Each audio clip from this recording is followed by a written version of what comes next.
Despite possessing a mysterious alchemical inheritance, the young Lin Chen has faced 1,000 failures in his attempts to establish a foundation, and on the day of his graduation assessment, he is humiliated by a talented peer. Within the walls of Lingwu University in Lyun City, Lin Chen sits cross-legged, surrounded by a swirling vortex of spiritual energy. With a loud bang, the vortex dissipates, marking his 1,000th failed attempt at foundation establishment. 3 years ago, he was an archaeologist on Earth. After touching a mysterious alchemical cauldron in an ancient tomb, he was transported to this world where spiritual energy had been revived. This world once resembled Earth, with advanced technology, but the resurgence of spiritual energy led to the collapse of civilization, leaving the land scarred and overrun by terrifying monsters, and humans mutating overnight into mindless zombies. Just as humanity was on the brink of extinction, some individuals unlocked their genetic potential, becoming awakened ones. These powerful beings could fight the monsters, offering a glimmer of hope for humanity's survival. Lin Chen summoned the red, three-legged cauldron, its rusty surface obscuring any inscriptions. Over the past 3 years, this troublesome artifact had only shown its mystical properties once, teaching him a breathing technique. With this secret art, he reached the peak of the 9th level of Qi refining in 2 months, yet he repeatedly stumbled at the foundation stage. Lin Chen, you're going to be late for the graduation assessment, came a hurried shout from outside. In the square, students from the sky, earth, and common classes gathered. As Lin Chen arrived, he drew many curious glances. He was the only ordinary person present. All others were gifted awakened ones. Lin Chen, over here, his friend Wang Yi called out, waving. However, a burly man from the sky class blocked his path, sneering, "What a waste you are." "So what?" Lin Chen replied calmly. "Someone told me to warn you to stay away from junior sister Su Xianer, or they'll break your legs." The man sneered. Su Xianer was Lin Chen's ex-girlfriend, who broke up with him after her sky-grade talents awakened, leading to his predecessor's demise. Lin Chen walked straight towards Wang Yi, ignoring the taunts, but the burly man lashed out in anger. At that moment, a powerful presence swept across the square. Silence.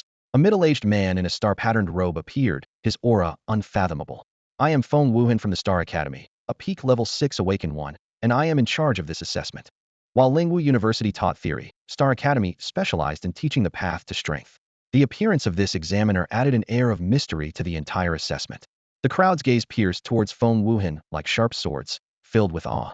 Only Lin Chen remained exceptionally calm in the oppressive atmosphere, a composure that Feng Wuhan keenly noticed. Feng Wuhan scrutinized Lin Chen, frowning slightly. Strangely, he couldn't sense any aura of an awakened one from this seemingly ordinary young man. How could he remain so composed under such overwhelming pressure? Without dwelling on it, Feng Wuhan withdrew his gaze and looked around at everyone again. He took a crystal-clear stone from his pocket and asked loudly, "Do you know what this is?" "A spirit crystal," the crowd shouted in unison, their voices filled with desire and excitement. Feng Wuhan nodded in confirmation. "That's right, it's a spirit crystal," he explained. Spirit crystals contain immense power and are indispensable resources for the awakened ones to cultivate. In the world after the resurgence of spiritual energy, they are a universal currency, exchangeable for various rare items. And the only way to obtain spirit crystals is by hunting monsters and zombies. He paused before continuing. The content of this assessment is related to spirit crystals. You will be sent to a no man's land, and the minimum requirement is to bring back 1 spirit crystal. The more crystals you bring back, the better your score. The top 3 performers in this assessment will directly gain admission to Xingqian Academy. These words caused an uproar at the scene. An admission to Xingqian Academy was the real heavy reward. The crowd's eyes sparkled with greed, eager and ready to act. Zhao Biao clenched his fists and declared with authority, "There will definitely be a spot for me in Xingqian Academy this time." Although the others remained silent, their eyes burned with intense determination. Seeing everyone's excitement, Feng Wuhan emphasized without emotion, "I want to stress 2 points about this assessment. First, the assessment will last for 3 days with no supervision throughout.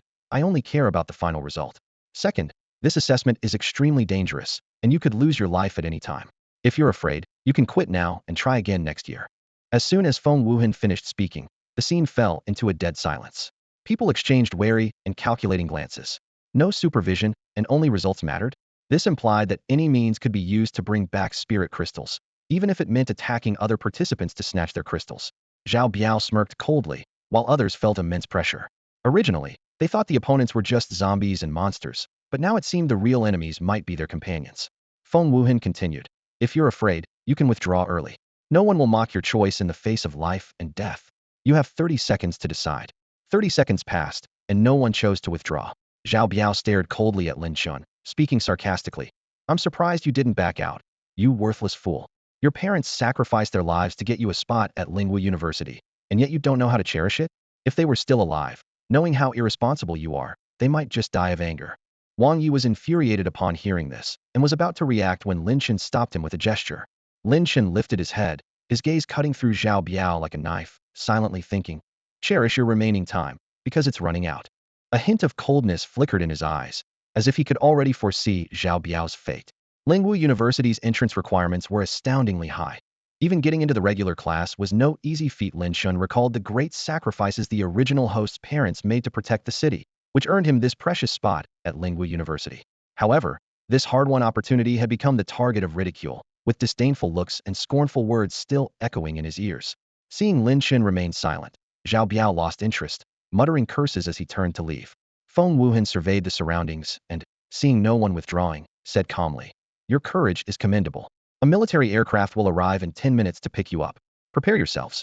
10 minutes later, a uniquely designed military aircraft landed before them. Its speed was astonishing, quickly whisking them away from Lingua University and racing toward the mysterious no man's land. Inside the aircraft, everyone was fully armed, and the tense atmosphere was almost palpable. As the adrenaline faded, rationality regained control. A student, anxious and trembling, looked at Feng Wuhan and asked, Teacher Feng, where exactly is our assessment taking place? Feng Wuhan replied with a blank expression, City G. These two words hit everyone like a hammer, causing a collective gasp and turning their faces ashen. City G, one of the first cities to experience spiritual energy resurgence, had been sealed off for nearly a decade. No one knew what lay within, but the teachers had warned that City G was one of the most dangerous no man's zones. They had expected the assessment to take place in a previously explored zone, not the infamous City G. Regret quickly spread among the group, leaving them feeling on edge and uneasy. Feng Wuhan observed their reactions and spoke with the same calm tone. I warned you before. You showed great bravery, so there's no turning back now. At that moment, the pilot's voice came through. Boss, we've reached City G. Feng Wuhan turned to the group, his gaze intense. From now on, survival officially begins. Your primary task isn't to bring back spirit crystals, but to survive in City G for 3 days. As soon as he finished speaking, the aircraft's door slowly opened, revealing a desolate landscape. Realizing the life and death situation ahead, everyone began to form teams. Zhao Biao, let's team up. There's strength in numbers. I'm Huang Sheng from the Heaven class. Anyone want to team up? I'm from the regular class, looking for help from the Heaven class experts. Our Earth class isn't weak either. Lin Chen stood quietly, observing the chaotic team formations. Suddenly, Wang Yi approached Lin Chen and sincerely said, Lin Chen, join our group. However, Wang Yi's teammates immediately opposed. Wang Yi, why invite him? He's just an ordinary person and will be a burden. Exactly, this assessment is no joke. We can barely manage on our own. Adding him will only make it harder. If you insist on inviting this deadweight, you can leave our group. Wang Yi, infuriated, retorted loudly, fine. I'll leave. Lin Chen shook his head slightly and told Wang Yi, you should stay with them. I plan to act alone. Wang Yi was taken aback for a second, then said seriously, Lin Chen, this isn't the time for jokes. To him, Lin Chen acting alone was akin to seeking death. Surviving 3 days seemed impossible, let alone an hour.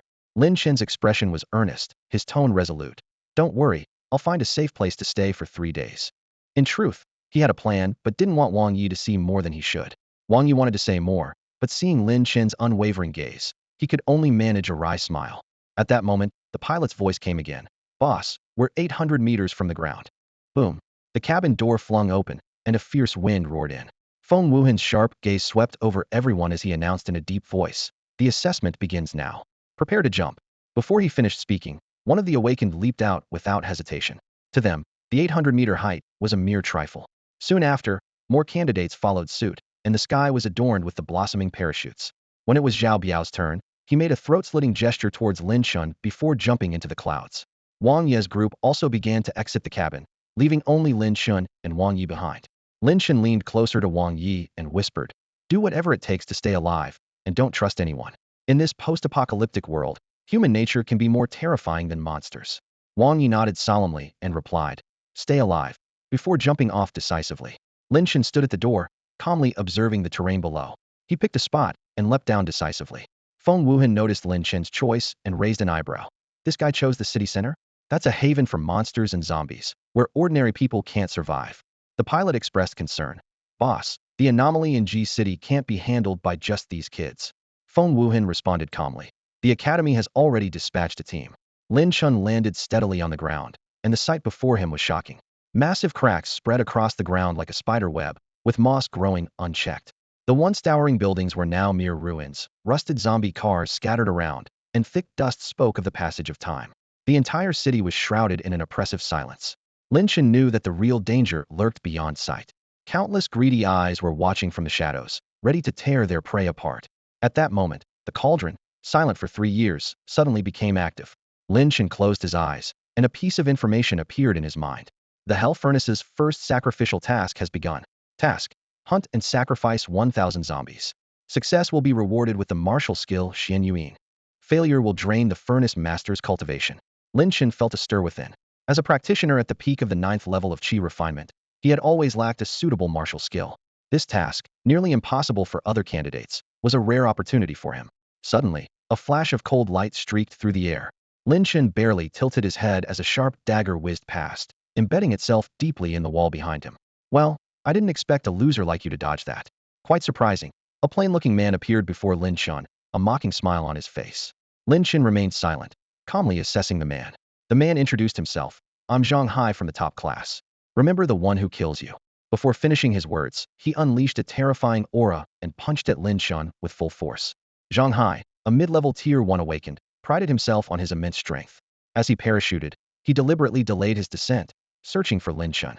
When he realized that his target was heading towards the city center, he was taken aback. As Zhang Hai's fist was about to land on Lin Chen's head, his grin grew more sinister. In his mind, he imagined the scene of blood splattering, his excitement boiling over. However, his smugness was short-lived. Bang! Zhang Hai's body flew like a kite with a broken string, crashing heavily into a wall. The thick wall crumbled on impact, sending bricks and debris scattering. Before he could react, Lin Chen waved his hand, and Zhang Hai's neck was firmly caught in a vice-like grip. Cough, cough.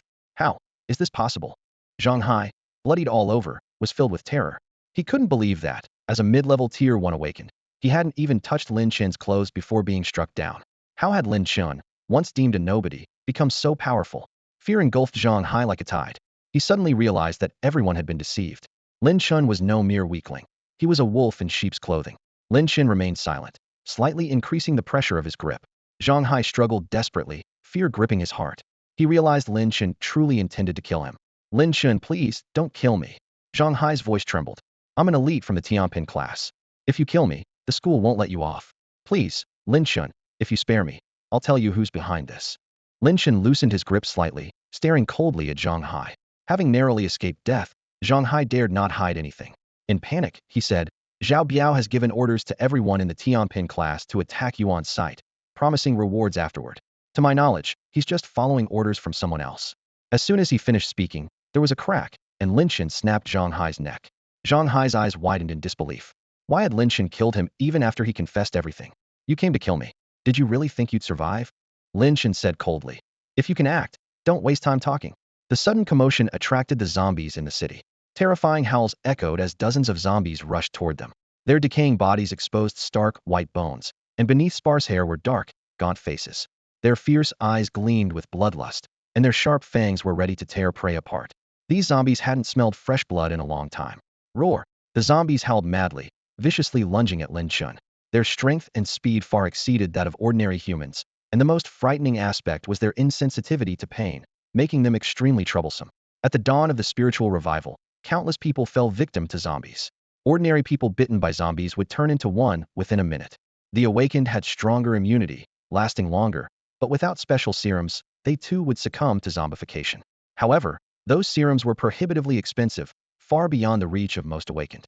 In this era, zombies were an inescapable nightmare for many. For ordinary people, encountering zombies meant the best option was to run for their lives. Lin Chen clenched his fist, his figure moving like lightning, and in an instant, he was in front of a zombie. His fist shot out like a cannonball, and with a bang, the zombie's head exploded like a watermelon. The head, the fatal weakness of these walking corpses, must be completely destroyed, or they would live on forever. Can't even withstand a tenth of my strength. Lin Chen murmured to himself, a trace of doubt flashing in his eyes. He couldn't determine the extent of his own power. So far, he hadn't encountered a single opponent who could match him. The only certainty was that Feng Wuhan, a peak level 6 awakened from the Star Academy, was nothing more than an ant in his eyes. The horde of zombies showed no fear. Killing one only fueled their frenzied desire to attack. Bang! Bang! Bang! Lin Chen's fists fell like raindrops, each strike hitting its mark precisely. In just a minute, dozens of zombies lay lifeless on the ground. Ding! A spirit crystal, shimmering with a gentle glow, fell from the pile of bodies. With a casual wave, Lin Chen caught it in his hand. He calculated silently. Based on the experience of countless awakened, the probability of obtaining a spirit crystal from killing a zombie was only 1%. In other words, one would need to kill 100 zombies to get a single crystal. In contrast, the odds of getting a crystal from killing monsters were slightly higher. Lin Chen glanced at the corpses on the ground, frowning. He recalled the sacrificial task of the Hell Furnace, which essentially involved burning zombies in the furnace. However, the terrain here was unsuitable for summoning the furnace, and transporting the bodies elsewhere was out of the question. Weighing his options, he decided to temporarily abandon this batch of zombies. Just as Lin Chen was pondering, he heard voices in the distance. He quickly found a hidden spot to conceal himself. Soon, a group of a dozen people appeared in view. Leading them was a man with earrings and a sinister face. Lin Chen vaguely remembered his name was Huang Sheng from the Tianpin class. Captain Zhang Hai. Zhang Hai is dead. A team member pointed at the corpse on the ground, his voice trembling, afraid of attracting more zombies. Although Zhang Hai wasn't a top fighter in the Tianpin class, he was somewhat well known. His death was a stark warning to the group. The danger in G City was far beyond their expectations, and it had only been 10 minutes since they parachuted in. Huang Sheng frowned. G City is full of zombies and monsters. Isn't it normal for someone to die? Besides, Zhang Hai was a waste. He deserved it. It's not that simple. A woman in a black tight suit stepped forward, carefully examining Zhang Hai's body. All of Zhang Hai's bones are broken, clearly shattered by immense force. The fatal injury was to his neck, likely crushed directly. She looked around at the zombie corpses. These zombies were probably killed by the same person. The methods are ruthless, and the power is formidable. Black Fox, looking serious, whispered to Huang Sheng. There's a mysterious strongman nearby. We need to leave quickly to avoid becoming his target. Huang Sheng, however, seemed unconcerned. Black Fox, you're overreacting. There are so many of us. Are we supposed to fear one person? He patted his chest. I'm a latest-stage level 1 awakened, far beyond a waste like Zhang Hai. I'm not afraid of anything. The Black Fox calmly said. The smell of blood is too strong here. It will soon attract a large number of zombies. If you like, stay here, but I won't be joining you. Huang Sheng snapped out of his daze upon hearing this. He gritted his teeth and said, let's get out of here first. Lin Chen watched as Huang Sheng and his group left, a slight smile playing on his lips. He was silently calculating a good way to make a sacrifice and quietly followed behind Huang Sheng and the others. The once silent city was now completely disturbed, with more terrifying zombies awakening from their slumber. Huang Sheng and his group hadn't gone far before they were surrounded by over 20 zombies. Captain, what do we do? The team members gripped their weapons tightly, their faces filled with panic. Despite being awakened ones, they couldn't help but feel an instinctive fear when facing zombies. Huang Sheng shouted firmly, fight our way out. Attack. No sooner had he spoken than he and Black Fox charged into the horde of zombies. Seeing this, the others could only steel themselves and follow suit. Lin Chen stood atop a tall building, coldly observing the fierce battle below. He emotionlessly assessed that over 10 awakened ones struggling against more than 20 zombies was indeed a sign of poor combat experience. Even though Huang Sheng and Black Fox were slightly stronger, they only had a slight advantage. Both were latest-stage level 1 awakened ones and should have been able to handle a dozen or 20 zombies with ease, yet they appeared unusually strained. Zombies, while being several times stronger and faster than ordinary people and feeling no pain, lacked awareness and the ability to dodge, only mindlessly lunging forward. Hitting them accurately in the head should have been no difficult task for the awakened ones. Suddenly, a blood-curdling scream pierced the night air. Stay back. You beasts, get away from me. Captain, help. I don't want to die. In the blink of an eye, 3 team members were knocked to the ground by zombies. The extreme terror rendered them powerless, unable to muster any strength. The shrill screams echoed all around as the 3 were savagely devoured by the zombies. Amid the tearing sounds, the others watched in horror as their teammates were ripped apart, their blood staining the ground. The gruesome reality sent chills down everyone's spine. Damn it, what are you waiting for? Run! Huang Sheng roared, punching a zombie out of his way before breaking free from the encirclement. The others, seeing this, didn't dare linger and hurriedly followed in panic. Thus began an apocalyptic escape. The horde of zombies chasing them grew like a rolling snowball, from the initial dozen to several dozen, and then hundreds. It was as if they had stirred up a nest of zombies, relentlessly pursued by an ever-growing number. Damn it! Damn it! Huang Sheng shouted as he ran. This damn assessment is insane. Confronted with so many zombies, he was for the first time beginning to doubt his own abilities. If given another choice, he would never have participated in this assessment. The prospect of a place at Star Academy was tempting, but it required being alive to enjoy it. Stop complaining, Black Fox said firmly. There's a church up ahead. Let's hide there. Bang. The group quickly rushed into the church and slammed the doors shut. Phew, seeing that the church was empty and no zombies were inside, everyone finally breathed a sigh of relief. Thud, thud, thud. The horde of zombies surged toward the church like a relentless tide, their heavy blows relentlessly pounding against the sturdy doors. Inside, the survivors' heartbeats and rapid breaths intertwined, creating a suffocating atmosphere of tension. Huang Sheng, his hands trembling, took a swig from his flask, his eyes scanning his remaining companions. Originally a group of 15, now only 12 remained, the severe losses leaving everyone with bowed heads, regretting their participation in this trial. As they were engulfed in sorrow and fear, a faint click suddenly pierced the silence. Heihu reacted swiftly, his hand already on his weapon, but a mysterious force acted even faster. Before he could draw his weapon, Heihu lost consciousness, and the others soon followed. Lin Chen appeared silently, walking slowly toward the church doors. Without hesitation, he unlatched the doors, and in an instant, the zombies flooded in like a breached dam. Lin Chen was immediately engulfed by the swarm, but let out a cold snort, unleashing a terrifying force that sent the surrounding zombies flying. Leaping into the air, Lin Chen harnessed the celestial energy, forming it into a massive spiritual palm. Stay down, he shouted, and the palm crashed down, causing hundreds of zombies to collapse. However, these pain-insensitive creatures soon rose again, emitting chilling howls. Unfazed, Lin Chen clenched his fists and charged directly into the zombie horde. Half an hour later, the church was piled with zombie corpses, the floor covered in a layer of foul-smelling blue blood. Lin Chen's black clothes were stained with some zombie blood, but he showed little sign of exhaustion. With a wave of his hand, a massive furnace appeared out of thin air. This furnace was more mysterious than before, standing 3 meters tall with a 2-meter diameter, spewing a blood-red flame that seemed capable of incinerating everything. Even Lin Chen was in awe of the powerful aura it emitted. This furnace looks so ugly now, Lin Chen remarked, and the furnace began to tremble, releasing a terrifying suction force.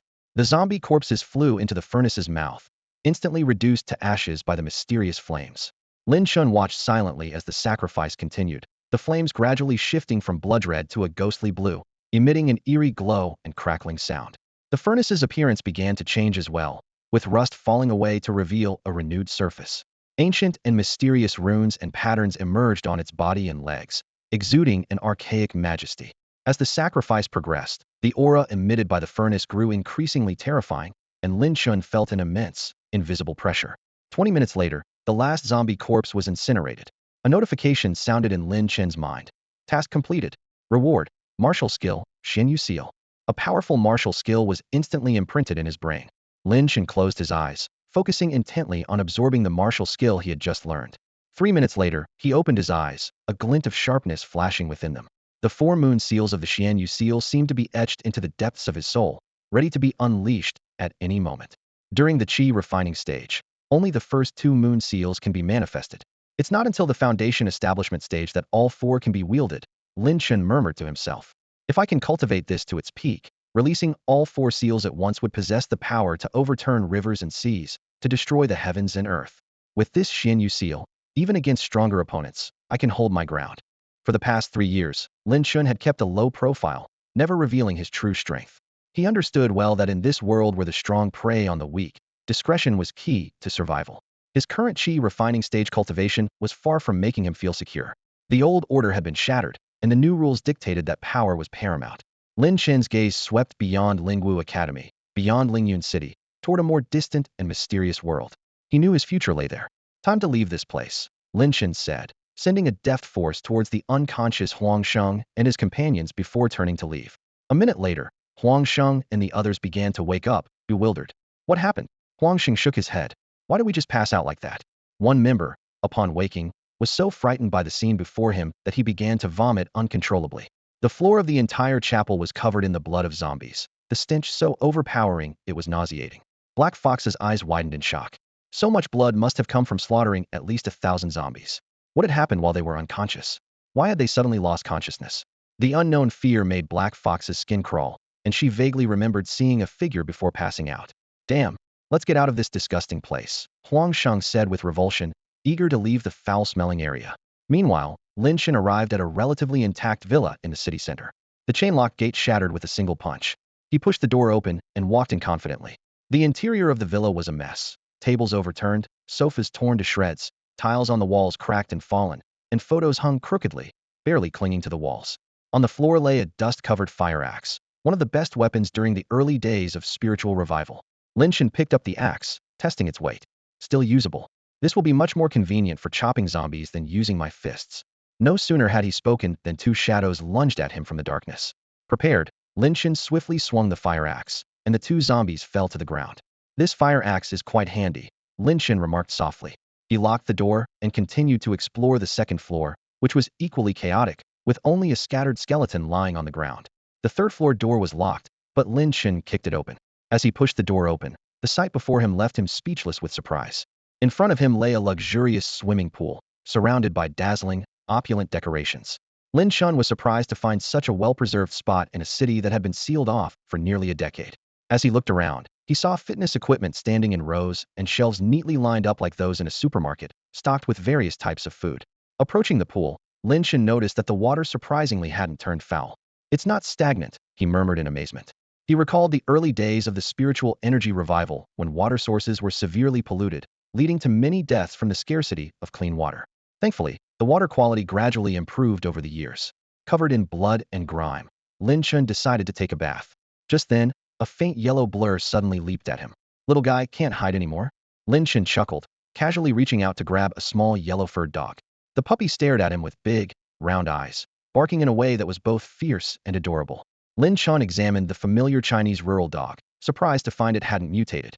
After all, many animals became unusually aggressive overnight following the spiritual energy renewal. Lin Chen noticed there was something unusual about this puppy. Considering the third floor was locked, the little creature might have been here for years. Though small in size, it was probably not young. After petting the dog for a couple of minutes, Lin Chen gently set it down. Go play, little guy. The puppy landed steadily and quickly darted to a corner of the shelves, peering out with a fierce gaze fixed on Lin Chen. He took out a spirit crystal and tossed it to the puppy. I took your spot, so here's some compensation. The puppy seemed to recognize the crystal's value, immediately jumping up to swallow it, then collapsed motionless. Soon, a surge of power emanated from the puppy's body. Its yellow fur began to shed, with new fur growing in its place. After Lin Chen finished his bath, he felt utterly refreshed.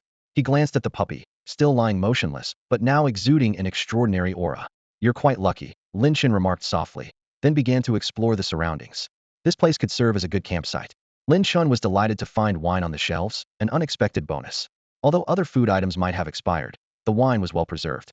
As night fell, terror began to reawaken, and the city became fraught with peril. Lin Chen sat on the rooftop, sipping wine, legs crossed, calmly watching the moonlit, scarred city. Countless zombies awoke from their slumber, turning the once silent city into a cacophony of chaos. Some people ran for their lives in panic, others trembled in fear, and some met a gruesome end at the hands of zombies. Fear and despair shrouded the land, reminiscent of the early days of spiritual energy revival. The night, though terrifying, was nothing compared to the horrors of the human heart.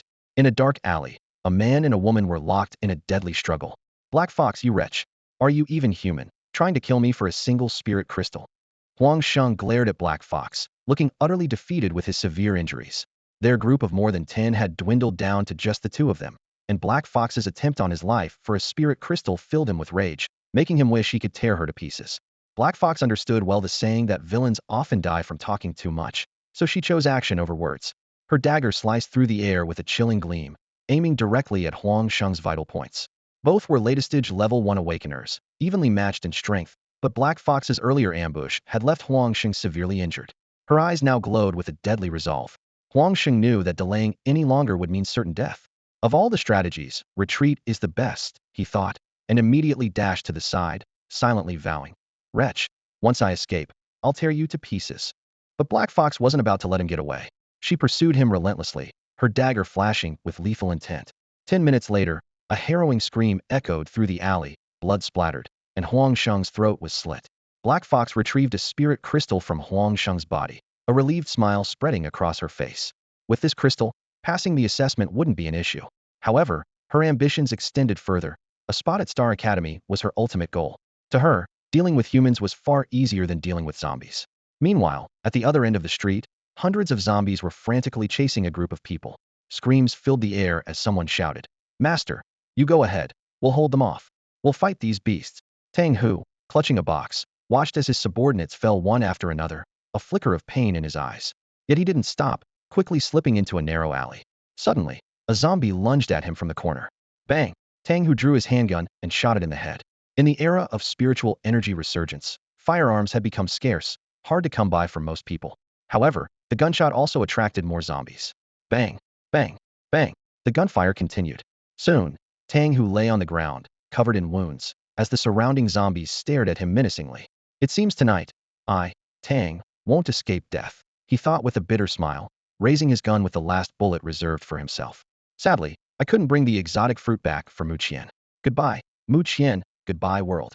As the head of a prominent family, yet merely an ordinary person, Tang Hu was filled with regret. Just as he was about to end his life, the surrounding zombies suddenly fell en masse. A young man in black, wielding a fire axe, moved through the horde as if they were nothing. The fearsome zombies seemed like mere cabbages to him, easily cut down. In the blink of an eye, all the zombies lay on the ground. Tang Hu was left speechless, utterly stunned by the scene. He knew all too well how terrifying these zombies were, yet this young man dispatched them with such ease. Lin Chen didn't spare Tang Hu a glance and turned to leave. Nighttime was the best time for hunting. Wait! Tang Hu called out urgently. Lin Chen paused. With difficulty, Tang Hu said, "Young man, I won't live much longer. Before I die, may I ask you for a favor?" Lin Chen continued walking. In his view, one of the survival rules in the apocalypse was not to meddle in others' affairs. Villains die from talking too much, heroes from doing too much. I can offer you a reward, Tang Hu said, his face pale. Hearing the word, reward, Lin Chen stopped and turned back to Tang Hu, saying calmly, "Let's hear about the reward first." Tang Hu took out 2 crystal-clear spirit crystals and an ancient bronze token from his pocket and handed them to Lin Chen. The spirit crystals shimmered with a mysterious light under the sun, while the token bore intricate engravings, exuding an aura of ancient mystery. "You should know the value of these spirit crystals," Tang Hu explained. "As for this token, I came across it by chance. I don't know its exact purpose, but I have a feeling it's not ordinary." Lin Chen accepted the items, examining the token closely. He could sense a rich spiritual energy emanating from it, indicating it was no common object. "So, what do you want me to do?" he asked directly. Tang Hu sighed in relief and said, "I am Tang Hu, head of the Tang family in Lyun City. I need you to deliver this box to my daughter, Tang Muqian. Inside is a rare fruit and a letter." "A rare fruit?" Lin Chen raised an eyebrow. As an experienced adventurer, he was familiar with such rare items. They were said to grow on trees shrouded in thick gray mist on the outskirts of the uninhabited zone, and consuming one could have great effects. However, the area was perilous, even for powerful awakened ones. "Aren't you afraid I'll keep the fruit for myself?" Lin Chen asked calmly. Tang Hu sighed. "I have no other choice." Lin Chen picked up the box and said briefly, "All right, I'll deliver it to your daughter." "Thank you." Tang Hu had just finished speaking when a gunshot rang out, and he fell to the ground. As Lin Chen was about to leave, he suddenly sensed a terrifying presence approaching. A shadowy figure brandished a dagger and charged at him, but was abruptly halted by an invisible force just 10 centimeters away. With a resounding crash, the dagger shattered, and the figure was thrown back, hitting the ground heavily and coughing up blood. The shadowy figure struggled to stand, revealing a face filled with shock. "Lin Chen, it seems everyone has been deceived by you. You're no weakling," she said through gritted teeth. Lin Chen looked at her coldly. "The more you know, the shorter your life." He picked up a fire axe and advanced step by step. Black Fox felt a chill throughout her body. In desperation, she stripped off her tight clothing, revealing an alluring figure. "Lin Chen, if you spare me, I will be yours from now on. Any way you want, I can do it. I guarantee you'll be satisfied, Guan Yin." Before she could finish, Lin Chen's axe swung down. A steel needle fell from her sleeve, clinking as it hit the ground, echoing the sudden violence of the scene. "Damn it, disturbing my peace," Lin Chen murmured indifferently, quickly collecting the spirit crystals from the black fox before turning to leave. As night fell, the zombie horde began to stir, making it the perfect time to hunt for spirit crystals. By dawn, Lin Chen reappeared on the street, covered in blood and carrying a black bag in his left hand and a chipped fire axe in his right. After hours of battle, the axe had fulfilled its purpose. 120 spirit crystals, not bad. Lin Chen mused to himself, planning to go home for a shower and some much-needed rest. Suddenly, a cold voice interrupted his thoughts. "I didn't expect a loser like you to survive. What's in that bag you're holding?" "Let me see." A powerful, sinister-looking man in black emerged from the alley, his gaze fixed on the black bag in Lin Chen's hand. Song Lingfeng. Lin Chen looked at him with indifference. Song Lingfeng was a prodigy from the elite class, one of the top 10 talents at Lingwu University, and a mid-level second awakener. Not only was he exceptionally strong, but he was also the eldest son of the prominent Song family in Lyun City, with a mentor who happened to be his uncle. Lin Chen thought to himself about how this suitor of Su Xian'er had warned him multiple times to stay away from her. If not for the intervention of the university mentors, Lin Chen figured he would have been dead long ago. Compared to Song Lingfeng, Zhao Biao was nothing. Just as Song Lingfeng was about to make a move, a cool voice rang out. Don't waste your time here. A group of 7 or 8 people appeared, led by a tall, stunning beauty with skin as smooth as jade Qi Feishua, the granddaughter of the dean of Lingua University, and one of the 2 top female talents alongside Su Xian'er. Song Lingfeng restrained his murderous intent and arrogantly said to Lin Chen, "Don't worry, I won't kill you because I don't want to dirty my hands. You may have survived today by luck, but completing the assessment is impossible for trash like you." Qi Feishua said calmly, "Let's go." Song Lingfeng gave Lin Chen the finger, sneering, "Pathetic loser. I hope you don't die in the next 2 days, or it would be too boring." Lin Chen's eyes flashed with cold determination, deciding to let him live for now and deal with him after proving him wrong. Returning near the villa, Lin Chen saw a man chasing a woman, both students from the ordinary class.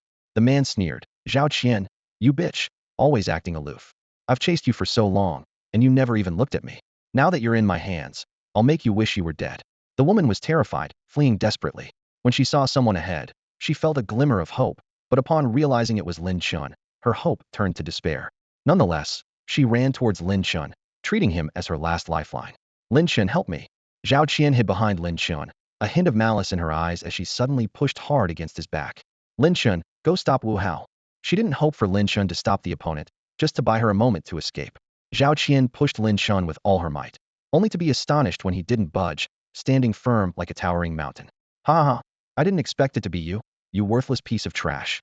I've been waiting to get rid of you." Die. Wu Hao sneered, his eyes gleaming with bloodlust. His muscles tensed, and energy surged through him like a tidal wave as he struck towards Lin Chen. In that critical moment, Lin Chen moved with lightning speed, grabbing Zhao Qian's shoulder and pulling her in front of him. Before Zhao Qian could react, Wu Hao's powerful strike landed heavily on her chest. Ugh! Zhao Qian spat out blood, her pupils dilating instantly. Her heart shattered under the force, her life snuffed out in an instant. Her face still bore a look of disbelief, clearly not expecting her life to end this way. She had intended to use Lin Chen as a shield, but fate twisted her into becoming one instead. Lin Chen released his grip, letting Zhao Qian's body fall heavily to the ground. He turned to Wu Hao, his voice low and filled with murderous intent. "Wu Hao, harming your classmates. You deserve to die 1,000 deaths." Before Wu Hao could react, Lin Chen struck. His palm wind roared out, carrying a terrifying power. With a loud boom, Wu Hao's body was instantly obliterated into a mist of blood, his soul dispersed without even a chance to scream. Lin Chen surveyed his surroundings with a blank expression. Once he confirmed the threat was gone, he turned and walked into the villa. He calmly took a shower, as if the recent slaughter was nothing more than a trivial incident. A moment later, Lin Chen stood by the window with a glass of red wine. Through the glass, he gazed down at the ravaged city below. The streets were haunted by fearsome zombies, mutated creatures lurked in the shadows, and even the trees and vines appeared menacing, hungrily eyeing human flesh. "Who knows how many will die tonight?" Lin Chen murmured to himself. "This assessment is truly insane. Many won't even survive, let alone pass." Yet all of this seemed irrelevant to Lin Chen. He took a sip of wine, a faint smile of satisfaction appearing on his face. In this hell where everyone else was on edge, he could enjoy his wine in peace, a contrast that might drive other candidates to despair. Time to rest. Lin Chen found a comfortable spot to lie down. In this environment, he wasn't picky. Normally, he would spend the night meditating and cultivating, but now he decided to relax and adjust his mindset. After failing countless times to build his foundation, he realized perhaps he was too eager. While cultivation goes against the natural order, the state of mind is crucial, Lin Chen thought as he closed his eyes. Maybe with the right mindset, I'll break through after a good sleep. The next morning, a deafening roar woke Lin Chen from his sleep. Roar! He opened his eyes to find a massive dog, over 2 meters tall, in the villa. This giant canine resembled a majestic lion, with a striking mane of fiery red fur around its neck, exuding a terrifying aura. Lin Chen wasn't too surprised, as if he had expected this. He splashed water on his face, tidied himself up, and prepared to go out. A new day, time to hunt again, Lin Chen muttered to himself. To him, while this city of Ji might be a hellish place for others, it was a land rich with treasures. Gathering more cultivation resources here was ideal for him. As for the assessment, Lin Chen never gave it much thought. Seeing Lin Chen ready to leave, the giant dog immediately wagged its tail and followed. Having benefited greatly from Lin Chen the previous day, the intelligent creature realized that staying with Lin Chen promised more opportunities, especially those mysterious crystals that could make it stronger.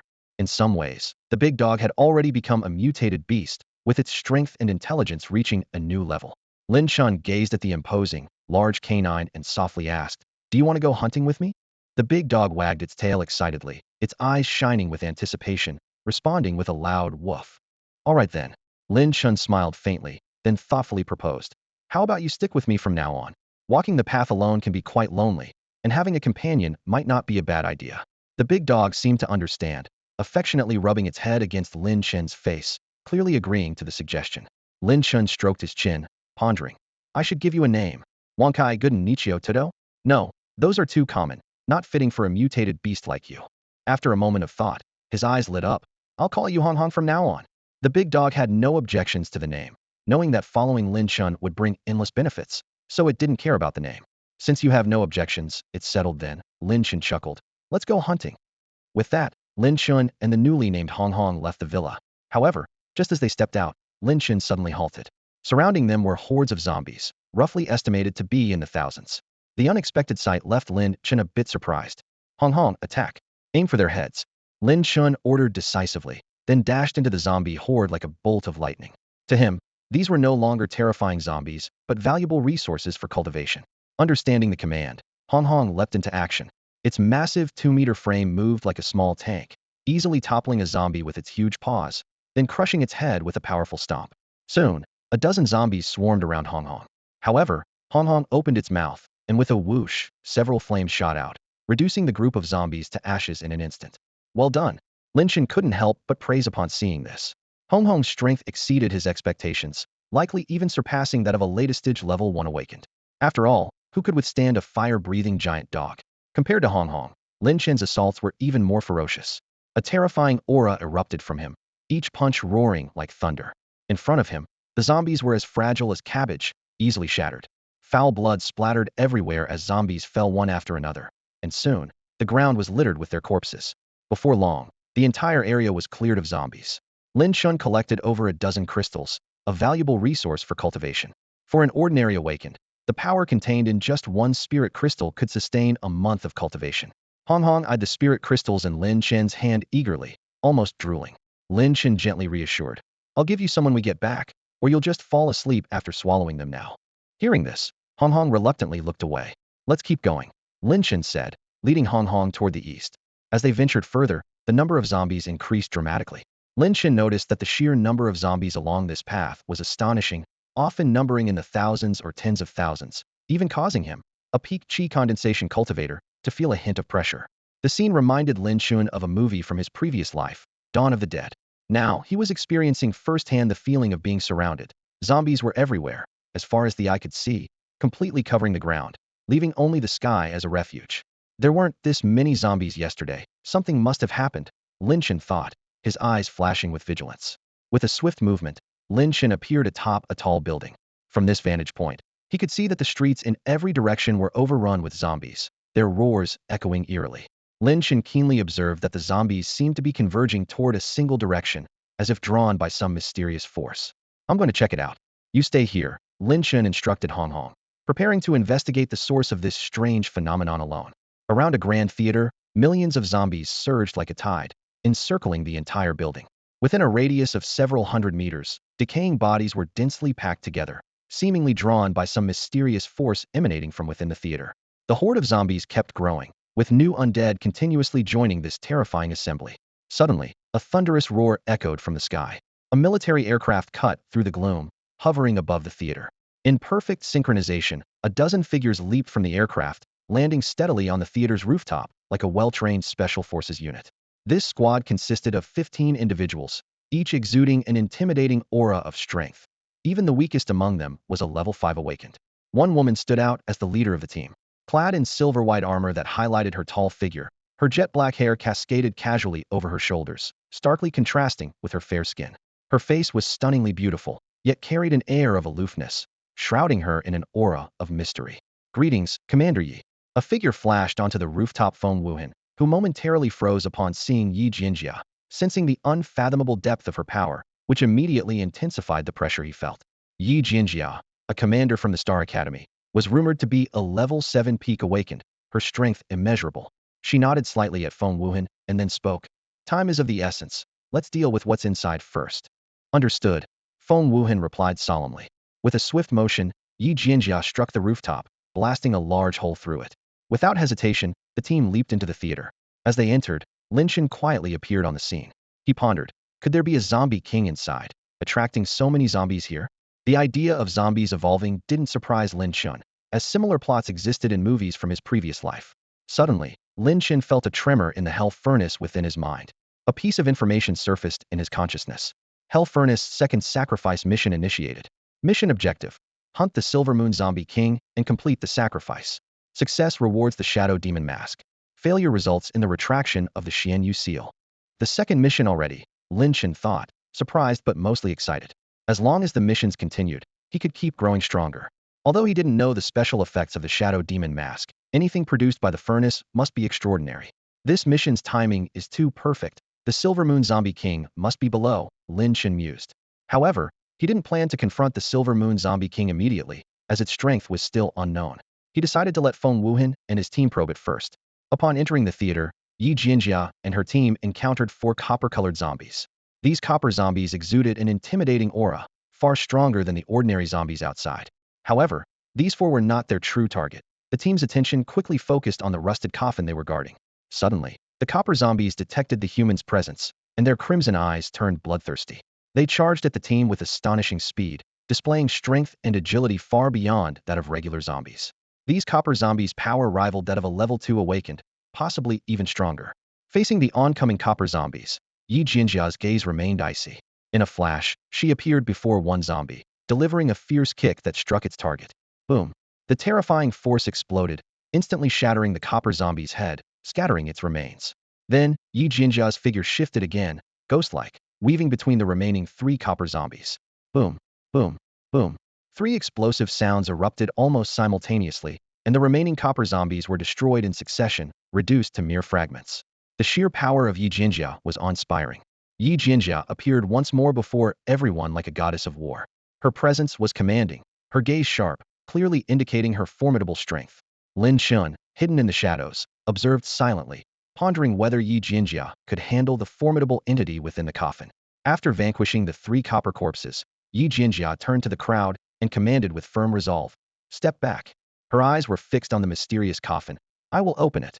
Upon hearing this, Feng Wuhan and the others immediately retreated, ready to assist at a moment's notice. In a flash, Yi Jianjia was in front of the coffin. Suddenly, with a thunderous sound, a powerful aura erupted from within. The coffin lid shot off like an arrow, its terrifying force aimed directly at Yi Jianjia. Humph! Yi Jianjia snorted coldly, advancing instead of retreating, meeting the attack with a palm strike. With a resounding crash, the coffin lid shattered under her hand. "Watch out!" Feng Wuhan's warning was barely out when a silver silhouette shot out from the coffin like lightning, lunging at Yi Jianjia. It was the legendary Silver Moon Corpse King, its fearsome aura causing everyone present to feel a chill of dread. Yi Jianjia reacted swiftly, her palm strike instantly transforming into a punch, launching with an overwhelming force. The walls around them cracked under the impact of the wind. With a thunderous blow, her fist struck the Silver Moon Corpse King's chest. However, Yi Jianjia's expression changed subtly. Not only did the punch fail to push back the Silver Moon Corpse King, but it also sent a sharp pain through her fist, as if she had struck an unbreakable metal. The body of an ordinary zombie was already exceptionally hard, but the strength of this Corpse King's body far exceeded expectations. Roar! The Silver Moon Corpse King bellowed, slamming a palm down. Yi Jianjia was sent flying over 10 meters, crashing heavily into a wall. Steadying herself, she spat out a mouthful of blood, her expression grave. The silver-white armor she wore, made from special minerals and monster materials, was shattered by a single strike from the Silver Moon Corpse King, showcasing its terrifying power. "Attack!" Feng Wuhan commanded, and the group launched a fierce assault on the Silver Moon Corpse King. Various powerful forces rained down on it like a storm. Roar! The Silver Moon Corpse King seemed thoroughly enraged, its fierce eyes flashing with blood-red light. In a blink, it vanished from sight. A blood-curdling scream echoed. A level 5 awakened was instantly torn in half, blood splattering horrifically. "Brother Wang." The group was devastated by the sight. Feng Wuhan spoke solemnly. "This beast is incredibly strong. Be careful, everyone." Even as he spoke, the Silver Moon Corpse King had already discarded the body of the awakened, its gaze locking onto Feng Wuhan. Feng Wuhan felt a chill, but showed no fear. His hands quickly formed seals, a terrifying aura emanating from his palms, stirring fierce winds and changing the very color of the sky. Wind blade slash. With a fierce shout, Feng Wuhan leapt forward, launching a sharp, crescent-shaped blade from his hands with unstoppable killing power, aimed straight at the Silver Moon Corpse King's head. Sensing the threat, the Silver Moon Corpse King immediately raised its left hand to shield its head. As an evolved Corpse King, it possessed intelligence and could sense danger. With a loud crash and a cloud of dust, the wind blade slash failed to sever the Silver Moon Corpse King's arm, but left a faint scar. A trickle of silver-white blood oozed from the wound, dripping to the ground. Sizzle, the ground was corroded, emitting thick smoke. The Silver Moon Corpse King glanced at its wound, then shifted its gaze to Feng Wuhan. Suddenly, with a bang, Feng Wuhan was sent flying like a cannonball, smashing into a wall, reducing it to rubble. Brother Wuhan!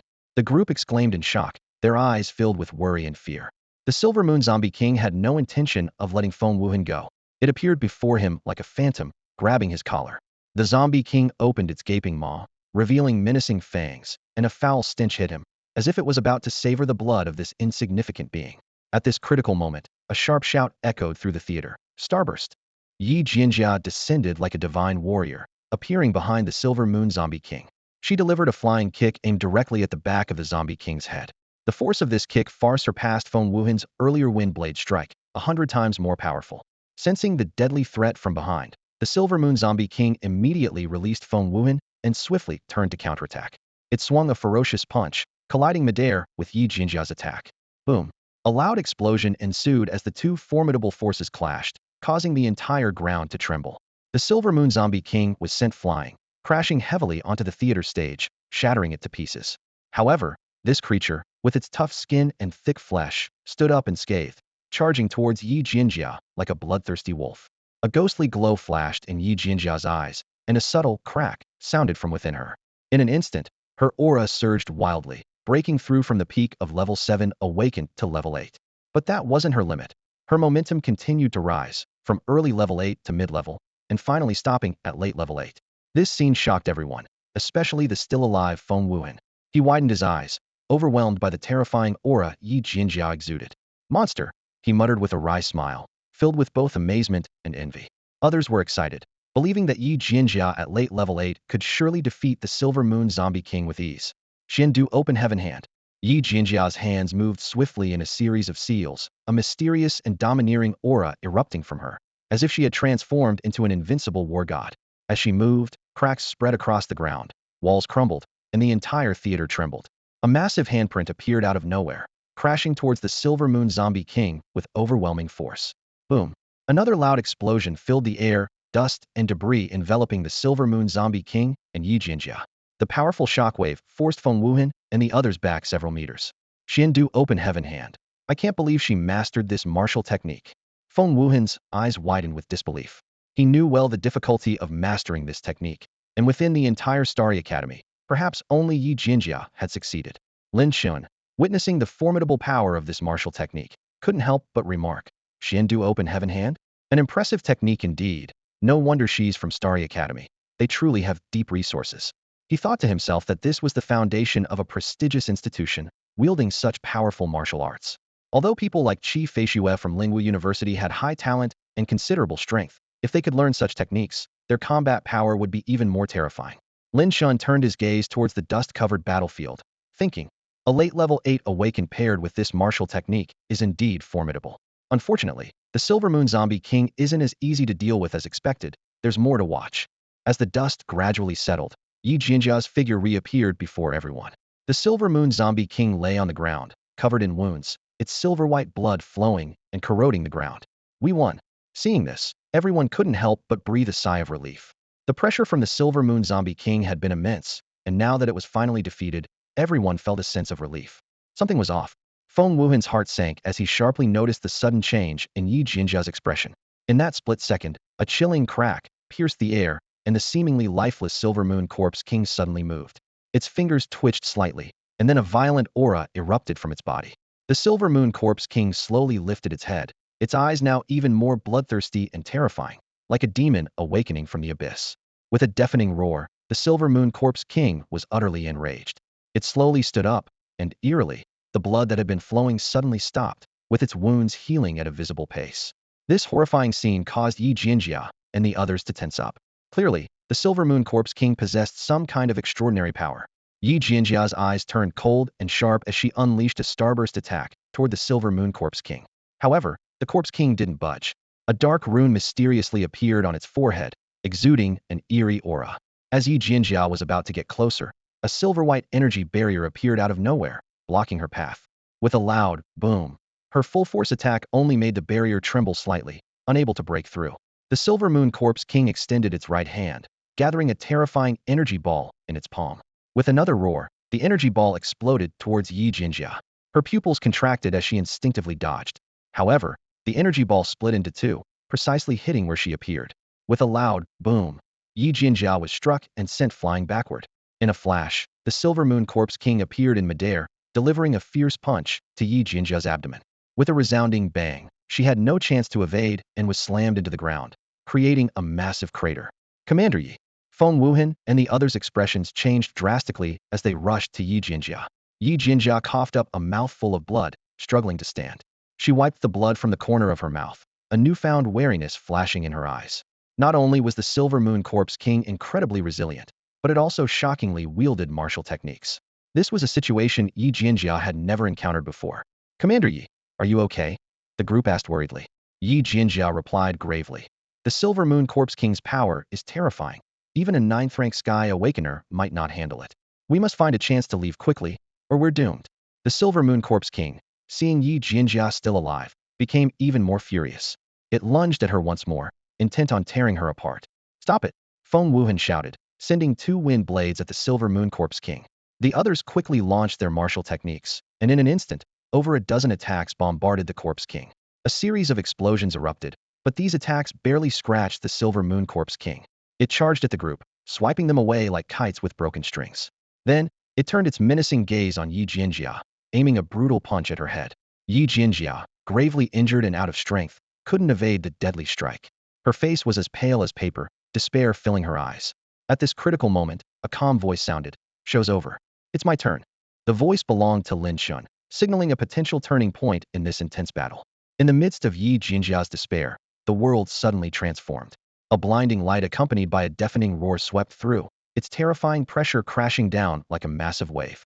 Yi Jinjia struggled to breathe, her vision darkening as if she were falling into a bottomless abyss. With a whoosh, a shadowy figure appeared before Yi Jinjia like lightning. The figure's fingers, sharp as swords, precisely struck the Silver Moon Corpse King's forehead. Bang! The Corpse King froze, its crimson eyes dimming instantly, a gory hole in its forehead oozing silvery blood. After swiftly executing the Corpse King, the mysterious figure vanished with the body, leaving no trace. Yi Jinjia stood dazed, her mind blank. Feng Wuhan crawled out from the rubble, coughing as he asked, "What just happened?" Yi Jinjia gathered herself and replied gravely. An unknown powerful figure appeared and instantly killed the Silver Moon Corpse King. The speed was astonishing. I only saw a blur and couldn't make out any features. Feng Wuhan was shocked. Even a 9th level Sky Awakened could barely match the Corpse King. The power required to easily defeat it was unimaginable. On the other side of the street, a piercing howl shattered the silence. A mutated beast named Hong Hong was being chased by a group of people, desperately fleeing as its pursuers relentlessly closed in. Suddenly, Hong Hong's eyes brightened at the sight of Lin Chen.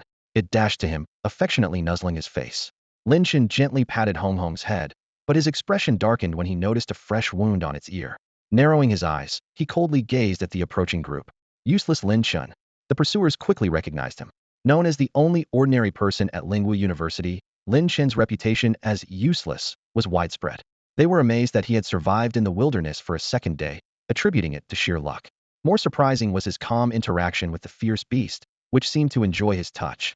Lin Chen asked coldly, "Did you harm my pet?" "Your pet?" A man with triangular eyes sneered. "When did the beast I fancy become the pet of a useless person like you? Get lost, don't interfere with my hunt, or I'll kill you along with it."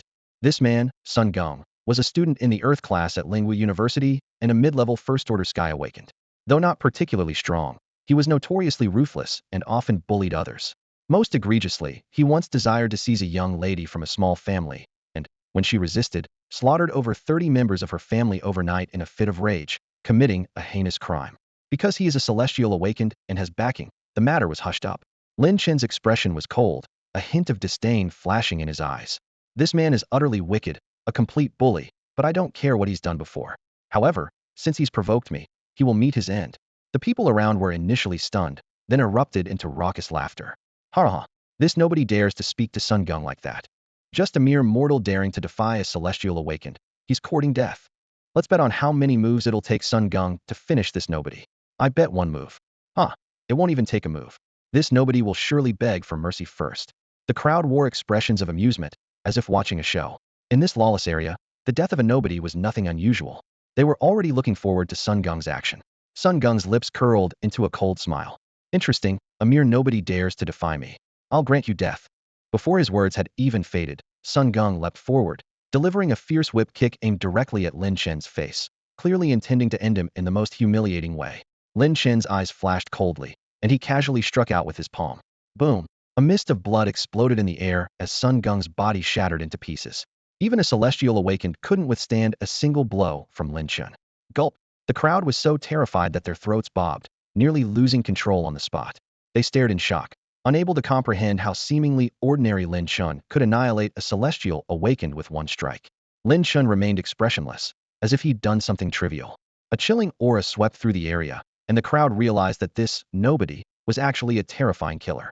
Run! They exchanged terrified glances and turned to flee, knowing their earlier mockery would likely lead to their deaths. Lin Chen became a shadow in pursuit, and soon, the alley echoed with screams of agony. After dealing with them, Lin Chen said to Hong Hong, "Let's find a quiet place." In an abandoned warehouse lay a silver-white zombie corpse. Boom!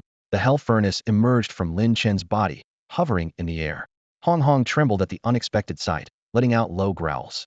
Lin Chen gently patted its head, signaling it to step aside. Flames that could incinerate all things spewed from the furnace, and the body of the Silver Moon Corpse King was drawn into its mouth, instantly turning to nothingness. With the sacrifice complete, the hell furnace's aura grew even more formidable, exuding a suffocating pressure. "These flames are indeed terrifying," Lin Chen murmured. The system notified that the task was complete, rewarding him with the Shadow Demon Mask. A mask shrouded in intense demonic energy appeared before Lin Chen, then automatically adhered to his face. Boom! Lin Chen's blood surged, his cells fully activated, as a wild battle spirit surged from deep within his soul. He clenched his fists, his knuckles cracking, feeling his power multiply several times over. At that moment, he was enveloped by a mysterious force, emanating a terrifying demonic aura, appearing both enchanting and sinister, like a true demon god. Soon, the demonic aura around Lin Chen dissipated, but his appearance continued to change. Is this the power of the Shadow Demon Mask? As expected from the forge, it's truly extraordinary. Lin Chen's eyes sparkled with excitement as he examined the mask in his hands. The Shadow Demon Mask was crafted from the ancient bones of evil spirits and possessed two incredible abilities. The first allowed the wearer to unleash their potential, bolstered by a sinister force, enabling them to exert strength several times beyond their own. Lin Chen couldn't help but gasp at its power, capable of saving one's life in dire situations. However, he also noted that using this ability would rapidly drain one's energy, leading to weakness, and should not be overused. The second ability was even more astonishing disguise. The Shadow Demon Mask could alter the user's body, face, voice, and even aura at will, offering endless possibilities. Lin Chen's mind raced with scenarios where this mask could be invaluable, from stealing treasures to confronting enemies. While Lin Chen was engrossed in marveling at the mask, a hostile voice suddenly echoed from outside. "Wang Yi, hand over the spirit crystal, and we'll spare your life." Lin Chen raised an eyebrow, quickly stowed the hell forge, and with a swift movement, vanished from the spot. On the street, Wang Yi was surrounded by a group. He gripped a short blade tightly, his expression as dark as iron. Leading the group was a man with a scarred face, who sneered. "Wang Yi, stop struggling. You may be strong, but can you defeat all of us?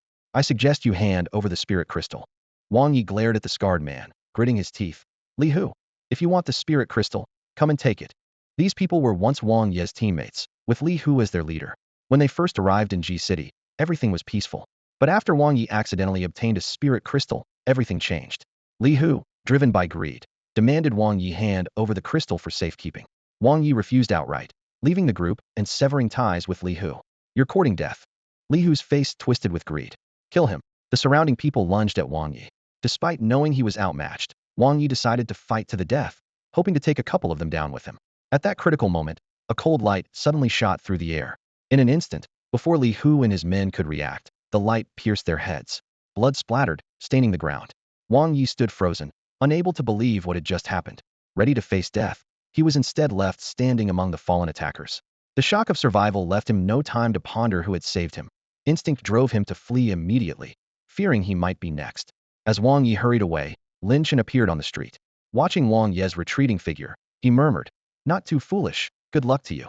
Although Lin Chen had the power to protect Wang Yi and even help him get into Star Academy, he understood that everyone has their own fate and opportunities. Lin Chen didn't want to interfere too much in Wang Yi's life journey, but he wouldn't stand by if Wang Yi was in danger. For some reason, Lin Chen had a feeling that Wang Yi wouldn't face too much trouble in the upcoming trials. With that, Lin Chen turned and disappeared down the streets of G City. Due to the influence of the Silver Moon Corpse King, the majority of zombies in City G had swarmed toward the city center, significantly increasing the difficulty of Lin Chen's hunt.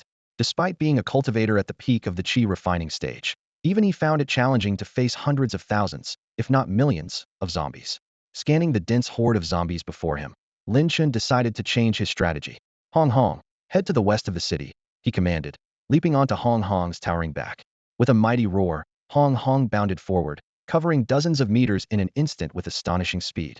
The western part of the city lay in ruins, once towering buildings now reduced to rubble, bearing the scars of time. The ground was fractured, with cracks running through it. Terrifying creatures crawled out from these fissures, and vines grew like thorns from the ground, enveloping the streets in a green cage. Suddenly, a loud rumble shattered the silence. The ground shook violently, dust swirling into the air. Following this, a frenzied roar echoed across the sky.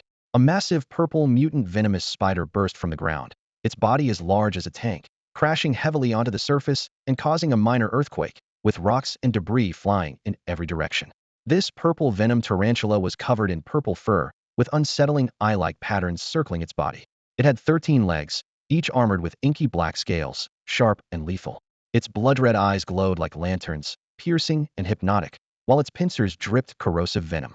10 meters away, Qi Feishue and her companions stared intently at this peak-level mutant beast.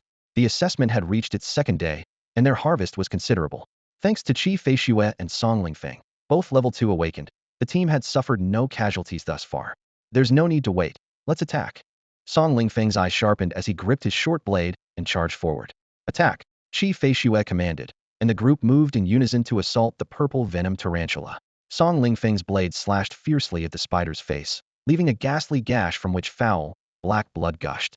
The spider roared in agony, its sharp legs descending upon Song Lingfeng.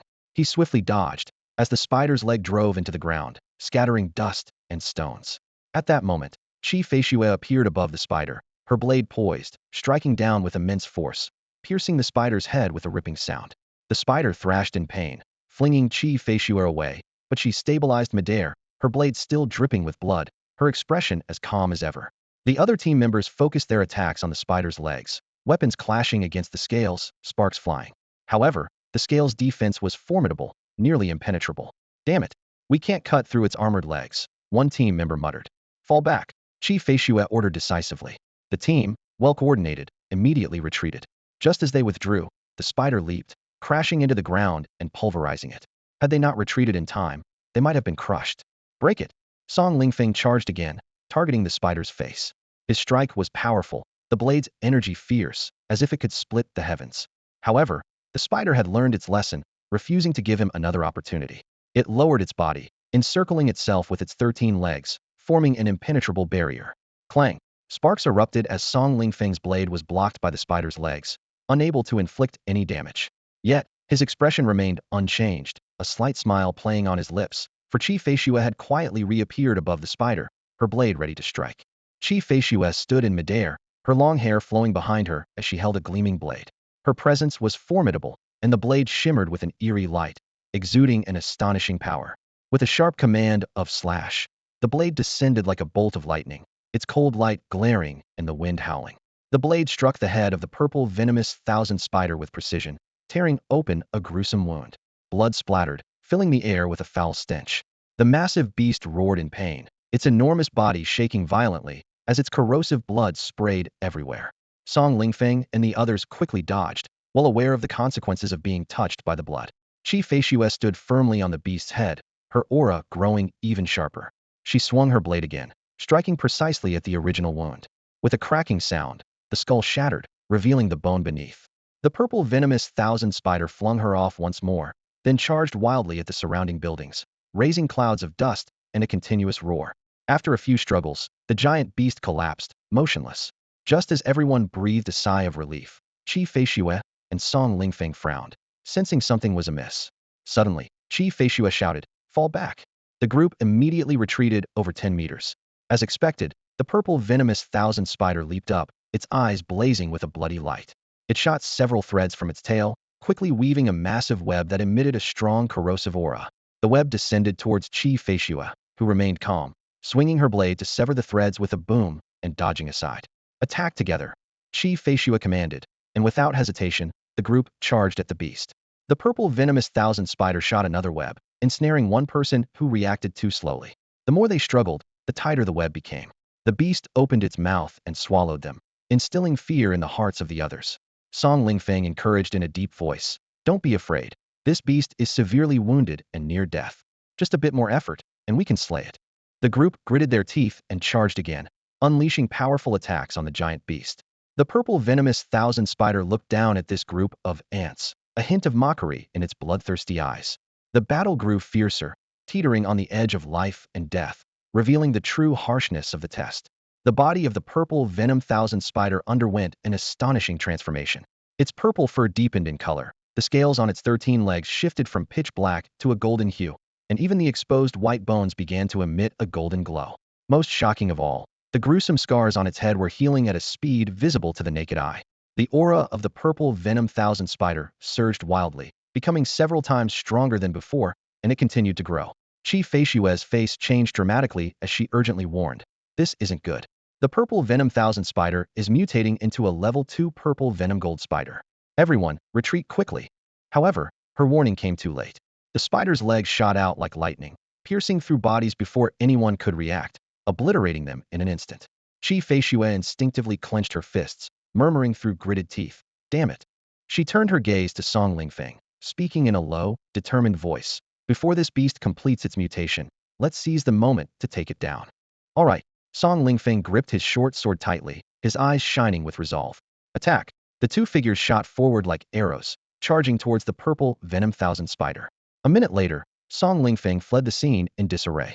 The purple venom thousand spider had completed its mutation, fully evolving into a level 2 purple venom gold spider. Useless. Qi Feishue watched Song Lingfeng's retreating figure with a trace of mockery on her face. She tightened her grip on her blade, calmly assessing the purple venom gold spider in front of her, as a fighting spirit began to ignite in her eyes.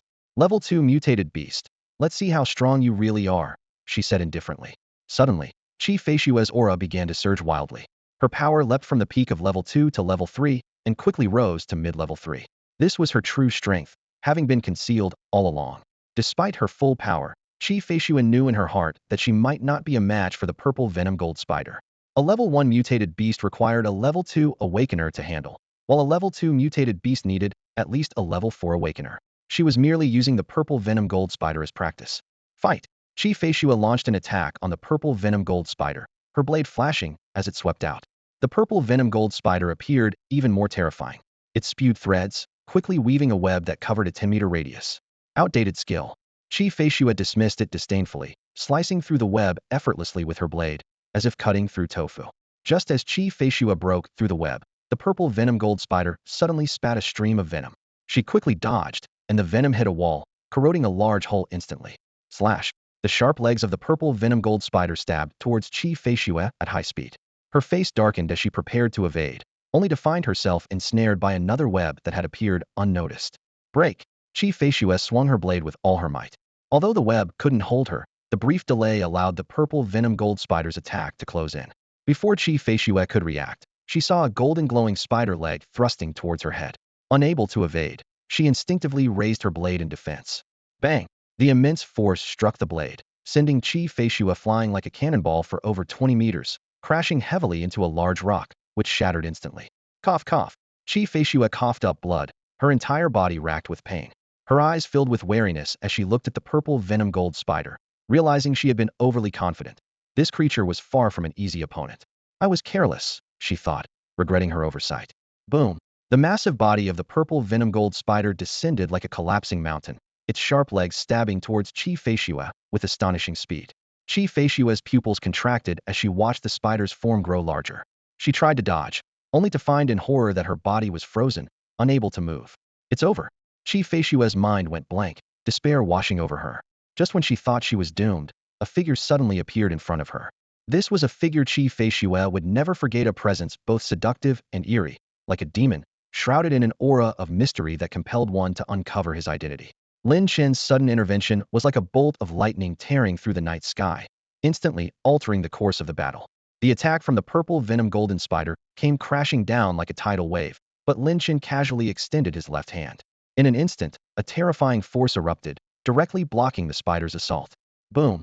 His hand shook, and the massive spider was sent flying several meters, landing heavily on the ground. Immediately after, an invisible force pulled at Qi Feishue's blade, which flew uncontrollably into the air. Lin Chen's figure flickered as he leapt up and effortlessly caught the airborne weapon. In the next moment, he appeared above the spider's head as if by teleportation. Slash! The blade sliced through the air with a piercing whistle. In a flash of cold light, it cut through effortlessly. Blood splattered as the giant spider was cleaved in two from head to tail. Crash! The spider fell to the ground, lifeless. A spirit crystal, the size of a fist, fell from the half of the spider's head. With a casual wave, Lin Chen made the crystal fly into his palm. He examined it with satisfaction. Although this spider's crystal was not as valuable as that of the Silver Moon Corpse King, it far surpassed that of ordinary zombies, and a single one was worth a dozen regular spirit crystals. After pocketing the crystal, Lin Chen turned to Qi Feishuo. Her expression was dazed, clearly overwhelmed by the display of Lin Chen's formidable power. The strength of the purple venom golden spider was formidable. Even a fourth-level awakened might struggle against it. Yet, this enigmatic masked man had split it in two with a single strike, indicating he was at least a fifth-level awakened. A ripple of curiosity crossed Qi Feishue's cool gaze as she wondered about the face beneath the mask. However, Lin Chen, unaware of her thoughts, casually tossed the blade back to her and turned to leave. Thank you. Qi Feishue's clear voice suddenly rang out. Although Lin Chen had taken the spider's spirit crystal, he had saved her life, and gratitude was necessary. Lin Chen paused, turning back to Qi Feishuo. What did you just say? He asked, his voice rasping from behind the shadowy mask, ensuring he wouldn't be recognized. Qi Feishuo softly repeated, "Thank you for saving my life." As soon as she spoke, Lin Chen suddenly punched out. Qi Feishuo felt a sharp pain in her head and lost consciousness. Lin Chen crouched down, swiftly retrieving the spirit crystals from her, totaling 8. Quite a haul, he thought with satisfaction. Thanks shouldn't be just words. These crystals will serve as payment for saving your life. With that, he skillfully pocketed the crystals. Saving a life and taking payment, very fair. Not long after Lin Chen left, Qi Feishuo gradually regained consciousness. She immediately reached for her pockets, only to find them empty. That damned thief, she fumed, realizing her hard-earned spirit crystals had been stolen by the masked man. She had felt gratitude for him saving her life, but now it was clear his actions were driven by ulterior motives. Don't ever let me see you again. Qi Feishuo clenched her fists, her eyes blazing with anger. However, as her gaze fell upon the bisected, still twitching corpse of the venomous purple gold spider, her fury dissipated, and her fists relaxed. Forget it. Not worth the trouble, she muttered reluctantly, her tone filled with resignation. Not far away, an intense battle was unfolding. Hong Hong, a newly awakened mutant beast, was locked in a life-or-death struggle with a massive mutant tiger. This mutant tiger was a mid-level, first-tier creature, its body covered in fur as tough as steel, with bulging muscles exuding an oppressive aura. Roar! The mutant tiger let out a deafening roar and pounced at Hong Hong like a bolt of lightning. Its sword-like fangs gleamed coldly, with viscous liquid dripping from between them. After a few exchanges, Hong Hong was already wounded in several places, blood seeping continuously from its injuries, clearly at a disadvantage. This outcome was not surprising. After all, Hong Hong had just become a mutant beast and had yet to establish its rank, making it one of the most ordinary of its kind. Against such a formidable opponent, its weaknesses were obvious. Suddenly, the mutant tiger launched another fierce attack, its massive body barreling towards Hong Hong like an out-of-control truck. Bang! Hong Hong couldn't dodge in time and was sent flying over 10 meters away, crashing heavily to the ground, staining the earth with its blood. Howl! Hong Hong let out a painful wail, struggling to stand again. The mutant tiger's eyes glowed with bloodthirsty light as it pushed off with its limbs, pouncing once more at the barely alive Hong Hong. Its gaping maw revealed rows of jagged, saw-like teeth, with bits of unchewed flesh caught between them. Just as Hong Hong was on the brink of death, Lin Chen suddenly appeared on the battlefield. Without hesitation, he swung a punch at the mutant tiger's head. Humph! Accompanied by Lin Chen's cold voice, the punch struck the mutant tiger's head like a spear piercing through armor. The mutant tiger's head exploded like a watermelon, sending blood and brain matter flying. Its massive body crashed to the ground, creating a deep crater in the hard earth. Lin Chen swiftly moved in, turning his fist into a claw, and extracted a spirit crystal from the shattered skull of the mutant tiger. Although the azure crystal was smeared with mucus, the power it contained was undeniable. Though smaller than the previous venomous purple gold spider's spirit crystal, its energy was just as enticing. Lin Chen pondered silently. Many skilled hunters choose to target mutant beasts or mutant vines rather than zombies. This is because the probability of obtaining a spirit crystal from zombies is only 1%, while hunting mutant beasts and vines almost always yields a crystal. More importantly, the power within these crystals is generally much stronger. Woof! Hong Hong's eyes were fixed on the spirit crystal in Lin Chen's hand, seemingly yearning for its power. It seemed to realize that swallowing the crystal would bring significant enhancement. Lin Chen gently stroked Hong Hong's head, reassuring. Don't worry, you'll get your share. Hong Hong affectionately licked Lin Chen's hand, expressing its gratitude. Lin Chen carefully placed the spirit crystal into a worn burlap sack and hung it around Hong Hong's neck. He turned to face the seemingly bottomless crevice before him, his expression grave. I'm going down to hunt. Keep watch up here. If there's danger, call out immediately. The crevice was deep and harbored numerous terrifying creatures, so few dared to venture in. Yet, Lin Chen leaped down without hesitation.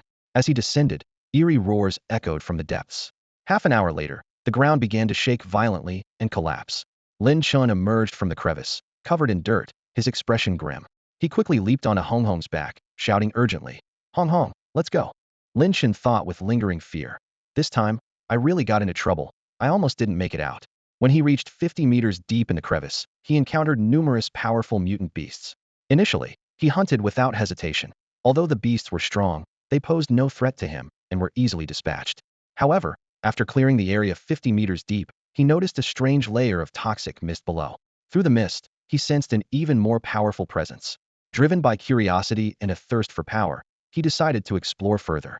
At that moment, the ground began to shake violently, as if something terrifying was about to emerge.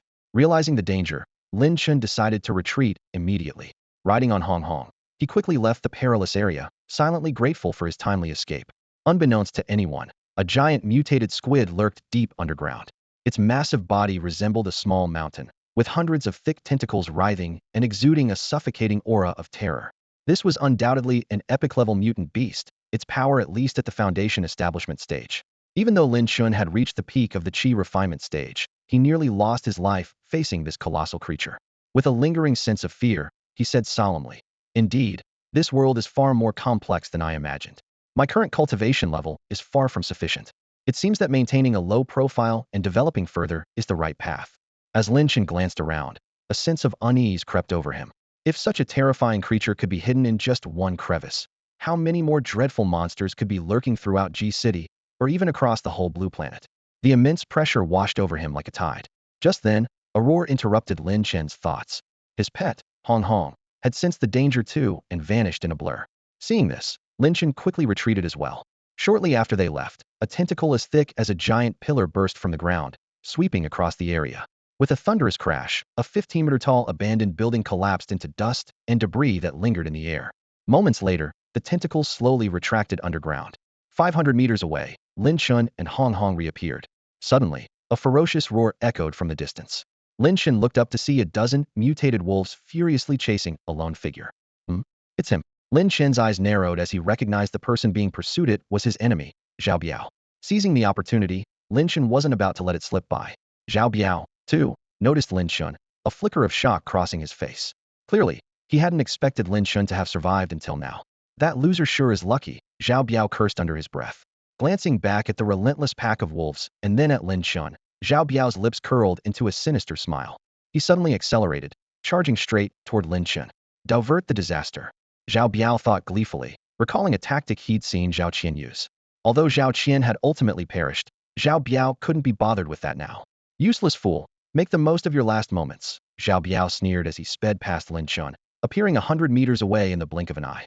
He stopped, not to continue fleeing, but to witness Lin Chen being torn apart by the wolves. The pack lunged at Lin Chen. Yet, Lin Chen remained unervingly calm, silently clenching his fists. This is hilarious. What's that loser trying to do? Take on the wolves single-handedly? What an idiot. Zhao Biao couldn't help but mock. However, his laughter soon froze. Lin Chen swung his fist, shattering the head of a mutated beast in a single blow. Then, he launched a series of lightning-fast attacks. In less than a minute, all the mutated wolves lay defeated at his feet. This can't be. Zhao Biao trembled, his words stumbling over each other. In his mind, Lin Chen was nothing more than an ant he could crush at will. Yet now, this ant had effortlessly vanquished a pack of fierce mutant beasts. The shocking reversal left him in disbelief. After dispatching the wolves, Lin Chen turned to Zhao Biao with a playful look. How did you suddenly become so powerful? I don't believe it. Zhao Biao shook his head in anger, as if denying the truth could change reality. You're a loser and should be beneath my feet forever, never to rise. Heh, Lin Chen chuckled softly, a glint of coldness in his eyes. The harsher your words, the more miserable your end will be. Zhao Biao saw the smile on Lin Chen's face and immediately felt an invisible chill creeping over him. His scalp tingled, and he instinctively turned to flee. Lin Chen, with his hands clasped behind his back, followed at a leisurely pace, as if a cat-and-mouse game had officially begun. 10 minutes passed, and Zhao Biao's composure completely shattered. No matter how he zigzagged, Lin Chen maintained a constant 20-meter distance, shadowing him relentlessly. Zhao Biao gritted his teeth, internally raging. You damn bastard. If you ever fall into my hands, I'll grind your bones to dust. He knew all too well that being caught by Lin Chen would lead to a miserable fate. Suddenly, Lin Chen's voice echoed in Zhao Biao's ear. Ant, the game is over. Before the words even settled, a terrifying force struck. Zhao Biao hadn't even reacted before his body was sent flying several meters, crashing heavily to the ground. The sound of bones breaking was unmistakable, and blood spurted from his mouth. Lin Chen approached coldly, step by step, asking, Now tell me, who is the real waste? Zhao Biao's face turned ashen, terror engulfing him. For the first time, he felt death so close, a feeling he hadn't experienced even when chased by a pack of wolves. Die! Lin Chen raised his hand, unleashing a powerful force from his palm. Zhao Biao's eyes widened, knowing he couldn't escape death, and he was so terrified that he lost control of his bladder. At that critical moment, a chilling voice suddenly rang out. Stop! A man in a starry robe leaped down from a tall building, landing instantly in front of Zhao Biao. Zhao Biao, as if clutching at a lifeline, shouted excitedly, Brother Ini, save me. Then, with a snarl, he added, Brother Ini, this is Lin Chen. You must kill him and grind his bones to dust. Ini's eyes flickered with disdain as he stepped aside and coldly regarded Lin Chen. So you're Lin Chen, the one pestering junior sister Su Xiana? Defeating Zhao Biao shows you're not entirely useless.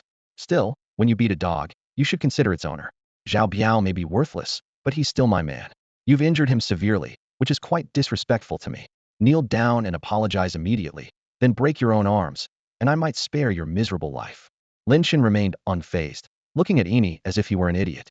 Seeing this, Ini's eyes filled with murderous intent. Since you're courting death, I'll grant you that wish. Before the words finished, Ini's figure vanished, reappearing in front of Lin Chen. He clenched his fist, unleashing a powerful force in one fluid motion. This punch was meant to end Lin Chen's life. In Ini's eyes, although Lin Chen could defeat Zhao Biao, he was nothing more than an ant, easily crushed. After all, Ini was a noble and powerful level 5 early-stage awakener. You insignificant ant, prepare to be annihilated by my hands. Ini declared coldly, his eyes exuding the arrogance of an emperor.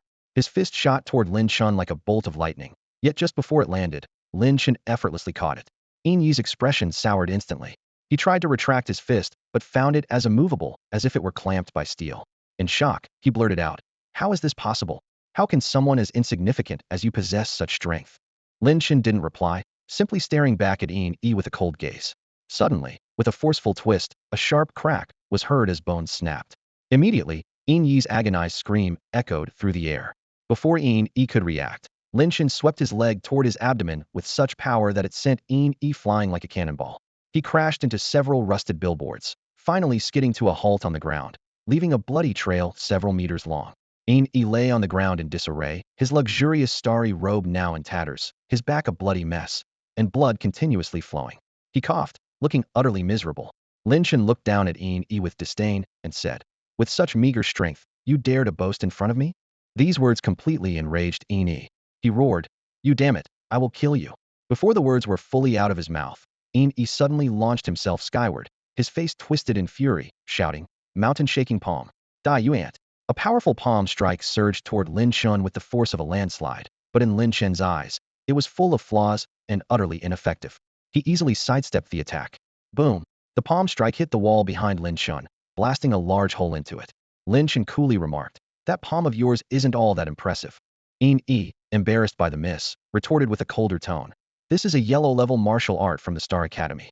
Someone as lowly as you would never have the chance to encounter such a technique, let alone understand its intricacies. Unfazed, Lin Chen replied, "Is that so? Coincidentally, I also know a martial art that will show you blood raining from the sky." Yi scoffed disdainfully. "Ridiculous. How could an ant like you possibly possess martial arts?" To him, martial arts were the pinnacle of skill, something ordinary people could hardly even glimpse, much less own. Without further words, Lin Chen executed his move. Mystic Moon Seal. Instantly, the entire world was engulfed in a blinding white light, so intense it was impossible to keep one's eyes open. The power of the Mystic Moon Seal was so great that it made the earth tremble, the wind howl, and a deafening roar fill the air. It's really a martial art. Yi's pupils contracted in disbelief. Just moments ago, he had confidently asserted that Lin Chen couldn't possibly possess martial arts, only to be proven utterly wrong. What shocked him even more was that Lin Chen's technique was several times more powerful than his yellow-level mountain shaking palm. Yi's face burned with humiliation, not just from physical pain, but from the severe blow to his pride. He finally realized that he might have provoked an opponent he should never have challenged. However, this wasn't just any ordinary pain. It was the overwhelming force of the Xianyu seal erupting. The powerful gusts cut into Yi's face like a blade, and the sheer might of it sparked a fleeting sense of greed within him. Could this be a Xian-level martial technique? Yet, this greed was quickly overshadowed by fear. To his horror, he realized that the white moon imprint had locked onto him, leaving him immobile and helpless as he awaited his impending doom. A scream was abruptly silenced as Yi was struck heated by the Xianyu seal. His body exploded instantly, with blood raining down like a macabre shower. The scene resembled a blood-red flower blooming in midair, chilling to the bone. Lin Chen watched the spectacle with an impassive expression, as if he had merely squashed an ant. A level 5 awakener? Is that supposed to be impressive? He murmured, his tone dripping with disdain. To him, using the Xianyu seal to kill a level 5 initial awakener was like using a cannon to swat a fly utterly inconsequential. Zhao Biao, having witnessed the entire event, was struck speechless with fear, managing only to emit muffled sounds. Lin Chen cast him a cold glance. "If you can't speak, then stay silent forever." With that, he lightly tapped his foot, sending a pebble into the air. A flick of his finger, and the pebble shot toward Zhao Biao like an arrow. With a soft thud, a bloody hole appeared in Zhao Biao's forehead, and his life force vanished instantly. Lin Chen's lips curled into a cold smile. Congratulations to this challenger for successfully dying. The world is now rid of another fly.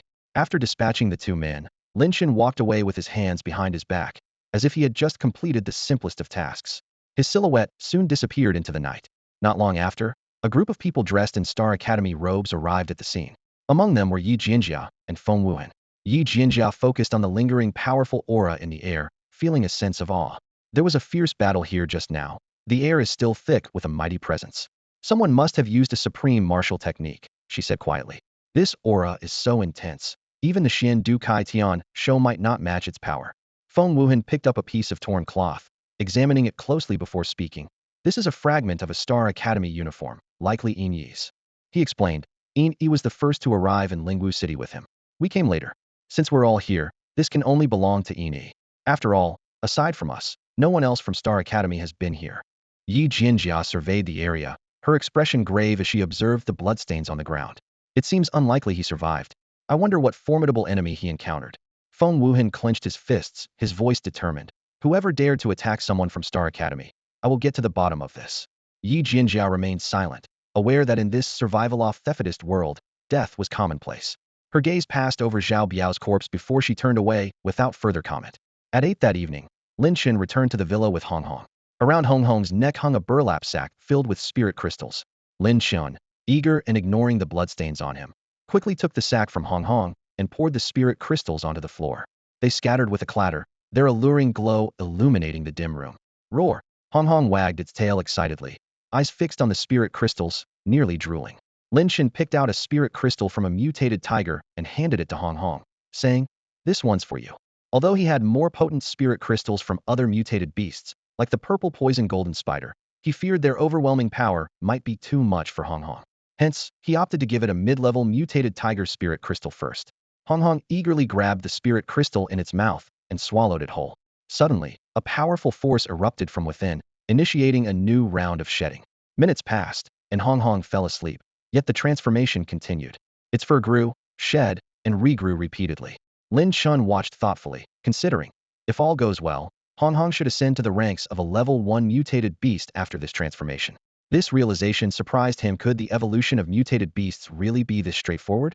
He couldn't help but wonder if there was a limit to such evolution. If not, Hong Hong's future potential might truly be boundless. 456, 457, 458, a total of 458. A satisfied smile appeared on Lin Chen's face. This haul was truly massive.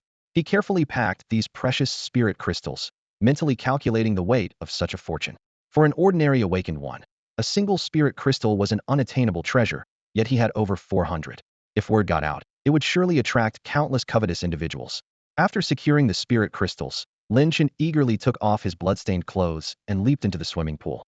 The icy water enveloped him, washing away most of his fatigue. He stretched out his limbs, closed his eyes, and floated peacefully on the surface. The surrounding spiritual energy seemed summoned, continuously gathering towards him. The first rays of morning sunlight streamed through the window, and Lin Chen suddenly opened his eyes, leaping out of the water. Before him was Hong Hong's massive figure, its tongue hanging out and tail wagging like a fan. Clearly, it had completed its transformation, becoming a genuine early-stage level 1 mutated beast.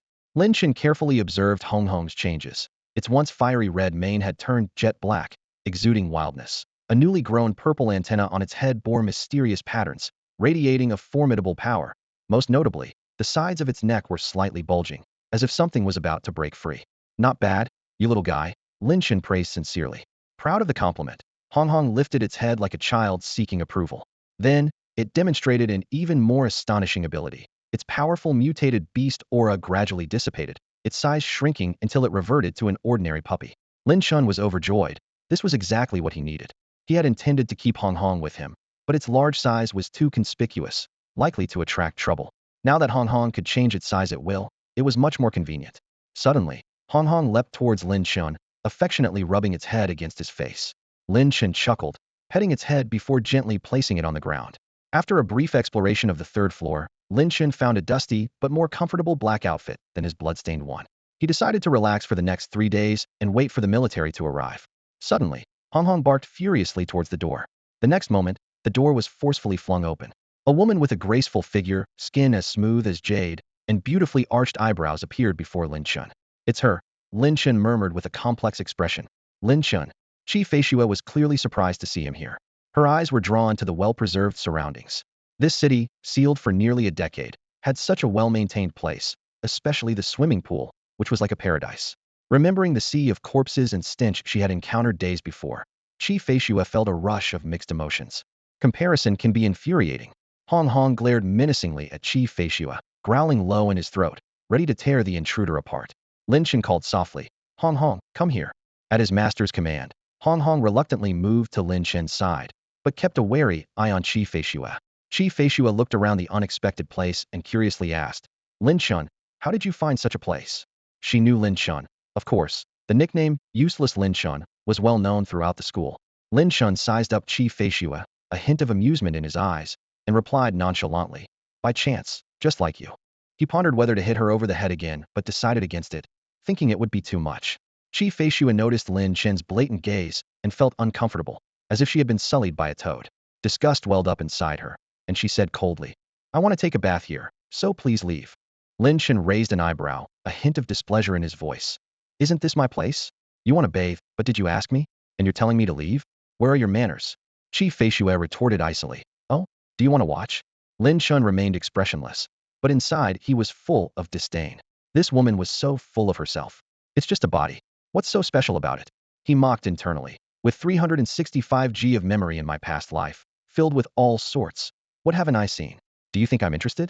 At that moment, a strange look appeared in Lin Chen's eyes, and he quickly stepped out of the room. Seeing him leave, Chi Feishua felt a fleeting sense of satisfaction, followed by an inexplicable sense of loss. Chi Feishua slowly approached the pool, undressing piece by piece. Her delicate, jade-like body was gradually revealed, with full, round breasts and slender legs like fine jade. Not long after, a piercing cry broke the sky. Chirp! A massive, fiery red mutant bird appeared, blocking out the sun with its overwhelming presence. With its arrival, countless mutant beasts in the city center trembled as if suppressed by a superior bloodline. Standing on the villa's rooftop, Lin Chen squinted slightly. The aura of this mutant bird was extremely powerful, not as formidable as the mutant squid he had encountered before, but far beyond that of the purple venomous golden spider. Hong Hong, fur bristling, cowered at Lin Chen's feet, clearly overwhelmed by the bird's oppressive power. A level 5 mutant beast, the scarlet flame bird, a shocked voice exclaimed. Chi Feishua, having finished her bath, approached with a grave expression and disbelief in her eyes.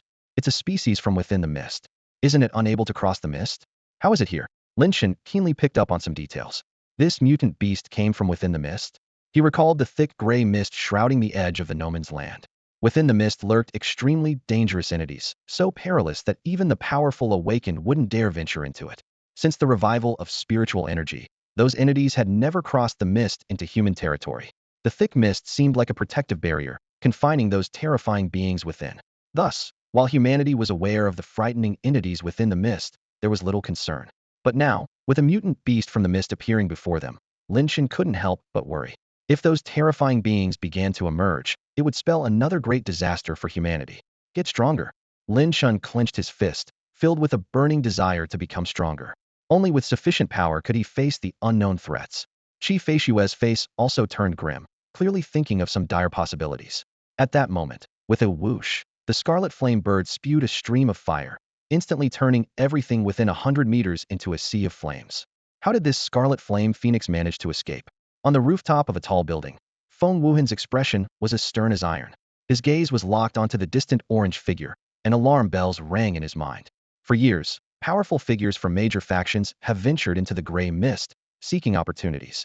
Within that mysterious fog, they discovered the Scarlet Flame Phoenix clan, a formidable mutated species. These creatures can spew flames with a force capable of scorching mountains and boiling seas, their might instilling fear in all who encounter them. Each Scarlet Flame Phoenix is a nightmare for humans, and they do not exist alone, but as a tribe. What is even more unsettling is that the mist harbors not only the Scarlet Flame Phoenix, but also many other powerful mutated groups. This discovery initially shocked the major powers, as the strength of these mutated beasts is terrifying. If they invaded human territories, it would undoubtedly lead to a new disaster. Fortunately, the mysterious gray mist seemed to act as a natural barrier, keeping these mutated beasts at bay and maintaining a delicate balance. However, the appearance of this Scarlet Flame Phoenix has disrupted that balance. If it can cross the mist, could other mutated beasts also breach this barrier? With this thought, Feng Wuhan's heart grew even heavier. He took a deep breath and said firmly, "We must report this to the Academy immediately." Yi Jinjia remained silent, her gaze fixed on the Scarlet Flame Phoenix. The aura it emitted was even stronger than the Silver Moon Corpse King, far beyond their current ability to handle, especially with her injuries. At that moment, a student from Star Academy suddenly pointed into the distance, exclaiming, "Commander Yi, there are two people over there." Following his direction, Feng Wuhan recognized them as assessment candidates from Lingwu University. Alarm bells rang in his mind once more. If a candidate were to die at the hands of ordinary zombies or mutated beasts, it might be understandable. But if crushed to death by such a high-level mutated beast, it would be difficult to justify. A cold glint flashed in Yi Jinjia's icy eyes. Ignoring her injuries, she unleashed her aura and shot towards the Scarlet Flame Phoenix like an arrow. Seeing this, Feng Wuhan and the others quickly followed. Meanwhile, in the distance, Qi Feishue sensed the approaching danger, her face turning pale. She hurried towards the stairway, shouting, "This is bad. The Scarlet Flame Phoenix is coming our way, run." However, Lin Chen stood calmly in place, thinking, just a level 5 mutated beast, easily dealt with. Seeing Lin Chen still standing there, Qi Feishue stomped her foot anxiously. "What are you doing standing there? Run." Although she didn't like Lin Chen, she couldn't bear to see him die horribly. Lin Chen glanced at Qi Feishue and thought to himself, with this woman here, it's inconvenient to act. Should I just knock her out? While Lin Chen pondered briefly, Yi Jinjia and the others had already engaged the Scarlet Flame Phoenix. Starburst! Yi Jinjia shouted fiercely, leaping forward and delivering a powerful kick to the Phoenix's head. Despite her injuries and diminished strength, the kick was still formidable. Boom! The kick landed heavily on the Phoenix's head, causing it to stagger and nearly fall from the sky. Chirp! The Scarlet Flame Phoenix let out a sharp cry, angrily lunging at Yi Jinjia. Wind Blade Strike. Seeing this, Feng Wuhan immediately unleashed his martial skill. Several sharp wind blades whistled forth, striking the Scarlet Flame Phoenix. Sizzle! The wind blades hit the Phoenix, sparking but failing to harm it. The Phoenix's feathers were like impenetrable armor, easily deflecting Feng Wuhan's attack. The Crimson Flame Bird locked its gaze on Yi Jinjia, completely ignoring Feng Wuhan's presence. It opened its sharp beak and unleashed a powerful blaze, causing the air to tremble violently in its wake. Not to be outdone, Yi Jinjia quickly executed the Meteor Palm, meeting the flames with a massive palm imprint. With a thunderous crash, the two formidable forces collided fiercely. Yi Jinjia immediately coughed up blood, her face turning deathly pale. She was already severely injured, and exerting herself only worsened her condition. Even at her peak, she struggled to match this fearsome crimson flame bird. The bird, seizing its advantage, launched another fiery attack. Yi Jinjia's palm imprint was instantly shattered and dissipated into nothingness. The overwhelming flames pushed her back dozens of meters, and she barely managed to steady herself, inwardly lamenting her limitations. Turning to Feng Wuhan and the others, Yi Jinjia said sternly, "You all need to leave. I'll cover the retreat." Feng Wuhan frowned with concern, saying, "But Commander Yi, your injuries." Yi Jinjia interrupted coldly. "No more talking, go? Staying will only mean death for you." Feng Wuhan paused briefly before ordering the group, "Take those two and leave. Commander Yi and I will handle the rear." The group reluctantly agreed, quickly moving towards Lin Chen and Qi Feishua. Yi Jinjia took a deep breath, preparing for the imminent battle. The crimson flame bird let out a piercing cry, furiously flapping its wings. Dozens of razor-sharp feather blades shot through the air with a shrill whistle. These feathers were lethally powerful, ensuring certain death if struck. As Yi Jinjia summoned all her strength to defend, a resonant voice suddenly rang out. "Jinjia, fall back." An elderly man in a starry robe rushed over, positioning himself in front of Yi Jinjia. "Elder Chu." Yi Jinjia felt a moment of relief upon seeing him. This elder from the inner court of Star Academy was a 9th-tier peak awakened, a force to be reckoned with. Without hesitation, Elder Chu acted. Thunder Palm. A thunderous roar erupted as a massive palm imprint surged forth, imposing and formidable. The feather blades clashed with the imprint, producing a series of crisp collision sounds, unable to advance further. The crimson flame bird, angered by its ineffective attack, swooped rapidly towards Elder Chu, its sharp claws tearing at the thunder palm imprint. The imprint was instantly shredded, forcing Elder Chu to retreat 5 steps, his face flushed and breath uneven. He remarked gravely, "As expected of a level 5 mutant beast, your strength is formidable. But today, you will meet your end." Elder Chu turned his gaze to the distance, calling out loudly, "King Wu, please help us vanquish this beast." There seemed to be a response from the void. Suddenly, a spear pierced through the air with unstoppable force, impaling the crimson flame bird. The bird was pinned to the ground, blood gushing out and staining the earth. It struggled briefly before reluctantly taking its last breath. Feng Wuhan stared solemnly at the spear that had slain the crimson flame bird. The bird's feathers were incredibly tough, impervious to ordinary weapons. Yet this spear had effortlessly dispatched it, clearly a weapon of immense power. The spear of the skybreaker, Luo Dongsheng. A flicker of intrigue crossed Yi Jinjia's eyes as the image of a towering, peerless warrior flashed in her mind. It seems that the gray mist can no longer contain those mutant beasts. A calm voice broke the tense atmosphere. A burly man dressed in a white star robe suddenly appeared. His sword-like eyebrows and starry eyes, combined with a face as flawless as white jade, exuded an unmatched handsomeness and a unique aura, akin to a transcendent god king. This man was Luo Dongsheng, the unparalleled martial king of Star Academy. His strength was unfathomable and commanded respect. With a casual wave, Luo Dongsheng summoned a spear gleaming with a cold light into his hand. Upon seeing this, Yi Jinjia respectfully greeted him. "Greetings, Martial King." In this world, a 9th-tier awakened is not the pinnacle of cultivation. Beyond the peak of the 9th tier lies an even more profound realm. Luo Dongsheng had entered this new realm, but few knew the extent of his current power.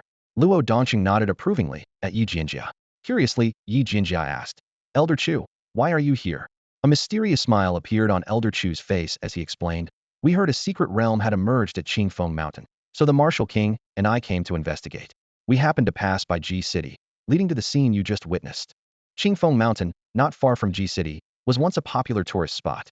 However, since the resurgence of spiritual energy, the path to Qingfeng Mountain had been completely sealed off, and little was known about its current state. A secret realm. Yi Jinjia's heart stirred with excitement. She was no stranger to secret realms. The martial techniques she used, and even the spear in Luo Dongqing's hand, were treasures from these realms. Even the mighty Star Academy was founded on a star secret realm. The value of these realms was truly immeasurable. Since the resurgence of spiritual energy, some secret realms began to appear. If space is likened to a folded piece of paper, secret realms are hidden in the creases. Now, some force has straightened the paper, revealing the secret realms.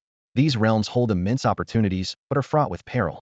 Even a 9th-tier awakened is insignificant in a secret realm, like an ant. Even those who have entered new realms must tread carefully. Thus, every time a secret realm emerges, many explorers perish within. Elder Chu continued, "We've located the secret realm. Based on our estimation, it will open in a few days." Yi Jinjia softly remarked, "It seems I cannot miss this secret realm." Elder Chu nodded with a smile, holding high hopes for this exceptionally talented student. As a key talent of the academy, Yi Jianjia's potential was limitless, and missing such an opportunity was not an option. Meanwhile, on the rooftop, Lin Chen's gaze was fixed on the spear in Luo Dongqing's hand. He thought to himself, that spear is extraordinary. This gave him a hint of anticipation for Star Academy. Noticing Lin Chen's gaze, Qi Feishue coldly remarked, stop staring. That's a spiritual weapon. Even if it were in your hands, you couldn't wield it. With the danger gone, she returned to her aloof demeanor. As the granddaughter of the dean of the Spiritual Martial University, she naturally knew more secrets than most. A spiritual weapon, Lin Chen realized. Having read countless novels in his past life, he understood the significance of a spiritual weapon. He hadn't expected Luo Dongqing's spear to be such a precious treasure. For a fleeting moment, the thought of killing for the treasure crossed his mind, but he quickly dismissed the dangerous idea. At that moment, the sound of roaring engines came from afar. Everyone looked up to see over 20 military aircraft speeding towards G City. At precisely 2 p.m., these aircraft landed in G City in an orderly fashion, signaling the onset of a larger storm. As the assessment was about to end, Lin Chen felt a wave of relief wash over him. He had been hiding in the hellish environment of G City for 3 days and was finally about to leave. He couldn't wait to take a hot shower, enjoy a hearty barbecue, and indulge in a few drinks. Having successfully obtained the spirit crystals during the assessment, he had no more worries. The other candidates around him were also filled with excitement. The roar of military aircraft engines could be heard, and someone, unable to contain themselves, rushed out from their hiding spot, only to be instantly torn apart by zombies. This brutal scene served as a stark reminder to everyone that the final test was to board the military aircraft safely. A military aircraft happened to be parked on the rooftop of a villa. Lin Chen boarded it with Hong Hong, carrying a dirty burlap sack. Qi Feishue frowned and asked, what's in your bag? Lin Chen casually made up a story. I came across a dead mutant beast earlier. I heard its materials can be used to make weapons, so I collected some. In reality, the bag was filled with spirit crystals. Qi Feishue handed Lin Chen a spirit crystal, believing that with his abilities, it would be difficult for him to complete the assessment. However, Lin Chen politely declined her offer and pulled out one of his own spirit crystals. Surprised, Qi Feishue asked where he got it, to which Lin Chen simply replied, found it. Qi Feishue thought Lin Chen was incredibly lucky, not only finding a safe hiding place, but also stumbling upon a spirit crystal. The two of them boarded the aircraft, and after an hour, with no one else arriving, the aircraft flew them to Lyun City. Back at Lingwu University, military aircraft landed one after another. The students, covered in dirt and looking exhausted, stepped out of the cabins like survivors returning from hell. They greedily inhaled the fresh air of the campus, their faces glowing with excitement. Compared to the nightmare of G City, Lingwu University felt like paradise. At that moment, all the students wanted was to take a good shower and have a restful sleep.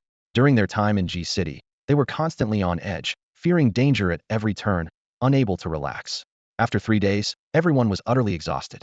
Suddenly, a broadcast announcement echoed. All assessment participants, please gather at the square. Everyone perked up and immediately headed to the square. At the square, the school leaders and mentors had been waiting for some time. Of the original 300 participants, only about 150 remained, with half eliminated. Seeing this number, the leaders and mentors couldn't help but sigh. This had been the most brutal assessment in history, but the number of survivors had exceeded their expectations. They had no idea that the survival of so many people was due to the presence of a Silver Moon Corpse King. Most of the test locations were chosen along the edges of the uninhabited zone. When the Silver Moon Corpse King appeared, the zombies at the edges flocked towards the city center, significantly reducing the pressure on the participants. Lin Chen, an excited voice pierced through the tense atmosphere. Wang Yi saw Lin Chen walking alongside Qi Feishue, and his eyes lit up with joy. He rushed over without hesitation and embraced Lin Chen tightly. Seeing you're okay puts my mind at ease, Lin Chen said with a smile, his voice carrying a clear sense of relief. Wang Yi rubbed his slightly sore eyes and then laughed. I almost didn't make it. First, I nearly got killed by someone. Then I barely escaped being eaten by zombies. It was a roller coaster ride, but living through it feels amazing. As long as you're okay, Lin Chen said, patting Wang Yi's shoulder reassuringly. Wang Yi glanced between Lin Chen and Qi Feishue for a moment before flashing a mischievous smile and teasingly asked, what's going on with you two? Everyone else looks like a bunch of beggars, covered in dirt, but you two are spotless. You don't look like you've just undergone a life and death test. Qi Feishue ignored Wang Yi with a blank expression and walked ahead. Lin Chen quietly warned Wang Yi. Don't say anything rash. You're no match for her. Wang Yi chuckled, clearly just joking around. At that moment, a gloomy voice shattered the brief moment of levity. Lin Chen, you're surprisingly resilient for a loser. Song Lingfeng appeared, looking as disheveled as everyone else, his clothes stained with mud and blood. He glared at Lin Chen with incredulity and jealousy. With so many zombies in G City, How didn't they manage to kill this loser? He said through gritted teeth. You've got some luck too. Chi Feishua suddenly spoke, her icy gaze fixed on Song Lingfeng, as if to freeze him in place. Song Lingfeng's face turned pale instantly, and he forced a smile. Feishua, I was wrong last time, but the situation was urgent. Chi Feishua remained indifferent, ignoring Song Lingfeng's explanation. Rebuffed, Song Lingfeng's anger grew, and he redirected his resentment towards Lin Chen. Surviving the uninhabited zone, I bet you just hid in some corner, Song Lingfeng said loudly, ensuring everyone around could hear. But what's the use? You still can't complete the test. So why even participate? Why not just accept being a loser? As soon as Song Lingfeng finished speaking, people around them gave Lin Chen strange looks. It was unbelievable for an ordinary person to survive in the uninhabited zone for 3 days unscathed. Those in the elite class were especially surprised, knowing the threats Lin Chen faced weren't just zombies and mutated beasts. Some observant people noticed Zhao Biao's absence and speculated he might have fallen victim to zombies or mutated beasts, though no one suspected Lin Chen was responsible. You're just a snob. Wang Yi couldn't help but retort before Lin Chen could respond. Song Lingfeng's eyes flashed coldly as he stared at Wang Yi. Are you looking for trouble? Screw you, want to fight? Wang Yi replied with a challenge, knowing he wasn't a match for Song Lingfeng in strength. But why was he so brazen? Because one of the leaders on the stage was his uncle, who doesn't have some connections. I'll kill you. Song Lingfeng's murderous intent surged. How dare an insignificant person provoke him? Do you dare? Wang Yi taunted with a cold smile, his eyes gleaming with defiance. Song Lingfeng's fists clenched tightly, veins bulging. At that moment, a powerful aura locked onto him like a sharp blade. His heart tightened as he glanced up at the stage, a flicker of malice in his eyes. Slowly, he released his fist, turned to Wang Yi, and said coldly, I hope you can keep up this arrogance. Wang Yi curled his lips into a disdainful smile, his eyes full of contempt. Huh, a guy who bullies the weak and fears the strong. On stage, a stern-looking middle-aged mentor spoke up, his tone severe. Old Wang, your boy's got quite the mouth on him. How about I teach him a lesson? This was Song Zhong, Song Lingfeng's uncle, a formidable mid-level stage 3 awakened one. Before he finished, a middle-aged man in elegant robes replied calmly. The Wang family disciplines its own. Outsiders aren't qualified. This was Wang Zhan, a mentor at Lingwu University. Though rarely taking action, his strength was unfathomable, on par with Song Zhong. Song Zhong's eyes flashed coldly. And if I insist on teaching him? Wang Zhan casually toyed with a teacup, his tone calm, yet threatening. Then let's see if the Song family can withstand the Wang family's wrath. Despite his refined appearance, his words were equally arrogant. The entire Wang family was like this, from Wang Yi to Wang Zhan. None of the other leaders around intervened, accustomed to such tense scenes. The feud between the Wang and Song families was long-standing, and the conflict between these two mentors never ceased. Song Zhong's expression shifted, gritting his teeth. Being too arrogant can lead to downfall. It's not good for young people. Wang Zhan's eyes glinted with mockery. You should tell that to Song Lingfeng. It might save him from provoking others and meeting his end someday. Song Zhong was left speechless, his face turning livid. Unable to confront Wang Yi, Song Lingfeng turned his gaze to Lin Chen, a sneer on his lips. Why so quiet, loser? Afraid you can't pass the assessment and have nothing to say?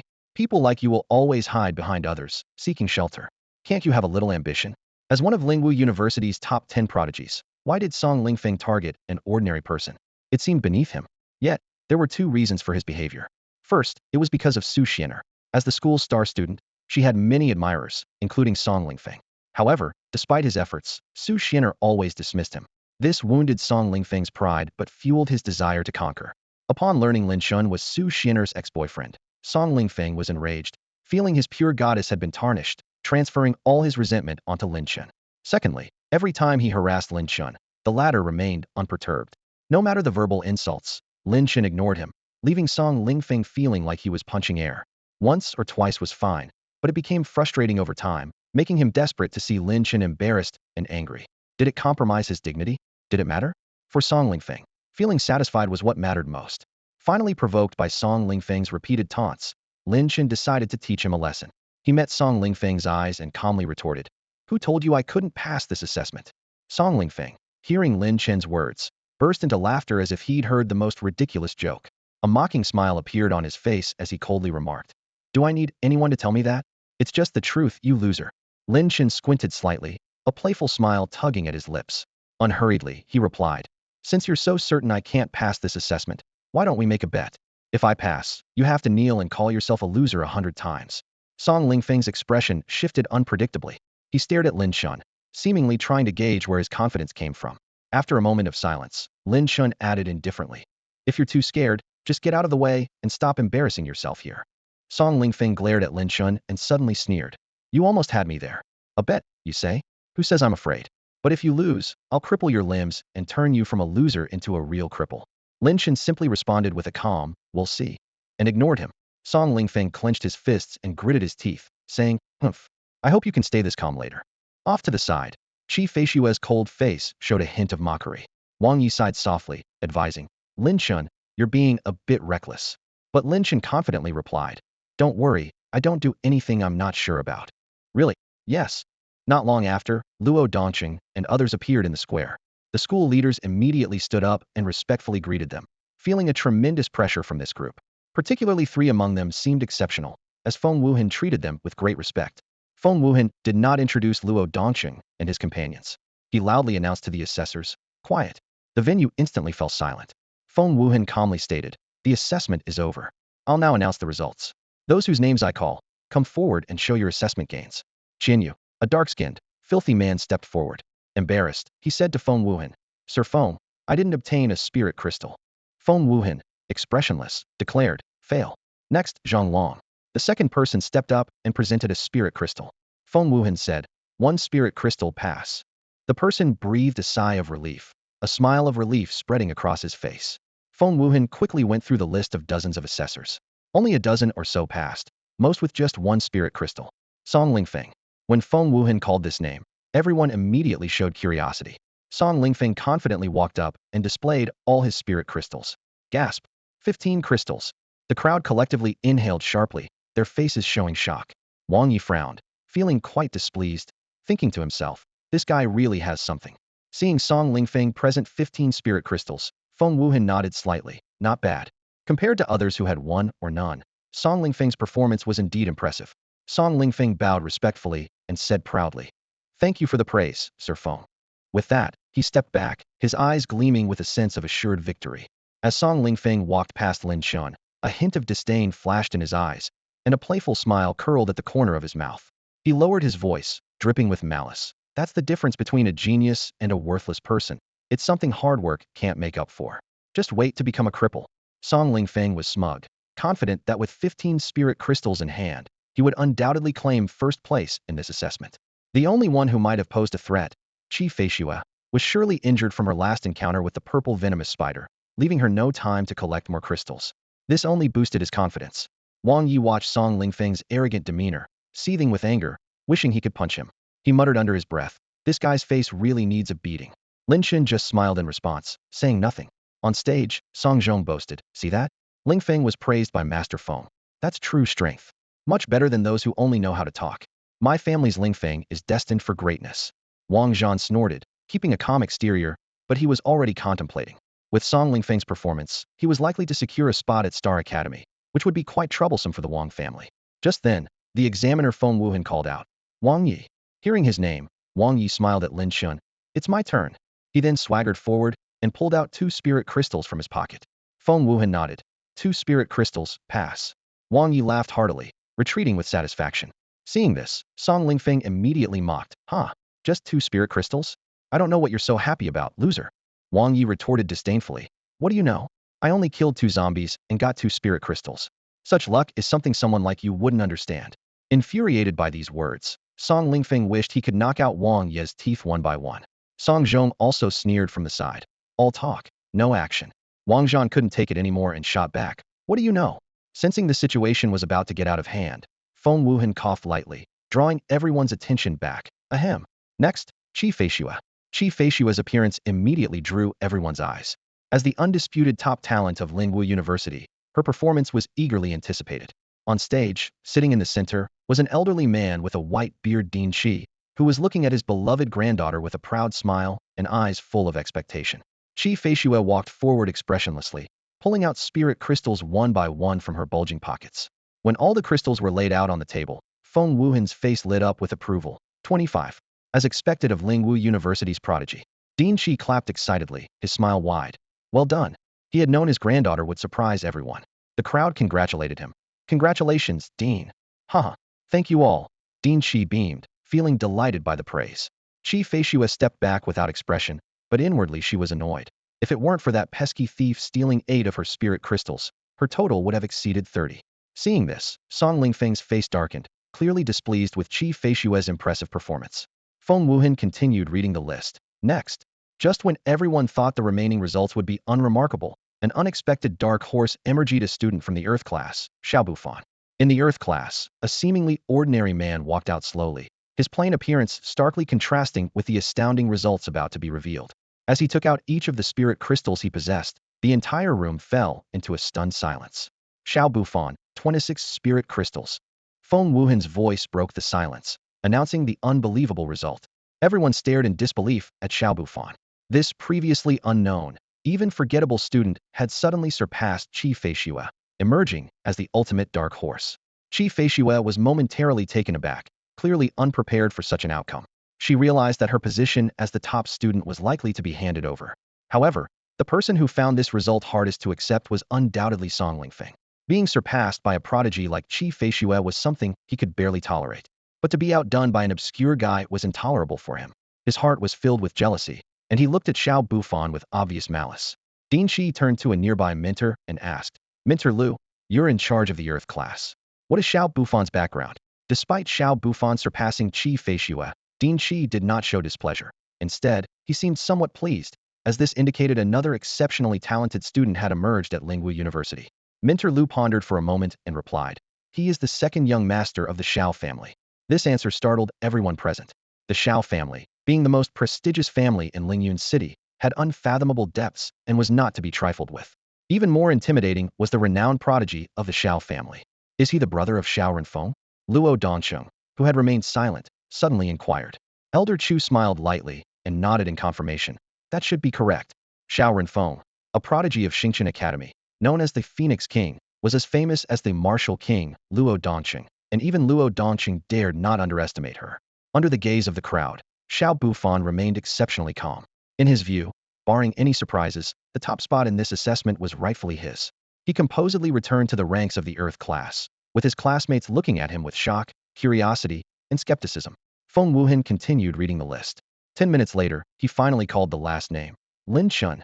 The crowd's interest was piqued once more, eager to see the outcome of the bet between Lin Chen and Song Lingfeng. However, most did not hold high hopes for Lin Chen. They believed that hidden experts like Xiao Bufan were rare, and Lin Chen seemed like an ordinary person. Betting against Song Lingfeng appeared to be a path to self-destruction. Lin Chen, your name was called. Are you really sure about this? Despite Lin Chen's previous assurances, Wang Yi couldn't help but express his concern. Lin Chen smirked slightly and said calmly, "Don't worry. Haha, turning a loser into a cripple should be quite interesting." Song Lingfeng sneered, a cruel glint flashing in his eyes as if he could already see himself crippling Lin Chen. Just the thought excited him immensely. Lin Chen responded expressionlessly, "Find a good spot to kneel in advance." With that, he turned and walked away, leaving behind a cryptic remark, "Let's see how long you can keep up the act." Song Lingfeng's expression darkened, yet he felt an inexplicable unease creeping up inside him. Feng Wuhan looked thoughtfully at Lin Chen's back, now curious himself whether Lin Chen truly had an ace up his sleeve or was merely bluffing. If it was the latter, things would indeed go awry. Lin Chen approached Feng Wuhan and casually pulled a spirit crystal out of his pocket. This scene left everyone present utterly stunned. Whoa, Lin Chen, the so-called loser, actually completed the assessment. Isn't he just an ordinary person? How did he get a spirit crystal? I'm a level 1 awakened being, and couldn't even bring back one spirit crystal. How did he manage it?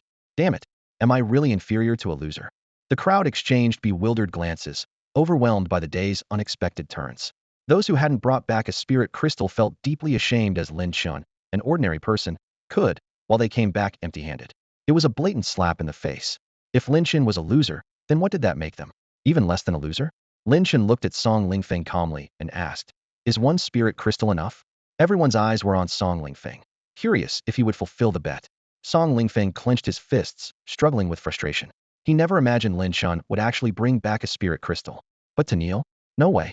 Suppressing his anger, Song Lingfeng coldly retorted, "One spirit crystal is enough, but you got it through unscrupulous means, so it doesn't count." Raising his voice, he accused, "Earlier, I saw you with Qi Feishue. If I'm not mistaken, you must have begged her for a spirit crystal, right?" His words made everyone realize Lin Chen had indeed appeared with Qi Feishue. Could it be, as Song Lingfeng said, that the crystal in Lin Chen's hand was from Qi Feishue? Song Lingfeng immediately approached Feng Wuhan respectfully, saying, "Master Feng, I suspect Lin Chen cheated on the assessment, seriously violating the rules. Please investigate. Chi Feishue frowned slightly and quickly explained to Feng Wuhan. Master Feng, I never gave Lin Chen a spirit crystal. Feng Wuhan looked coldly at Song Lingfeng, having already stated that he only cared about the results. What was this fool doing? Unfortunately, Song Lingfeng seemed oblivious to Feng Wuhan's gaze. Lin Chen calmly addressed Song Lingfeng. Since you claim this crystal came from Chi Feishue, what about this one? He pulled out another spirit crystal from his pocket, then mocked. Do you believe Chi Feishue gave me 2 spirit crystals? Everyone instinctively shook their heads. Even if Chi Feishue was generous, she couldn't possibly give Lin Chen 2 crystals. Besides, they weren't even friends, so why would she give him crystals? This brought them back to the original question. Where did Lin Chen's crystals come from? Obtaining one was already unbelievable, and now he produced a second one. How did he do it? Are ordinary people these days really this formidable? Song Lingfeng stubbornly insisted. Humph. Chi Feishue could have over 20 crystals. Giving you 2 isn't out of the question. Why not? Lin Chen chuckled coldly and retorted. Still refusing to accept reality? How about these? With that, he began pulling out more spirit crystals from his pocket. Before long, a small pile of spirit crystals lay in front of Feng Wuhan. The crowd stared in disbelief, their jaws practically hitting the floor. A total of 27 spirit crystals. Feng Wuhan finished counting and furrowed his brow, feeling conflicted. Today had been full of unexpected twists. Initially, Xiao Bufan's 26 spirit crystals had already surprised him, but Lin Chen unexpectedly had one more. The key point was that Lin Chen was not an awakened one. He was just an ordinary person. To obtain so many spirit crystals, he would have had to hunt 27 mutated beasts, each far stronger than zombies and possessing some level of intelligence, making it nearly impossible for an ordinary person to hunt them. Xiao Bufan's expression was dark. His seemingly guaranteed first place had slipped away, leaving him secretly displeased. He scrutinized Lin Chen from head to toe, seeing nothing special about him except that he was more handsome. Lin Chen didn't even have the slightest aura of an awakened one, was entirely ordinary. How could he return with so many spirit crystals? Xiao Bufan was baffled. Chi Feishue silently watched Lin Chen, her mood worsening. She had earlier thought of giving him a spirit crystal out of pity, but now she realized he was likely mocking her for her single pitiful crystal. Her ears burned with embarrassment, and she found Lin Chen increasingly annoying. Wang Yi was stunned, taking a long time to recover. He couldn't help but admire Lin Chen, finally understanding why Lin Chen was so calm and was confident all along. As for how Lin Chen obtained the spirit crystals, Wang Yi wasn't curious. He just knew that Lin Chen had stolen all the limelight. 27 spirit crystals firmly secured the top spot. An ordinary person had claimed first place in this assessment, an impressive feat, Wang Yi thought with a smirk. Even my brilliance has been overshadowed. Lin Chen looked at Song Lingfeng with a blank expression, his gaze seemingly saying, "Keep talking? You're lucky I'm not slapping you."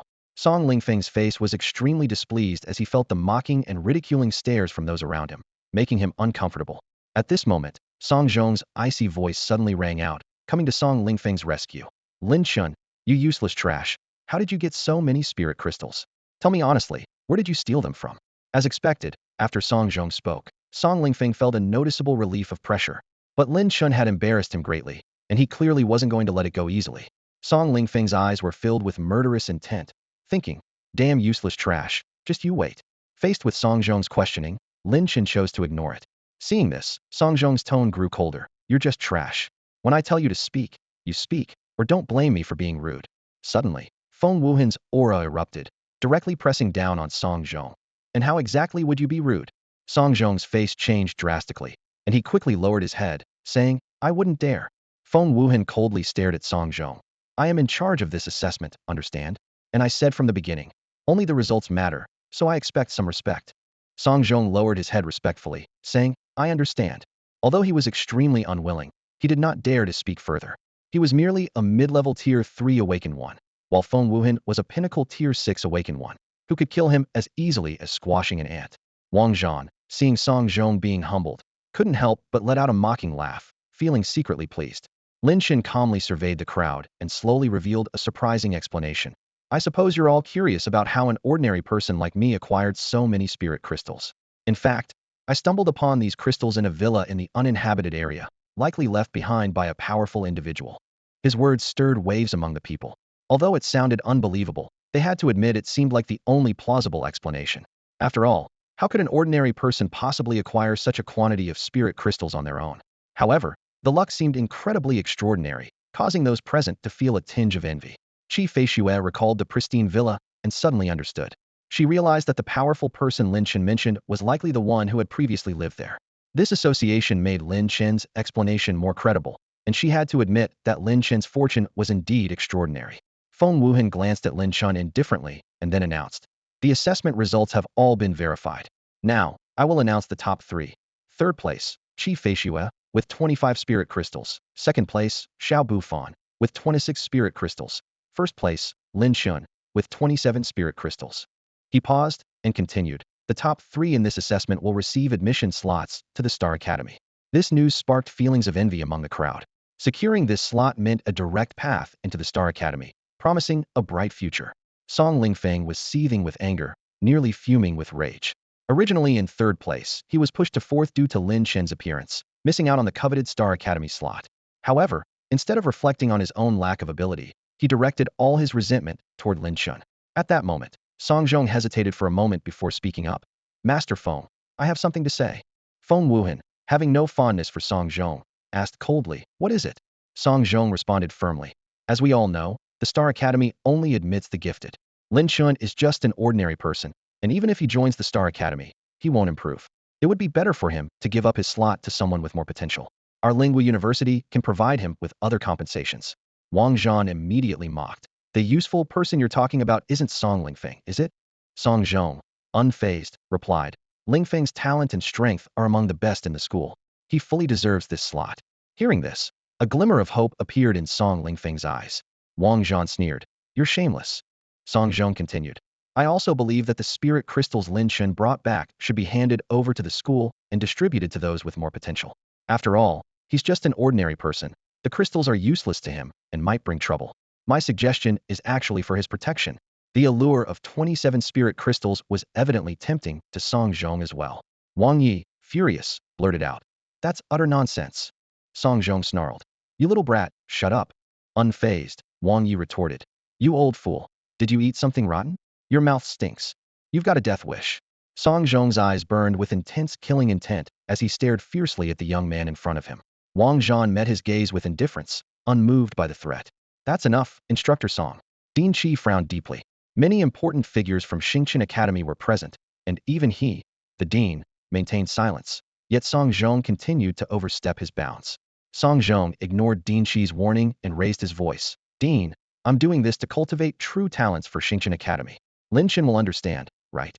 "Not really." Lin Chen replied coldly, a hint of mockery flashing in his eyes.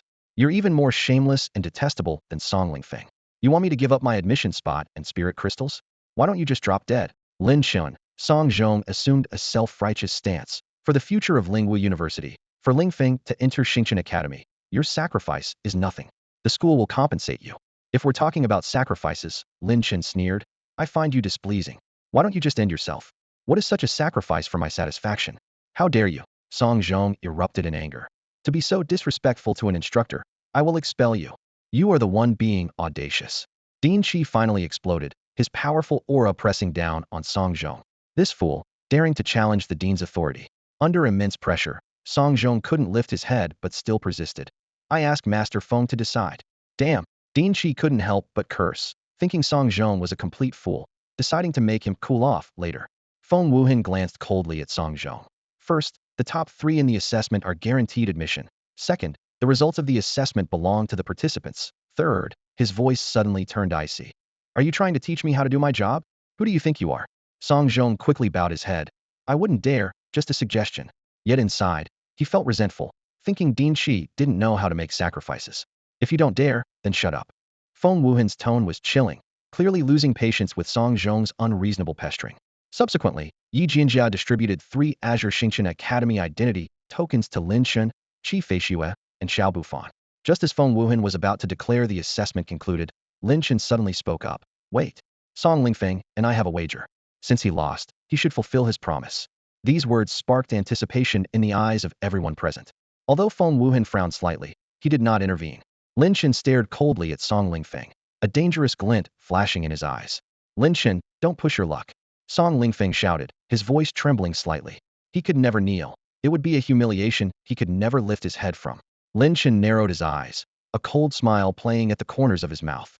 "What? Planning to play dirty?" His voice was low and filled with threat. The shameless actions of the Song family had made him decide not to hold back any longer. Song Lingfeng let out a cold laugh, trying to maintain his composure. Oomph. Even if I do play dirty, what can you do? I've already lost face, so what's a bit more disgrace? What can I do? Kneel. Lin Chen suddenly shouted, releasing a subtle yet powerful force. Bang. Song Lingfeng felt his legs go weak, and his body uncontrollably knelt before Lin Chen. He was stunned for a moment. Then his eyes turned bloodshot as he desperately tried to stand, only to find himself unable to move. He didn't even know how he ended up kneeling. Lin Chen looked down at him, saying calmly, "See? You knelt. You think I can't handle you?" Everyone around was stunned. With just a word from Lin Chen, Song Lingfeng obediently knelt? What was going on? Luo Dongqing and others exchanged bewildered looks, completely at a loss as to how the previously defiant Song Lingfeng had suddenly become so submissive. No one had seen Lin Chen make a move. Whispers began to spread through the crowd. Guys, what just happened? Why did Song Lingfeng kneel? I've known Lingfeng since he was a kid. He always keeps his word. I'd be proud to call Lingfeng my friend. Anyone who says he's untrustworthy will have to deal with me. Wang Yi. In ancient times, Han Xian endured humiliation. Today, Lingfeng kneels. Such resilience is beyond us. Someone, get my ribs. I need to make a soup to nourish Brother Lingfeng. Although the crowd spoke in hushed tones, most of them were awakened beings, so these words didn't escape their ears. Song Lingfeng felt a surge of anger rush to his head, his self-esteem taking a massive hit. He roared, "Lin Chen, I'll kill you." Before he could finish, he spat out blood, his eyes rolled back, and he fainted from sheer rage. Lin Chen looked at the collapsed Song Lingfeng, somewhat surprised. His temperament was so fragile that he fainted from anger. "Lingfeng, Brother Lingfeng, don't scare me. Wake up." Wang Yi rushed to Song Lingfeng's side, shaking him while exaggeratingly laughing. "Ha! Brother Lingfeng, wake up. Boo-hoo, Brother Lingfeng. You're so young. How could you just leave? Ha ha." Song Lingfeng was shaken awake by him, but upon opening his eyes and seeing Wang Yi's infuriating expression, he fainted again from anger. "Get lost." Song Zhong appeared in front of Song Lingfeng, furiously tossing Wang Yi aside. Wang Zhan swiftly caught Wang Yi. Wang Yi, unwilling to back down, shouted angrily, "Uncle, he threw me. Why are you just standing there? Hit him. Teach that old dog a lesson." Wang Zhan glared at Wang Yi. "You little brat, I'll deal with you later." Song Zhong checked Song Lingfeng's condition and was utterly enraged. His aura exploded, locking onto Lin Chen. "Lin Chen, you're ruthless." Lin Chen remained unfazed, casually replying, "He knelt before me and then fainted on his own. What does that have to do with me? Master Song, don't wrongly accuse the innocent. You little animal, I'll kill you." Song Zhong snarled, raising his hand to strike Lin Chen. "Stop!" Ding Shi shouted angrily, darting towards Song Zhong like a bolt of lightning, trying to prevent the impending clash. However, Feng Wuhan was even quicker, striking like a flash. Just as Song Zhong's palm strike was about to land, Feng Wuhan delivered a punch. With a loud bang, Song Zhong flew backward like a severed kite, spitting out blood midair. He barely managed to stabilize himself a few meters away, his breath ragged and his face as pale as paper, clearly severely injured. Feng Wuhan's cold gaze swept over Song Zhong, his voice icy. "I can stay out of young people's disputes, but for an adult to bully the younger generation is too much. Lin Chen is already a prospective student of our Xingqian Academy. If you dare touch him, do you have a death wish?" His tone carried an undeniable authority.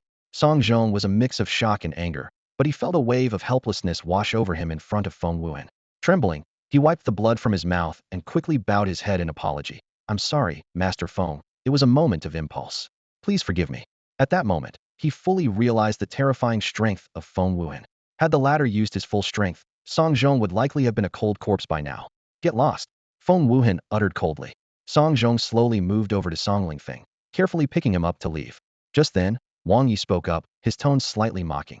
"Instructor Song, let me give you a suggestion. Let me take care of Brother Lingfeng. Your name sounds unlucky, Song Zhong, like you're hoping for Brother Lingfeng's demise. I, Wang Yi, won't stand for it. Hand over Brother Lingfeng's spirit crystal for safekeeping. I can't trust it with you." These words hit Song Zhong's pride like a heavy blow. His face flushed red, and a mouthful of blood surged to his throat, but he swallowed it back down. He shot Wang Yi a fierce glare, but said nothing, carrying Song Lingfeng away in silence. "Feeling itchy again?" Wang Zhan asked softly, a hint of warning in his eyes. Wang Yi felt a chill run down his spine and quickly changed the subject. "Ahem. The weather's nice today. Suddenly reminded me I should take a bath." With that, he quickly slipped away.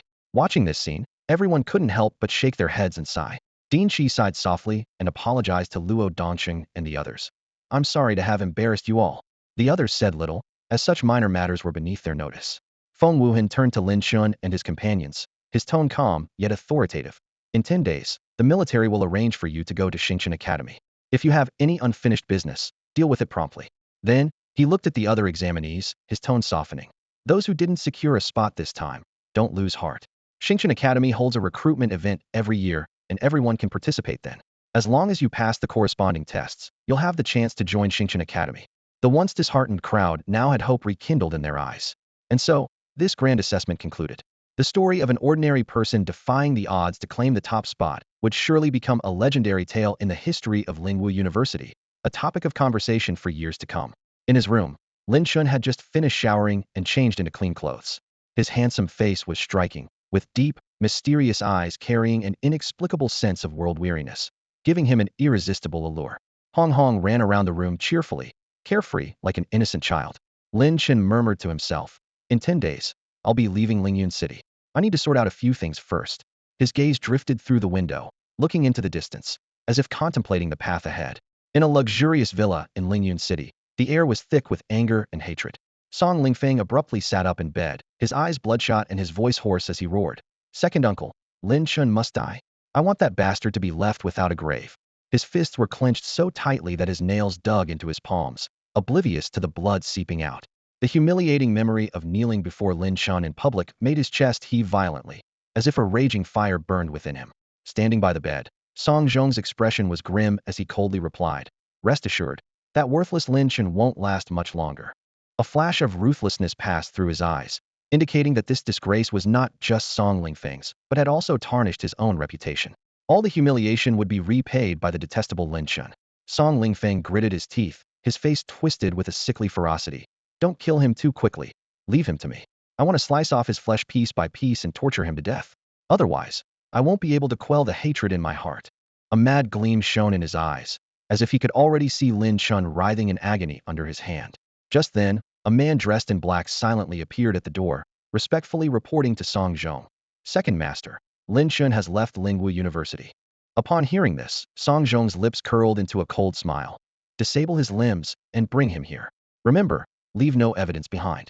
Despite his deep hatred for Lin Chen, his wariness of Xingqian Academy kept him cautious. The man in black immediately accepted the order. Understood. As soon as he spoke, he turned to leave. However, at that critical moment, a calm voice suddenly rang out. "No need for such trouble. I'm already here."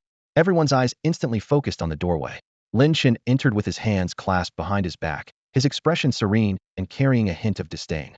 He understood the principle of leaving villains alive brings endless trouble, so rather than waiting for trouble to find him, he chose to take the initiative and eliminate the threat completely.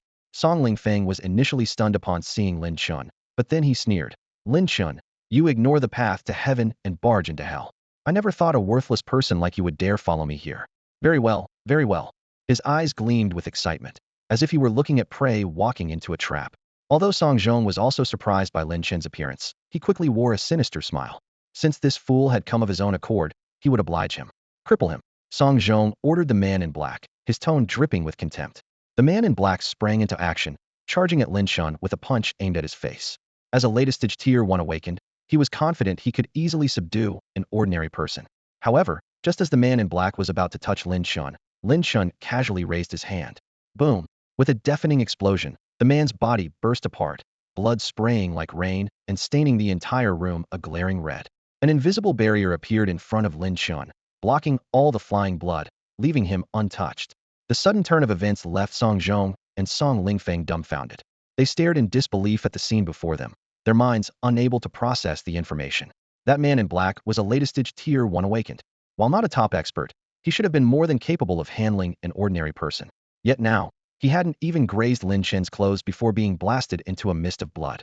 Song Zhong and Song Lingfeng's eyes widened as they finally realized they had been kept in the dark. Lin Chen was not an ordinary person at all. But why couldn't they sense the aura of an awakened from him? Could Lin Chen have some special method to conceal his presence? This question lingered in their minds, but they found no answer. They probably won't understand what it means to be a cultivator in their entire lives. Lin Chen's cold voice echoed in the air, his gaze sharp as a blade locked onto Song Zhong. He had come today with one purposito kill. Lin Chen's expression was indifferent, yet it exuded an undeniable intent to kill. Song Zhong snapped back to reality, glaring at Lin Chen with disdain, a sneer playing on his lips. "Arrogant fool. Do you think you're invincible just because you killed a weakling? I'll show you what true power is." For Song Zhong, killing a first-level latest stage awakened was a trivial task. Although Lin Chen's strength surprised him, it didn't cause much concern. In his eyes, No matter how strong Lin Chen was, he was at most a second-level awakened. But Song Zhong was a genuine third-level mid-stage awakened. Crushing a second-level awakened was as easy as lifting a finger. Die. Song Zhong sneered and appeared in front of Lin Chen like a ghost, not even using his full strength, only half of it. To him, the gap between a second-level and third-level awakened was insurmountable. On the side, Song Lingfeng clapped excitedly. He was convinced that with this strike, Lin Chen would be dead beyond doubt. Although he regretted not being able to personally dismember Lin Chen, witnessing his demise was good enough. However, just as Song Lingfeng thought victory was assured, an unexpected turn of events occurred. Song Zhong suddenly flew backward like a kite with a broken string, crashing heavily into the wall. With a ft, he spat out a mouthful of blood, eyes filled with terror. Trembling, he stammered. How? How can you be this strong? It turned out that just as Song Zhong's palm was about to touch Lin Chen, a suffocating aura erupted from Lin Chen, instantly sending Song Zhong flying. Faced with that aura, Song Zhong felt as insignificant as an ant, even more oppressed than he had ever felt from Feng Wuhan. Could Lin Chen be stronger than Feng Wuhan? How is this possible? Fear filled Song Zhong's heart. He finally realized that Lin Chen was not a worthless nobody, but a formidable figure hiding his true strength. He suddenly thought that the 27 spirit crystals Lin Chen had acquired were probably not gained by luck, but by genuine skill. Lin Chen looked at Song Zhong coldly and said indifferently, "How can an ant comprehend the vastness of the world? You can die with your doubts." Everything happened so quickly that Song Lingfeng didn't even have time to react before seeing Song Zhong hit the wall, spitting blood. He was stunned. This was nothing like what he had expected. "Uncle, don't hold back. Kill this waste." Song Lingfeng shouted anxiously. He thought Song Zhong had been careless. Otherwise, how could a third-level mid-stage awakened be sent flying by Lin Chen? This waste. Just as Song Zhong was about to speak, Lin Chen appeared before him like a specter. With a crunch, Lin Chen effortlessly snapped Song Zhong's neck. Third-level mid-stage awakened? Just an ant, easily crushed, Lin Chen said coldly. Song Lingfeng, who had been shouting moments ago, was now petrified, terrified by what he had witnessed. His supposedly invincible uncle was killed by Lin Chen without the slightest chance to resist. Was the person before him still the same Lin Chen he had insulted without retaliation? Fear surged through Song Lingfeng's heart like a tidal wave. Having dealt with Song Zhong, Lin Chen turned to Song Lingfeng and walked toward him slowly. Lin Chen, don't come any closer. I'm from the Song family. If you kill me, the Song family won't spare you. Your family will suffer too. Song Lingfeng threatened, his voice trembling. Is that so? Lin Chen replied indifferently, waving his hand as a powerful force crushed Song Lingfeng. Song Lingfeng let out a shrill scream, which abruptly ceased. Lin Chen coldly looked at Song Lingfeng's corpse and said icily, "Threatening me will only make you die faster." Though the Song family was considered a prominent family in Lyun city and untouchable by many, to Lin Chen, they were nothing but ants. If they stayed in line, he would leave them be, but if they overstepped, he would make them disappear completely. Lyun city, a place dominated by powerful family clans, is a battleground of power where the Tang and Shao families stand like towering mountains over the others. The Shao family rose to fame overnight due to the emergence of the prodigious Shao Renfeng, while the Tang family, an old and prestigious clan, remains steadfast amidst the tide of spiritual rejuvenation. Yet, the game of power is endless. 3 years ago, the patriarch of the Tang family passed away, plunging this giant into internal strife and turmoil.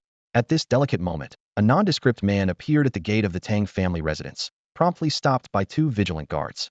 "Halt! Who are you? What is your business here?" one guard demanded sharply. The unremarkable man was Lin Chen in disguise. He calmly replied, "Please inform Miss Tang Muqian that her father, Tang Hu, asked me to deliver something to her." Upon hearing this, the guards' expressions changed slightly. One of them quickly responded, "Please wait a moment. I will report to the young lady immediately." Lin Chen nodded slightly, waiting for news. Moments later, a stunning woman appeared before him. She wore an emerald green glass gown, her long black hair cascading down her back, her features delicate and refined, exuding an elegant and noble aura, like a painting of Jiangnan in the rain. "Hello, I am Tang Muqian," she said softly, her gaze lingering briefly on Lin Chen. Although Lin Chen's appearance was unremarkable, his deep, vortex-like eyes left a lasting impression. Lin Chen retrieved a box from his coat and handed it to Tang Muqian. "This is from your father for you." Tang Muqian took the box and asked softly, "May I ask where my father is now?" A fortnight ago, Tang Hu led a group of awakened ones away from the Tang family, and he has not been heard from since, not even by Tang Muqian. Lin Chen replied calmly, "I only ran into him once in Ji City. He paid me to deliver this to you. As for anything else, I am unaware." Lin Chen chose to remain silent about the news of Tang Hu's death, as it was not part of his agreement with Tang Hu. Tang Muqian was momentarily stunned, then said, "Thank you for delivering this. Please come inside and rest for a while. I've already asked the kitchen. No need. Lin Chen interrupted her. I've completed my task, so I must take my leave. With that, he turned and left, not giving Tang Muqian a chance to persuade him to stay. Tang Muqian watched Lin Chen's retreating figure, finding something uniquely intriguing about this ordinary-looking man. She returned to her room and carefully opened the box. Instantly, a blue light emanated, filling the room with a rich fragrance. Inside lay a peculiar blue fruit, 2 spiritual crystals, and a letter. By this time, Lin Chen had already exited the Tang family gates and blended into the bustling streets. A group of people quietly followed Lin Chen, their footsteps as light as a cat's, holding their breath. Lin Chen had already sensed their presence, and a faint smile appeared on his lips as he turned into a shadowy alleyway. Within the alley, shrouded in shadows, Lin Chen skillfully used his disguise technique, quickly reverting to his true appearance. He adjusted his clothing and confidently walked out of the alley, brushing past his pursuers. The group followed into the alley, only to find their target had vanished without a trace. They looked at each other, their expressions dark and somber. Inside the opulent villa of the Tang family, a middle-aged man with a lifelike dragon tattoo curling over his shoulder was meticulously polishing a gleaming throwing knife. This man was Tang Hao, the second master of the Tang family. Reporting to second master, I failed to keep track of the target. Please punish me, one of the subordinates said, bowing his head in regret. Swish. The throwing knife in Tang Hao's hand suddenly shot out like a flash of cold light, pinning a flying mosquito to the wall with precision. His expression remained calm, his gaze sharp. It's not your fault. There are countless skilled people in this world. Since my brother entrusted this person with the task, it shows he has some abilities. Second master, what should we do now? Should I investigate this person's background? The subordinate cautiously asked. Tang Hao's lips curled into a knowing smile. This person has only met my brother once and is unwilling to get involved with the Tang family's affairs. Since that's the case, we should leave him be. These are troubled times, and we must tread carefully. After a moment's thought, he added, from now on, you will secretly protect Mu Qian. I have a feeling something big is about to happen in the Tang family. The subordinate was taken aback, a storm brewing in his heart. The internal strife within the Tang family was relentless, especially between Second Master Tang Hao and First Master Tang Hu. Now, Tang Hao was ordering protection for Tang Muqian. What was going on? Tang Hao stared out the window, his gaze profound and contemplative. Survival of the fittest. My brother and I only differ in our philosophies. He wishes to develop the Tang family conservatively, avoiding trouble. But I know this approach won't work. The world has changed, and strength dictates the rules. Only by wielding great power can we truly ensure the Tang family's safety. But in the end, both of us aim for the family's prosperity. As for Mu Qian, if she remains ordinary, I will protect her for life. If she ascends to great heights, then why not entrust the entire Tang family to her? Hearing this, the subordinate was deeply moved. Only now did he understand the painstaking efforts of Second Master Tang Hao for the family. Unfortunately, some people only saw his ruthless pursuit of power, oblivious to his sacrifices for the family's sake. Reporting to Second Master, Miss Mu Qian requests an audience. A respectful voice suddenly called from outside. Tang Hao's brow furrowed slightly, revealing a hint of surprise. Let her in. Moments later, Tang Mu Qian entered gracefully, speaking softly. Mu Qian greets second uncle. A gentle smile appeared on Tang Hao's face. Mu Qian, what brings you to see your second uncle? Tang Mu Qian took out a letter from her pocket and handed it to Tang Hao. Second uncle, this is a letter from my father to you. Tang Hao accepted the letter without much thought and opened it in front of Tang Mu Qian. He quickly skimmed through its contents with a blank expression. After reading it, he looked up and said, the letter states that your father has encountered some minor troubles and won't be able to return for now. So he asked me to take good care of you. Tang Mu Qian responded softly, I understand, second uncle. I will take my leave now. With that, she turned and left, her steps slightly hurried. After Tang Mu Qian departed, a fleeting trace of pain crossed Tang Hao's eyes. He solemnly ordered his subordinate, issue my command. Deploy all the secret guards and ensure Mu Qian is protected around the clock. If anything happens to her, you won't need to live. The subordinate was taken aback, immediately complying, understood. As soon as Tang Mu Qian left Tang Hao's residence, her face turned deathly pale. She murmured to herself, Father, you really are in trouble. In truth, upon seeing the unusual fruit, she understood where Tang Hu had gone. If Tang Hu were safe, he would never entrust such a precious item to an outsider to deliver to her. Coupled with the letter to Tang Hao, her heart sank completely. Inside the Tang family's ancestral hall, the atmosphere was solemn and respectful. Tang Hao knelt reverently on the ground, facing a dozen or so elderly clan members with white hair. These elders were once the trusted aides of the Tang family patriarch, each possessing unfathomable strength. Tang Hao greets the esteemed elders. Tang Hao's voice was filled with respect. A raspy-voiced elder spoke up.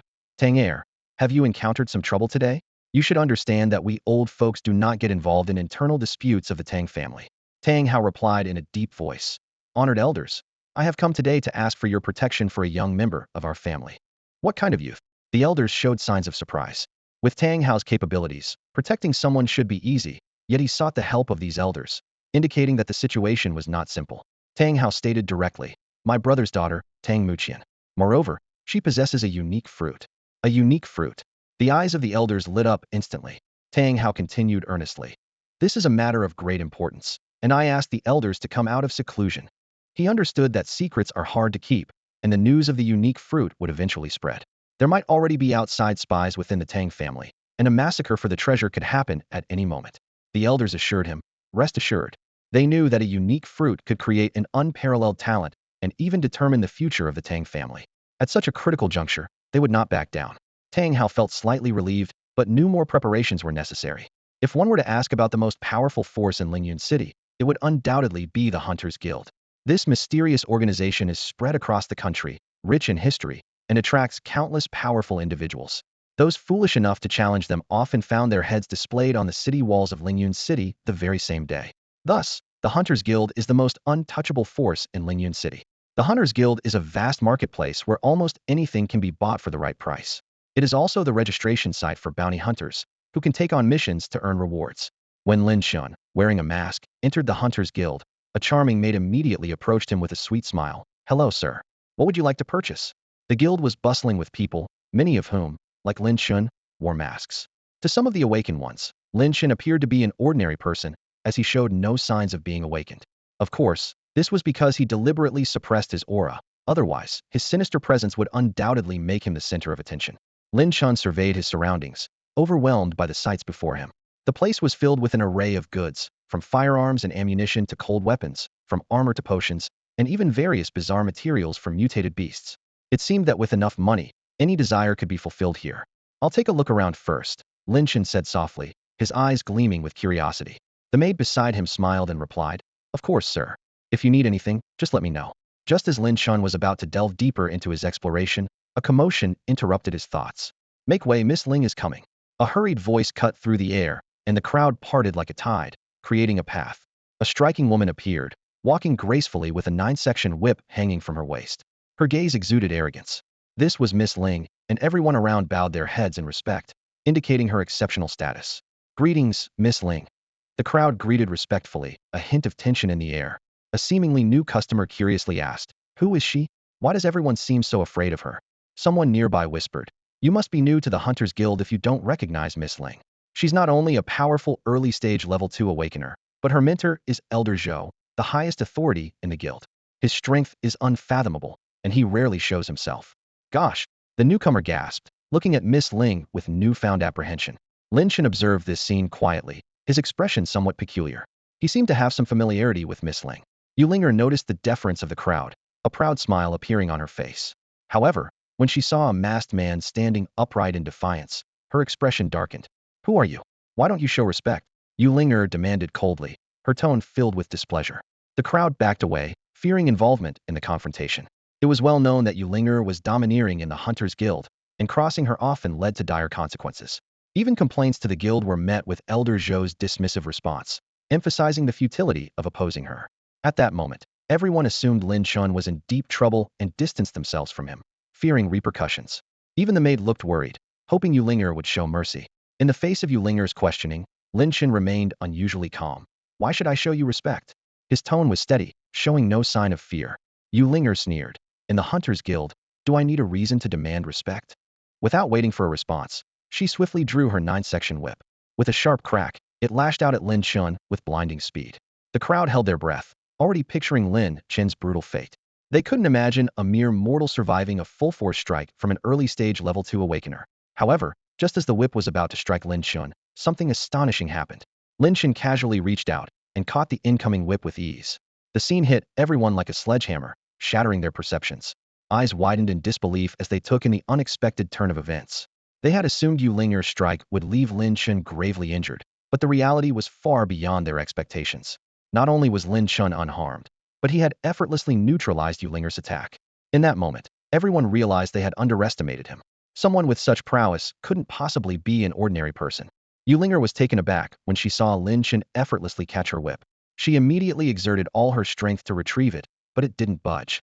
In contrast, Lin Chen appeared relaxed, as if he hadn't even begun to exert himself. This scene made Yulinger, a second-level awakened, realize she was facing a master. Despite this, she remained defiant. In the Hunters Guild, even masters had to behave. With a cold snort, Yulinger clenched her left fist, leaping towards Lin Chen with a punch aimed at his face. In a flash, Lin Chen's figure vanished. The next moment, he was behind Yulinger, his long and powerful fingers precisely clasping her pale neck. Move again, and I'll crush your neck. Lin Chen's voice was icy and devoid of any emotion. Yulinger froze, incredulous that she had fallen under his control so easily. The cold aura emanating from Lin Chen sent a chill through her heart, sparking a flicker of fear. But recalling she was in the Hunters Guild, she suppressed her fear and shouted angrily. This is the Hunters Guild. If you dare harm me, you're signing your own death warrant.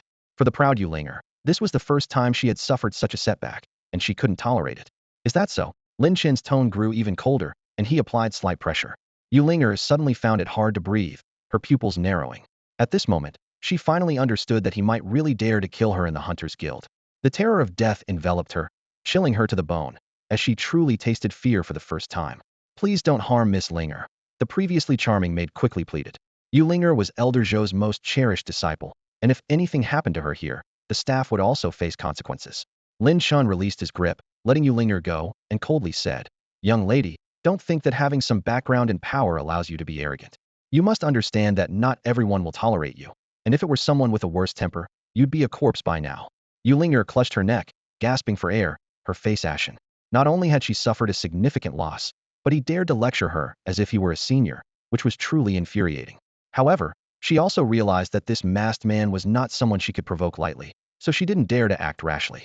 Nonetheless, she vowed to make him pay dearly for this. Ignoring Yulinger, Lin Chen turned to the maid and asked, What are the requirements to register as a bounty hunter? The maid quickly and respectfully replied, Sir, you need to pass an assessment to register as a bounty hunter. Becoming a bounty hunter isn't easy. You have to pass several tests set by the Hunters Guild, and your final score must meet the standard. Additionally, there's an on-site rating during the assessment. The higher the score, the higher the title you receive. The tasks issued by the Hunters Guild are graded and restricted, so the higher your bounty hunter title, the higher the level of tasks you can take on, and naturally, the higher the rewards. Then take me to the assessment, Lin Chen said calmly. He had his own reasons for wanting to become a bounty hunter. Please follow me, sir. The maid respectfully led the way, guiding Lin Chen to the assessment area. The maid respectfully guided Lin Chen through the corridors of the Hunters Guild, her eyes glinting with a mix of awe and reverence. Over the years, she had encountered countless powerful individuals, but this one gave her an unprecedented sense of extraordinariness, compelling her to be even more respectful. After the maid led Lin Chen away, Yulinger's face revealed a cold smile. She thought to herself, Want to become a bounty hunter? Offend me, and you think that's possible? She had been troubled over how to retaliate against him, but now she suddenly had a brilliant idea. This thought dissipated much of her earlier frustration. Yulinger turned to a guard and asked, Where is my master? The guard respectfully replied, Miss Linger, Master Zhou is currently entertaining an important guest and is not seeing anyone else. Yulinger frowned slightly and said, I understand. You may go. She was somewhat puzzled about what kind of guest could warrant her master's personal attention. Meanwhile, Lin Chen was led by the maid to a spacious courtyard. At the end of the courtyard stood a massive five-story classical pavilion, where the evaluation would take place. In front of the pavilion was a table, and behind it sat an elderly man with white hair, exuding a profound aura, reminiscent of a legendary monk. However, to Lin Chen, the old man was just another person. More than 20 individuals had already gathered in the courtyard, all there to participate in the evaluation. They were eager and ready, their eyes filled with determination, but also a hint of solemnity. The evaluation methods of the Hunters Guild varied each time, leaving them uncertain about what to expect, requiring them to adapt on the fly. The old man spoke indifferently. All right, come forward and take your numbers. Everyone's spirits lifted, and they immediately stepped forward. The maid whispered to Lin Chen, Good luck. Lin Chen nodded lightly. Thank you. Soon, Lin Chen received his number, 20. Until the evaluation concluded, that number would serve as his identifier. After the evaluation, they would proceed with identity registration, allowing them to choose a unique name. The old man announced, Numbers 1 to 5, please enter the evaluation area now. The pavilion doors slowly opened with a creak. Inside was pitch black, resembling the gaping maw of a great beast, evoking an eerie sensation. The 5 participants appeared tense, even somewhat anxious. They took a deep breath and stepped into the pavilion. Bang! The pavilion doors suddenly closed, preventing those outside from seeing what was happening inside. 15 minutes later, it was time for numbers 16 to 20 to take part in the evaluation. Lin Chen and 4 others entered the pavilion. Upon entering, everything was shrouded in darkness, with nothing visible. Suddenly, harsh lights flickered on with a snap. In front of them was a moving target range, and they stood 50 meters away from it. To the side sat 5 expressionless examiners, along with several equally impassive staff members. One examiner spoke. The first test is vision. Here are the rules. Each participant has 10 throwing knives. The target is a moving bullseye. Each ring on the target scores 1 point, with the center ring scoring 10 points, for a total of 100 points. A score of 60 is passing. If you miss the target entirely, you score 0. The time limit is 60 seconds. Staff members began distributing the knives. When Lin Chen received his 10 knives, he was surprised to find they were made of plastic, light and flimsy, like children's toys. However, Lin Chen didn't dwell on it. To him, the material of the knives didn't matter, as the outcome would be the same. One participant chuckled wryly. This is tough. Hitting a moving target from 50 meters with throwing knives isn't too challenging for an awakened one, but with a time limit, it becomes quite the test. The others remained focused and silent. They all understood that becoming a bounty hunter was no easy feat. If just anyone could become a bounty hunter, the title would lose its value. Therefore, they accepted the difficulty of the evaluation. Now, it was all about proving their strength. The atmosphere at the assessment site was tense. Contestant number 16, a slightly overweight man, took a deep breath, tightly gripping the throwing knives in his hand, his expression serious. This scene reminded Lin Chen of his college entrance exams. The moment the test papers were handed out, he thought he was calm and composed, but found himself unable to answer a single question when he actually started writing. Lin Chen mused to himself that what is often termed as underperforming is partly due to nerves, but more so due to a lack of ability. Those with true strength can handle pressure effortlessly and become more excited as they progress, whereas those lacking in ability struggle to maintain composure and ultimately cannot escape a low score. Begin. With the command from the staff, contestant number 16 immediately started throwing the knives. 60 seconds flew by, and he managed to throw the last knife just in time. The staff at the range quickly recorded the score, 45 points in 60 seconds. The examiner shook his head, announcing that it was a fail, and number 16 was promptly escorted out, losing his chance for further assessments. This scene made the other contestants realize the stringent nature of the Hunter Guild's assessment. Contestant number 17 performed even worse, managing to complete only a majority within 60 seconds, with a total score of just 40 points. Number 18 barely passed, scoring 65 points in 52 seconds, and sighed with relief upon hearing he passed. When it was number 19's turn, he wore a silver mask and held darts. Lin Chen noticed his unique grip on the darts, indicating professional training. With the start command, number 19's hand moved like lightning, the first dart hitting the moving bullseye dead center. Each subsequent dart hit the bullseye flawlessly, his movements fluid and smooth. The staff and examiners watched in shock, amazed by number 19's performance. The results were quickly revealed. Number 19, 10 seconds, a perfect score. The examiners announced the rare achievement with trembling voices, clearly surprised by number 19's exceptional display. Although the content of each assessment varies, the difficulty remains equivalent, and few candidates achieve a perfect score in the first round. The examiners nodded in approval, while number 19 stood calmly aside, as if this test was trivial to him. Finally, it was Lin Chen's turn as contestant number 20. Unhurriedly, he took out a black cloth, seemingly unfazed. Everybody get out of the way. I'm about to show off. Number 19's gaze was fixed on Lin Chen, his brow furrowed in confusion. However, when he saw Lin Chen blindfold himself with a piece of black cloth, realization dawned on him, followed by shock. Is he crazy? Number 19 muttered to himself, watching the scene unfold in disbelief. Shooting at moving targets while blindfolded was a challenge even he wouldn't dare attempt. Was Lin Chen's action a display of confidence or arrogance? Number 19 pondered. At close range, hitting a target by relying on keen hearing might be feasible, but this was a distance of 50 meters. No matter how good his hearing was, how could it help? Number 19 couldn't help but suspect that Lin Chen was merely putting on a show. The examiners and staff exchanged glances, but said nothing. As long as it didn't disrupt the examination process, Lin Chen could take the test however he wished. After all, whether he passed or not was none of their concern. Begin. As soon as the staff member's voice fell, the 10 throwing knives in Lin Chen's hand shot out like arrows, executed with swift precision. Bang, bang, bang. All 10 knives hit their moving targets with pinpoint accuracy, piercing through the bullseye's all 10 rings. The room fell into a stunned silence. Everyone left speechless. Then, gasps of disbelief echoed through the crowd, as Lin Chen's performance left them far more shocked than number 19 could ever have imagined. hitting all 10 bullseyes while blindfolded. And simultaneously at that, was this even humanly possible? Number 19 was equally speechless, having just thought Lin Chen was showing off, only to be proven wrong in the next moment. Who is this guy? Number 19 wondered, his mind racing with astonishment. In Lyun City, he was familiar with anyone skilled in throwing knives, yet Lin Chen was a complete mystery to him. Could Lin Chen be from outside Lyun City? Adding to his confusion was the fact that Lin Chen showed no signs of being a tying singer. A regular person? Impossible. Number 19 quickly dismissed this notion, refusing to believe he could be outdone by an ordinary human. Soon, Lin Chen's results were announced. Number 20, 1 second, 200 points. The examiners announced excitedly. This score would set a new record for the Hunters Guild, and they were fortunate to witness it. 200 points. Those present were taken aback, doubting if the examiners had misspoken. The maximum score was supposed to be 100, so how could there be 200 points? Examiners, the maximum score is 100. How can there be 200? Number 19 questioned with a frown. Despite Lin Chen's impressive display, the examiners shouldn't exaggerate, or it would be hard to convince the crowd. One of the examiners explained gravely. Number 20's 10 throwing knives were plastic.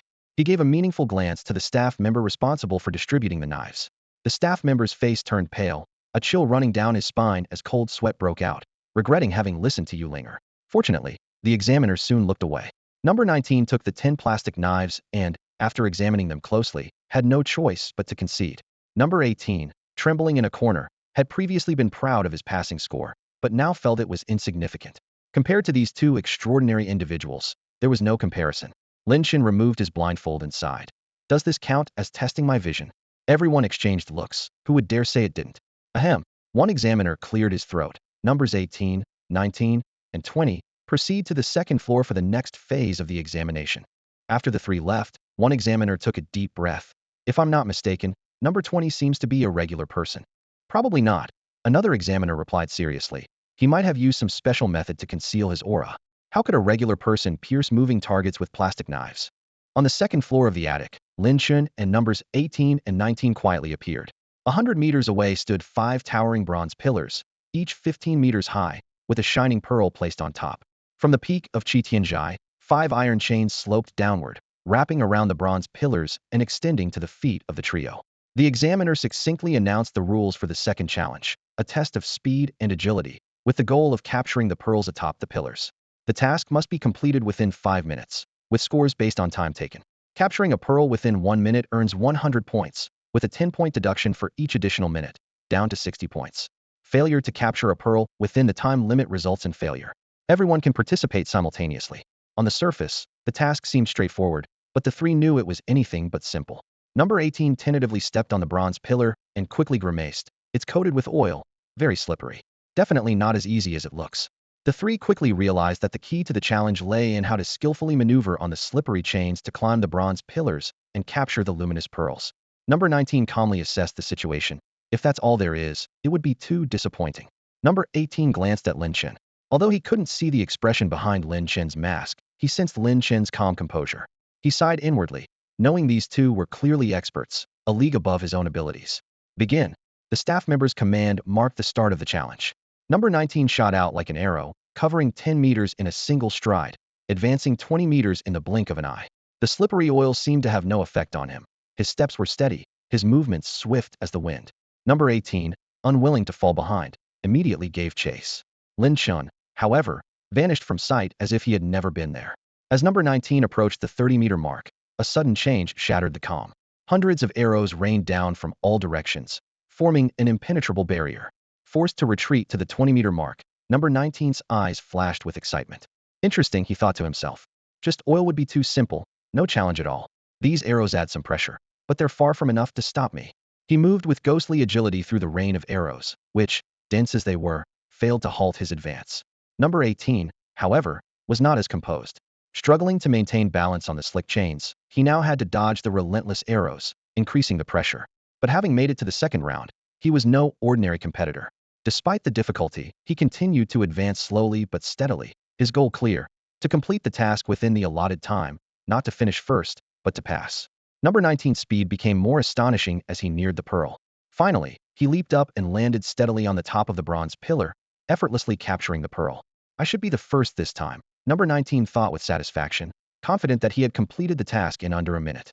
He glanced to the side, and suddenly, He froze. Lin Chen was already playing with the pearl in his hand, his movements so practiced it seemed as though he had been doing it for a while. Number 19 was startled and involuntarily trembled, almost dropping the pearl he was holding. This scene dealt him another heavy blow. He glanced at number 18, who was still climbing with effort, and felt a slight sense of relief. At least he wasn't the worst. Someone else was still struggling. Just then, the staff's voice rang out. Time's up. Damn it. Number 18 cursed under his breath as he managed to snatch the pearl at the last second. He exhaled deeply, a faint smile appearing on his face. However, when he saw the two top contenders leisurely playing with the pearls atop the bronze pillar, his smile froze and was replaced by a deep sense of resentment. They're just cheaters. I won't compare myself to them. Number 18 kept reassuring himself. The examiner cleared his throat and announced the results. Number 18, 5 minutes, 60 points. Number 19, 1 minute and 17 seconds, 80 points. Number 20, 1 second, 100 points. No, this is a new record. No score given. All eyes instantly focused on Lin Chen, faces filled with disbelief. 100 meters in 1 second?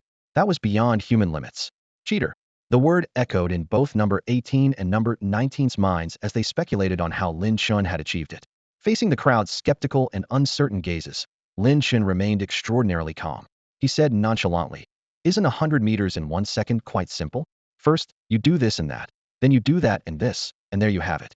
Got it. After hearing this inexplicable explanation, everyone present fell into silence. It sounded like an explanation, but in reality, said nothing at all. The third round of the assessment began immediately, focusing on testing the level of the awakened. Compared to the first two rounds, this one was much simpler. It merely required demonstrating one's strength. In front of the three stood a 2-meter-tall test pillar, made of special materials, indestructible. Embedded in the pillar were 9 sapphires, each corresponding to one of the 9 levels of the awakened. The test pillar worked like a force gauge, equipped with a power-sensing device inside. When the appropriate level of force struck the pillar, the corresponding sapphire would light up. For example, if your strength only lit up 1 sapphire, you would be a level 1 awakened. However, this testing method had some limitations, as it couldn't precisely determine the true level of an awakened, only make a rough judgment.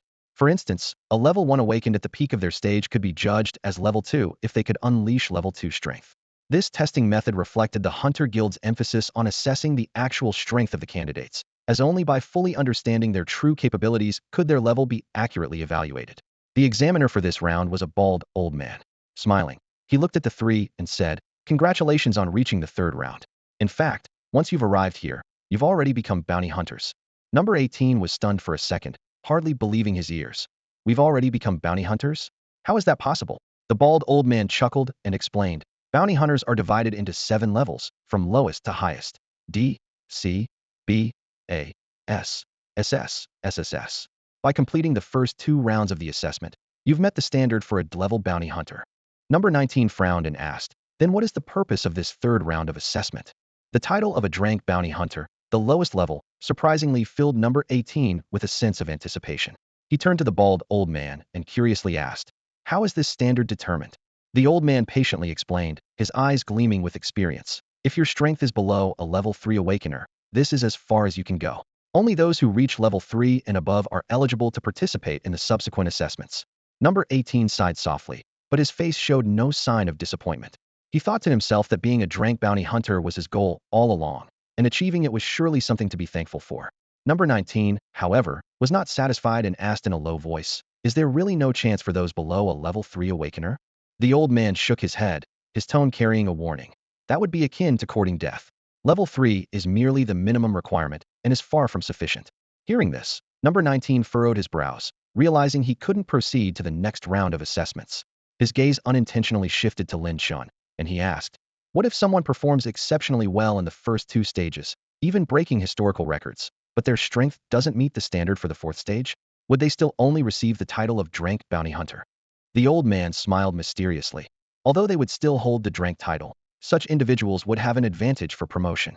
He continued to explain that after obtaining the initial title, bounty hunters primarily advance by completing tasks. The Hunters Guild evaluates based on task volume, level, and success rate. If you break a record during the ranking assessment, this achievement is noted in your Hunter file and will aid your future promotions. The most immediate benefit is that for each record broken, you receive a generous reward from the Hunters Guild. It's an unwritten rule, known by few, but it indeed exists. Upon hearing the word reward, a glimmer of envy flashed in the eyes of numbers 18 and 19 as they both looked towards Lin Chen. They knew well that rewards from the Hunters Guild must be extraordinary. The old man cleared his throat, interrupting their daydreams. All right, enough talk. Let's begin testing your strength. Who's first? I'll go. Number 19 stepped forward without hesitation and punched the strength testing pillar. The pillar remained unmoved, and the second blue gem lit up with a dazzling glow. Level 2 Awakener, the old man softly announced, handing number 19 a wooden token. With this token, head to the main hall of the Hunters Guild to register and become an official bounty hunter. Rest assured, all assessment results are strictly confidential and will not be disclosed. Number 18 also stepped forward and delivered a punch. Only one blue gem lit up on the pillar. Level 1 Awakener, the old man declared. Although it was expected, number 18 knew he was among the best of the level 1 Awakeners, just a step away from reaching level 2. He also received a token. Finally, the old man's gaze fell on Lin Chen. Among the three present, Lin Chen was the only one who seemed unfathomable to him. The old man couldn't sense any Awakener aura from Lin Chen at all. From any angle, Lin Chen appeared to be an ordinary person. This anomaly made the old man wary. Despite not daring to underestimate Lin Chen, the bald elder couldn't hide his confusion. Anyone who made it to the third challenge had to possess considerable strength. Yet Lin Chen showed no sign of energy fluctuation, leaving the elder puzzled. He speculated that some special technique might be masking Lin Chen's aura. Numbers 18 and 19 also observed Lin Chen with interest, eager to see how this mysterious figure, who had once overpowered them, would perform in this round. Sensing their gazes, Lin Chen remained composed as he walked towards the strength-testing pillar. With a casual lift of his hand, he unleashed a punch. Instantly, a violent force surged forth like a tsunami. The pillar was sent flying, carving a long trench in the ground before finally coming to a halt. The once smooth floor was now uneven, and a burnt smell lingered in the air. The punch was so powerful it seemed capable of obliterating any obstacle. Suddenly, a deafening explosion echoed. To everyone's shock, the supposedly indestructible pillar was reduced to dust, and even the sapphire used to display the results was not spared. The bald elder and numbers 18 and 19 were dumbfounded, as if frozen in place. The outcome was beyond their wildest expectations, and a sense of awe for Lin Chen's immense strength filled their hearts. The bald elder stared at the pile of debris, more pained than shocked. This strength-testing pillar was a valuable piece of equipment, transported from the headquarters over a great distance, and it was the only one of its kind in the Lyun City Hunters Guild. He hadn't expected it to be destroyed so easily. Numbers 18 and 19 found themselves once again in awe of Lin Chen's power, feeling an urge to kneel in reverence. Lin Chen was also slightly amused and exasperated. He had only used a trace of his spiritual power, yet the pillar couldn't withstand it. Noticing the elder's distressed expression, Lin Chen furrowed his brow, worried he might be asked to compensate for the damage. He quickly said, "It's clear my punch meets the standard to proceed with the assessment, so I'll move on." With that, he briskly headed to the fourth challenge, not bothering to take the wooden plaque, as the Drank Bounty Hunter title was clearly not his objective. The bald elder snapped out of his shock, understanding Lin Chen's intent as he watched him leave. He couldn't help but chuckle. Despite the pillar's value, it wasn't worth demanding compensation from a candidate. The fourth challenge tested combat ability. Lin Chen entered a large cage containing 10 mutated wolves, 9 first level and 1 second level. No wonder the bald elder had said the minimum standard after the first 3 challenges was a 3rd level awakened. Even a 4th level awakened might struggle here, as the 2nd level mutated wolf alone was intimidating. However, for Lin Chen, it was a piece of cake. In a flash, he swiftly dispatched all the wolves. Ignoring the stunned expressions of the 4th challenge's examiner and staff, Lin Chen moved directly to the 5th challenge. The 5th challenge was a grand arena. Standing on the platform was a burly man, with no one else around. The man fixed his piercing gaze on Lin Chen and spoke in a calm tone. "You're the 5th candidate to reach here this year. Let me introduce myself. I'm Luo Lai. The goal of the 5th challenge is simple: defeat me. What rating will I receive if I pass this assessment?" Lin Chen asked, his eyes shimmering with anticipation. Luo Lai looked directly at Lin Chen and replied calmly, "Clevel. The Hunter Guild in Lyun City is only qualified to grant a Clevel rating. If you were at the headquarters of the Hunter Guild, they could even assess up to SS level." Lin Chen's brow furrowed, disappointment evident on his face. He thought to himself that Lyun City was indeed too small, and naturally, the Hunter Guild here wouldn't have much authority. Noticing Lin Chen's reaction, Luo Lai coldly remarked, "Why are you overthinking? Maybe you're not even qualified to be a Clevel bounty hunter." Anger rose in Luo Lai's heart, as this number 20 seemed to disdain Clevel bounty hunters and didn't even regard him. He decided to teach this arrogant guy a lesson. "Make your move." Luo Lai's voice was icy, secretly calculating how many moves it would take to defeat Lin Chen. As a peak level 5 awakened, his combat power was formidable, even able to contend with an early level 6 awakened. He estimated that it wouldn't take more than 10 moves to settle the fight. Upon hearing this, Lin Chen merely extended one finger. What do you mean by that? Luo Lai asked impatiently. I've already made my move. Lin Chen replied indifferently. As soon as he spoke, the spiritual energy of the world began to gather wildly. A gigantic finger of spiritual energy materialized out of thin air, crashing toward Luo Lai with overwhelming force. The ground couldn't withstand the horrifying pressure and instantly cracked with countless fissures, sending fragments of stone flying with a terrifying momentum. A violent gust roared, making Luo Lai feel as if his face was being slashed by knives, the pain unbearable. His clothes and hair flapped fiercely in the wind, shock written all over his face. How is this possible? Luo Lai was stunned by the terrifying force. He quickly reacted, channeling all his strength to resist the dreadful pressure. He raised his arms in defense, an obscure power emanating from them. However, under Lin Chen's earth-shattering move, everything Luo Lai did was as futile as a mantis trying to stop a chariot. Boom. The spiritual energy finger exploded with immense power.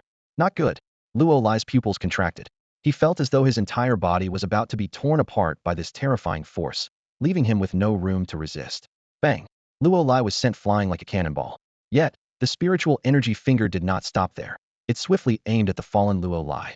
My life is over. Luo Lai's eyes widened, a white haze engulfing his vision.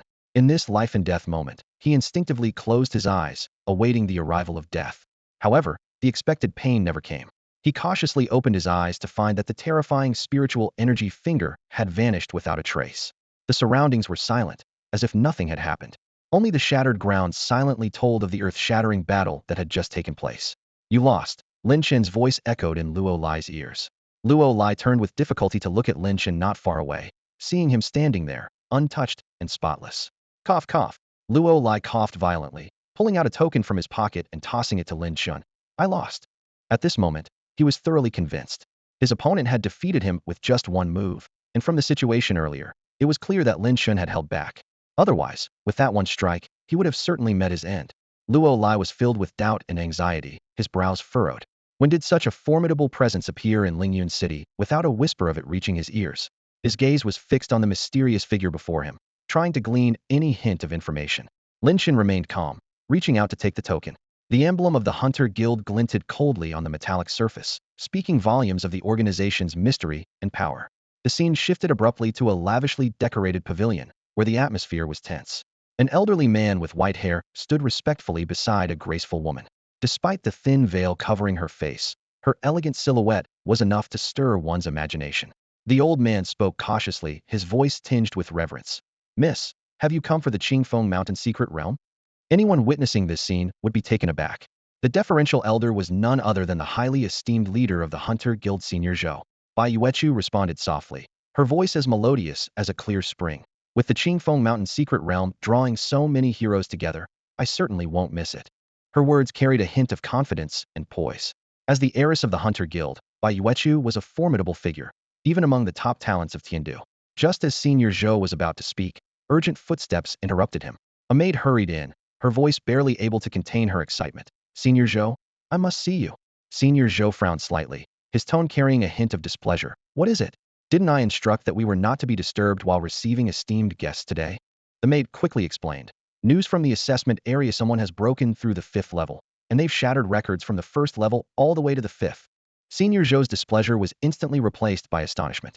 He knew all too well the difficulty of the bounty hunter assessments. Passing all the levels was not unusual, but breaking every record was extraordinary. His eyes gleamed with curiosity, wondering who could have achieved such an impressive feat. Bai Yuechu, sensing Senior Zhou's interest, gently suggested, why don't we go take a look? For her, encountering various prodigies was nothing new. At this moment, she was simply looking for a distraction. The scene shifted once more to the 5th floor of the pavilion. Lin Chen had just finished his assessment and was about to leave. Wait!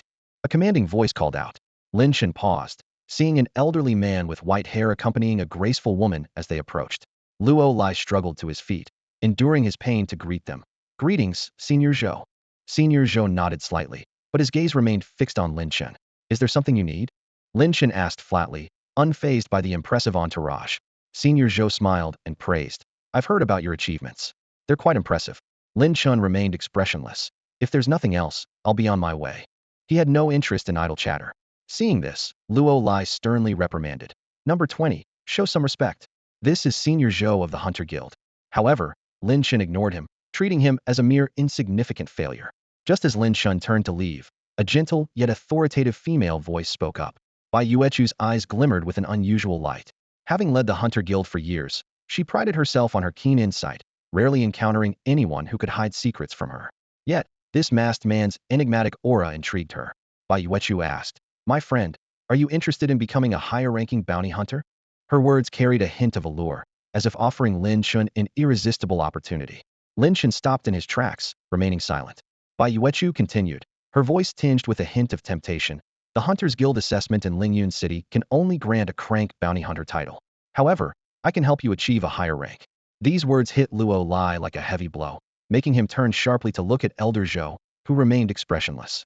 Instantly, a startling realization dawned on Luo Lai. This woman was no ordinary person. The authority to award a higher-ranking bounty hunter title resided only with those at the headquarters, and they had to be individuals of particularly high status. Luo Lai's gaze lingered on Bai Yuechu, and his mind was in turmoil. Lin Chen looked at Bai Yuechu coolly, his voice calm and steady. "Tell me your terms." A crank bounty hunter is indeed a bit low. Bai Yuechu's lips curled slightly, and a glint of excitement flashed in her eyes. "If you can defeat me, I'll grant you a rank bounty hunter title. How does that sound?" She was secretly pleased, finally having the chance to showcase her abilities, hoping the opponent wouldn't disappoint her. However, Lin Chen shook his head. "Why?" Bai Yuechu asked, puzzled, her brow furrowing slightly. Lin Chen was silent for a moment, then replied in the same calm tone. "Your strength is formidable. Defeating you would be extremely difficult, and I might even lose my life. At least you have some insight." Bai Yuechu silently praised him. Although she couldn't see through Lin Chen, it didn't mean his strength surpassed hers. After all, she had already taken that step forward. "What do you propose then?" Bai Yuechu asked, curiosity flickering in her eyes. Lin Chen thought for a moment before replying. "Increase the rank. If I defeat you, grant me an rank bounty hunter title." Bai Yuechu shook her head, her tone tinged with helplessness. "I can't grant an rank. But if you can defeat me, I can offer you an rank title. Of course, in addition, you'll have to undertake an evaluation mission." The rank bounty hunter title was the highest Bai Yuechu could authorize. For rank and above, the elders of the Hunters Guild would need to judge. "All right," Lin Chen agreed without hesitation. He wasn't really expecting an rank. It was just a casual remark. Bai Yuechu was taken aback, looking at Lin Chen strangely. "You don't think you can easily defeat me, do you?" Lin Chen shook his head.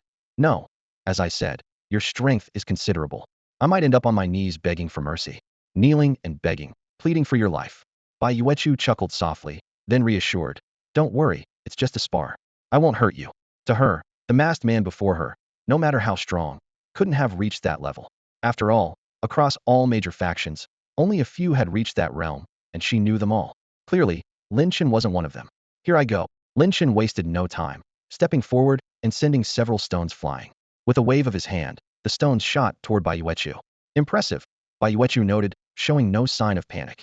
With a wave of her delicate hand, a powerful force emerged, suspending the stones in midair, unable to move any further. Just as she was about to return the stones to Lin Chen, a shadow suddenly tore through them and charged at her. His speed was so fast that she could only see a blurry afterimage. "Not good." Bai Yuechu's expression changed slightly as she prepared to evade. "You've lost." Lin Chen's indifferent voice sounded, his finger already poised at Bai Yuechu's forehead. A mere step further, and he could have ended her life. Bai Yuechu was shocked, her expression shifting beneath her veil, which concealed her face from Lin Chen's view. She never expected to be defeated, especially by a stranger. What shocked her even more was that she hadn't even seen how he made his move. 2 moves, just 2 moves, and she was defeated. To be precise, it was just one move, one she hadn't even seen clearly. Bai Yuechu's inner turmoil was immense, struggling to find calm. Senior Zhou and Luo Lai stood to the side in shock, their eyes filled with disbelief as they looked at Lin Chen.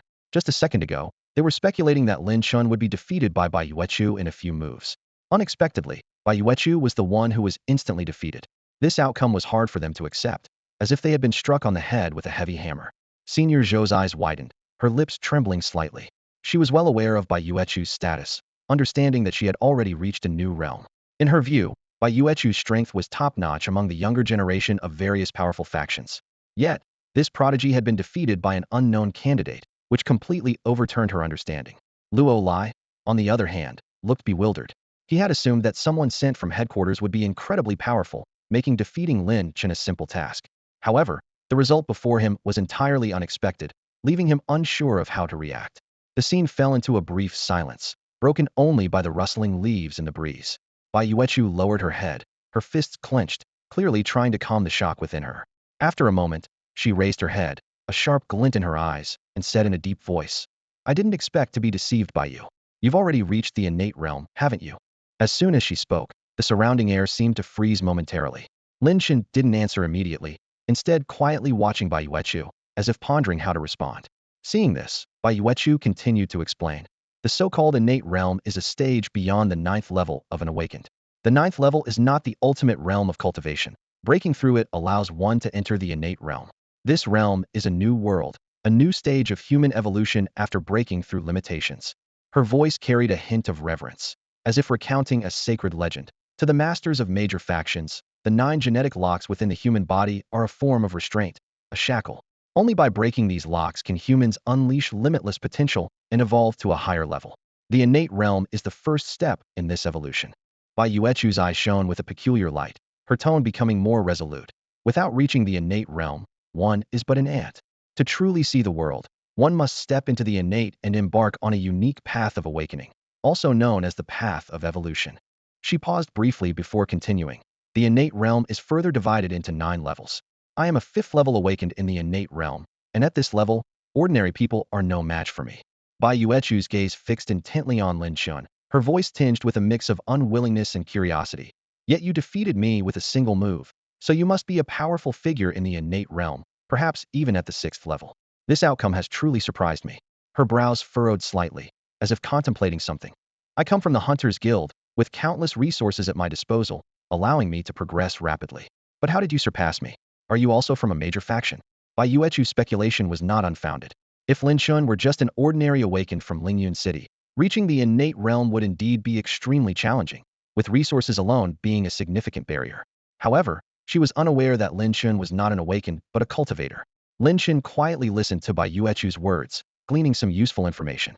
He thought to himself, after the 9th level comes the innate, so there must be other realms beyond that. But he didn't voice these thoughts, instead responding calmly, I didn't deceive you. In martial arts, speed is unbeatable, and you were simply too careless. Bai Yuechu, upon hearing this, had a flicker of disbelief in her eyes. She might have been careless, but Lin Chen's overwhelming presence in that instant was genuine, an undeniable force. Even if she went all out, she might not be his match. She silently speculated about which powerful faction had nurtured such a formidable individual. In the end, Bai Yuechu sighed softly, her tone carrying a hint of resignation. Since you've already beaten me, your next step is to complete one assessment task to become an A-level bounty hunter. The task is to protect the Tang family. Lin Chen raised an eyebrow, his tone serious. This task isn't simple. Bai Yuechu rolled his eyes in response, saying helplessly, don't always aim for this rank. My clearance is only a rank. If you fail, I can only give you a rank title. Lin Chen replied impassively. I just think the task is genuinely challenging. Bai Yuechu's mouth twitched slightly as he teased. An explanation is just a cover-up. Left speechless, Lin Chen could only silently follow Bai Yuechu to the Hunter's Guild Hall. At that moment, Lyun stood in a corner of the hall, her eyes gleaming with smugness. She thought to herself, humph. After offending me, you still want to pass the evaluation? You won't even get through the first round. She had already arranged for a senior brother to give special attention to the troublesome participant number 20. Now that the evaluation was over, she couldn't wait to see that person looking dejected. As Lyun was lost in her own scheming, Lin Chen quietly entered the hall. A pretty attendant immediately approached him warmly. Did you pass the evaluation, sir? Lin Chen calmly replied, no. I'm still one task short of passing the rank evaluation. The attendant offered a reassuring smile. No worries, sir. You'll definitely pass next time. Just then, a piercing laugh interrupted their conversation. Lyun strutted over, her face smug with schadenfreude. Huh, offend me, and you think there'll be a next time? Lin Chen ignored Lyun's provocation and turned to the attendant. I'd like to take on a task now. The attendant hesitated momentarily, then explained, you can't take on tasks without being a registered bounty hunter. However, upon seeing Lin Chen pull out a token, her demeanor changed drastically. She bowed respectfully, quickly saying, of course, sir. Please follow me. Though Lin Chen hadn't officially registered, the token signified he was already a crank bounty hunter. This change in status shifted the attendant's address from sir to my lord. Lyun had been ready to continue mocking him, but her expression froze upon seeing the token in Lin Chen's hand. She muttered in disbelief. Is that a token from the 5th round? As a disciple of Elder Zhou, Lyun was well aware of the evaluation's intricacies. Only those who passed the 5th round received such a token, guarded by the formidable Brother Luo Lai, a top-tier level 5 awakener. This young man had actually managed to defeat Brother Luo Lai? Lyun's gaze turned complicated, realizing she had underestimated him. Despite her usual arrogance, Yulinger wasn't foolish. She knew her master's protection depended on her only provoking insignificant figures. If she picked a fight and lost, her master wouldn't stand up for her. Elder Zhou's protective nature had its limits. Guided by the attendant, Lin Chen reached the task area. An elderly man with white hair sat there, looking up at Lin Chen kindly. "What task would you like to take on, my lord?" he asked, activating a massive screen filled with tasks of various levels and rewards, all see and drank. Lin Chen stated directly, "The Tang family protection task." Upon hearing this, the old man opened the task interface. The task description read, "Urgently seeking a strong awakener to protect the Tang family for one night. No limit on participants. Reward, 10 spirit crystals per person. Task level, crank." Below the task interface, there was a detailed breakdown of the cultivation stages. Qi refining, foundation establishment, core formation, nascent soul, out of body, divided spirit, integration, tribulation crossing, great ascension, and the immortal realm, each stage further divided into 9 levels. Lin Chen calmly accepted the task, and the elder respectfully asked for his name. Lin Chen replied that he hadn't registered an identity yet, so he would temporarily go by number 20. The elder quickly noted this down and handed Lin Chen an envelope bearing the Hunter Guild seal, explaining its purpose in detail. This document not only confirmed his identity as a bounty hunter, but also assured employers of his reliability. The elder stressed the severe penalties the Hunter Guild imposed for betraying employers, citing an example of a hunter who was dismembered for killing an employer. He also reminded Lin Chen that once he obtained an identity token, the process for accepting tasks would become more convenient. In the evening, Lin Chen transformed into an average-looking man and arrived at the Tang family residence. After inspecting the document, the steward immediately ushered him into a lavish hall. The interior was resplendent, filled with ancient charm, resembling an imperial palace. Dozens of tables were laden with fine wine and gourmet dishes, and charming maids attended to the guests, who indulged in the opulence. As Lin Chen stepped into the hall, he drew many eyes. However, upon seeing his ordinary appearance, the other bounty hunters lost interest. Unfazed, Lin Chen made his way to a corner and took a seat. A maid promptly served him wine, which he tasted without hesitation, savoring its rich, aromatic flavor. Surveying the room, Lin Chen quietly observed the other bounty hunters. There were about 50 of them, with strengths generally ranging from 1st to 3rd level awakened. Despite being among this group of elites, Lin Chen remained composed and patiently awaited the start of the task. In this place, most of the bounty hunters are of rank. Taking on crank missions is a regular occurrence for them, but they lack the authority to tackle rank and higher missions. Considering the crisis facing the Tang family, relying solely on these bounty hunters is likely to be a drop in the ocean. Not long after, Tang Hao, the second master of the Tang family, appeared in the hall. Holding a glass of fine wine, he surveyed the crowd and said in a deep voice, "Thank you all for coming to the Tang family. Once this crisis is over, I, Tang Hao, will host another banquet to properly entertain you all."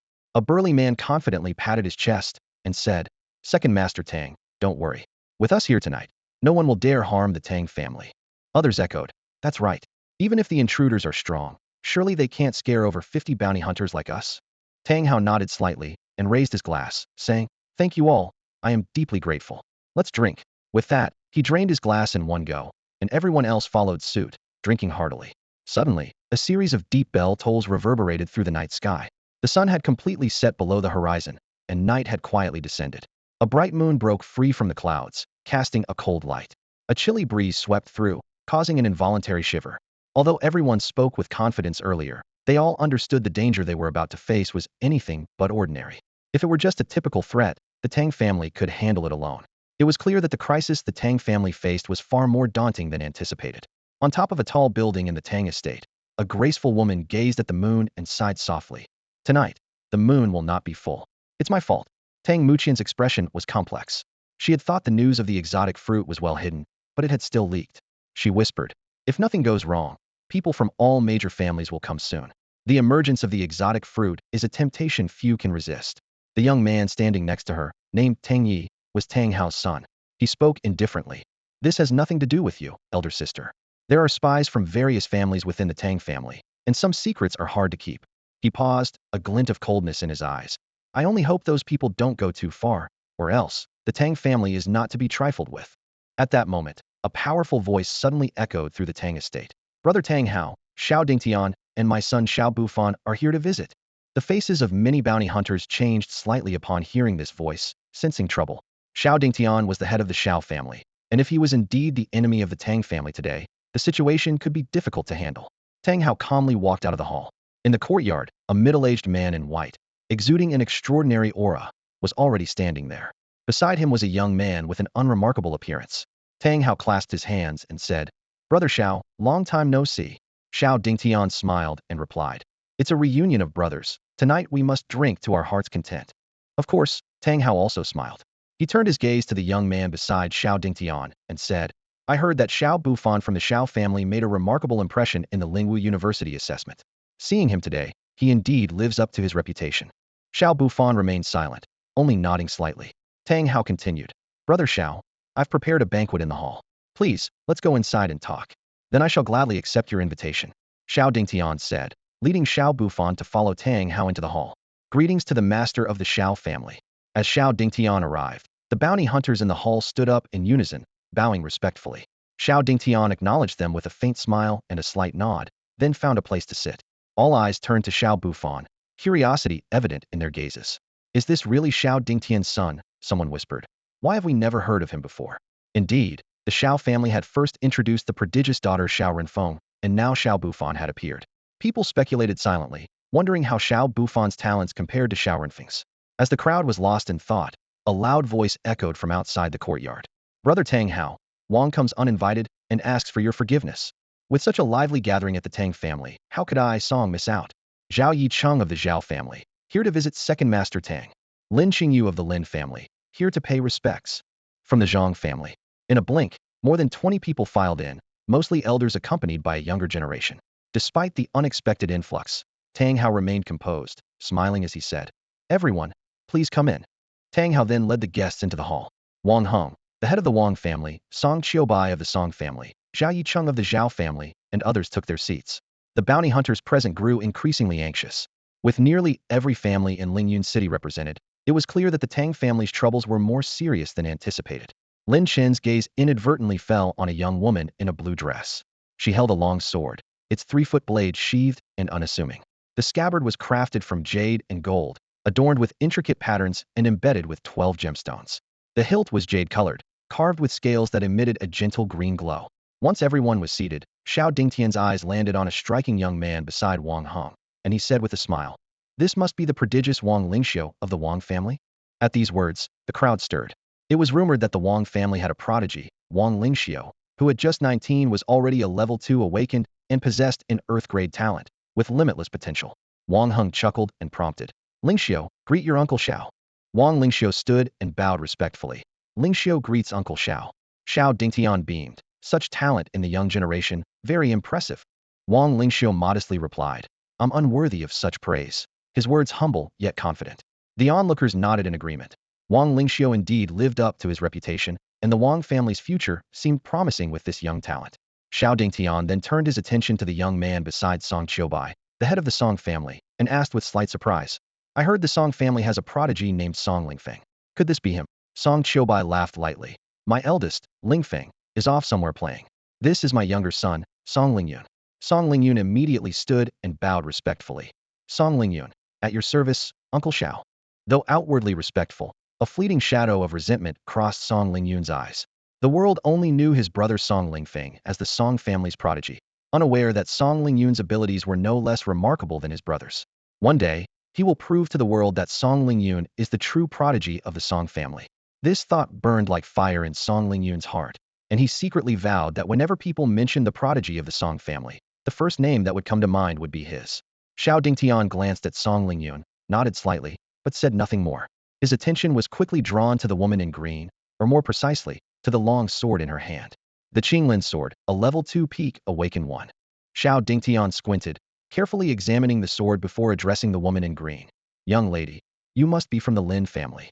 Lin family. At the mention of these words, the pupils of everyone present slightly contracted.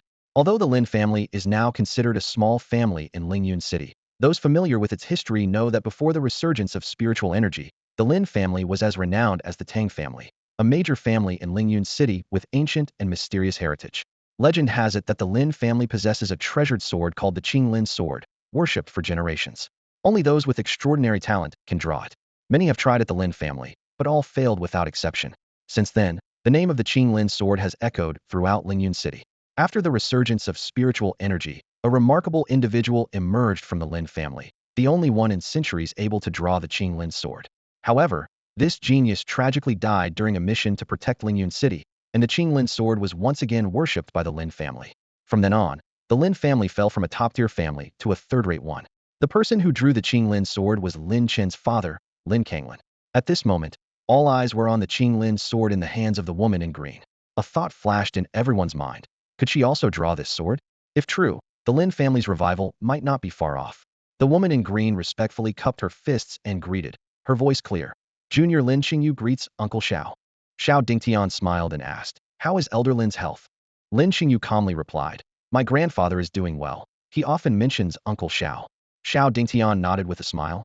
I haven't caught up with Elder Lin in a long time. I should find some time to chat with him. Lin Qingyu softly said, if my grandfather knew, he would be very happy. Song Qiubai's gaze was fixed on the Qinglin sword in Lin Qingyu's hand, his brow furrowed, a hint of coldness in his eyes. He thought to himself that if the Song family could possess such a treasure, they might ascend to become a top-tier family in Lyun city.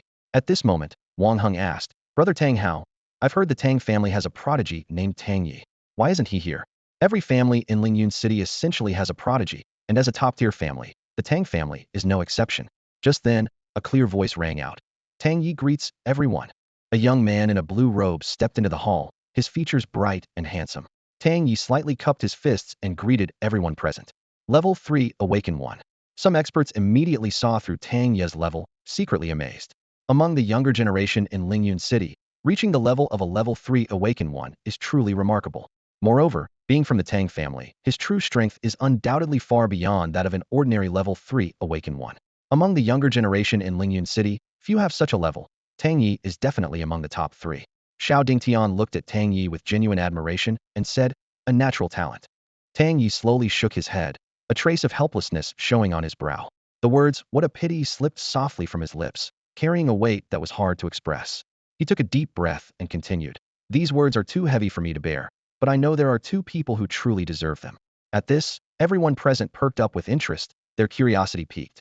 Some had already guessed the identity of one of the people he mentioned, but the identity of the second person remained a mystery, adding an air of intrigue.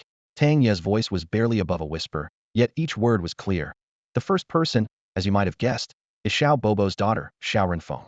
The crowd nodded slightly, not surprised by this answer. Tang Yi paused before continuing. As for the second person, I've never seen his true face. He wears a mask, but his power is terrifying. As he spoke, a flicker of apprehension crossed Tang Ye's eyes, as if recalling a disturbing scene. He added in a low voice, thinking of that masked person leaves me feeling powerless. It was such a shock that as soon as I returned to the Tang family, I pushed my own limits to break through. Yet even now, I still find that masked man unfathomable. The crowd was taken aback. Xiao Renfeng's extraordinary talent was well known, but the mysterious second person described by Tang Yi was hard to believe.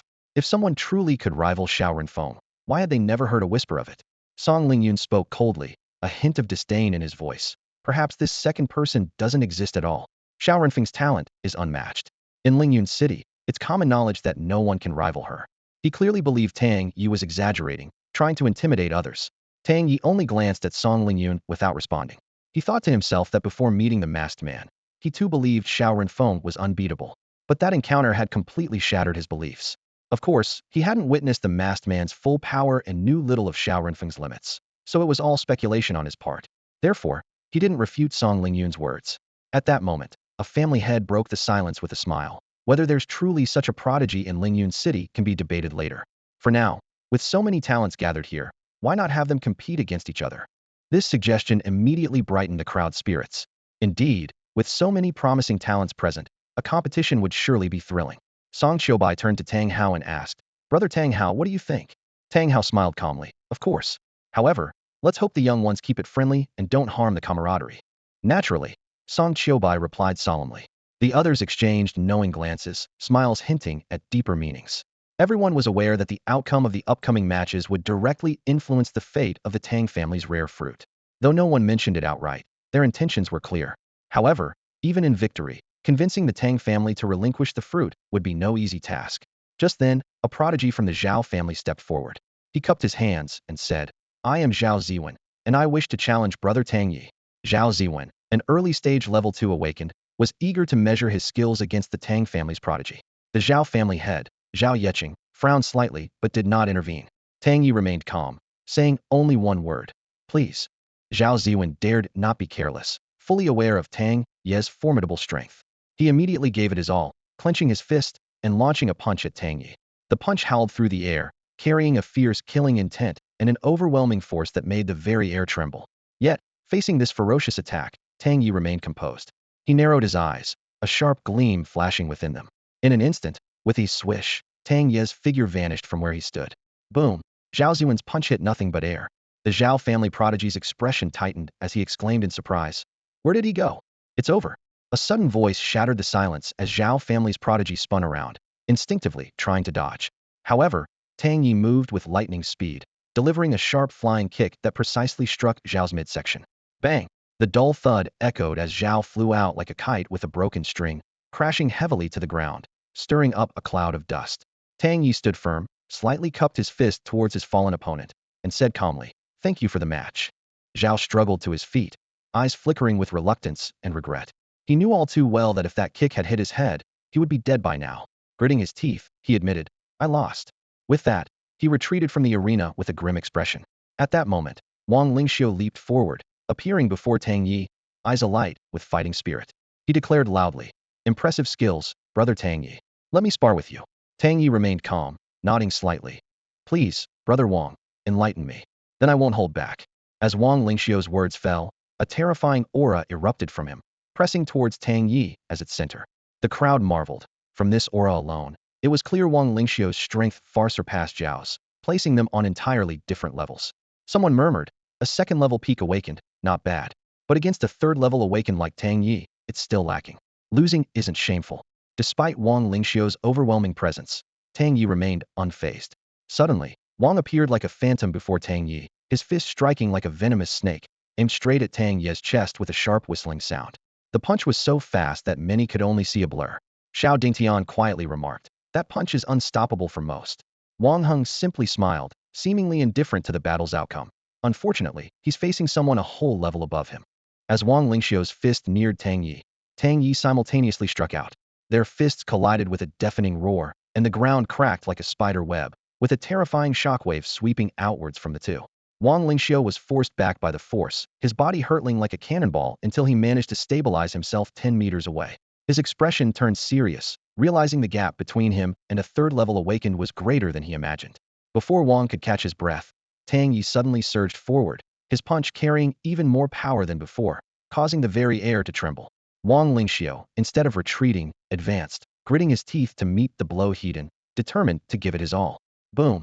Their fists clashed once more, and Wang Lingxiu spat a mouthful of blood, his body again rocketing back until he slammed into a hall pillar, finally coming to a stop. In contrast, Tang Yi stood unmoved, his expression serene. Wang Lingxiu, suppressing the pain racking his body, struggled to stand. He took a deep breath, looking at Tang Yi with respect in his voice. "Thank you, Brother Tang, for showing mercy." He knew full well that had Tang Yi not held back, his arm would likely be useless now. Tang Yi nodded lightly, not taking pride in the victory. He understood well that defeating an opponent by overpowering them with a higher level was nothing to boast about. This match was merely a display of the disparity in strength. If Wang Lingxiu and Tang Yi were at the same level, this battle might not have ended so quickly. No one was surprised by the outcome, as a second-level Tianqing practitioner against a third-level one is a significant power gap. Among the younger generation present, perhaps only Xiao Bufan could match Tang Yi. As for Lin Qingyu, if she wielded the Qinglin sword, she might stand a chance, but her odds of winning were slim. After defeating Wang Lingxiu, Tang Yi turned his gaze to Xiao Bufan, his tone calm, yet challenging. "I've heard of your strength, Xiao. Would you care to demonstrate?" This statement stirred excitement among the crowd, eager to witness a showdown between two prodigies from prominent families. However, to everyone's disappointment, Xiao Bufan did not accept the challenge. Instead, he calmly stated, "I'm not your opponent, I concede." This declaration left everyone, including Xiao Dingtian, momentarily stunned. Tang Yi paused, frowning slightly, his voice laced with sarcasm. "Do you think my humble skills unworthy of your time, Xiao?" Xiao Bufan shook his head, his expression resolute. "I truly am not your match." Xiao Dingtian furrowed his brow, feeling a pang of regret.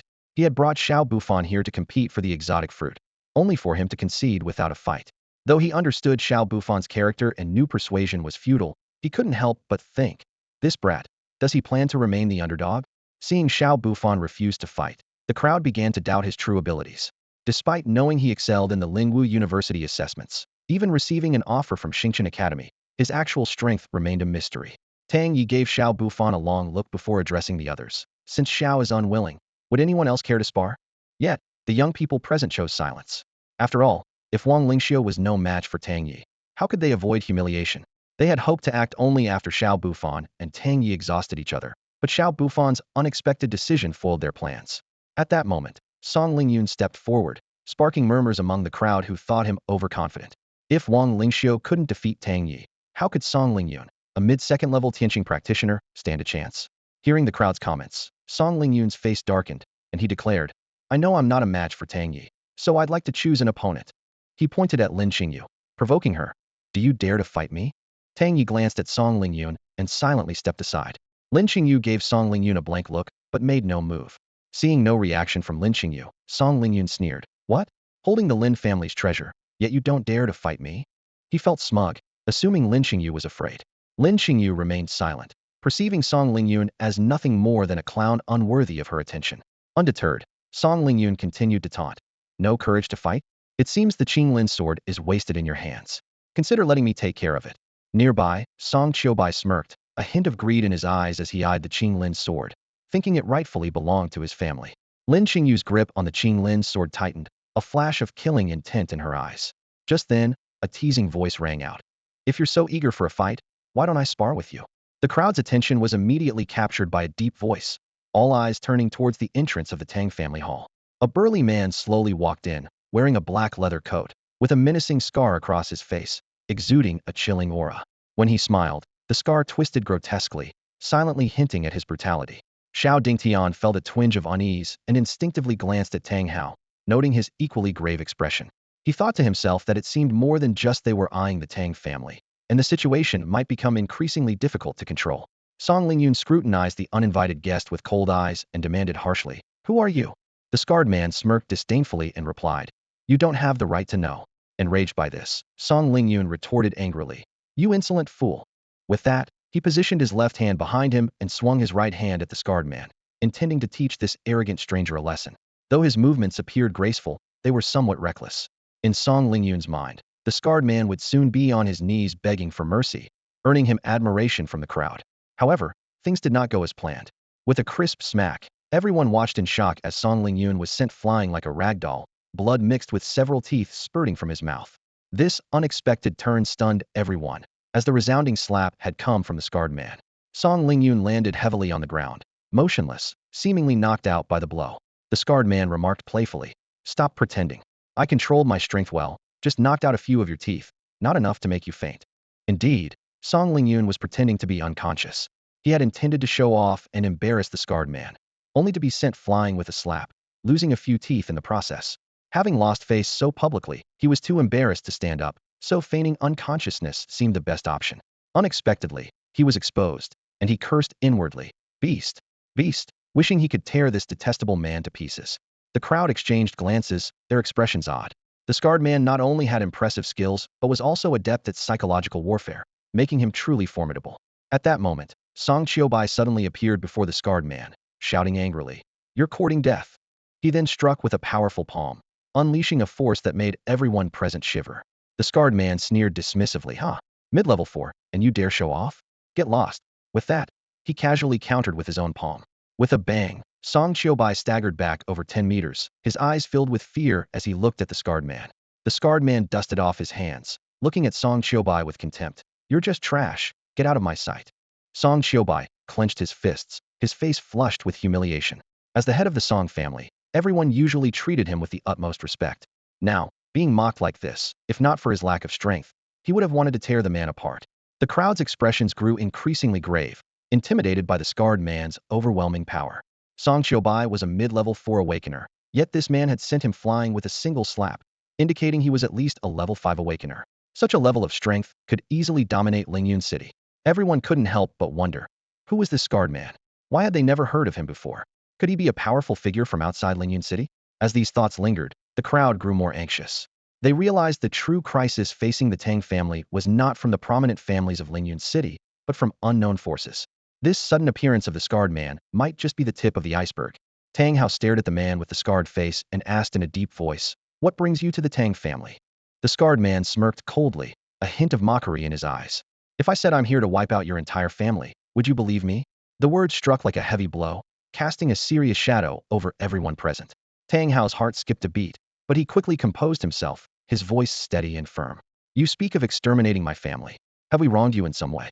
The scarred man shook his head disdainfully, his tone laced with sarcasm. Don't play dumb. You know as well as anyone that possessing a treasure brings trouble. That exotic fruit is beyond what a small family like yours can handle. Tang Hao's face darkened instantly, a glint of coldness in his eyes. He wasted no more words, responding icily. I know you're powerful, but you're not strong enough to destroy my family. As soon as he spoke, the bounty hunters around him stood up in unison, their gazes sharp as blades fixed on the scarred man. The air was thick with tension, ready to explode at any moment. The scarred man glanced around, his eyes full of contempt.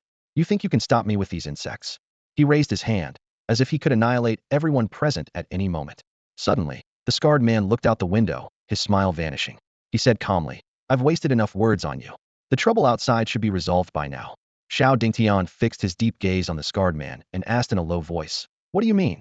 The scarred man replied coldly, You're all here for the exotic fruit, but the people you brought have likely been wiped out by now. His words were like a bolt of lightning, causing the faces of the family heads to change dramatically. They had indeed stationed elite forces around the Tang family in hopes of seizing the fruit. Now, the scarred man's words suggested something had gone terribly wrong. Song Qiubai was the first to speak, his voice slightly trembling. The Song family has no interest in this conflict. Please allow us to leave. Zhao Yeqing, the Zhao family head, quickly added, The fruit is yours. The Zhao family withdraws. Sensing the dire situation, other family representatives who had intended to compete for the fruit also expressed their desire to withdraw. However, the scarred man sneered, a cruel glint in his eyes. Too late. All of you must die. His gaze shifted to Xiao Bufan, Tang Yi, and Lin Qingyu, a cruel smile playing on his lips. But before that, I want to spar with you 3 talents. Your skills are decent. Come at me together. I'll use just 10% of my power. If you manage to withstand 10 moves, I'll spare your lives. If not, you'll die. Tang Yi didn't hesitate, charging at the scarred man. In his hand appeared 5 flying daggers, glinting with a cold light as they shot toward the opponent. This was the Tang family's secret weapon technique, each dagger laced with deadly poison. Interesting. The scarred man sneered, waving his hand as a terrifying force exploded, stopping the daggers midair. They hovered, unable to advance further. Go! The scarred man flicked his hand, sending the daggers hurtling back toward Tang Yi at several times their original speed. Tang Yi became a blur, dodging rapidly. In that critical moment, a white figure suddenly appeared behind the scarred man. The newcomer held a trident, eyes brimming with icy determination. In a flash, the trident thrust forward at lightning speed, slicing through the air with a chilling, bloodthirsty aura. Xiao Bufan made his move, causing the crowd to gasp in astonishment. The strike was incredibly fierce, seemingly unstoppable. Everyone present was deeply shaken, and any previous doubts about Xiao Bufan's strength vanished instantly. Even I would struggle to withstand such a blow, commented a mid-level third-tier awakener gravely, and the others nodded in agreement, fully acknowledging Xiao Bufan's prowess. As Xiao Bufan's trident was about to hit the scar-faced man, the man suddenly vanished like a phantom. In the next moment, he appeared above Xiao Bufan's head. Kneel before me, the scar-faced man shouted, delivering a lightning-fast kick aimed at Xiao Bufan's head. The kick was as swift as a thunderbolt, making it nearly impossible for an ordinary person to evade. Reacting quickly, Xiao Bufan positioned his trident to block the attack. With a loud bang, a powerful force sent Xiao Bufan flying like a kite with a broken string, hurling him back several meters. He skillfully flipped in the air, landing and retreating several steps before barely managing to stabilize himself. How powerful! Xiao Bufan muttered, slightly bent over, gripping the trident tightly as waves of pain surged through his arm. Suddenly, the scar-faced man appeared before Xiao Bufan like a specter, his fist glowing with a dark aura that exuded a destructive force. Die! He roared, swinging his fist. With a crack, the ground beneath Xiao Bufan's feet fractured instantly. A fierce wind howled, causing his clothes to flap wildly. His expression was grave as he tightened his grip on the trident, feeling as though he were being crushed by an immense weight, unable to move. In that critical moment, Tang Yi's cold voice rang out. Hidden needles. The sound of projectiles piercing through the air was incessant. Centered around Tang Yi, several strangely shaped hidden weapons shot towards the scar-faced man like a torrential storm, leaving no room to escape. Hidden needles. That's the Tang family's ultimate weapon. Wang Heng exclaimed. Tang Hao explained solemnly. Hidden needles involves concealing several poison-coated weapons on oneself. When the target is locked, all weapons are released simultaneously, making it impossible for the enemy to evade. Yi Er's technique captures some of the essence. but it's still far from enough to deal with this man. Indeed, as the hidden weapons neared the scar-faced man, he neither dodged nor turned. Instead, the weapons halted 10 centimeters from his back, blocked by a dark force emanating from his body. Die. The scar-faced man's fist was already in motion, unstoppable. Xiao Bufan realized he couldn't withstand the attack and immediately dodged. However, the punch was incredibly fast. With a boom, a 2-meter-deep crater was blasted into the ground, dust and debris flying. Though he avoided a direct hit, the powerful shockwave severely injured Xiao Bufan. He spat a mouthful of blood, his face turning as pale as paper. Bufan. Xiao Dingtian's expression darkened as he prepared to step in. The scar-faced man glanced at Xiao Dingtian dismissively, saying coldly, "I advise you not to interfere, or you'll die even faster. Then let's see how strong you really are." Xiao Dingtian showed no fear, clenching his fist as his aura erupted fully. A wave of scorching heat surged around him, causing the air to tremble and the heat waves to churn. Whoosh! The wind howled as Xiao Dingtian charged like a fierce tiger toward the scar-faced man, his speed nearly impossible to follow. The scar-faced man looked on with disdain, a hint of contempt flashing in his eyes. He extended his fingers like claws to meet Xiao Dingtian's attack. Crack! The aura that Xiao Dingtian had just gathered was instantly shattered, and the powerful force rebounded against him. Stumbling back a dozen steps, his face flushed, and he tasted a hint of saltiness in his throat. His eyes were filled with apprehension as he realized that the scar-faced man before him was at least a peak level 6 awakener, possibly even level 7. Dare to challenge me, and I'll grant your wish. Die. The scar-faced man sneered, transforming into a streak of light that appeared before Xiao Dingtian in an instant. His fist, like lightning, aimed for Xiao Dingtian's head. Xiao Dingtian wanted to dodge, but found himself completely immobilized by the man's overpowering aura. At the critical moment, a flying dagger sliced through the air, targeting the scar-faced man's head. Tang Hao had intervened, wielding his concealed weapons with a speed far surpassing Tang Ye's, his aura matching Xiao Dingtian's as an early level 6 awakener. Trivial trick. The scar-faced man dismissively raised his hand to block. Splat! Blood splattered from the scar-faced man's hand. He caught the dagger, but not without it leaving a gash in his palm. Staring at his wounded hand, he turned his menacing gaze toward Tang Hao. "I didn't expect a mere ant like you to wound me. Very well, very well. Since that's the case, you shall all die." Boom. A terrifying aura erupted from the scar-faced man, several times stronger than before. He no longer suppressed his strength, revealing the true power of a peak level 7 awakener. In this realm, anything below level 7 was insignificant. Bang! Before Tang Hao could react, a blur struck him. A sharp pain in his chest sent him flying. The scar-faced man's punch tearing through him with such force that he had no chance to resist, breaking at least 10 of his bones. This man is extremely dangerous. "Everyone, attack together," shouted a bounty hunter as he charged at the scar-faced man. Bang! The hunter barely reached him before his head was smashed with a single punch, blood spraying everywhere. The gruesome sight made the others' scalps tingle, and none dared to advance further. Die! The scar-faced man vanished from his spot, wreaking havoc among the crowd in an instant. Shrill screams echoed as blood quickly stained the entire hall of the Tang family. Within just a minute or two, only a dozen bounty hunters remained. At that moment, over 100 men in black suddenly appeared in the Tang family courtyard. Armed with sharp weapons and exuding a fierce killing intent, they were clearly battle-hardened elites.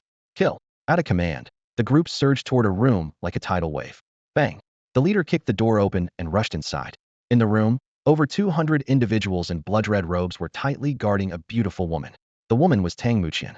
Despite the overwhelming force, she remained calm, her voice icy as she uttered a single word. Kill! Immediately, the 200 guards pounced on the intruders like wolves, blood splattering as bodies fell. Meanwhile, atop a pavilion in the Tang family estate, 4 figures stood under the moonlight. 2 beautiful women, one with a cold demeanor, the other seductive. An elderly man with white hair and a single eye, and an ugly dwarf child, wearing a necklace of human teeth and a vacant smile on his face. For the sake of a rare fruit, Sister Yuli actually sent 3 people, Cyclops, Shurcho, and Scar. Outside the Tang family mansion, 2 women stood silently observing. One was alluring, gently twirling an orchid with her fingers, her voice as captivating as honey. The other was as cool as frost, her gaze indifferent. The cool woman, Yuli, spoke. "Even a lion uses all its strength to catch a rabbit. The Tang family is not to be underestimated. This mission is about more than just a rare fruit." The alluring woman, Yun Hongyan, feigned dissatisfaction. "The master is being unfair, keeping the real purpose from me." Yuli ignored her, her eyes fixed intently on the Tang family mansion. Yun Hongyan persisted, leaning in to whisper, "Sister Yuli, last night when the master summoned you to his room, did you too Before she could finish, a terrifying killing intent erupted from Yu Li's eyes, and a sharp crescent blade slashed towards Yun Hongyan. The latter's figure flickered, instantly moving 10 meters away, lazily playing with her hair. Sister Yuli wants to kill me? If Brother Ruofeng knew, he would surely protect me. Oh, I forgot. You killed him, and he's never coming back. Yun Hongyan, shut up. Yuli's face was icy, her killing intent even more intense. Yun Hongyan became increasingly audacious. What? You don't want people to talk about what you've done? You and Brother Ruofeng were once a perfect couple in the building, but you killed him for a spiritual weapon.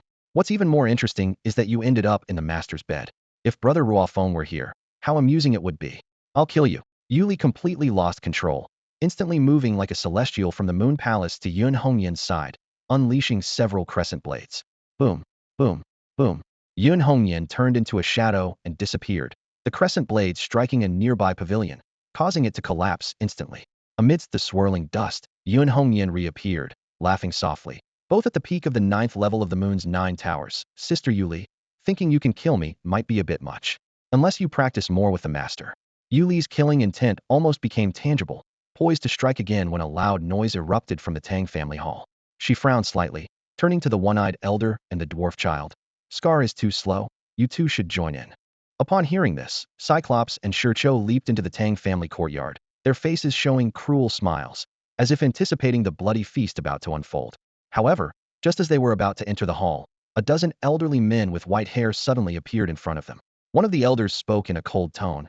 Gentlemen, stop right there. The Tang family elders have taken action. The one-eyed old man let out a chilling, eerie laugh, his voice sharp and piercing like the wailing of a ghost. It's time for you all to get into your coffins. The dwarf child spoke in a haunting tone, his crimson tongue licking his lips, while his blood-red eyes glowed with a bloodthirsty light, resembling a fierce dog ready to pounce. Attack! In unison, over a dozen Tang family elders launched their assault, filling the hall with countless flying projectiles. The scarred man had already taken down dozens of bounty hunters, yet his bloodlust remained unsatisfied. He noticed a seemingly ordinary man in the corner, leisurely sipping wine, indifferent to the carnage around him. This calm demeanor greatly displeased the scarred man. Die, he roared, moving with lightning speed to appear in front of Lin Chen, his fist aimed directly at his face. At that critical moment, a dazzling flash of cold light suddenly burst forth. Lin Qingyu wielded the Qinglin sword, its aura surpassing even Xiao Bufan's previous strike. The scarred man instinctively pulled back to defend himself, but the Qinglin sword had already cut through his leather jacket. Who would have thought I'd encounter a spiritual weapon here in Lyun City? Rather than anger, the scarred man showed a greedy smile and lunged at Lin Qingyu. The difference in their strength was significant.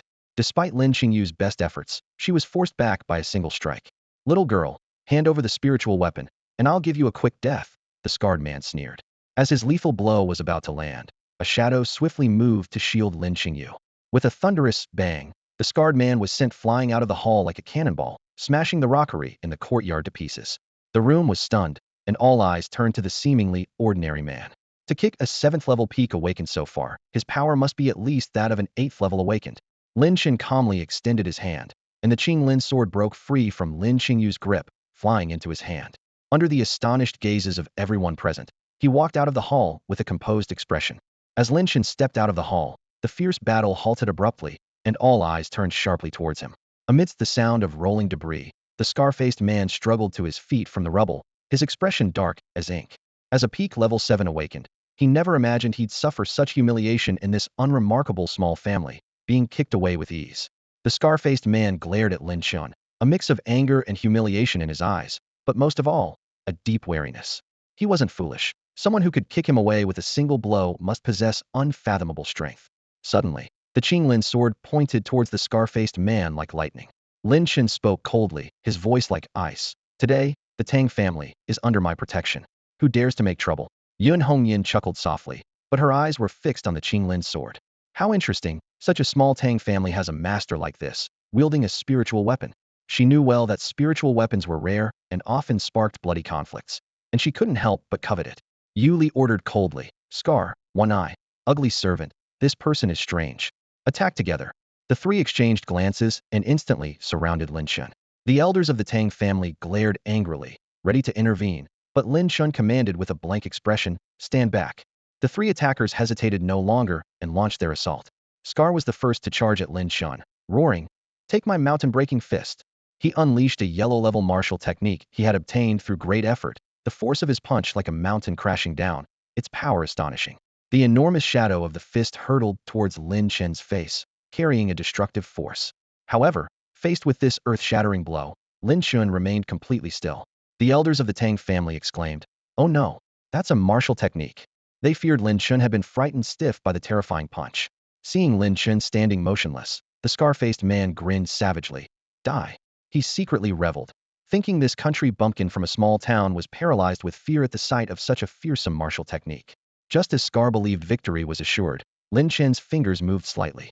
The Qinglin sword shot out like a meteor, piercing through Scar's chest in an instant.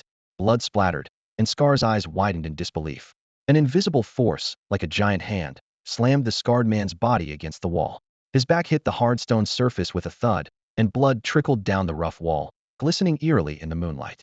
The scarred man grasped the Qinglin's sword tightly, his face contorted in agony, appearing both fierce and terrifying. Lin Chen coldly extended his hand, and the Qinglin's sword trembled violently, unleashing a suffocating power. In an instant, the scarred man's body was torn apart, flesh and blood scattering, creating a gruesome scene. The Qinglin sword sliced through the air and returned to Lin Chen's hand, as if it had never left.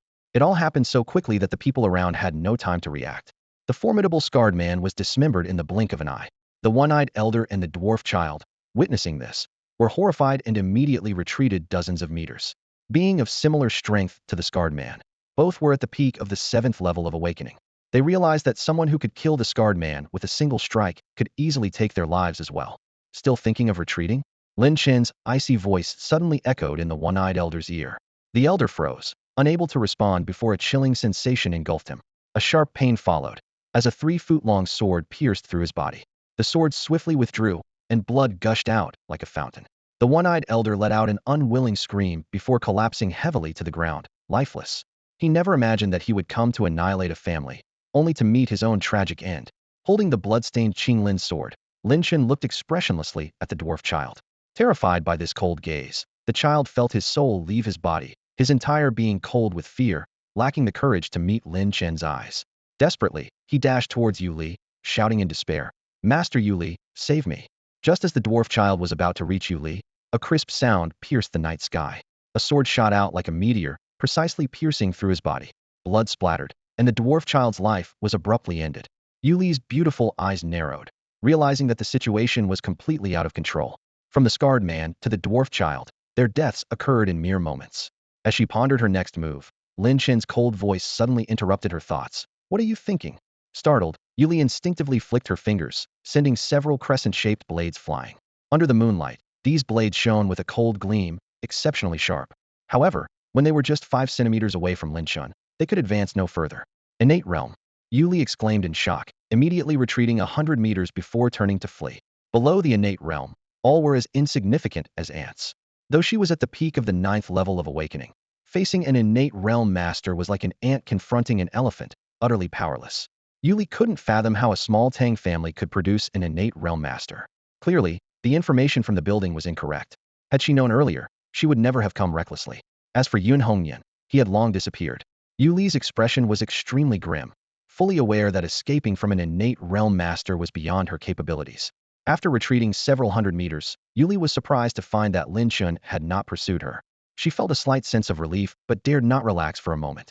In the courtyard, the moonlight was like water, and everyone watched the man on the rooftop with a look of awe.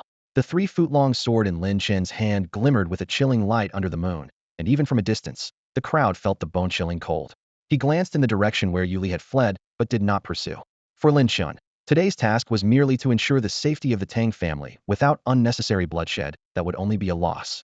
As for any potential revenge from those who escaped, he was not worried in the least. After all, he was not using his true appearance, and even if they came after him later, there was no way they would recognize him. Lin Qingyu watched Lin Chen with a grave expression. The Qinglin sword was a treasured heirloom of the Lin family, and if it were lost under her watch, she would be held accountable. However, facing such a formidable opponent, her chances of retrieving the sword seemed slim, leaving her feeling powerless. Suddenly, Lin Chen waved his hand, and the Qinglin sword shot towards Lin Qingyu like an arrow, producing a crisp clang as it returned securely to its scabbard. Lin Qingyu stared blankly at the sword now back in her hand, momentarily stunned that he had voluntarily returned the treasure. With his hands behind his back, Lin Chen calmly said, "I've taken care of the Tang family's major trouble. You can handle the remaining small fry yourselves. Before his voice had even faded, he vanished like a breeze. Tang Hao opened his mouth, wanting to say something, but Lin Chen was already gone. A family elder looked at Tang Hao in shock and urgently asked, Tang Heir, where did you find such a master?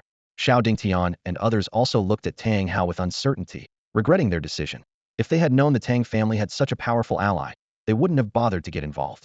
Now, not only were they severely injured, but their elite forces were wiped out, and they hadn't even gotten a glimpse of the rare fruit. It was a complete loss. Tang Hao explained with a wry smile. This master likely took on the task I posted at the Hunters Guild, which is why he appeared at the Tang residence. He felt a sense of relief, grateful that he had prepared in advance.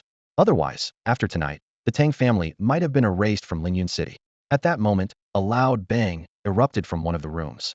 Tang Hao and the elders' faces changed, and they immediately rushed toward the source of the noise. The scene shifts to the Hunters Guild. Lin Chen registered under the alias Reversed Songxing. Bai Yuechu handed him a gold token, intricately crafted with the name Reversed Songxing and a level code A. Bai Yuechu explained, the Hunters Guild identity tokens are made according to rank. Level bounty hunters use iron tokens, level use copper, level use silver, and a level use gold. As for level and above, they have amethyst tokens, differentiated only by their level code. She continued, this token is not only a symbol of your status as a bounty hunter, but it also allows you to accept various tasks from the Hunters Guild. Additionally, you can enjoy a 30% discount on all expenses within the guild. Lin Chen accepted the token without hesitation. Bai Yuechu announced Lin Chen's outstanding performance in the assessment and detailed the generous rewards. He could choose any 5 items from the Hunters Guild and could also request the guild to accomplish one feasible task. Lin Chen was secretly pleased, as his mission had been accomplished. In the grand hall filled with a myriad of items, Lin Chen closed his eyes to sense the spiritual energy around him. Soon, he detected a faint fluctuation of energy and followed it to a dusty corner. There lay a rusty ring, seemingly insignificant, yet it contained unusual spiritual energy. Bai Yuechu watched as Lin Chen picked up the shabby ring and shook her head quietly. However, Lin Chen calmly put the ring away and continued his treasure hunt. He then selected 4 more seemingly ordinary items: a tattered box, a broken trident arrowhead, a pitch-black bead, and a white jade bone fragment inscribed with blurred ancient runes. This last item particularly intrigued Lin Chen, giving him an indescribable peculiar feeling. Observing Lin Chen's choices, Bai Yuechu couldn't help but suggest reconsideration, emphasizing the Hunters Guild's wealth and that Lin Chen need not settle for these worthless items. Lin Chen nonchalantly replied that these were enough, just chosen for fun. Bai Yuechu scrutinized him, speculating that this young man might come from a powerful background, well-versed in treasures, and thus unimpressed by the common items here. Lin Chen merely smiled slightly, offering no further explanation. He was secretly delighted, knowing he had chosen the most valuable treasures here. Meanwhile, at the Tang family, the crisis had been averted. When Tang Muqian reported the situation to the clan elders, one elder curiously asked about the benefits she gained from consuming the exotic fruit. However, Tang Muqian respectfully replied that she hadn't consumed the fruit, but had given it to Xiao Yi. This unexpected answer left the elders exchanging glances, clearly surprised by this decision. Nonsense. This exotic fruit was obtained by your father at the cost of his life. How can you? The elder's words trailed off, his gaze complex as he looked at Tang Muqian. Tang Muqian remained calm, speaking softly. I am nothing but a waste. If I consume the fruit and it has no effect, wouldn't I become a sinner of the family? It's better to give it to Xiao Yi. He is the pride of the Tang family, the future of our clan. Her words left the elders in deep thought. Tang Muqian, once the cherished daughter of the Tang family, now called herself a failure. Her father, Tang Hu, had risked his life to enter the no man's land for this fruit, bringing it back at the cost of his own life. An elderly clan elder sighed. Muqian, you are not a waste. You were once the greatest prodigy of the Tang family. Even Xiao Renfeng paled in comparison to you. The elder's words brought back memories from 5 years ago. Back then, Tang Muqian was not only the pride of the Tang family, but also the top prodigy of Lyun City. Across the city, only Xiao Renfeng could rival her, yet even he was slightly overshadowed by her brilliance. However, fate was cruel. Overnight, Tang Muqian fell from being a peerless genius to a mere failure, a revelation that stirred a great uproar at the time. 5 years passed. Xiao Renfeng had become the supreme prodigy of Xingqian Academy, while Tang Muqian was forgotten by the world, a fallen genius left in solitude. Tang Muqian's gentle voice interrupted their reminiscence. I have one request, be allowed to enter the ancestral land once more. Her words caused the elders to change their expressions abruptly. One asked gravely, do you seek to comprehend the Tang family's Xuanxin scroll? Tang Muqian nodded silently. A senior elder warned. 5 years ago, Your attempt to understand the Xuanqing scroll left your meridians shattered. If you try again, it could be life-threatening.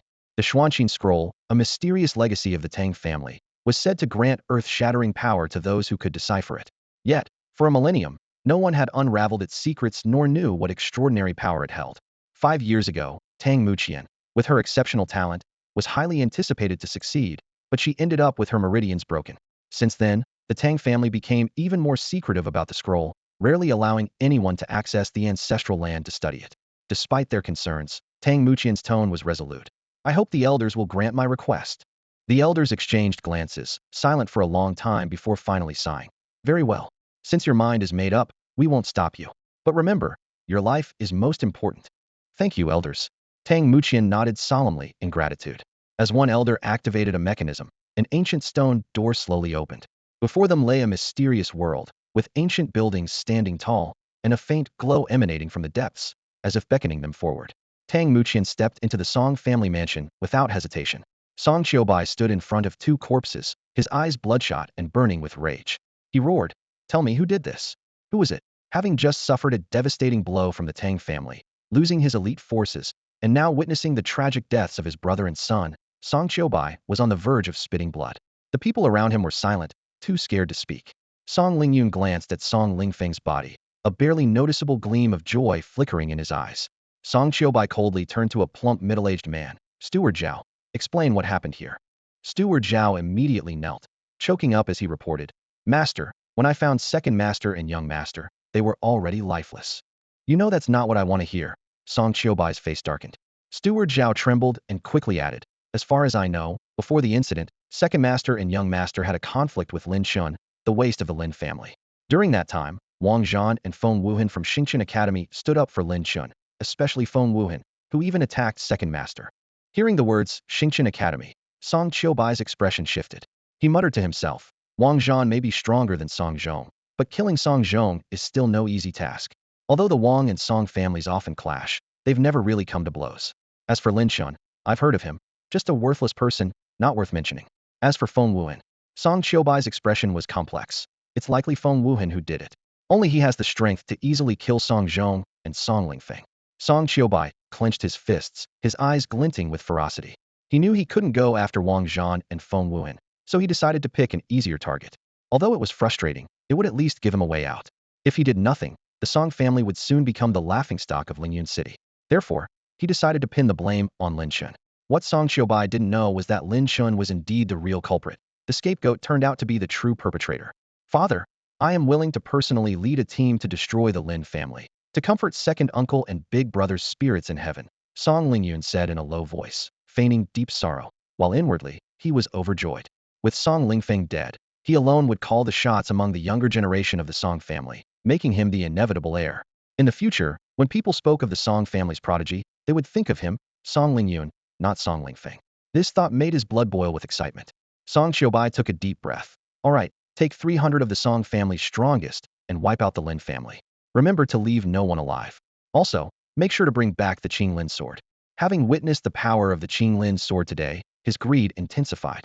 If he could wield the Qinglin sword, his strength would greatly increase, and few in Lingyun City could stand against him. He might even compete with the Tang and Xiao families. This thought somewhat eased his frustration. "Rest assured, Father, the small Lin family can be wiped out with a mere wave of my hand," Song Lingyun confidently assured. Just then, a cold voice suddenly interrupted. "Is that so? Who?" Song Qiubai's gaze, sharp as a knife, instantly locked onto the main door. But what greeted him was a flash of cold light aimed directly at his forehead. With a splatter, blood flew as confusion flickered in Song Qiubai's eyes. Before he could react, he was already falling to the ground, dead. In a split second, the entire Song family hall plunged into chaos. "Father! Master!" Panic-stricken cries echoed. A mysterious figure wearing a mask slowly stepped in, exuding an aura that sent shivers down the spine. It was Lin Chen, who generally disliked trouble, but the Song family's ambitions forced him to take action. "Someone, get in here!" Song Lingyun roared, his eyes bloodshot with fury. In an instant, over 300 awakens surrounded Lin Chen. This elite guard, cultivated with great expense, was a formidable force in Lingyun City. "Kill him!" Song Lingyun bellowed. The deaths of Song Zhong and Song Lingfeng had not moved him, but Song Qiubai's demise chilled him to the core. With the family head dead, the entire family risked falling apart, and his position as the young master was precarious. "Attack!" The 300 awakens surged toward Lin Chen like a tidal wave. Lin Chen remained indifferent, casually gathering the spiritual energy of the world, forming a sharp crescent blade. Swift, with a low shout, the blade shot out like a streak of lightning, unstoppable and domineering. With a slash, blood splattered. Before the awakened could approach, they were cut down at the waist. Bodies piled up like mountains, and blood stained the entire hall, flowing like a river. Lin Chen walked through the pool of blood, his cold gaze fixed on Song Lingyun, advancing step by step. Terrified, Song Lingyun collapsed to the ground, screaming, Don't come any closer." With a wave of his hand, Lin Chen unleashed a terrifying force, reducing Song Lingyun's body to a mist of blood. The Song family patriarch and his sons were entirely annihilated. Lin Chen then turned his attention to Butler Zhao, striking him down instantly with a single palm. Butler Zhao died on the spot. Having accomplished his task, Lin Chen turned and left. He did not pursue the remaining members of the Song family. With Song Xiubai and Song Zhong dead, the Song family was destined to be divided among other families, which was a common occurrence in these times. Sure enough, shortly after the incident, other family forces swarmed in. In no time, the once illustrious Song family collapsed overnight. As for Lin Chen, he returned to his dormitory at Lingwu University as if nothing had happened. Upon entering, he saw Hong Hong lazily open his eyes, wag his tail a few times, and then close his eyes again. Lin Chen rested his chin on his hand, his gaze falling on the sleeping Hong Hong. "You little guy, sleeping during the day and at night too. At this rate, you'll turn into a pig," he joked. However, Hong Hong remained unresponsive to his teasing, still lost in dreamland. Shaking his head slightly, Lin Chen muttered to himself, "Turning into a pig is nothing. Its mutant form is several times more formidable." He reached out to stroke Hong Hong's head, feeling the softness of its fur. Seeing that Hong Hong remained unmoved, Lin Chen got up and found a comfortable spot to sit. He carefully laid out 5 items he had obtained from the Hunters Guild in front of him. Each emitted a faint aura, indicating their extraordinary nature. Lin Chen's attention was first drawn to a tattered box. He picked up the box and examined it closely. Strangely, it had no lock but refused to open, as if sealed by some mysterious force. Lin Chen exerted all his strength to force it open, but the box didn't budge, further convincing him of the unusual nature of its contents. After a moment of thought, Lin Chen summoned the infernal furnace. "Furnace, do you know what this is?" he asked casually, not really expecting a response. Suddenly, the infernal furnace unleashed a subtle power, instantly swallowing all 5 items. "No, stop!" Lin Chen exclaimed, but it was too late. He was heartbroken and filled with regret as the 5 treasures disappeared. Just as Lin Chen was about to despair, the tattered box suddenly flew out of the furnace. Overjoyed, he hugged it tightly. At that moment, the box clicked open on its own. A rich fragrance filled the room. Inside lay a smooth, snow-white pill, gleaming enticingly. The aroma woke Hong Hong, who opened its eyes but, upon seeing the infernal furnace, showed a flicker of fear, tucked its tail, and obediently lay back down. A line of text appeared on the furnace. First-grade spiritual elixir, muscle and bone restoration pill, capable of repairing damaged muscles and bones. Lin Chen's eyes lit up. As someone well-versed in cultivation novels, he knew the value of such an elixir. He carefully stored the pill, thinking it could be a lifesaver at a critical moment. Next, a second item flew out of the furnace, a gleaming golden bead. The furnace evaluated it. Buddha bone relic, left by a great Buddhist monk upon enlightenment, contains mysterious powers. Wearing it long-term can extend life, ward off evil, and offer insights into Buddhist wisdom and unparalleled treasure. Lin Chen was ecstatic. The unassuming black bead turned out to be a Buddha bone relic. Such sacred objects are treasured by Buddhists, and outsiders rarely get to see one, let alone own it. In many ways, it was priceless. The third item to emerge was the damaged trident arrowhead. The furnace described it. Forbidden artifact, destruction arrowhead, a remnant weapon. Once activated, it can annihilate a cultivator at the early golden core stage. It has one use left. Lin Chen's smile grew wider. In novels, forbidden artifacts are powerful but have limited uses, capable of turning the tide of battle when deployed. This damaged arrowhead could still kill an early golden core stage cultivator. In perfect condition, it might threaten even nascent soul stage masters. He felt incredibly fortunate, like he'd hit the jackpot. With the 4th Itemo white jade bone fragment emerging from the furnace, Lin Chen's anticipation soared, eager to uncover the origin and purpose of this mysterious bone fragment. The runes on the white jade bone fragment disappeared without a trace. While Lin Chen was contemplating, a golden light shot from the hell furnace towards his forehead. In an instant, information about a profound martial technique flooded his mind. The Great Desolation Calamity Finger, an ancient supreme martial skill, capable of splitting the heavens and earth with a single point, suppressing eternity. The minimum requirement for its use was the early stage of the Golden Core realm. Lin Chen was shocked. not expecting that this seemingly ordinary white jade bone fragment would contain such a terrifying martial skill. Unfortunately, his current level was too low to perform it. Such a powerful skill would consume a massive amount of energy, and using it recklessly might drain him instantly. Lin Chen secretly anticipated, once I reach the golden core, I will be able to dominate the 8 desolations with a single finger. Next, the previously rusty ring flew out. It now looked brand new, set with a blue gemstone, radiating an azure glow. Ancient runes covered its surface, exuding a primeval aura, full of mystery. Lin Chen learned that this was a storage ring crafted by ancient cultivators, with a space of 300 cubic units inside. The only drawback was that it couldn't store living things. Lin Chen was overjoyed. This was a true treasure. He immediately bit his finger to recognize it as his own. A gentle blue light flashed, and he instantly established a connection with the ring. With a thought, the space within the ring was laid bare before him, as if he were the master of this azure world. To test it, Lin Chen waved his hand and transferred a table into the storage space. Hong Hong, witnessing this, widened his eyes in confusion.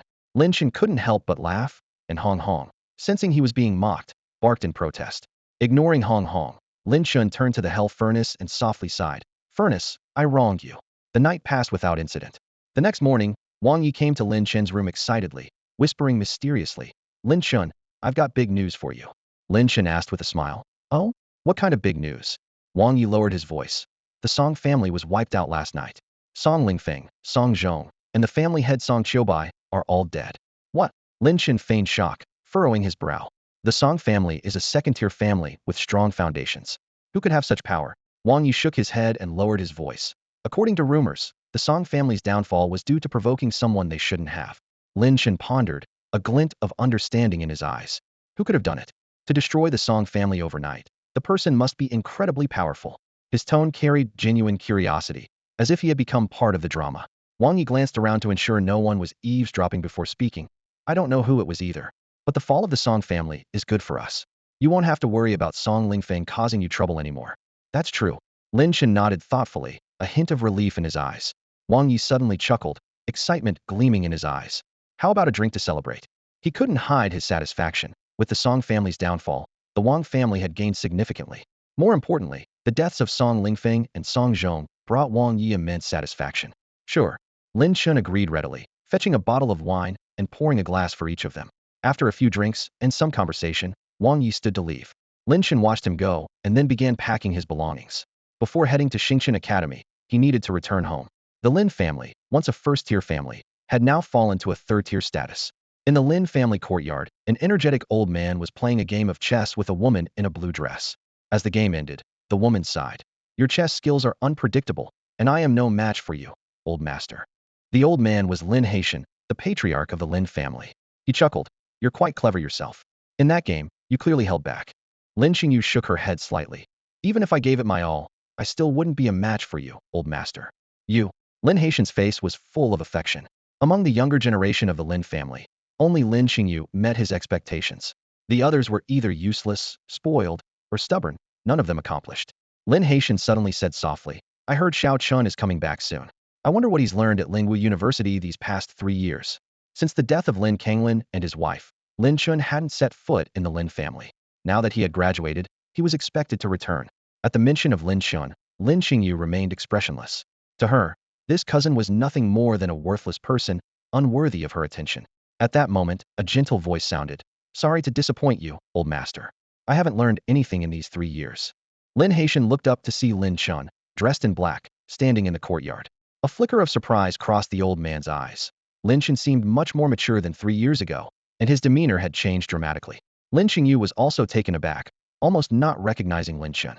It seemed her cousin had gone through a lot in these 3 years. Lin Haitian smiled gently. Now that you're back, stay for a while.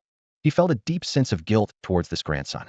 After Lin Chen's parents passed away, Lin Chen, considered a failure, faced scorn in the Lin family. At that time, Lin Haitian was consumed with grief and neglected Lin Chen's feelings. He realized that Lin Chen's absence over the past 3 years was due to those past events. Now that he was back, Lin Haitian resolved not to let his grandson suffer any more grievances. Even if Lin Chen was considered a failure, the Lin family had enough resources to support him. Lin Qingyu said softly, Old master, I'll leave you two to talk. I have things to attend to.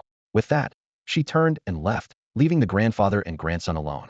In a quiet room of the Lin family home, a tense atmosphere hung in the air. Huang Yuji, a stern-looking middle-aged woman, scrutinized the two young men before her with a piercing gaze. Her voice was as sharp as a blade. Lin Chen, that good for nothing, has returned. Don't let him have an easy time. Staying in the Lin family isn't such a simple matter. Huang Yuji was Lin Chen's aunt, and since the death of his parents, she had secretly rejoiced. Lin Chen's father had once been in charge, but now that position naturally fell to Lin Chen's uncle. Lin Chen's return was an unwelcome reminder, a potential threat to her standing. The older of the two men, Lin Han, Lin Chen's cousin known for his stubbornness, frowned. Mother, Lin Chen is just a waste. Is it necessary to make things difficult for him? His tone carried a hint of confusion. Lin Xian, the younger of the two, was labeled a playboy by the family patriarch. A mocking smile appeared on his face. Brother, you're missing the point. If Lin Chen is a waste, he shouldn't stay with the Lin family. We're a prominent name in Lyun City, and we can't have our reputation tainted by a nobody. Lin Han coldly retorted. Nonsense. Just because we kick Lin Chen out, doesn't mean he's not part of the family. Still, a waste shouldn't stay. Lin Xian shot back, unyielding. Seeing the argument between her sons, Huang Yuji cut in sharply. Enough. Her voice held an undeniable authority. Since Lin Chen's return, the old man has changed his attitude towards him. Your job is to pressure him a bit and show him who really runs the Lin family. She paused, adding, with the patriarch around, we can't go too far, or it'll backfire on us. Even though your uncle is in charge now, ultimately, the old man calls the shots. Lin Xian's lips curled into a confident smile. Don't worry, mother. For me, this is a piece of cake. He never considered Lin Chen a threat. In his eyes, Lin Chen was just a waste. But since his mother disliked Lin Chen, he was more than happy to lend a hand. Lin Han remained silent, a slight discontent brewing within him. To him, squabbling over minor family matters seemed trivial. He'd rather focus on training and competing with other families. Internal strife seemed pointless. Huang Yuji's sharp gaze swept over her sons as she continued.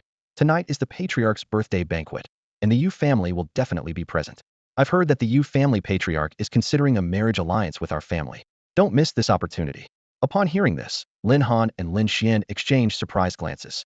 Although the Yu family was a third-rate family, their background was stronger than the Lin family's. The Yu patriarch's intention to form an alliance was indeed surprising. Huang Yuji went on.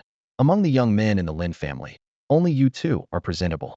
So, the marriage candidate will definitely be chosen from you two, provided your performance is satisfactory.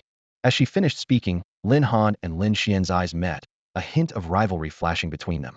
Securing a connection with the Yu family would undoubtedly multiply their resources. Impatiently, Lin Xian asked, who is the Yu family's intended match? His voice was filled with undisguised anticipation and curiosity. As soon as Huang Yuji finished speaking, an image of a stunning beauty flashed through Lin Han and Lin Xian's minds. If nothing goes wrong, it should be the eldest daughter of the Yu family, Yu Jinghong, Huang Yuji said with a hint of anticipation in her voice.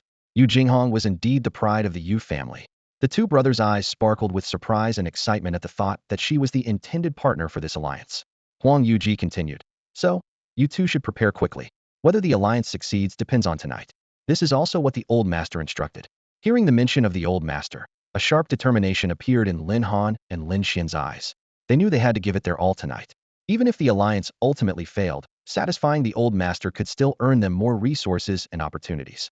They exchanged a glance and stood up simultaneously. We'll go prepare right away. With that, they swiftly left the room, already calculating how to stand out in tonight's event. Meanwhile, by the pond in the Lin family's backyard, a middle-aged man sat alone in a wheelchair, holding a cup of strong liquor. This was Lin Qingzhou, once the pride of the Lin family, now known as the third master. Lin Qingyu stood by her father's side, her eyes full of pain and guilt. It's my fault. I couldn't bring back the exotic fruit for you, father, she said softly, her voice choked with emotion. Hearing this, Lin Qingzhou sighed lightly, his gaze still fixed on the calm water surface. Promise me you won't take such risks again, he said in a low, hoarse voice. I'm just a cripple now, I've accepted it.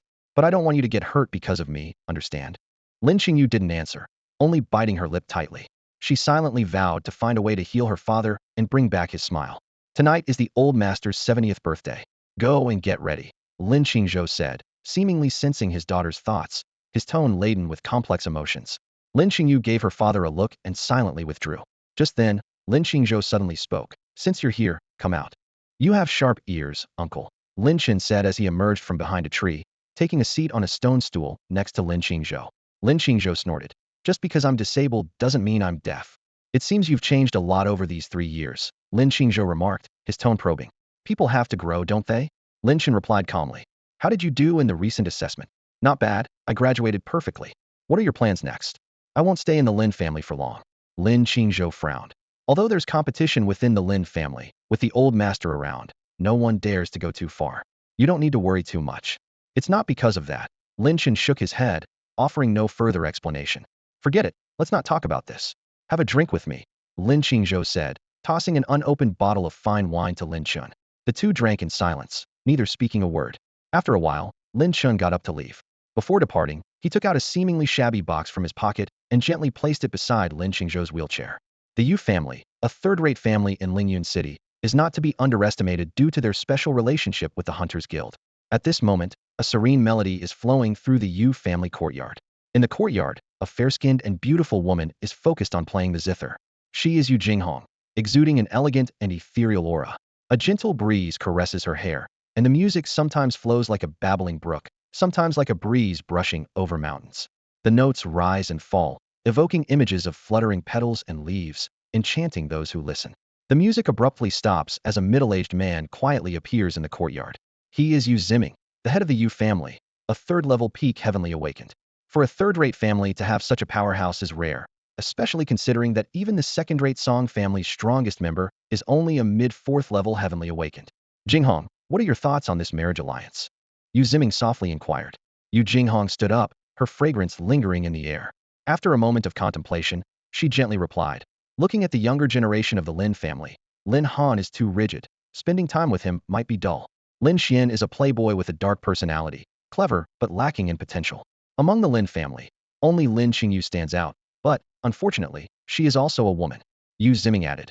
Actually, there is another young man in the Lin family named Lin Chen, rumored to be quite handsome. Yu Jinghong shook her head with a hint of disdain in her voice. I know of him. He is a useless person, not worth mentioning. In this world where strength reigns supreme, if I had to choose, I might opt for Lin Han. Despite his rigid nature, he is far better than Lin Xian and Lin Chen. Yu Ziming sighed softly. This matter must be a grievance for you. Yu Jinghong smiled sweetly. Whether it's a grievance or not, I'll only know after meeting the Lin family. In the afternoon, at the Lin family square, dozens of Lin family disciples were diligently practicing martial arts. Lin Han, holding a long knife, moved among them, his gaze sharp, missing no detail. Your punch is too slow, indecisive, he sternly pointed out to one disciple. With such a technique, you'd miss your target before even landing a hit. Turning to another, he continued his critique. Your footwork is unsteady, your stance weak. I advise you to be more disciplined, or you'll end up injured. However, he was not stingy with praise. You're doing well, your punches are powerful and full of momentum. But your flaw is obvious, you expend energy too quickly. I suggest you control your strength better. Your technique should be both strong and flexible. As a leading figure among the Lin family's younger generation, Lin Han's guidance was unquestioned. Just then, a teasing voice broke the training atmosphere. Big brother is so serious and responsible. It makes me, as your younger brother, feel a bit ashamed. Lin Chen arrived, holding a silver-white spear, clad in flowing white attire. His appearance, coupled with the spear, gave him an impressive and dignified look. Lin Han responded expressionlessly. The future of the Lin family relies on every Lin family member, so I must take my responsibilities seriously. Hehe, I don't really get those big principles, but I do know that it's been a long time since we brothers have sparred. I wonder if my elder brother could give me some guidance today. Lin Xian said, twirling his spear with ease, creating a dazzling spear flower, the tip glinting with a cold light. The surrounding Lin family disciples stopped their training to gather around expectantly. Who wouldn't want to witness a duel between the two geniuses of the Lin family? If you wish to spar, I am happy to oblige. Lin Han replied calmly, pressing his long sword to the ground with a crisp sound. Then I won't hold back. As soon as he finished speaking, Lin Chen attacked, his spear thrusting toward Lin Han's face like a venomous snake. As a latest-stage level 2 awakened, his speed was astonishing. Lin Han remained unflustered, effortlessly raising his long sword. The heavy blade, weighing several dozen pounds, was as agile as an extension of his arm, instantly engaging with Lin Xian's spear. Not far away, the patriarch Lin Haitian was watching silently with Yu Jinghong and Lin Qingyu. Lin Han is straightforward, but he is far-sighted and cares about the Lin family's future. Lin Xian is talented, but he lacks experience, Lin Haitian commented. Yu Jinghong nodded in admiration. Seeing the two young masters today, I realized the Lin family has a deep foundation. Being at the level 2 awakened stage is remarkable even in second-tier families, let alone in the current third-tier Lin family. She turned to Lin Qingyu, her gaze falling on the azure scale, sword at her waist. What do you think of your brother's skills, Qingyu? That azure scale sword is quite impressive. Lin Qingyu glanced at the two in the arena without answering. Even without using the azure scale sword, These two were no match for her. I heard the second young master, Lin Chen, has returned. Why isn't he here? Yu Jinghong changed the subject. Lin Haitian was momentarily surprised, then instructed a servant to fetch Lin Chen. Lin Chen was also a candidate for the marriage alliance, and gaining Yu Jinghong's favor would be a great match. A few minutes later, a servant arrived at Lin Chen's door. Second young master, the patriarch requests your presence at the square. The Yu family's young lady is visiting to discuss the marriage alliance. Tell the patriarch that I've just returned from Lingua University, and I'm exhausted. I wish to rest. Lin Chen replied without hesitation, slightly raising his eyebrows. To him, these family marriage alliances were nothing but trivial games. Cultivation was the true path, and women would only slow down his progress. Upon hearing the servant's report, Lin Haitian's face darkened instantly. Anger flared in his eyes, and his voice carried an air of authority. Bring him to me immediately. Otherwise, he can leave the Lin family. Lin Haitian had intended to build a bridge to success for Lin Chen, but he was disappointed by Lin Chen's lack of ambition. How could he not be furious? To him, being useless wasn't the issue. The real problem was having no drive to improve. Family competition was always fierce. While Lin Haitian could temporarily protect Lin Chen, he couldn't do so forever. If Lin Chen could establish a connection with the Yu family, no one in the Lin family would dare to bully him in the future, and Lin Haitian could entrust him with part of the family's interests. Meanwhile, Yu Jinghong felt a strange feeling in her heart. The second young master, rumored to be a good-for-nothing, refused to see her? How interesting. Didn't he understand that connecting with her could multiply the resources available to him? Was he playing hard to get, or did he truly not care? Regardless, Lin Chen's actions piqued Yu Jinghong's curiosity. She secretly looked forward to seeing what he was like after all these years. A few minutes later, the servant brought a bored-looking Lin Chen into the hall. Yu Jinghong's gaze was instantly drawn to him. After years apart, Lin Chen had become more handsome, with a particularly calm demeanor that surprised her. However, her eyebrows soon furrowed, and a hint of disappointment flashed in her eyes. As the rumors suggested, this second young master was indeed a good-for-nothing, lacking any aura of an awakened being. In an era where strength was revered, failing to become an awakened being meant being lost among the masses. Moreover, awakened beings lived far longer than ordinary people. With this in mind, Yu Jinghong dismissed Lin Chen as a potential candidate. Sir, the second young master has been brought here, the servant said respectfully before stepping aside. Lin Chen lazily bowed. Greetings, sir. Humph. Lin Haitian snorted before reprimanding him. Now that you're back, you should be bonding with the younger generation of the Lin family. Staying cooped up indoors all day is unacceptable. Lin Han is right. The future of the Lin family depends on the younger generation. As the second young master of the Lin family, if you want to manage part of the family's interests, you must build good relationships with your peers. Both within the family and in the wider world, it's all about connections. If you don't reach out to others, who will support you when you take charge? That's what we call vision. What Lin Haitian saw was just the Lin family, while Lin Chen's perspective encompassed the entire blue star and even broader horizons. There was no right or wrong in this. It was simply a matter of different perspectives. Your teaching is right, sir, Lin Chen replied, appearing very compliant. Seeing this, Lin Haitian's expression softened slightly. He continued, let me introduce you. This is Miss Yu Jinghong from the Yu family. You should have met her before. Lin Chen turned to Yu Jinghong and clasped his hands in greeting. Hello, Miss Yu. The Lin and Yu families had always been on good terms. Lin Chen had visited the Yu family with his parents before and had met Yu Jinghong several times, so they were acquainted. Yu Jinghong smiled mischievously, her eyes twinkling with a clever light. She said softly, it's been a few years, and the second young master has changed quite a bit. I almost didn't recognize you. Lin Chen responded with a calm smile, choosing not to say much. His silence drew a disapproving look from Lin Haitian, who glared at Lin Chen with a disappointed expression. Just then, a deafening roar erupted, causing the ground to tremble. Everyone turned toward the sound, and saw that Lin Han and Lin Xian had already determined the victor. Lin Xian's face was grim, and his hand holding the spear trembled slightly, indicating his defeat. Lin Han, on the other hand, remained composed and remarked, spend less time on indulgences, and you could be like me. Lin Xian was about to retort when he noticed Lin Haitian nearby. Lin Han also noticed the elder's presence. Both of their expressions changed slightly as they hurried over to Lin Haitian, respectfully greeting him. Greetings, elder. At the same time, their eyes unintentionally glanced at Yu Jinghong, a hint of admiration in their expressions. Lin Haitian nodded at them and then, with satisfaction, said to Lin Han, Honor, I didn't expect your progress to be so rapid. You should prepare for the breakthrough next. If you lack resources, go to the accounting office to collect them. Lin Han was overjoyed at these words, quickly expressing his gratitude and promising to reach the third level of the awakening realm within 3 months. Turning to Lin Xian, Lin Haitian encouraged, Lin Xian, you're doing well too. As long as you work hard, your breakthrough won't be far off, and the family's resources will also be directed towards you. Lin Xian's face lit up with joy, and he thanked him repeatedly. Lin Haitian looked around at everyone and earnestly said, "This applies not only to the two of you, but to everyone else as well. Any member of the Lin family who performs exceptionally will receive equal cultivation resources. I'm saying this today, so you must continue to strive and not disappoint me." "Yes." The other young members present responded with excitement. Lin Haitian chuckled, "I'm sure you young people have a lot to talk about, so I won't disturb you any longer. I'll go back and enjoy some tea." With that, he left, leaving the group to interact on their own. After Lin Haitian departed, Lin Xian turned his gaze to Lin Chen and said quietly, "Second brother, you've changed a lot in these 3 years at Lingwu University. You must have learned quite a bit." Lin Chen paused briefly and then replied calmly, "If I said I learned nothing, would you believe me?" Feigning surprise, Lin Xian exclaimed loudly, "How could that be? Lingwu University is the top institution in Lyun City, with every instructor being highly skilled.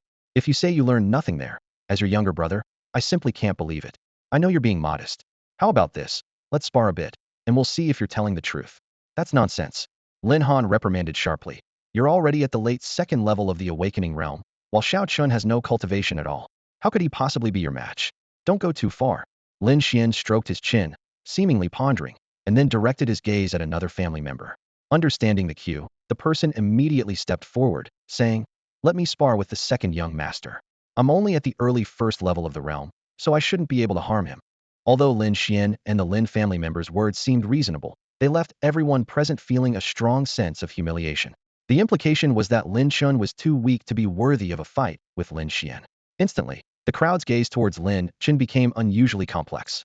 Lin Chen faced a dilemma. If he refused to fight, his reputation among the younger generation of the Lin family would surely suffer. If he accepted and lost to a first-level early-stage awakener, he would similarly lose face. It was a predicament with no easy way out. Lin Han frowned slightly. He could intervene on Lin Chen's behalf, but what would others think of Lin Chen then? Yu Jinghong's eyes showed a hint of curiosity, eager to see how Lin Chen would handle the situation. Lin Qingyu remained expressionless, as if everything around her was irrelevant. As everyone speculated whether Lin Chen would dare to fight, Lin Chen quietly said, "No need." The Lin family member looked disappointed and sighed. "Second young master, are you worried I might hurt you?" Lin Chen's expression was calm as he looked directly at Lin Xian and said, "No. What I mean is, I want to spar with him." This statement left everyone momentarily stunned, then in an uproar. Lin Chen wanted to spar with Lin Xian?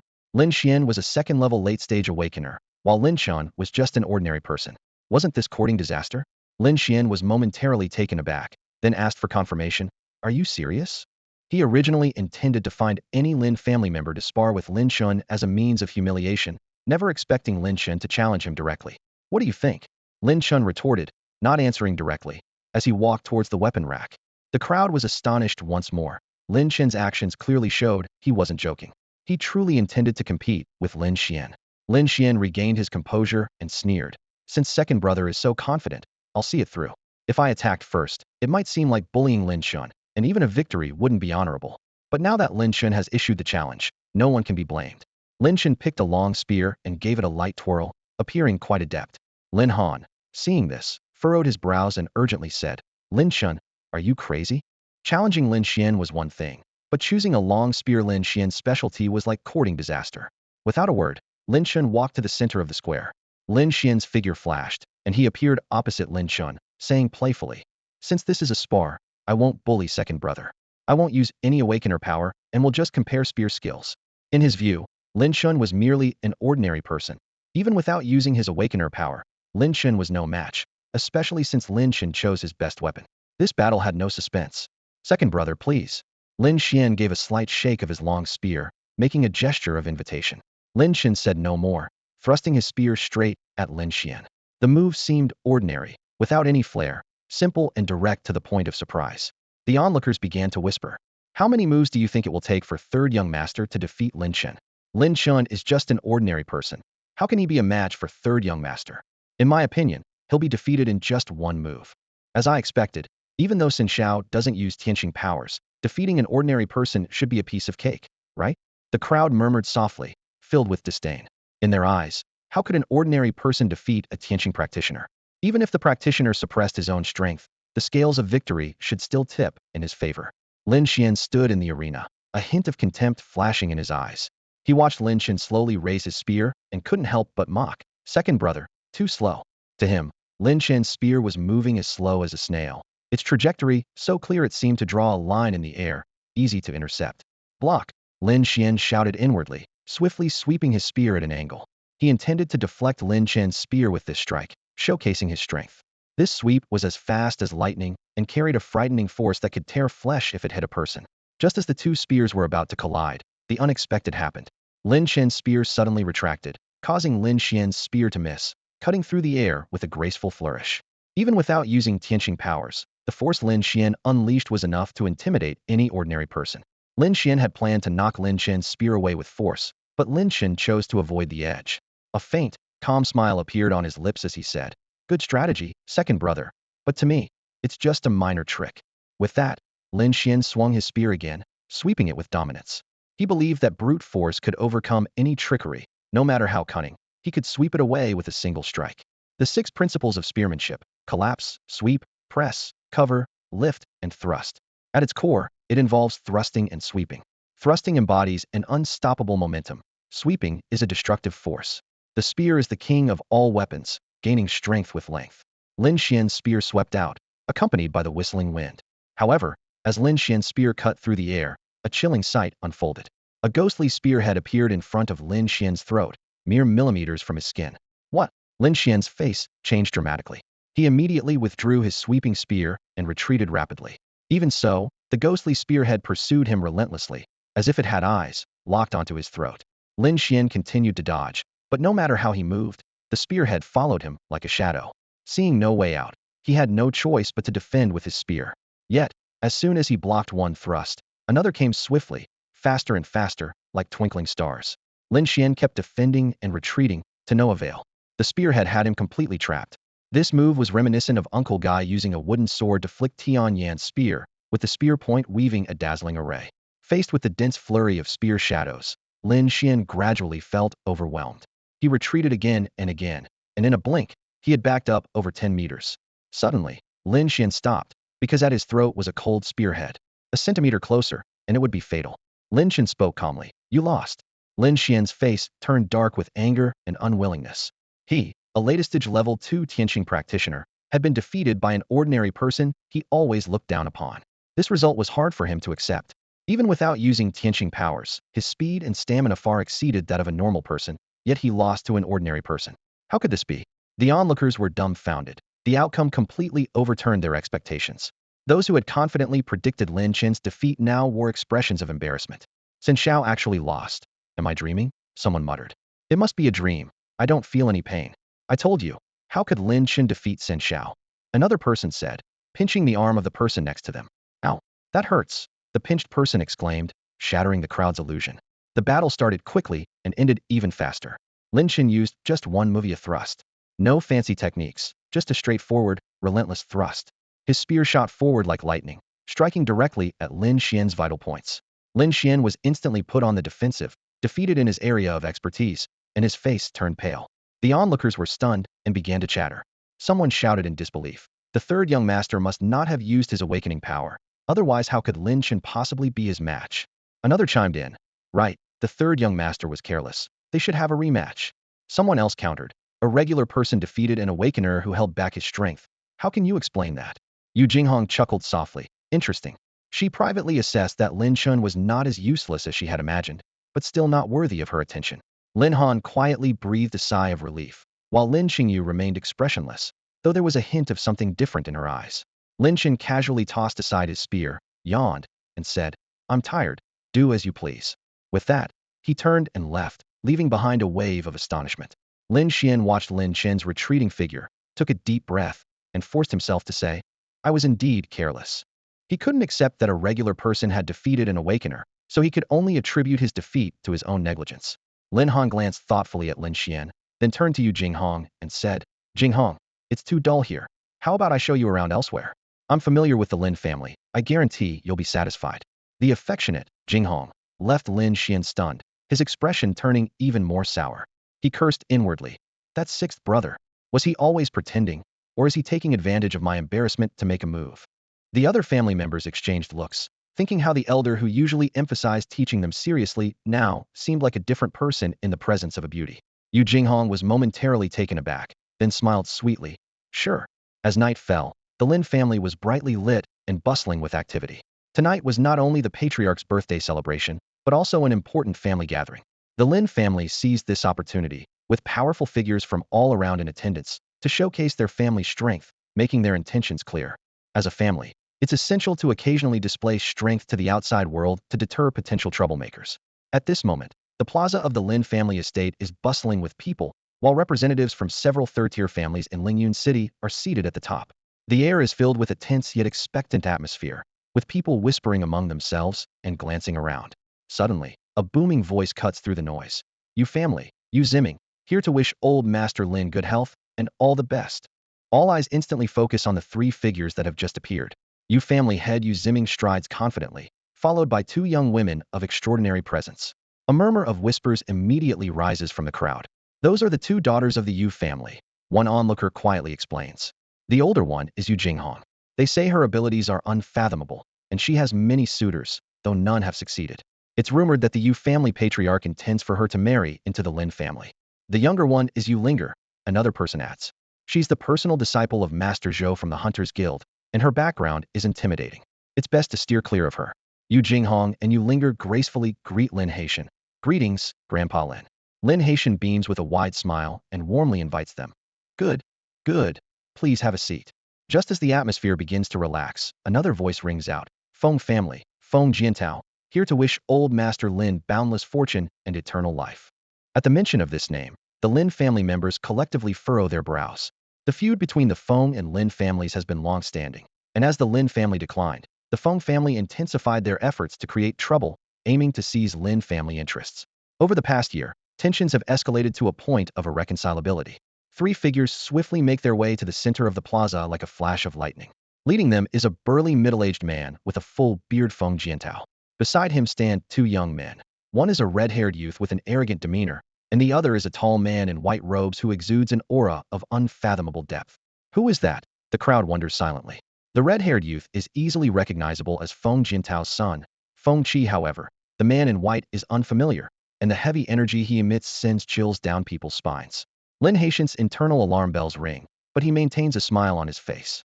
Master Feng, please take a seat. Feng Jiantao smiles meaningfully and takes his seat with his two companions. He regards the man in white with a touch of respect in his eyes. It had cost him dearly to enlist this expert, but to suppress the Lin family, it was worth every expense. Lin Haitian scans the room, preparing to commence the evening's main event, when a series of congratulatory voices echo through the air. Xiao family, Xiao Dingtian wishes old Master Lin everlasting brightness and longevity.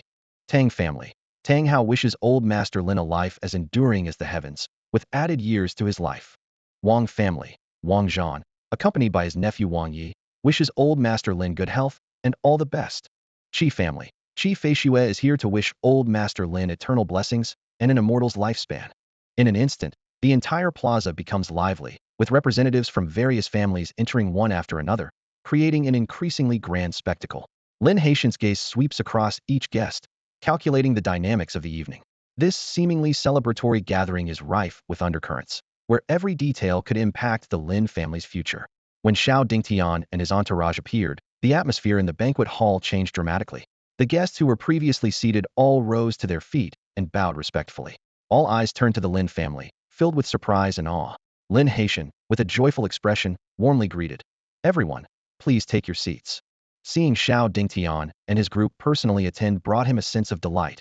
Realizing the significance of this gesture exceeded his expectations. Feng Jiantao stood to the side, his expression fluctuating.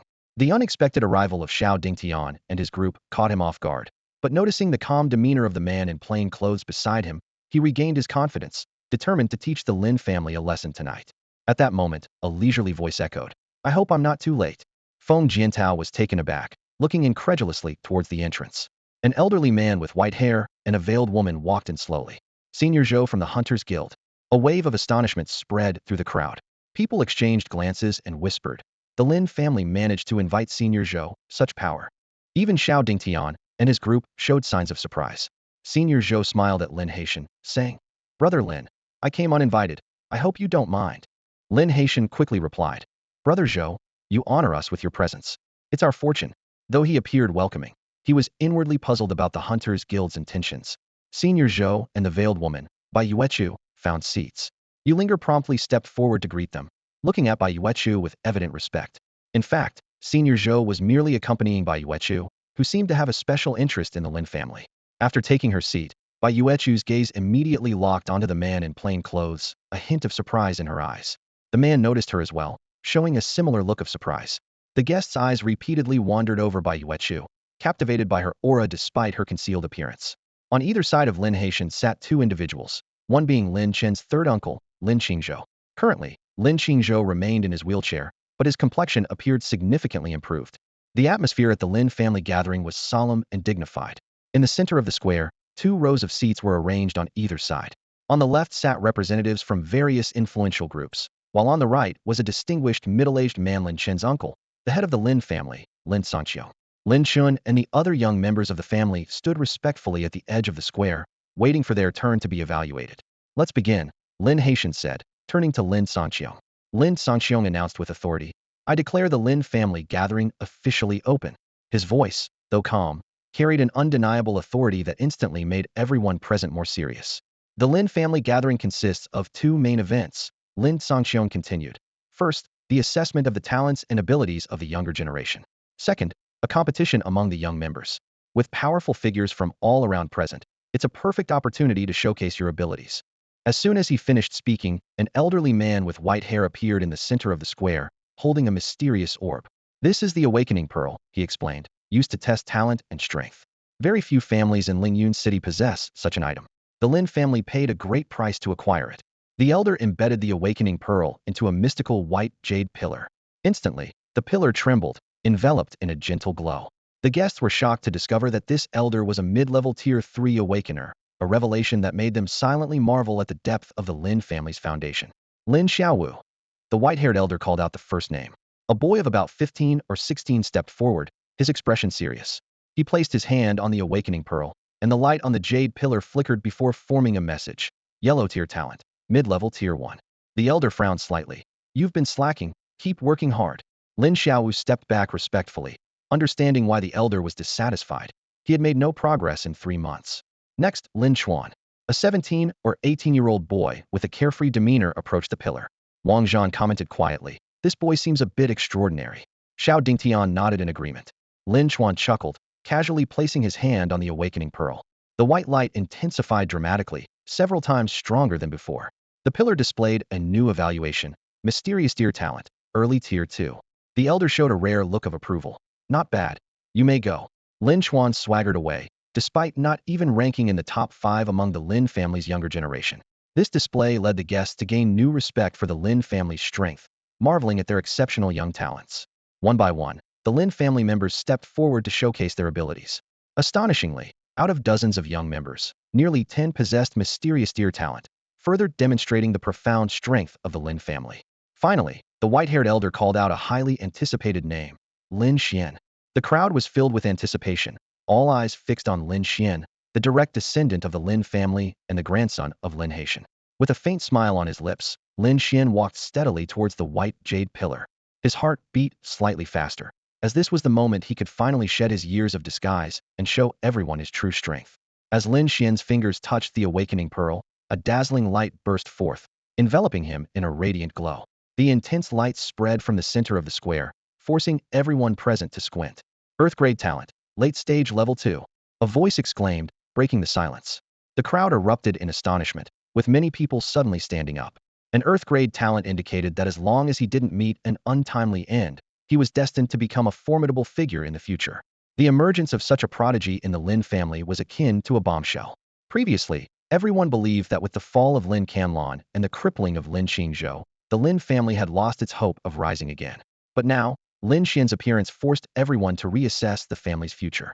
Feng Jintao's expression was as dark as ink, a hint of coldness flashing in his eyes. He turned to Feng Qi beside him, who wore a cruel smile, already calculating how to eliminate this newly risen Earth-grade prodigy. Xiao Dingtian nodded quietly, acknowledging that even their Xiao family had never produced an Earth-grade prodigy. However, remembering that they had 2 heaven-grade prodigies, Xiao Renfeng and Xiao Bufan, a smug smile appeared on his face. Wang Zhan glared at Wang Yi, muttering curses under his breath in frustration. But Wang Yi was indifferent. His eyes were already fixed on the inconspicuous Lin Chen in the crowd. His true purpose for coming to the Lin family tonight was to drink with Lin Chen. Ignoring the occasion, Wang Yi headed straight for Lin Chen. Lin Chen reveled in the awe-filled gazes directed at him, feeling immensely satisfied. Yet, he maintained his composure, offering only a slight smile before returning to his place. From this day forward, no one would dare call him a frivolous playboy anymore. As a wave of applause erupted, the Lin family members stood taller with pride written on their faces. The elders of the family scanned the reactions of the guests meaningfully, both gratified by Lin Xian's performance and silently warning that anyone who dared to harm Lin Xian would pay a heavy price. Lin Han, the voice of the white-haired elder rang out again, announcing the next person to be tested. The scene fell silent instantly. Lin Xian, as the third young master, had already demonstrated exceptional strength, and everyone eagerly anticipated the performance of the eldest, Lin Han. Lin Han stepped into the arena, exuding an even more formidable aura than Lin Xian. As soon as his hand touched the Tianqing pearl, a myriad of white lights enveloped the sky, more intense than before. Earth-grade talent, peak of the secondary late stage. A collective gasp echoed through the crowd. Lin Han not only brought an enormous surprise, but also surpassed Lin Xian in strength. The Lin family indeed had two extraordinary talents. Feng Jiantao clenched his fists, his face darkened. Lin Xian alone was enough pressure, and now Lin Han, even stronger, felt like a boulder on his chest, making it hard to breathe. Father, don't worry. These Lin family disciples can't make much of a wave. I can suppress them with just a wave of my hand. Feng Qi sneered sinisterly. Feng Jiantao didn't respond, his expression growing colder. With two Earth-grade talents, the revival of the Lin family seemed inevitable. Yu Ziming's eyes glinted with determination, solidifying his desire for an alliance with the Lin family. A union between the two families could quickly strengthen their position, potentially elevating them to the ranks of a first-rate family. Although the outside world believed the Yu family was powerful due to its ties with the Hunter Guild, Yu Ziming knew that the guild, being a neutral force, wouldn't truly provide development resources. The Yu family remaining a third-rate family over the years was proof. To develop, they had to rely on themselves. Jinghong, who do you prefer, Lin Xian or Lin Han? Yu Ziming asked. Yu Jinghong replied softly, let's wait and see. Although both Lin Han and Lin Xian were talented and powerful, they hadn't yet reached a level that moved her. After all, their acquaintance was still brief. Yu Linger frowned. Father, do you really want sister to marry into the Lin family? To her, marriage was a last resort, and the Yu family hadn't reached a point of desperation. Yu Ziming smiled wryly. This girl hadn't realized the crisis facing the Yu family. If there were other options, he wouldn't consider marrying Yu Jinghong into another family. But now, with the old master nearing the end of his days, countless predators would surely descend upon the Yu family once he passed. Lin Han stepped down expressionlessly, indifferent to the shock of the crowd. Next, Lin Qingyu. The white-haired elder announced with a hint of emotion, looking into the distance. He knew that compared to Lin Han and Lin Xian, Lin Qingyu was truly the foremost prodigy of the Lin family. Countless gazes turned towards Lin Qingyu. As the prodigious daughter of the Lin family, she was well known even beyond, and many were familiar with her. Half a year ago, Lin Qingyu had already reached the early stage of the second level. The crowd in the square was whispering about the prowess of this prodigy from the Lin family. Now that 6 months have passed, she should have reached the mid or even late stage of the second level, someone speculated. Her talent is certainly not lacking. In the past, I might have thought she was the top talent in the Lin family, another person added. But after witnessing the strength of Lin Han and Lin Xian, she seems somewhat ordinary. Hearing these discussions, Tang Hao and Xiao Dingtian exchanged a knowing smile. They had witnessed Lin Qingyu's true strength firsthand at the Tang family, her terrifying combat power that could contend with level 3 awakeners, and that was before her breakthrough. At this moment, Lin Qingyu, clad in a green robe and holding the Qing Lin sword, gracefully stepped into the center of the square, ignoring the surrounding chatter. Bai Yuechu's gaze was fixed on the unsheathed Qing Lin sword. His visit to the Lin family was largely to glimpse this legendary spiritual weapon. The eyes of the man in plain clothes, originally calm, now sparkled with surprise. It was unexpected to find a spiritual weapon in the small city of Lyun. The appearance of any spiritual weapon would inevitably spark fierce competition and bloodshed. As Lin Qingyu's delicate hand touched the white jade pillar, the entire venue shook violently. A mysterious force emanated from her, causing the ground's rubble to defy gravity and float. In the sky, clouds dispersed, the crescent moon turned full, stars twinkled, and starlight cascaded down like a waterfall, enveloping her. With a thunderous roar, multicolored lights burst forth, stretching across the sky. Surrounded by these lights, Lin Qingyu resembled a celestial being beneath the stars, pure and flawless, inspiring a sense of reverence among the onlookers. Lin Qingyu, heaven-grade talent, early stage of level 3. The voice of the white-haired elder trembled with excitement. Although he had long known her talent was extraordinary, this test, which triggered such a celestial phenomenon, was as stunning as the legendary scene when Xiao Renfeng's test filled the skies with purple clouds stretching for miles. Wow, heaven-grade talent, gasped the crowd. The Lin family has produced a prodigy. At that moment, everyone understood they had just witnessed the rise of a true peerless prodigy. If Lin Han and Lin Xian's Earth-level talents were within everyone's expectations, then a heaven-level talent was a completely different story. In the entire Lyun city, such talent was extremely rare, with the most renowned being Xiao Renfeng from the Xiao family. However, she had long become a legendary figure at Star Academy, someone ordinary people could hardly even glimpse. Today, the heavenly talent test of Lin Qingyu not only amazed everyone present, but also triggered a celestial phenomenon, mirroring the scene from when Xiao Renfeng was tested. Everyone was stunned, secretly wondering if this young lady from the Lin family could achieve greatness comparable to Xiao Renfeng. This thought sent shivers through them. It seemed inevitable that the Lin family would rise to prominence. In the center of the square, Lin Qingyu stood like an ethereal goddess, enveloped in a subtle halo. Chief Feishues stared at her intently, her emotions tumultuous. She recalled her own heavenly talent test, which did not result in such extraordinary phenomena. This comparison only highlighted the terrifying extent of Lin Qingyu's talent. Although talents are categorized into 4 levels: heaven, earth, mystic, and yellow, the differences within the same level can sometimes be vast. What an impressive Lin family! What an extraordinary Lin Qingyu, Xiao Dingtian remarked gravely, feeling fortunate for visiting the Lin family today. Tang Hao's thoughts drifted to Tang Muqian, remembering how she once shone so brightly. Bai Yuechu smiled faintly, feeling an appreciation for talent. Although she had encountered many with heavenly talents, few could cause celestial phenomena. She was certain that, barring any accidents, Lin Qingyu would reach the innate realm. Elder Zhou stroked his beard, nodding to himself, planning to have an in-depth conversation with Lin Haitian later. The plain-clothed man's eyes flickered with interest, recalling the madwoman from Star Academy who hailed from Lyun City. It was surprising that such a small place could produce 2 extraordinary talents. Yet, he was more intrigued by the Qinglin sword in Lin Qingyu's hand than her talent. Ha ha ha! Wonderful, wonderful, wonderful! Lin Haitian exclaimed 3 times, his joy evident. If such a prodigy had appeared in another family, they might have been even more thrilled, perhaps even hosting a 7-day, 7-night celebration. Lin Han and Lin Xian exchanged glances, feeling a mix of emotions.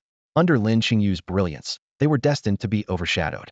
Tonight, all the attention was stolen by their younger sister. The most frustrated person at the moment was Feng Jiantao. He had intended to suppress the Lin family's momentum, but was instead met with a crushing blow from a heavenly talent. He began to doubt whether he could achieve his goals tonight. If he acted rashly, would others stand by and watch? Feng Jiantao was certain that many were already eager to ally with the Lin family. He considered retreating, but then remembered that their families were already at odds, and even if he held back tonight, the Lin family would not spare the Feng family in the future. Father, rest assured, even if Lin Qingyu has a heavenly talent, I can still defeat her, Feng Qi sneered, thinking to himself. What of a heavenly talent? I will crush her beneath my feet and make her bow before me. This thought filled him with excitement. Right now, you are in the spotlight. But soon, I will make you cry. At the edge of the square, Lin Chen and Wang Yi ignored the gazes of those around them, found a table, and started drinking heartily. Their glasses clinked amidst laughter, as if they were in their own world.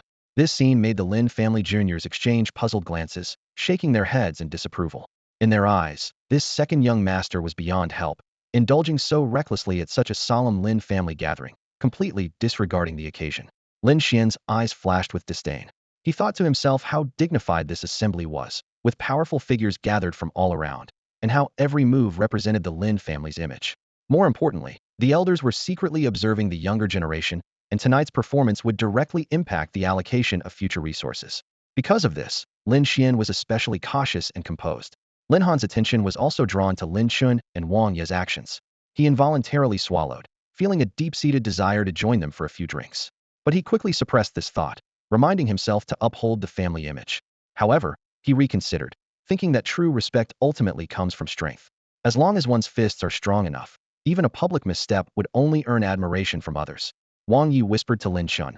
Lin Chen, I didn't expect your cousin's talent and strength to be so impressive. It's truly astonishing. Looks like the Lin family is about to produce another Xiao Renfeng. Lin Chen merely smiled faintly at this, pouring Wang Yi another drink without saying more. As Lin Qingyu stepped down, the white-haired elder announced, next, the younger generation will engage in sparring. Just as the words were spoken, Feng Jiantao suddenly stood up, interrupting the proceedings. The entire venue fell silent, with all eyes on him. Despite feeling somewhat awkward, Feng Jiantao braced himself and said, if I remember correctly, Isn't there a second young master of the Lin family who hasn't participated in the test? I've heard that he's a student at Lingwu University, with unfathomable strength, a standout among the younger generation. Why not invite him to show us what he's got? With these words, the Lin family members' expressions turned sour. Everyone knew Lin Chen was considered useless. Feng Jiantao's remark was clearly an intentional insult to the Lin family. Feng Jiantao secretly smirked, thinking that with the Lin family having had their moment in the spotlight tonight, it was a perfect opportunity to take them down a notch and show everyone that not every Lin family member was so remarkable. Lin Xian gritted his teeth silently. Humph. I knew this waste would tarnish the Lin family's reputation. Wang Yi looked at Lin Chen with a strange expression, thinking, this is a backhanded compliment, if I've ever seen one. Lin Chen felt a bit helpless, thinking that despite his efforts to keep a low profile, he still ended up in the crossfire. At this moment, several pairs of eyes were on him, but he continued sipping his drink, seemingly oblivious to the surrounding tension. Lin Sangxiong spoke calmly. My nephew Lin Chen is just an ordinary person. It seems that Master Feng has mistaken him for someone else. However, Feng Jiantao shook his head and said, I'm not mistaken. As far as I know, the top scorer of this Lingwu University assessment is none other than the Lin family's second young master, Lin Chen. With this statement, the entire audience erupted in surprise. Once again, all eyes turned to Lin Chen, filled with uncertainty and disbelief.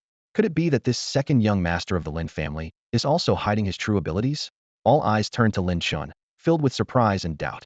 The members of the Lin family exchanged puzzled glances, having been so caught up in preparations for the old master's grand birthday celebration that they had overlooked the results of the Lingwu University assessment.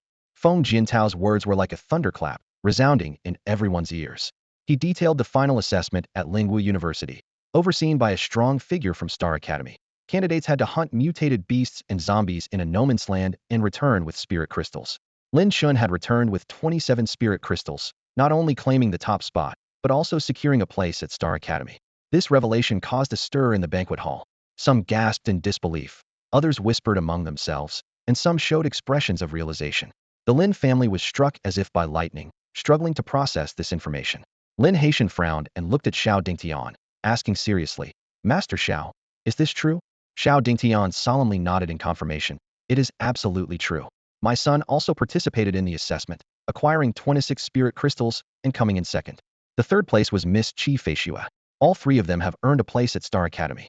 Lin Xian forced a smile, his gaze falling on Lin Chen, who was gulping down his drink. He couldn't comprehend how this brother, once deemed a failure, had survived the perilous no man's land and returned with so many spirit crystals. The entire banquet hall was enveloped in a strange atmosphere. While the Lin family was shocked, they began to reassess this once unremarkable second young master. They realized that Lin Chen's achievements were not just a personal triumph, but could potentially bring great benefits to the entire Lin family. Yet, questions lingered in everyone's mind.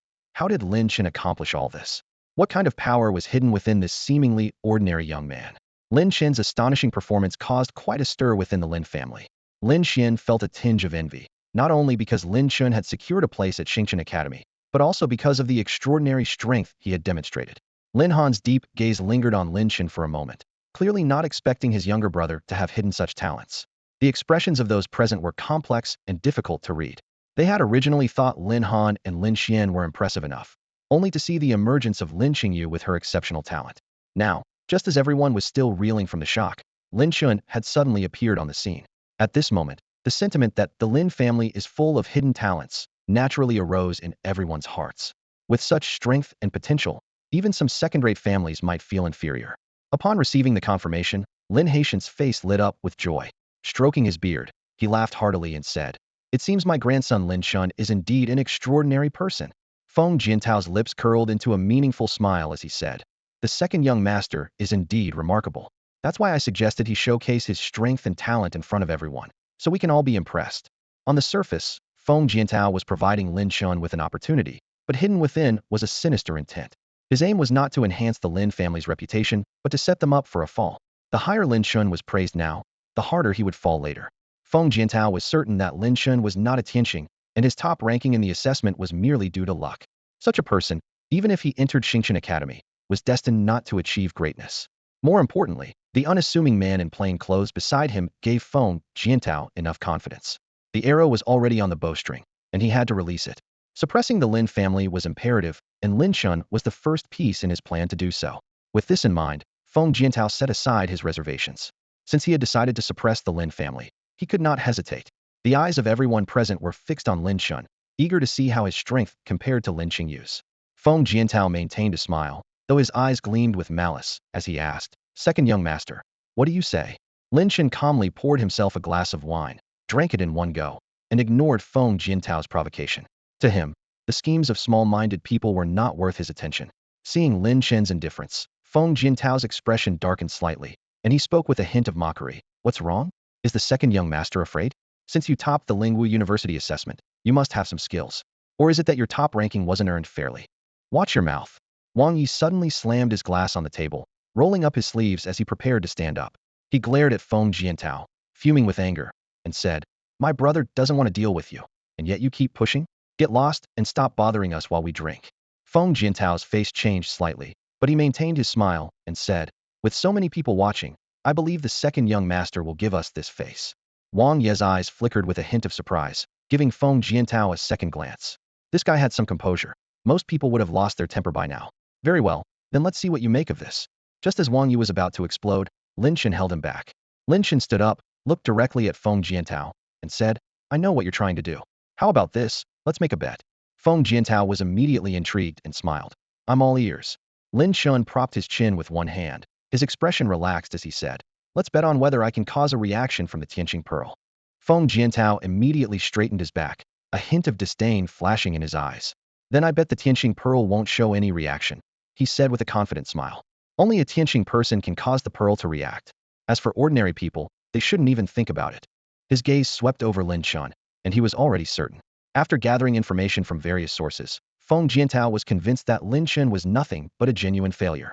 So, when Lin Chen proposed this gamble, Feng Jiantao didn't even flinch, choosing what he believed to be a guaranteed win. Lin Chen squinted, a hint of amusement in his voice. "So sure." Feng Jiantao's smile grew even brighter, as if he were looking at a clueless jester. "I'm not much of a gambler by nature, but since second young master is interested, I wouldn't want to disrespect you," he said with feigned humility. "As for winning or losing, I don't think it matters much." A sly glint appeared in Lin Chen's eyes.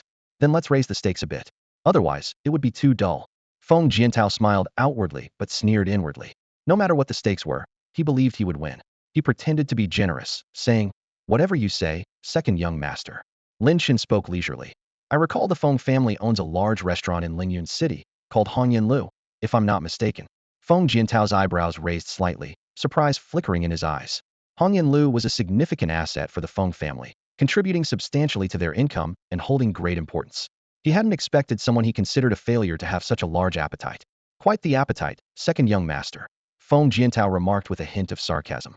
"But I wonder, what do you have to offer in return?" Lin Chen casually replied, 27 spirit crystals." At this number, Feng Jiantao's eyes lit up. 27 spirit crystals could buy the entire Lu. Without hesitation, he agreed. "All right, it's a deal." To Feng Jiantao, Lin Chen seemed to be handing him spirit crystals on a silver platter. How could he refuse? He felt secretly pleased, thinking that Lin Chen was not only a failure in cultivation, but also lacked common sense. It irked him that someone like Lin Chen had lucked into a spot at Xingchen Academy. Such a place should have been reserved for someone like Feng Qi. Of course, Feng Jiantao wouldn't have entered this bet without being absolutely certain that Lin Chen wasn't a Tianqing person. In reality, Feng Jiantao's move seemed flawless because Lin Chen indeed wasn't a Tianqing person. If they were only betting on that, Feng Jiantao had already won. Unfortunately for him, they were betting on whether the Tianqing Pearl would react, which for Lin Chen, a cultivator, was a simple task. At that moment, Lin Haitian's voice suddenly broke in, filled with concern. "Xiao Chun, don't act recklessly." Although he didn't know how Lin Chen topped the Lingwu University entrance exam, he was aware of Lin Chen's background. Lin Chen wasn't a Tianqing person, making this gamble a sure loss. 27 spirit crystals were a fortune. However, Lin Qingzhou, who had been silent, unexpectedly spoke up. "Let him try? Who knows, he might surprise us." Lin Qingzhou's unexpected intervention left everyone stunned. If he hadn't spoken, they might have forgotten about this once glorious member of the Lin family. Sadly, fate had not been kind, and the once prominent third master Lin had become a disabled man. Lin Haitian hesitated for a moment, then sighed. "All right." Seeing that Lin Haitian wasn't stopping the bet, Feng Jiantao felt a slight relief. He almost lost the spirit crystals, but thankfully, Lin Qingzhou had inadvertently helped him. He wondered if he should thank the third master of the Lin family.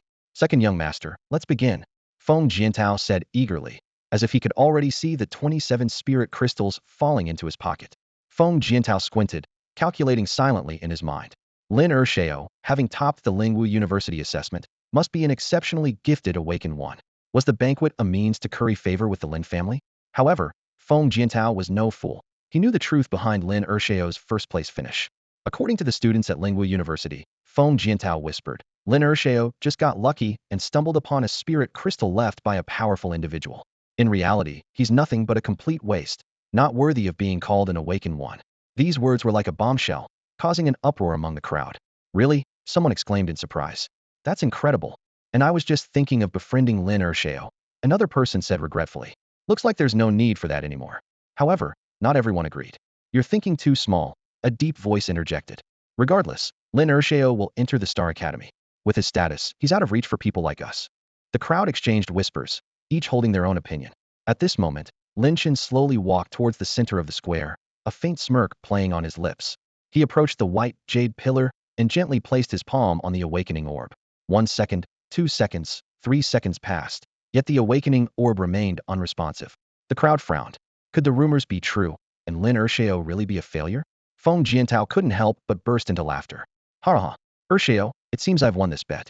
Today, not only can I suppress the Lin family, but I'll also gain a hefty sum. What a worthwhile trip. Is that so? Lin Chen's lips curled slightly, a glint of cunning in his eyes. Suddenly, a faint white light emerged from the white jade pillar, forming a line of words. Yellow grade talent, late stage level 1 peak. An uproar instantly erupted, leaving countless people dumbfounded by the unexpected revelation. How is this possible? Lin Ershao is only a yellow grade talent. What the heck? With such a lousy talent, he dares to call himself a leader among the younger generation.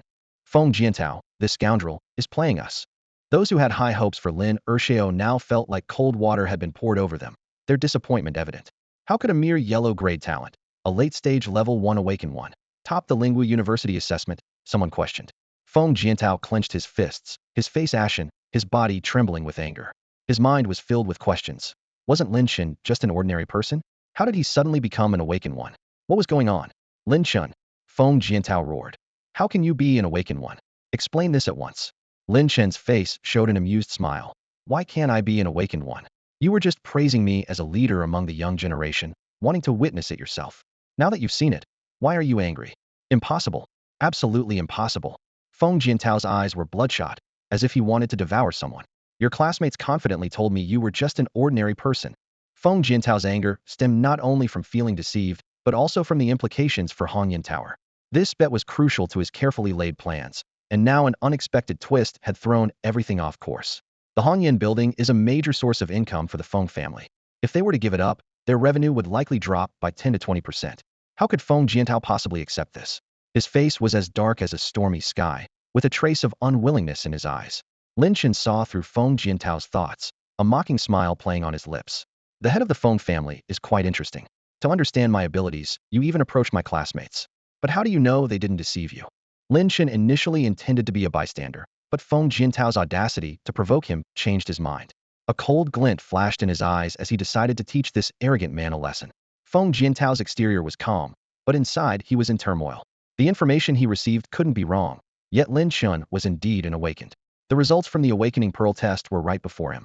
He racked his brain, wondering where it all went wrong. Could it be true, as Lin Chen suggested, that his classmates had deceived him?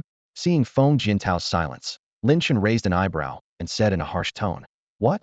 Does the head of the Feng family not know how to lose gracefully?" Feng Jiantao stared coldly at Lin Chen.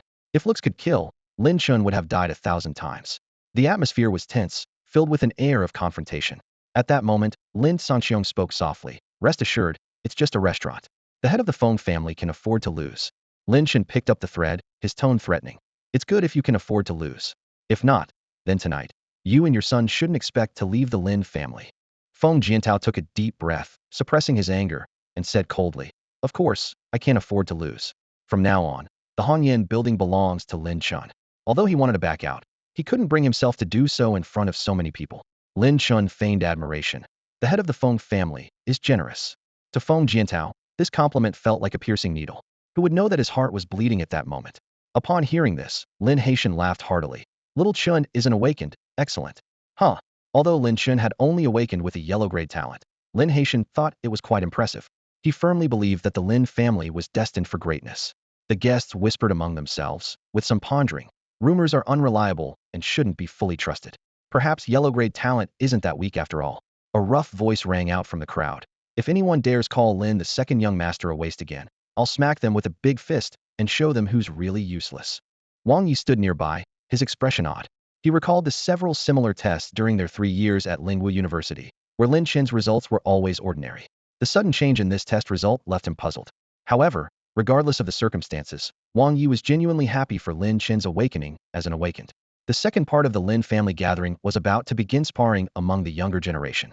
This sparring session wasn't limited to the Lin family's younger members. Participants from other families were welcome too.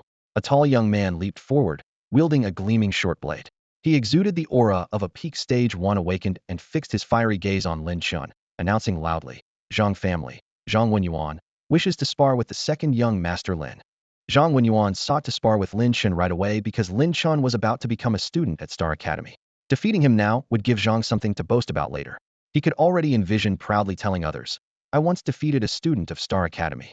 However, Lin Chen merely glanced at Zhang Wenyuan and continued sipping his drink with Wang Yi, saying nonchalantly, "I forfeit. To anyone who wants to spar with me, I forfeit."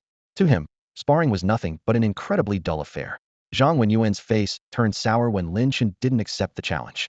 Just then, a Lin family member stepped forward, also a peak stage 1 awakened, and sneered, "You're not qualified to challenge the second young master. I'll entertain you instead." Furious, Zhang Wenyuan scoffed, "Get lost." His long blade flashed as he struck.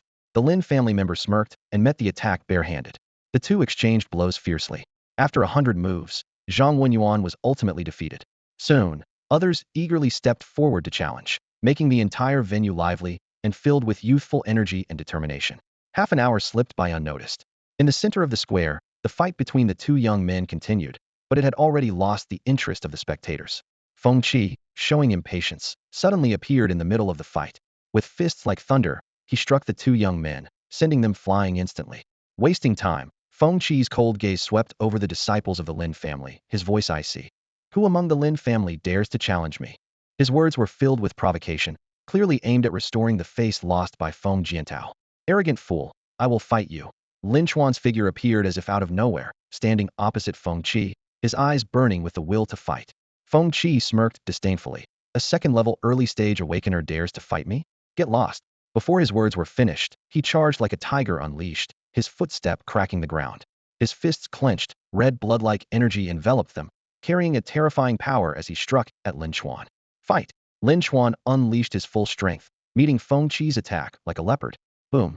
Their fists collided with a deafening sound. Lin Chuan was sent flying 30 meters like a broken kite, barely managing to stabilize himself.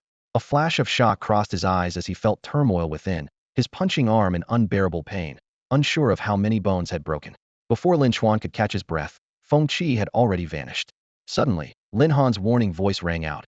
"Watch out." Lin Chuan's heart trembled as a chill ran down his spine. He turned hurriedly, only to see a massive fist imprint coming at him. Bang! Lin Chuan was struck again, without even a chance to dodge. Feng Qi sneered, his afterimages flickering as he appeared above Lin Chuan. His fists rained down like a storm, unleashing dozens of punches in an instant. Lin Chuan was horrified, unable to steady himself before being engulfed by the barrage of fist imprints. Thud, thud, thud. Lin Chuan's body fell from the sky like a meteor, crashing heavily into the ground, raising a cloud of dust. As the dust settled, the crowd saw the brutal outcome of the fight. Lin Chuan lay in a large crater, his clothes tattered, face bloodied, eyes filled with despair, his breath weak. Feng Qi placed a foot on Lin Chuan's chest, his face full of mockery. "So this is the pride of the Lin family? Seems like nothing much," Feng Qi taunted, applying pressure with his foot, causing Lin Chuan to cough up more blood. "Outrageous!" Lin Han shouted in anger, rushing at Feng Qi with a long knife. "Bring it on!" Feng Qi sneered, kicking Lin Chuan towards Lin Han. Lin Han quickly sheathed his knife and caught Lin Chuan, swiftly checking his injuries, finding them extremely severe. His bones were broken in at least 100 places, his breathing faint. Lin Han's face was icy, glaring at Feng Qi. "You truly deserve death." Injuring Lin Chuan so severely was undoubtedly a slap to the Lin family's face. Feng Qi sneered. "Today is the old master's birthday, so the word death is quite inauspicious. I suggest you change your tone. Besides, if you're not as skilled, who can you blame? If it's a matter of skill, then let me see your prowess." Lin Han placed Lin Chuan down, instantly appearing before Feng Qi, his long knife pointed at his throat. Soon, someone carried Lin Chuan away for treatment. Lin Sanxiong looked at Feng Jiantao with a hint of reproach. Master Feng, your son was a bit too ruthless. Feng Jiantao responded nonchalantly. Master Lin, fists and feet have no eyes, please understand. Indeed, fists and feet have no eyes. Lin Sanxiong gave Feng Jiantao a deep look before shifting his gaze. Feng Jiantao inwardly sneered. Today he not only intended to suppress the Lin family, but also to cripple their pride. The atmosphere was tense, ready to ignite at any moment. What can you do to me? Feng Qi's voice was full of provocation, his eyes glinting with a dangerous light. And this is just the appetizer. The main event is yet to come. Lin family, watch closely. In the arena, the duel between Feng Qi and Lin Han was intense. Wang Yi kept a close eye on the two, silently assessing. Feng Qi's strength is indeed terrifying, but he shouldn't be a match for Lin Han. However, Lin Chen's voice disrupted this judgment. He murmured softly, barring any unforeseen events, Lin Han will lose. A cold glint flashed in his eyes as he stared directly at Feng Qi. This statement was like a bomb, causing an uproar among the Lin family members. You're boosting others' morale while undermining your own, even though you're the second young master of the Lin family. How could you say such a thing? A young man angrily retorted. Exactly, Lin Han is a formidable fighter at the peak of the second level. How could he possibly lose? Another chimed in. Right. Lin Han is fighting for the dignity of the Lin family, risking his life, while someone here is making cynical comments. It's truly despicable. In my opinion, someone is just trying to get attention by saying such things. The young members of the Lin family all criticized Lin Chen, their eyes filled with dissatisfaction and anger. To them, Lin Han was not only their elder brother, but also their martial arts mentor and idol. Lin Chen's words were a blatant affront to their idol. A girl named Lin Yi, with a disdainful look, stared at Lin Chen. She was the granddaughter of the white-haired elder on the scene, with the talent of the Xian grade, at the early stage of the second level, making her a standout among the younger generation of the Lin family. She coldly remarked, You, at the mere peak of the first level, dare to judge a master at the peak of the second level? Ridiculous. Facing the accusations, Lin Chen remained calm, seemingly unbothered by their words. Suddenly, a piercing metallic clash interrupted the discussions. Clang! A long knife flew in from afar, landing heavily in front of everyone. That's Brother Lin Han's knife, someone exclaimed. Everyone immediately turned their eyes to the center of the square, and what they saw made their expressions change dramatically. Lin Han was being overpowered by Feng Qi, unable to retaliate, with visible wounds on his body. In just a moment. How is this possible? The crowd's faces turned pale, unable to believe the scene before them. The invincible Lin Han in their minds was being dominated, completely overturning their understanding. Their gazes involuntarily shifted to the expressionless Lin Chen, suddenly finding it hard to see through this usually unremarkable second young master. Lin Yi clenched her fists, determination flashing in her eyes. Impossible, Brother Lin Han won't lose. The fight has just begun. Lin Han must not have used his full strength. If he did, how could Feng Qi be a match? However, the situation on the field was contrary to her expectations. Is this all the strength the great Lin family has? Feng Qi taunted as he punched. His fists moved as fast as lightning, each punch carrying immense power. Lin Han struggled to defend, his body taking numerous hits, though his robust physique kept him from being crushed. At that moment, Lin Han felt powerless. He hadn't anticipated Feng Qi's strength to be so overwhelming. The opponent's speed and power easily overshadowed his own. He didn't even have a chance to counterattack. The gap between them was like a chasm. Bang! Finally, Lin Han could no longer hold his ground. He was sent flying dozens of meters by a punch from Feng Qi, crashing heavily into the ground, creating a large pit. Brother Lin Han. The Lin family members exclaimed again, their eyes filled with worry and anxiety. Their idol, now so battered and helpless, was hard for them to accept, yet they had to face this harsh reality. How is this possible? Lin Yi stood pale-faced, watching the scene before her in disbelief. Lin Han was sprawled on the ground, clearly having had no chance against Feng Qi. Nothing is impossible, Lin Chen said calmly. Feng Qi is an early-stage level 3 awakened, while Lin Han is only at the peak of latest-stage level 2. The gap is significant, and defeat was inevitable.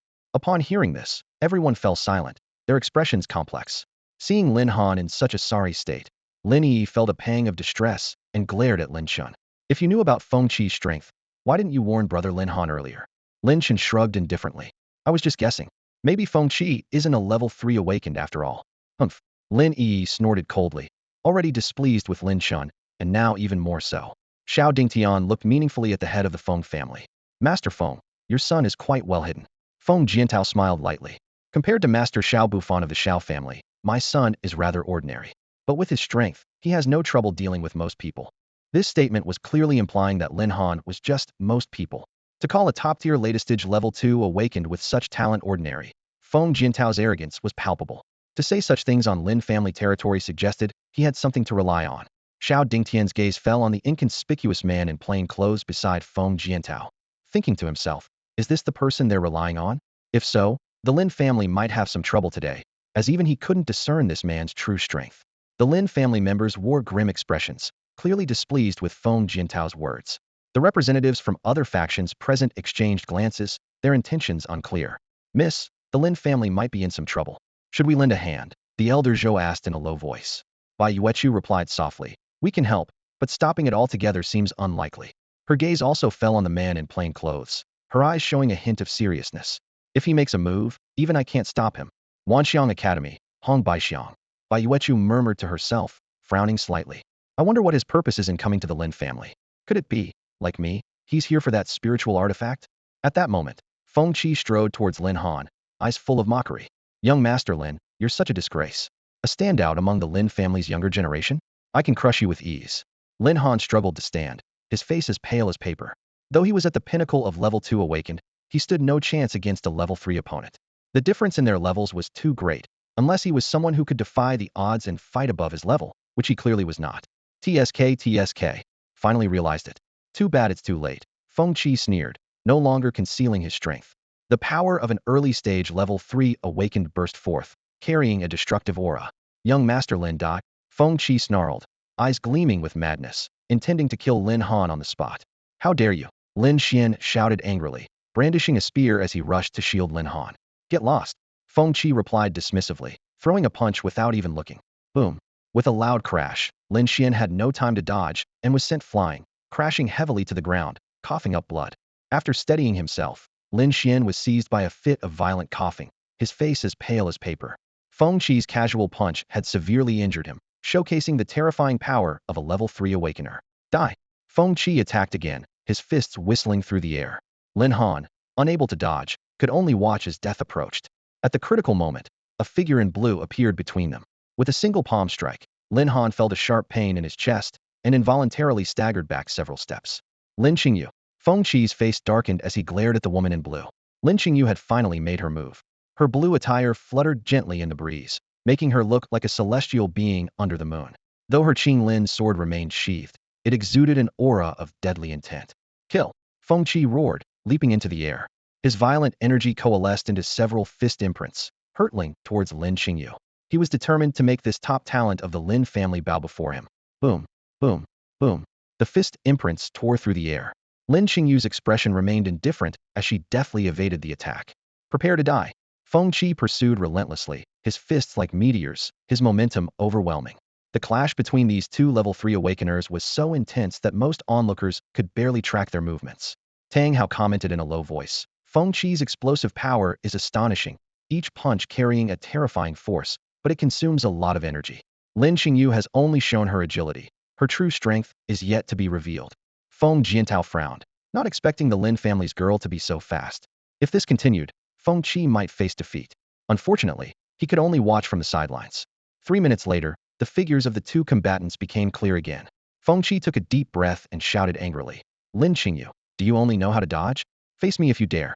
He was frustrated, unable to even touch the hem of Lin Qingyu's clothes despite his fierce attacks. Before his words finished, Lin Qingyu's figure vanished. Cheer, watch out. Feng Jiantao warned urgently, but it was too late. Bang! A blue palm imprint struck Feng Qi's chest heavily. He was sent flying like a cannonball, spitting out a mouthful of blood in midair. 30 meters away, Feng Qi staggered back several steps before barely managing to stand, staring at Lin Qingyu in horror. His chest bones were fractured, his internal organs displaced, and he realized with dread that Lin Qingyu hadn't even used her full strength otherwise. He would already be dead. Both being level 3 awakeners, Lin Qingyu's superior talent gave her a strength several times that of Feng Qi. Even more frightening was the fact that her Qinglin sword had never been drawn. Lin Qingyu swiftly appeared before Feng Qi, ready to strike again. I concede. Feng Qi quickly raised his hand in surrender. Lin Qingyu frowned, halting her movements, and turned to leave. Just then, a flash of madness crossed Feng Qi's eyes. Bitch. He suddenly flicked his hand, sending a steel needle flying towards Lin Qingyu's back. Lin Qingyu anticipated the attack and vanished in an instant, skillfully dodging the steel needles. The Qinglin sword was unsheathed, its blade cutting through the air like a bolt of green lightning. The cold sword energy crisscrossed, unstoppable and destructive. With a tearing sound, blood splattered. Feng Qi let out a piercing scream as his right arm was severed at the shoulder, blood gushing like a fountain. 3 meters away, Lin Qingyu stood with the Qing Lin's sword in hand, her gaze as cold as ice. The onlookers eyed her with apprehension, amazed at how this young woman could sever Feng Qi's arm in an instant. It was truly terrifying. Hong Baixiang's eyes gleamed as he fixed his gaze on the Qing Lin's sword in Lin Qingyu's hand. What a marvelous spirit sword, he thought to himself. I can't let this opportunity slip by. Cheer! Feng Jiantao roared, his eyes bloodshot with rage. He launched a fierce palm strike at Lin Qingyu, intent on destroying her. Feng Qi was the heir of the Feng family, and with his arm now useless, his power greatly diminished. Feng Jiantao wished to tear Lin Qingyu apart. Lin Songqiong reacted swiftly, stepping in front of Feng Jiantao. Get out of my way! Feng Jiantao shouted angrily, striking fiercely at Lin Songqiong. The two clashed immediately, each retreating 3 steps. As both were peak-level 3rd-tier awakened ones, their strengths were evenly matched. Feng Jiantao didn't entangle with Lin Songqiong and charged at Lin Qingyu again, his mind clouded with fury, solely focused on killing her. Lin Qingyu's eyes were cold as she tightly gripped the Qing Lin sword, showing no fear. Die! Feng Jiantao screamed, his murderous intent palpable. Suddenly, a chilling voice echoed. Dare to harm my daughter, and I'll bury the entire Feng family with you. Lin Qingzhou, who had been sitting in a wheelchair, transformed into a blur and appeared in front of Lin Qingyu. He threw a powerful punch at the oncoming Feng Jiantao. Boom! Feng Jiantao was sent flying like a broken kite, crashing into several stone pillars in the square before coming to a stop. What's happening? Isn't Lin Sanyi supposed to be crippled? How is he standing? The crowd was shocked, stunned by the scene before them. Take a closer look at Lin Sanye's aura. It's unfathomable, someone exclaimed. Only then did the people realize that Lin Qingzhou, who once terrified countless peers, was standing strong again. Countless eyes widened, understanding that the power dynamics in Lyun's city might be reshaped. Lin Qingzhou alone was enough to revive the Lin family's prominence. Recalling Lin Qingzhou's past reputation, many present still felt a lingering fear. Xiao Dingtian's expression tightened, equally shocked. A 5th-tier latest-stage awakened one, he marveled internally. It was known that before Lin Qingzhou was crippled, he was only a 4th-tier awakened one. Over the years, he had been in decline, often drinking heavily. Yet now, he had reached the late stage of the 5th tier, which was simply unbelievable. What exactly is happening? Qingzhou suddenly stood up, and Lin Haitian leaped to his feet, his face full of excitement. Lin Qingzhou not only stood up, but also seemed to have become stronger, which made Lin Haitian overjoyed. When Lin Qingzhou was initially crippled and despondent, Lin Haitian was deeply disappointed. But now, it was as if the vibrant Lin Qingzhou of the past had reappeared before him. Wonderful! Wonderful! Heaven is truly blessing our Lin family. Lin Haitian laughed heartily, tears of joy streaming down his face. First, Lin Chen rose from being a nobody to a Tian Xingzhe, and now Lin Qingzhou has stood up again after being crippled. Isn't this divine favor towards the Lin family? The family's prosperity seems inevitable. Lin Songqiong was stunned for a moment, his emotions complex and indescribable. Lin Qingyu stared blankly at her father, Lin Qingzhou, tears silently falling. Since Lin Qingzhou was confined to a wheelchair, she had tirelessly searched for a cure for his leg injury, only to face constant setbacks. Now, witnessing her father standing again filled her with indescribable joy and excitement. Lin Qingzhou gave his daughter a doting smile and softly said, I'll explain the details to you later. As he spoke, his gaze shifted to Lin Chen. He owed his ability to stand again to the mysterious pill Lin Chen had provided. Without it, he might have been bound to a wheelchair for life. Suddenly, a violent coughing interrupted everyone's thoughts. Feng Jiantao, his face covered in blood, struggled to stand, clutching his chest in pain. He glared venomously at Lin Qingzhou, gritting his teeth. Lin Qingzhou, who would have thought you could stand again? It's truly unexpected. You've hidden your intentions well, haven't you? Lin Qingzhou looked at Feng Jiantao coldly, without replying. Feng Jiantao suddenly gave a mocking smile and respectfully turned to Hong Baixiang. Master Hong, please take action and eliminate the Lin family. All eyes immediately focused on Hong Baixiang. Was this man the source of Feng Jiantao's confidence in challenging the Lin family? How powerful was he? Lin Qingzhou frowned, realizing he couldn't discern this man's abilities, which was a bad omen for the Lin family. Under the anxious gazes of everyone present, Hong Baixiang slowly stood up.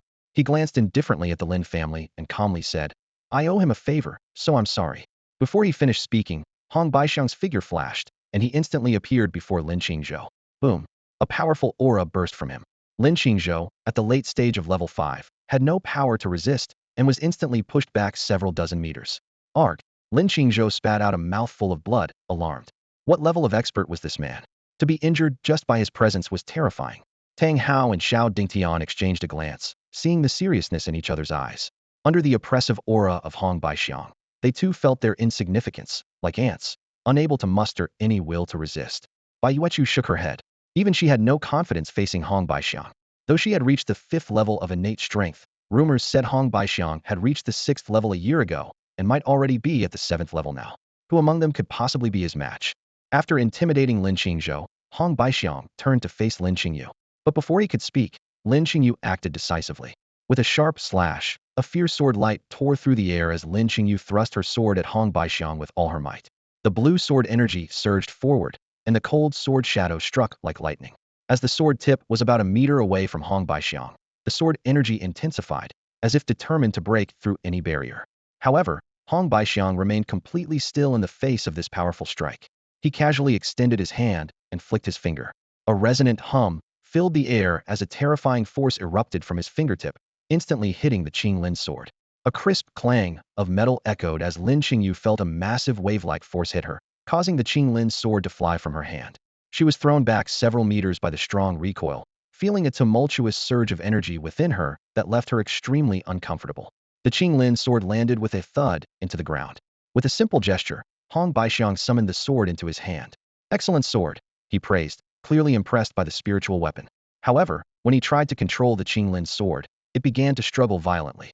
"Surrendering to me is the choice you should make," Hong Baixiang said coldly, releasing the powerful aura of his innate realm to suppress the Qing Lin's sword. Suddenly, the Qing Lin's sword emitted a terrifying aura of destruction, as if it could destroy everything. Hong Baixiang's expression changed, and he quickly released the sword. With a whoosh, the Qing Lin's sword flew back to its sheath. Looking down at his hand, Hong Baixiang saw a gruesome wound bleeding profusely. "To think it could wound me indeed, an excellent sword," he remarked, his desire to control the sword growing even stronger. "I'll tame you later.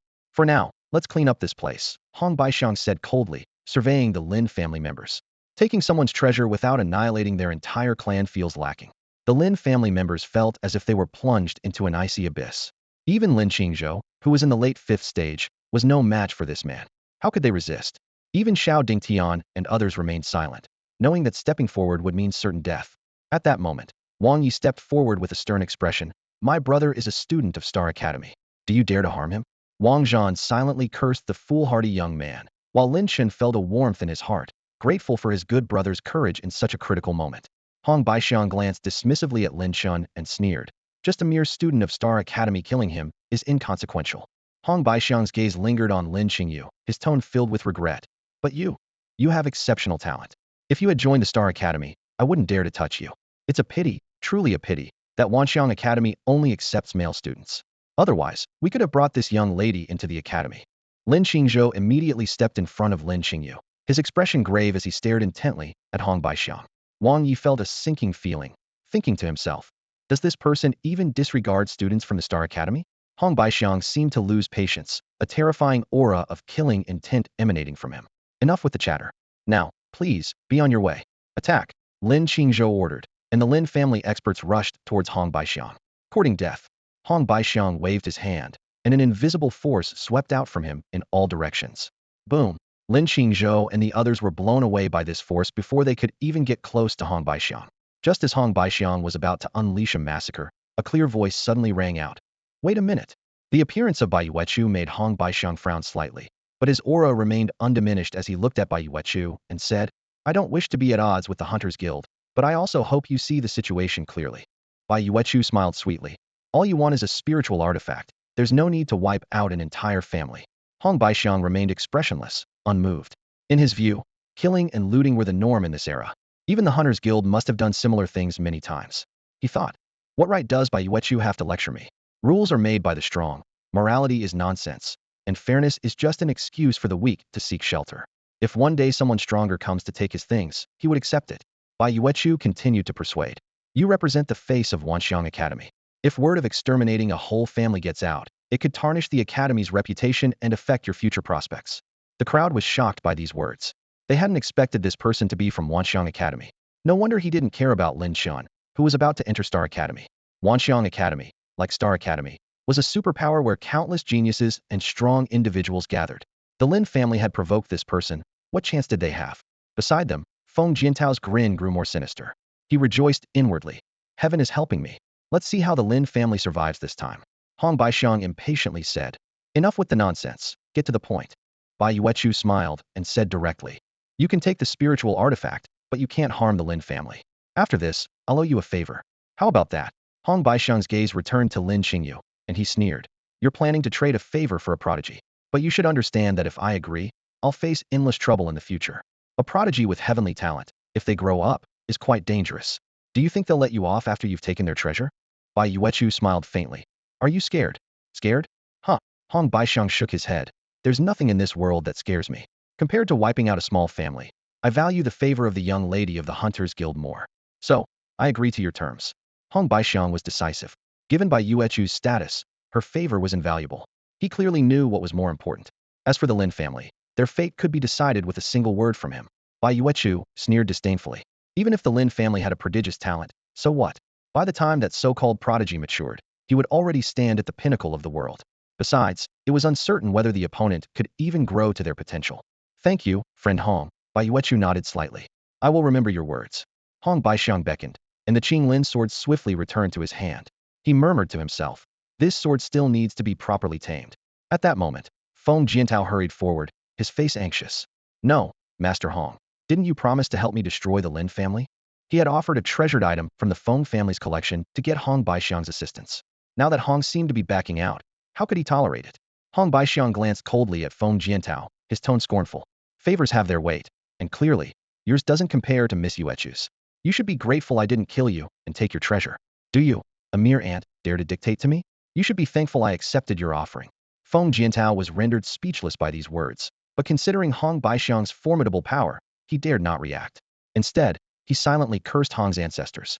He lowered his head, knowing this matter was now beyond him. Just as Hong Baixiang was about to leave, an angry voice suddenly rang out. Stop. The Qinglin sword is a treasured heirloom of the Lin family. On what grounds do you take it? Everyone was startled by the voice, wondering who would dare provoke him at such a moment. Turning to look, they saw it was Lin Yi who had spoken. Seeing the crowd's attention on her, Lin Yi's expression shifted.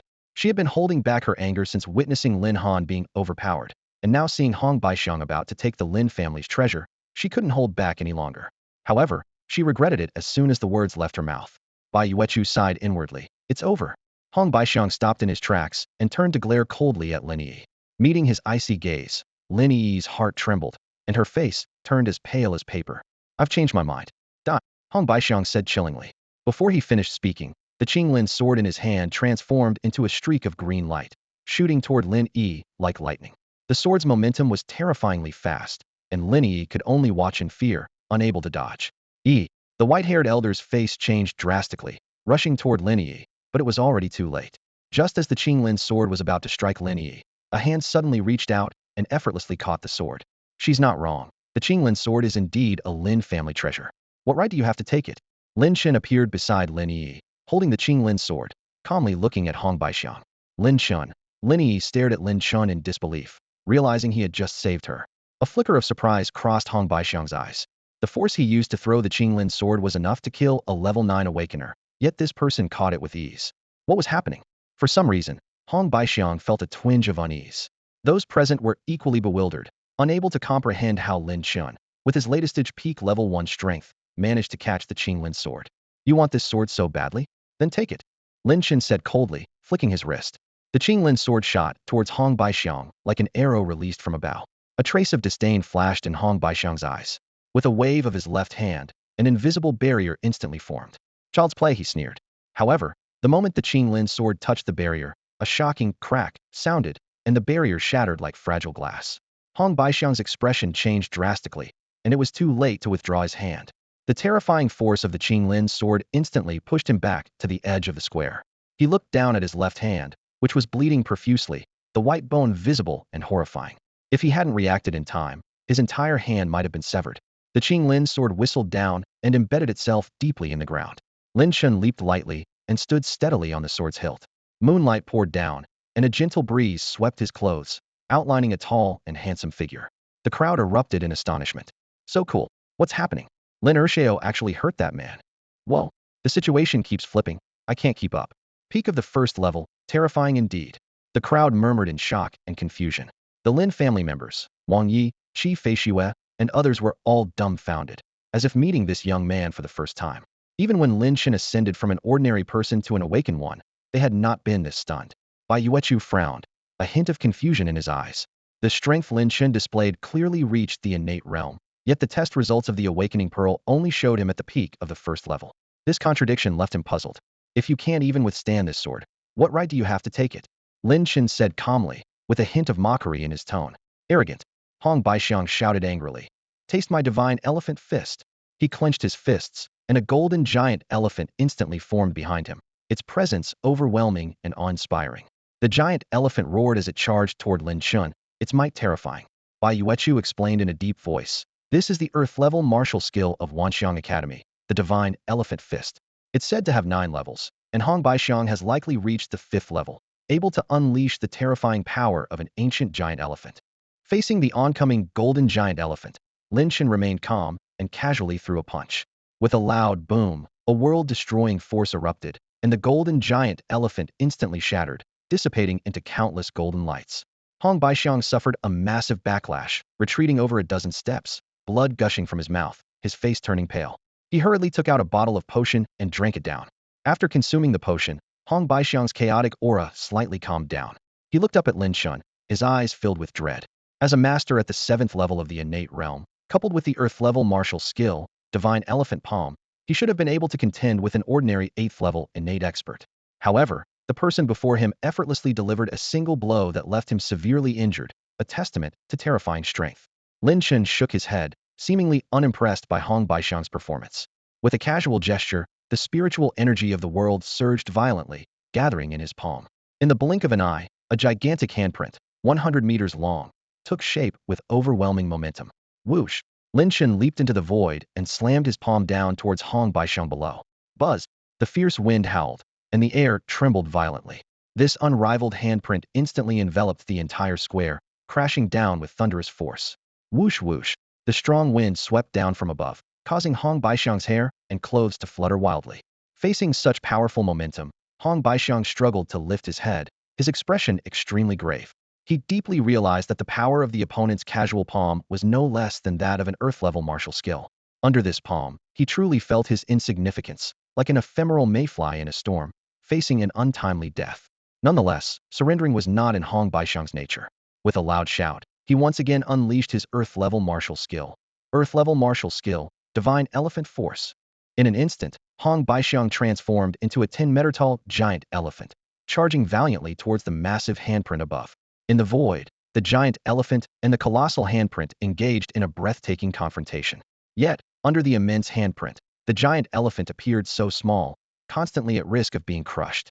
Crack! Suddenly, the giant elephant's body was covered in countless cracks, clearly unable to withstand the handprint's power. In the next moment, the handprint's force increased, and the elephant's body was uncontrollably pressed downward, plummeting rapidly towards the ground. Moo! The giant elephant let out an unwilling roar, ultimately disintegrating under the handprint. Boom! The handprint struck the square heavily. The entire square instantly sank 3 meters, becoming fragmented. The powerful shockwave swept in all directions, sending some weaker onlookers flying. Dust rose, reaching 10 meters high, resembling a demolition site. Above the sky, Lin Chen, clad in black, appeared calm. Bathed in starlight, he seemed like a deity descending, inspiring awe in onlookers. Lin Xiao, so handsome. Some of the women on the scene couldn't help but scream. In this world where strength is revered, women have an inexplicable admiration for the strong. This person is terrifying, Bai Yuechu said with a heavy tone. Hong Baixiang, at the 7th level of the innate realm, was considered a standout by ordinary standards, yet before Lin Xiao, he was like an ant, utterly powerless. She was secretly relieved that she did not underestimate others. Before arriving in Lyun City, she had been confident in her 5th level innate strength, believing herself to be among the elite of her generation. But after encountering true experts twice in Lyun City, her pride was thoroughly shattered. As the dust gradually settled, Hong Baixiang's figure appeared before everyone.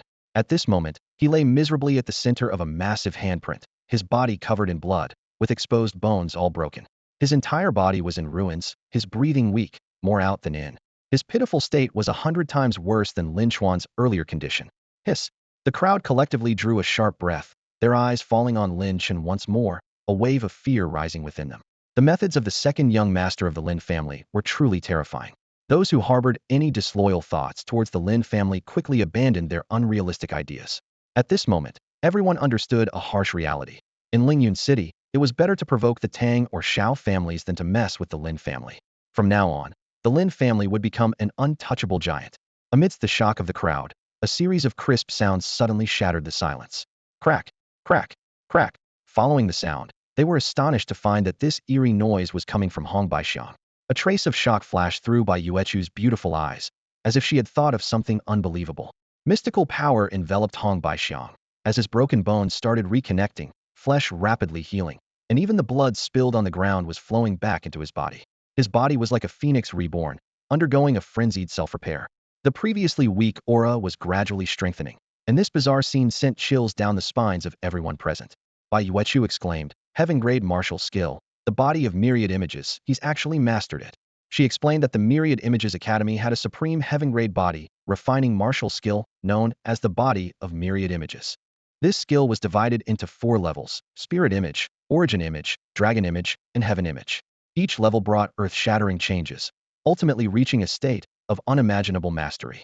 However, this skill was extremely difficult to cultivate, and countless prodigies of Myriad Images Academy had tried but failed. That Hong Baixiang succeeded showed his terrifying talent. Seeing this, Lin Sangqiong's eyes flashed with a hint of murderous intent. He was about to intervene to stop Hong Baixiang's recovery when Lin Chen stopped him. Lin Chen smiled calmly. The body of myriad images? Not a bad skill. His tone carried a hint of anticipation, as if he hoped that the upcoming battle with Hong Baixiang would be exhilarating, otherwise it would be too dull. Suddenly, a powerful aura burst forth from Hong Baixiang. "Innate level 8, the crowd exclaimed. Hong Baixiang had broken through at this critical moment.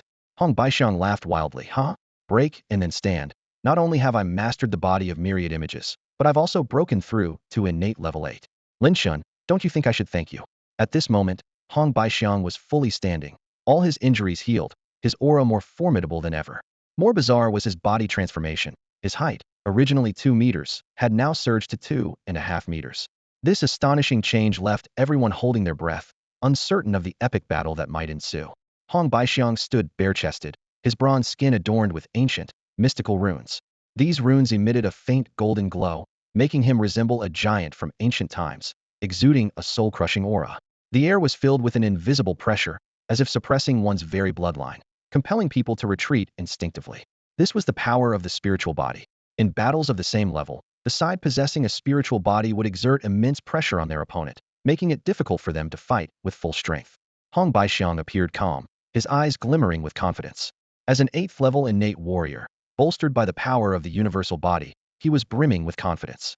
"In gratitude, I will grant you the most honorable death," Hong Baixiang declared coldly, then shouted, "Universal body, unleash." In an instant, the earth and sky trembled. Hong Baixiang leaped into the air, extending his arms as the golden runes on his body exploded into thousands of dazzling golden lights. He transformed into a colossal golden giant, exuding an overwhelming and formidable presence. "Attack!" Hong Baixiang roared, launching a fierce punch at Lin Chen. His strength and speed multiplied 100-fold in an instant, and in the blink of an eye, he appeared before Lin Chen. The immense pressure of his spiritual body surged like mountains and seas, crushing down. His golden fist, imbued with incredible power, hurtled toward Lin Chen's head with a thunderous momentum. Lin Chen watched coldly and remarked nonchalantly, "Not bad, the momentum." He completely ignored the oppressive force of Hong Baixiang's spiritual body and threw a punch of his own in response. This punch, he exerted only a fraction of his strength. Bang! The 2 punches collided in a flash of lightning. With a deafening boom, 2 completely different forces erupted from the 2 men, sweeping in all directions. The air seemed to boil, waves of energy scattering debris and dust. The world trembled as if stars were falling, the primordial chaos reversing. The next moment, a golden figure flew back like a cannonball, crashing into 7 stone pillars before finally coming to a halt. Bai Yuechu suddenly stood up, his eyes filled with shock. A strong 8th-level innate warrior, enhanced by the universal body, had been sent flying by a single punch from Lin Chen. He couldn't help but murmur, "How is this possible? What kind of monster is the second young master of the Lin family?" Hong Baixiang clumsily got up from the ground, his body racked with pain. One of his arms hung limply, clearly broken. The confidence in his eyes had vanished, replaced by deep fear. Cough, cough. Hong Baixiang coughed up blood, his heart in turmoil. He was already at the 8th level of the innate realm, empowered by the universal body, and could hold his own against a 9th-level innate warrior. Yet, he had been sent flying by a single punch from the opponent, with a broken arm. What level had this Lin, second young master, reached? Had he surpassed the 9th level of the innate realm? A profound fear spread through Hong Baixiang's heart. After sending Hong Baixiang flying with a punch, Lin Chen's face showed a hint of displeasure. He had expected more from Hong Baixiang after his breakthrough, but he proved so disappointing, unable to withstand even 20% of Lin Chen's strength. It was simply a waste of his time and effort. Is that all you've got? Lin Chen shouted angrily, instantly appearing before Hong Baixiang, unleashing hundreds of fist shadows like a torrential downpour. Hong Baixiang's expression changed drastically, quickly activating the universal body to defend himself. No, he cried out, but it was too late. Boom, boom, boom. The sound of explosions echoed continuously for a full minute. When the fist shadows dissipated, Hong Baixiang was kneeling on one knee, his body bruised and purple, his face as pale as paper, blood trickling from the corners of his mouth. Although his external injuries seemed minor, he had suffered severe internal injuries, with multiple organs damaged. If not for the protective power of his spiritual body, he would have been beaten to death. Bang! Lin Chen appeared in front of Hong Baixiang in an instant, delivering a fierce kick to his chest. Hong Baixiang felt as if his chest had been struck by lightning, his body flying back like a broken kite towards the Lin family members. He crashed heavily to the ground, raising a cloud of dust, and the impact left web-like cracks on the surface. Blood gushed out, staining the surrounding rubble red. A few seconds later, Hong Baixiang struggled to lift himself up, shakily picking up the long sword that Lin Han had dropped earlier. Although his breath was weak and he was on the verge of collapse, his eyes were bright and filled with an unyielding fighting spirit. Fight! Hong Baixiang roared, the last remnants of his strength erupting like a volcano. He swung the long sword, and a chilling wave of sword energy surged towards Lin Chen like an angry tide. Facing this ferocious attack, Lin Chen casually waved his hand, and the Qinglin sword appeared instantly in his grasp. With a gentle draw of the sword, a dazzling blue light sliced through the night sky, unleashing 100-meter-long sword energy. The killing intent was palpable, causing the moonlight to grow cold, and even the distant stars seemed to tremble. Everyone present involuntarily closed their eyes, sensing the temperature around them plummet, the chill biting into their bones. When they opened their eyes again, they saw Hong Baixiang standing rigidly in place, his eyes dim and lifeless, his breath so faint it was nearly undetectable. With a crack, the long sword in Hong Baixiang's hand broke, the two halves clattering to the ground with a dull thud. A gruesome wound had appeared on his chest, blood gushing out. Even his proud myriad form's body split open by a single sword. Bathed in moonlight like water, Lin Chen held the Qinglin's sword, his expression cold as he walked step by step towards Hong Baixiang. Lin Qingyu watched in a daze, shocked yet feeling that everything was utterly inevitable. At that moment, Lin Chen's godlike and demonic presence was indelibly etched into her mind. Time to go. Lin Chen raised the Qinglin's sword, sword energy swirling as he prepared to execute Hong Baixiang. Lin Daoyu, please stop. Bai Yuechu hesitated for a moment, but then stepped forward. Lin Chen turned the sword tip towards Bai Yuechu, his voice icy. Are you going to stop me? Bai Yuechu's heart skipped a beat, but he still spoke firmly. I wouldn't dare stop Lin Daoyu, but Hong Baixiang is a core student of the Myriad Forms Academy. If he dies here, the academy surely won't let the Lin family go. Lin Chen's eyes narrowed slightly, his tone indifferent. Is that a threat? Bai Yuechu quickly shook his head, sincerely saying, it's not a threat, just a suggestion. If he wants to destroy the Lin family, he must be prepared to die. The Myriad Forms Academy doesn't scare me, Lin Chen replied coldly. Bai Yuechu pondered for a moment, then said seriously, what if I exchange a favor for his life? A glimmer of hope flashed in Hong Baixiang's dim eyes. If he could survive, he naturally didn't want to die. Lin Chen responded expressionlessly, your favor isn't worth his life. Step aside. Seeing Lin Chen was unwilling to relent, Bai Yuechu gritted his teeth. What if I offer a favor from the Hunters Guild in exchange?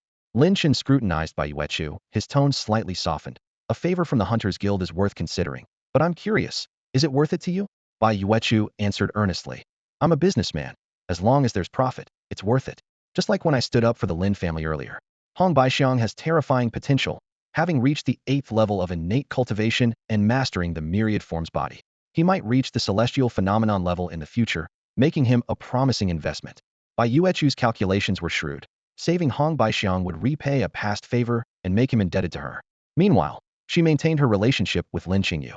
She aimed to balance all sides, showcasing her cunning as a savvy businesswoman. However, she seemed to forget one truth. You can't please everyone. All right, I can promise you to spare his life. Lin Chen's voice was calm, yet carried an undeniable authority. Slowly, he sheathed his Qinglin's sword, and the cold gleam on the blade gradually faded away.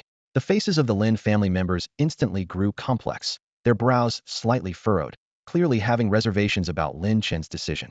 They thought to themselves that this person's strength was terrifying. Letting him live was like having a ticking time bomb for the Lin family. However, no one dared to voice any objections to Lin Chen's decision at this moment. Bai Yuechu was surprised by Lin Chen's straightforward response, but also felt a sense of relief. "It's a deal," she quickly replied, fearing Lin Chen might change his mind. Lin Chen turned, his gaze as sharp as a knife, sweeping towards Hong Baixiang. His voice remained calm, yet carried an undeniable authority. "I'm sparing you, not just because of a favor to the Hunters Guild. More importantly, today is the old man's birthday, and I don't want a death to spoil the occasion. So get out." Then he turned his gaze to Feng Jiantao and Feng Qi, and said coldly, "You too. Get out as well."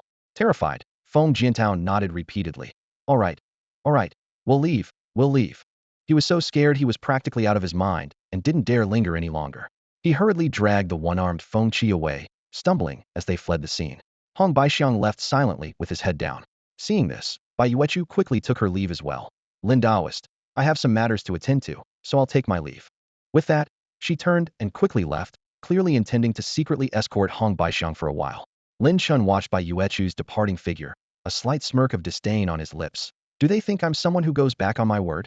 Then, Lin Chen announced loudly, "Now, let the old man's birthday banquet begin. Enjoy the food and drinks." With that, he strode over to Wang Yi. Upon hearing this, Lin Haitian burst into laughter, his face beaming with happiness. "Ha! Everyone, enjoy the feast." The guests raised their glasses, respectfully toasting Lin Haitian. A representative from the Zhao family said sincerely, "We toast to old Master Lin. Our Zhao family hasn't done well before. Please bear with us." A representative from the Zhang family also took the opportunity to express, "Our Zhang family hasn't collaborated with the Lin family yet. After this toast, I hope old Master Lin will consider giving us a chance." Lin Haitian downed his drink heartily, laughing. All right, let's drink up." Tonight, he was the happiest he'd been in decades, wishing to drink to his heart's content. Lin Chen sat down next to Wang Yi. Wang Yi seemed a bit uneasy, as if Lin Chen had become a stranger to him, and he didn't dare to address him as casually as before. Sensing Wang Yi's discomfort, Lin Chen patted his shoulder, poured him a drink, and asked, "Scared?" Wang Yi's face immediately turned red, and he responded loudly, "How could I be scared? No matter how amazing you are, we're brothers. Not only am I not scared, I'm proud." Hearing this, Lin Chen laughed heartily. "Huh? That's right, we're brothers. Let's drink." He secretly breathed a sigh of relief, as his friendship with Wang Yi was something he treasured most, and he didn't want a gap to form due to differences in strength. The two began drinking heartily, and Wang Yi's initial restraint gradually faded. However, the other members of the Lin family didn't dare to get too close to Lin Chen, not even having the courage to approach. In their eyes, second young Master Lin had become unreachable, and thinking of their previous mockery of Lin Chen, they wished they could slap themselves for their short-sightedness. Lin Yi stood aside, her face pale, not daring to say a word, only silently watching everything unfold before her. 27 spirit crystals? Luck? She faced you aside softly, a look of understanding flashing in her eyes. Clearly, Lin Chen's true strength far exceeded everyone's expectations. "My nephew Wang Yi has unparalleled insight." Wang Zhan puffed out his chest and lifted his head, his tone full of pride. Although the crowd was skeptical, they had to admit that the young man from the Wang family indeed had a unique perspective. Half an hour passed quietly. After several rounds of drinks, Lin Sangqiong was already tipsy. Swaying slightly, he said to Lin Qingzhou, "I'm a bit drunk. I'll leave this to you." "Sangqiong, your drinking capacity is lacking," Yu Ziming teased with a hearty laugh. Lin Sangqiong retorted with a laugh, "Isn't it because you kept pushing drinks on me?" The crowd burst into laughter at this exchange. Who would have thought that the head of the Lin family would have such an ordinary tolerance for alcohol? It was truly amusing. Meanwhile, in a secluded alley, Feng Jiantao and Feng Qi were hurrying home, choosing the most discreet route to avoid potential attacks from the Lin family. "That wench Lin Qingyu cost me an arm. I swear I'll make her wish she were dead." Feng Qi seethed, his eyes filled with venom. Losing an arm had significantly weakened him, and it was all thanks to Lin Qingyu. At this moment, he wished he could tear her apart to vent his hatred. Feng Jiantao whispered, "We can deal with this later. If we're going to retaliate, we need a proper plan." He was equally furious about the humiliation they had suffered tonight, but he knew that anger alone wouldn't solve anything. Careful planning was necessary. "One day, I'll destroy the Lin family," he vowed silently. "Plan all you want, but you won't get the chance." A cold voice suddenly interrupted, shattering the night silence. "Who's there?" Feng Jiantao was startled, on edge, and wary. The answer came as a flash of cold light. With a swish, blood sprayed. Feng Jiantao and Feng Qi each had a bloody hole in their foreheads, and they died without even seeing the face of their killer. Moments later, a group of figures dressed in black appeared silently in the alley. Lin Xiang's expression was solemn. They're dead. The Feng family and the Lin family had always been at odds. With the situation now in Lin family's favor, Lin Xiang wouldn't let the Feng father and son escape. He knew well the danger of letting a threat grow unchecked. Thus, he had come under the guise of drunkenness to eliminate them, only to find someone else had beaten him to it. Since they're dead, the Feng family is no longer a threat. Let's go and finish them off, Lin Xiang ordered decisively, leading his group towards the Feng residence. Meanwhile, on a mountain path, Hong Baixiang was trudging along. After consuming several potions, he had barely regained some strength. His expression was dark and brooding. This had been an unexpected setback, but he had etched this grudge deeply into his heart. Lin family. Lin Chen. Just you wait. Hong Baixiang muttered through gritted teeth, a glint of malice in his eyes. As he walked, Hong Baixiang suddenly stopped. Ahead, on a large boulder, he saw a slender figure with their back turned to him. The person stood with hands clasped behind their back, bathed in moonlight, exuding an air of mystery. May I ask who you are? Hong Baixiang asked cautiously, his eyes wary. This person's sudden appearance in the mountains seemed suspicious, and he couldn't discern their strength. What do you think of these mountains? A gentle voice asked. The person slowly turned around, wearing a sinister mask. The moonlight cast on the mask made the figure appear like a demon, sending a chill down Hong Baixiang's spine. Hong Baixiang was taken aback, a hint of confusion flickering in his eyes. He glanced around, surrounded by blooming wildflowers, the gentle flow of a clear spring, and the continuous chirping of insects and birds. This beautiful scenery, which should have been soothing, inexplicably filled him with unease. This place is quite picturesque, wouldn't you agree? The masked figure said softly, with a barely noticeable chill in his voice. A warning bell rang in Hong Baixiang's mind, and he instinctively took a few steps back. What do you mean by that? The masked figure's lips curled slightly. I was worried you wouldn't be satisfied with this final resting place, but it seems I was overthinking. This statement was like a bucket of ice water poured over Hong Baixiang's head. Without another word, he turned to run. However, the masked figure was faster, instantly blocking his path. If you find it so satisfying here, why are you trying to escape? The masked figure asked, half smiling. Realizing escape was futile, Hong Baixiang forced himself to stay calm and scrutinized the masked figure. The person was slender and somewhat short, and the voice was different from Lin Chen's. Tentatively, he asked, "Are you from the Lin family?" The masked figure shook his head in denial, and Hong Baixiang breathed a slight sigh of relief. He continued to probe. "Do we have a grudge?" "No. Have I offended you in any way?" "Certainly not." Frowning, Hong Baixiang asked, "Then why do you want to kill me?" He regretted not heeding Bai Yuechu's advice to have her accompany him further. The masked figure chuckled softly. "Because I'm interested in a treasure you carry." Startled, Hong Baixiang reached into his robe and pulled out an ancient talisman. "Is this what you're after?" This talisman from the Feng family was the reason for his journey. The masked figure nodded in confirmation. Hong Baixiang thought quickly. "If I give you this talisman, will you let me go?" However, the masked figure shook his head. "No." "Why?" Hong Baixiang exclaimed. The masked figure didn't reply, but instead struck with lightning speed. Hong Baixiang had no time to react before he was reduced to a mist of blood. The talisman floated amidst the blood mist, emitting a primitive glow. The masked figure retrieved the talisman and said calmly, "In the business of killing for treasure, you kill first, then take the treasure. Don't you understand that simple logic?" After pocketing the talisman, the masked figure suddenly spoke up. "You've been watching for quite a while. Aren't you going to show yourself?" As soon as the words were spoken, a white-robed man with a spear, sharp brows, and bright eyes stepped out from the shadows. It was the unparalleled martial king, Luo Dongqing. His eyes were full of caution, clearly having witnessed the previous scene. The masked figure eyed Luo Dongqing and challenged, "I see you're quite skilled. Care for a duel?" Luo Dongqing's heart skipped a beat as he faced the masked man's challenge. He asked in a deep voice, "Are you here for a spar, or do you intend to silence me?" The masked man shook his head slightly and replied calmly, "I'm not one to kill recklessly, just looking to test my skills against yours." Before he finished speaking, he attacked, sending a fierce palm strike directly at Luo Dongqing. Not good. Luo Dongqing's expression changed drastically as he was enveloped by the force of the strike. As the palm descended, it felt as if the heavens and earth were collapsing, leveling the entire mountain area. This earth-shattering blow revealed the terrifying power of the masked man. Moments later, the masked man hovered in the air, muttering to himself, "Still alive? Quite the tenacious one." It turned out that this masked man was Lin Chen. With his personality, he couldn't tolerate Hong Baixiang living another day. He thought to himself, "Others are coming to wipe out your entire family, and you still let him live? You must be out of your mind." With this move, he unexpectedly gained favor with the Hunters Guild. 500 meters away, Luo Dongqing, covered in blood, crashed heavily to the ground. He struggled to get up, looking with lingering fear at the turtle shell talisman in his hand, now covered in cracks. His strength is terrifying. Luckily, I had this protective talisman, or I'd be doomed, he murmured, recalling the terrifying palm strike that nearly ended him. Just a spar? Not one to kill. Tell that to the ghosts. Luo Dongqing sneered. If he hadn't been quick enough to use his talisman, he would have met the same fate as Hong Baixiang. He reminded himself to be more cautious in the future, knowing that encountering another like this could mean certain death. Halfway through the banquet, Qi Feishue quietly left. The night's events left her with mixed feelings. Who would have thought that Lin Chen, long regarded as a nobody, was actually a formidable force in disguise? Had she not seen it with her own eyes, she would never have believed it. What a deeply hidden character Lin Chen is, she mused, realizing everyone had been deceived by him. She couldn't help but wonder if there was a connection to the Song family's downfall. Suddenly, Qi Feishue halted, her aura flaring up. Who's there? She asked, scanning her surroundings warily. What a coincidence. Lin Chen's voice came from across the way. He stood with his hands behind his back, eyes fixed on Qi Feishue. Seeing it was Lin Chen, Qi Feishue relaxed slightly and asked softly, Lin Chen, weren't you at the banquet? What are you doing here? The eerie light in Lin Chen's eyes vanished, replaced with a gentle smile. Had a bit too much to drink. Came out for some fresh air to clear my head. The banquet isn't over yet. Why did you leave? Qi Feishue sighed softly.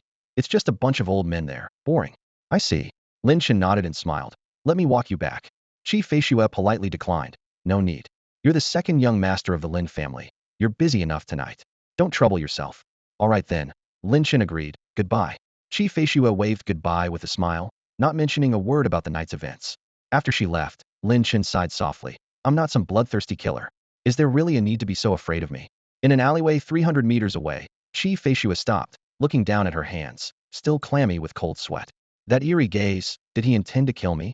She whispered, her heart still pounding with fear. At that moment, she realized that some things, even if seen, guessed, or thought about, must be kept buried in her heart, never to be spoken or even pondered. Otherwise, it might lead to unnecessary trouble, with unthinkable consequences. After the banquet ended, Yu Ziming left the bustling venue with Yu Jinghong and Yu Linger. As the night deepened, the three of them were on their way home by car. The atmosphere inside the vehicle was somewhat tense. Yu Ziming turned to look at Yu Jinghong, who was sitting in the back seat, and with a hint of anticipation in his eyes, he asked, Jinghong, have you chosen a partner for the alliance this time? Yu Jinghong smiled gently and replied softly, not completely, but I do have a target in mind. I plan to interact with him more, and if we get along well, we can finalize the matter. Her tone carried a hint of resignation, but it was mostly filled with determination. She wasn't particularly opposed to the idea of an alliance marriage, as she understood that the future of the Yu family depended on her efforts. Yu Ziming felt a stir in his heart, and a smile appeared on his face as he pressed further. Who is it? Lin Han. Yu Jinghong answered without hesitation. Yu Ziming's smile froze, and he frowned in confusion. Isn't it Lin Chen? In his mind, Lin Chen's exceptional performance made him the obvious choice for an alliance. Yu Jinghong smiled sweetly, her eyes reflecting a complex emotion. I know my own limits. Although she had confidence in herself, she didn't think she was a match for Lin Chen. Sometimes, having a clear understanding of things is invaluable. She continued, Lin Chen's future is destined to be beyond the Lin family, beyond Lyun City, in a more mysterious and distant realm. How could an ordinary person have the right to stay by his side? At least, Yu Jinghong felt she wasn't qualified. Yu Ziming was taken aback for a moment, then let out a bitter laugh, clearly understanding the nuances involved. Sitting beside him, Yu Linger kept her head down, lost in thought, perhaps envisioning the handsome figure holding a long sword, bathed in moonlight. Meanwhile, in a secret room of the Hunters Guild, an elderly man hurried in to report to Bai Yuechu. Miss, Hong Baixiang is dead. The old man spoke respectfully, his voice tinged with tension. Upon hearing this, Bai Yuechu's expression turned grim, and she bit her lip, asking, was it Lin Chen? The old man replied in a steady voice. No, it was likely Luo Dongqing. Luo Dongqing. Bai Yuechu was taken aback, frowning deeply. How did Luo Dongqing get involved in this? She was well aware of the legendary martial king, Luo Dongqing, whose strength was said to be unfathomable, akin to a prodigy of Star Academy, and not inferior to Hong Baixiang in the least. She fixed her gaze on the old man and demanded, explain the situation in detail. The old man respectfully answered, after receiving your orders, I immediately went to the mountain to find Hong Baixiang. When I arrived, the area had been leveled, and in such circumstances, Hong Baixiang, who was already at the end of his strength, couldn't possibly have survived. I happened to see Luo Dongqing leaving the scene, and he appeared to be injured, likely from Hong Baixiang's last-ditch counterattack. Luo Dongqing. Bai Yuechu frowned, feeling a bit frustrated. What seemed like a surefire deal was unexpectedly thwarted by this man. It seemed fate had no mercy for Hong Baixiang. Unfortunately, with his death, Bai Yuechu's business venture suffered a significant loss. Moreover, according to the news from Elder Zhou, Lin Qingyu didn't seem particularly interested in joining the Hunters Guild. Bai Yuechu also realized that when she intervened to protect Hong Baixiang, she had displeased many in the Lin family. So, how could Lin Qingyu possibly join the guild? It seems I was too greedy, Bai Yuechu mused. She had hoped to balance various interests, only to end up with nothing, offering her a valuable lesson. Going forward, she realized she couldn't take things for granted. The next morning, sunlight streamed through the curtains into Lin Chen's room. Huang Yuji entered with a bowl of steaming soup, her face wearing a gentle smile. Xiao Chun, Annie made some hangover soup for you. Drink it while it's hot. Lin Chen sat up in bed, took the bowl, and thanked her gratefully. Thank you, Annie. He brought the bowl to his nose, inhaling deeply. The enticing aroma prompted him to exclaim, "It smells wonderful." The fragrant hot soup was placed in front of Lin Chen, and Huang Yuji said with a warm smile, "Drink it while it's hot. If you ever want more, just come to me anytime and I'll make it for you."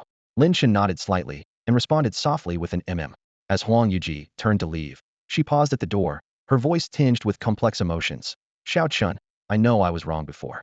Please don't hold it against me." With that, she gently closed the door. The room returned to tranquility, and the smile on Lin Chen's face gradually faded. He placed the steaming soup on the table, but before he could taste it, a yellow blur suddenly leaped at him. Woof! Hong Hong joyfully jumped into Lin Chen's arms, its wet tongue happily licking his face, tail wagging rapidly like a fan. Lin Chen gently petted Hong Hong's head, a gentle smile appearing on his face. "I'll be away for a few days," Lin Chen said, taking out 20 crystal clear spirit crystals from his pocket. "Stay here and train well. I hope to see your strength improve when I return." Upon seeing the spirit crystals, Hong Hong's eyes lit up, barking excitedly. As a level 1 initial stage mutant beast, consuming these 20 spirit crystals would undoubtedly multiply its strength. Lin Chen flicked Hong Hong's head lightly, sternly advising, "Remember, don't consume them all at once, or you might not withstand the power of the spirit crystals." "Woof," Hong Hong responded, indicating it understood. But Lin Chen knew in his heart that this little creature might accept the advice, but not strictly follow it. Soon after, Lin Chen quietly left the Lin family and arrived at the base of Qingfeng Mountain. At the foot of the mountain was an inn called Shao Shanju. Despite its humble name, the presence of an inn here was rather unusual. The innkeeper was a handsome monk.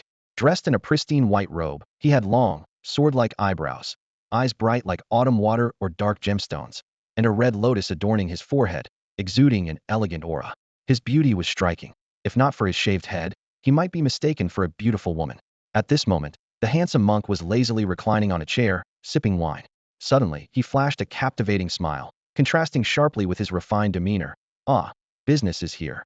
A plain-looking man in a blue robe entered the inn and was momentarily stunned upon seeing the monk, murmuring, "I see only the green mountains, not the master, yet I behold a monk as fair as a lady. What a handsome monk." The monk was slightly taken aback, sizing up the man in blue, a mischievous smile playing on his lips. "Compared to me, you fall short by a few degrees, my friend." Lin Chen chuckled. "I can see that the master's strength is extraordinary. Would you do me the honor of a friendly spar?" The monk chuckled in return. "I'm just an ordinary monk, not skilled in fighting. But I do have plenty of fine wine here. If you'd like to indulge, I'm more than happy to accompany you." Lin Chen sighed.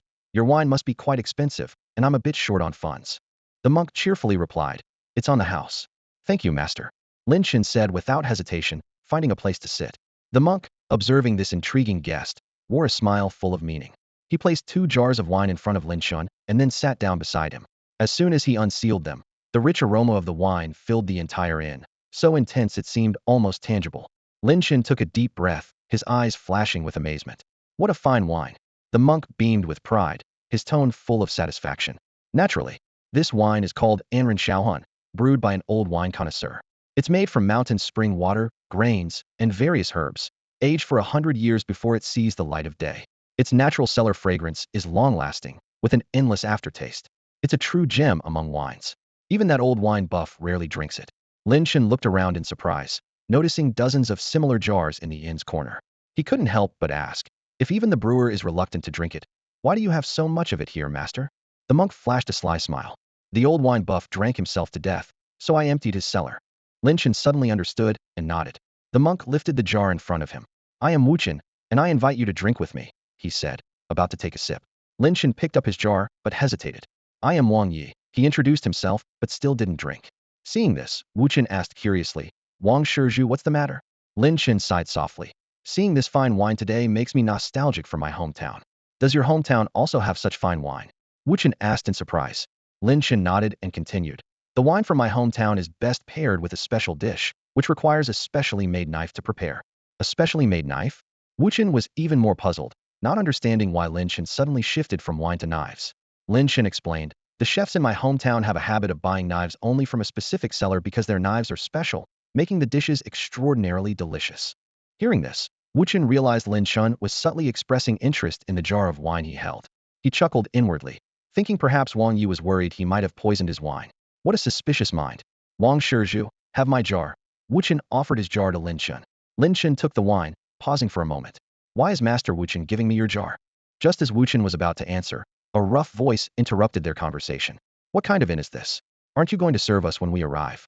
Wu Chen apologized. Wang Shizhu, please enjoy the wine. I will attend to the guests and return to drink with you shortly. Take your time, Master Wu Chen, Lin Chen replied softly. Suddenly, a dozen men armed with weapons burst into the inn. Leading them was a burly man wielding a long knife, exuding a formidable presence. Lin Chen observed quietly, noting that this person was quite strong, a mid-level stage 4 awakener, likely not a local of Lyun City. Lin Chen understood the situation. Ever since the secret realm of Qingfeng Mountain appeared, it had attracted a large number of outsiders. This group was just a small part of the influx, and more were sure to follow. Wu Chen, carrying the open jar of wine, warmly approached them. Honored guests, what would you like to drink? The burly man rested his long knife on his shoulder, a teasing smile on his face. Well, I'll be damned. Even monks are opening taverns these days. That's something you don't see every day. What? Have you given up on Buddhism to make money?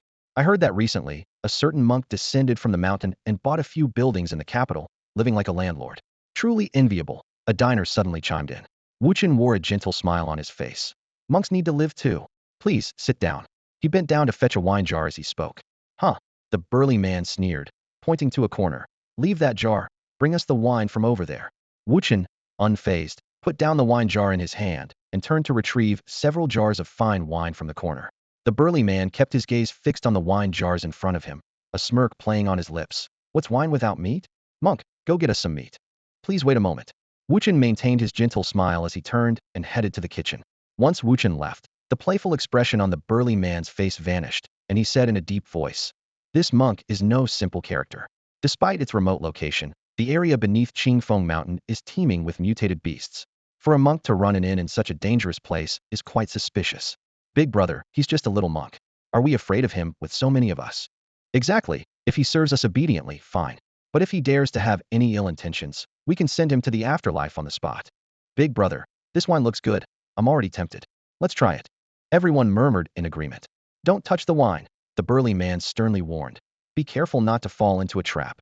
He pondered to himself, having deliberately provoked the monk earlier, yet the monk showed no reaction, making him suspicious. Big brother, look, that man over there is drinking too.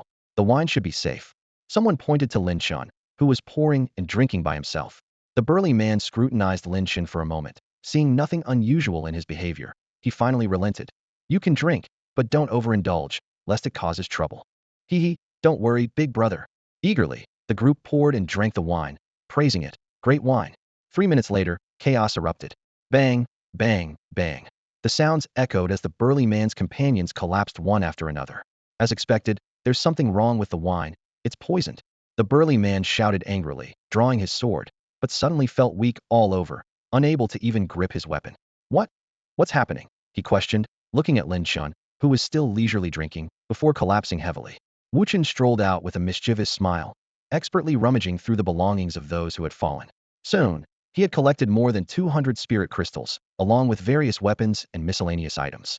With a casual wave, he tossed the group out of the inn. Moments later, the roars of fierce beasts could be heard outside. Lin Chen continued sipping his wine, remarking casually, Master Wu Chen, impressive tactics. That burly man was extremely cautious, yet still fell into your trap. This is truly a classic rogue inn. Indeed, Wu Chen laughed. In just a short time, I've gained over 200 spirit crystals. It's much quicker than risking one's life. The ancients were right. Killing and arson bring wealth, while building bridges leaves no trace. This business is worth running well. It's just a means of making a living. No need for Mr. Wang to laugh, Wu Chen explained. But don't worry, Mr. Wang, there's no poison in the wine. These people just couldn't handle their drink, especially that burly man. Quite amusing. Lin Chen knew full well that the wine was indeed poisoned. Even the aromatic vapors carried toxins. Otherwise, the burly man wouldn't have collapsed without even drinking. However, with his cultivation level, such toxins were of no consequence to him. Wu Chen placed 10 spirit crystals before Lin Chen. Brother Wang Yi, let's be friends and collaborate more in the future, shall we? Lin Chen coldly pushed the spirit crystals back. Master Wu Chen, you underestimate me. I can't partake in such murderous and thieving activities. 10 spirit crystals? Do you think such a small amount could sway me? Seeing Lin Chen remain indifferent, Wu Chen took out 100 spirit crystals and gently placed them on the table. He smiled and said, just a small token. I hope Brother Wang Yi will accept it. A glint flashed in Lin Chen's eyes as he discreetly pulled all the spirit crystals on the table towards him. Raising his cup, he said with a smile, Brother Wu Chen, this wine is truly fragrant. Wu Chen's lips twitched slightly before he regained his smile. Of course, the more you drink, the better it tastes. Haha, then I must drink more. Lin Chen, in high spirits, poured 2 more cups of wine. Brother Wu Chen, let's have a toast. The two clinked their glasses and drank in one go. The aroma of the wine filled the air, creating a harmonious atmosphere. Before long, a commotion arose at the inn's entrance as more than a dozen people filed in, exuding an impressive aura. This group was evidently more powerful than the previous guests, with the weakest among them being at the 4th level of awakening. Leading them was a young man in luxurious brocade robes, his demeanor proud and extraordinary. His cultivation level had reached the early stage of the 7th level, surpassing even Feng Wuhan from Xingqian Academy. Young Master Luo, look at the spirit crystals. A middle-aged man, his eyes burning with interest, pointed to the pile of spirit crystals on Lin Chen's table. Though this man was a mid-4th level awakener and a prominent figure in Lyun City, he willingly served as the young man's follower. The man addressed as young Master Luo scanned the room, his gaze landing on Lin Chen and Wu Chen. With a slight smirk, he remarked disdainfully, 2 ordinary people? Quite lucky. Young master, be wary of deception. An elderly man whispered in warning. These 2 display their spirit crystals so openly, there may be more to it. Besides, I noticed some bloodstains outside the inn. This elder was no ordinary person, having reached the early 6th level of awakening. Young Master Luo pondered for a moment and calmly said, let's observe first. Lin Chen and Wu Chen exchanged a knowing glance, their eyes conveying a deeper meaning. Wu Chen stood up to greet them with a welcoming smile. Esteemed guests, please have a seat. He brought over 2 jars of fine wine, continuing, this wine is our house specialty, called soul-stirring elixir. Please enjoy. Young Master Luo looked at Wu Chen with amusement. Is it soul-stirring or soul-severing? Wu Chen clasped his hands in a gesture of humility, sighing, Amit Ba, good wine is reserved for esteemed guests. It's our tradition. Young Master Luo personally opened the wine and poured 2 cups, handing them to Wu Chen. As guests from afar, could you honor us? Of course. Wu Chen replied without hesitation, taking the cup and drinking it in one go. Young Master Luo scrutinized Wu Chen, teasing, so you're a monk who enjoys life. Now tell me, where did these spirit crystals come from? Wu Chen shook his head and replied, I don't know their origin well. I only heard they came from Tiandu.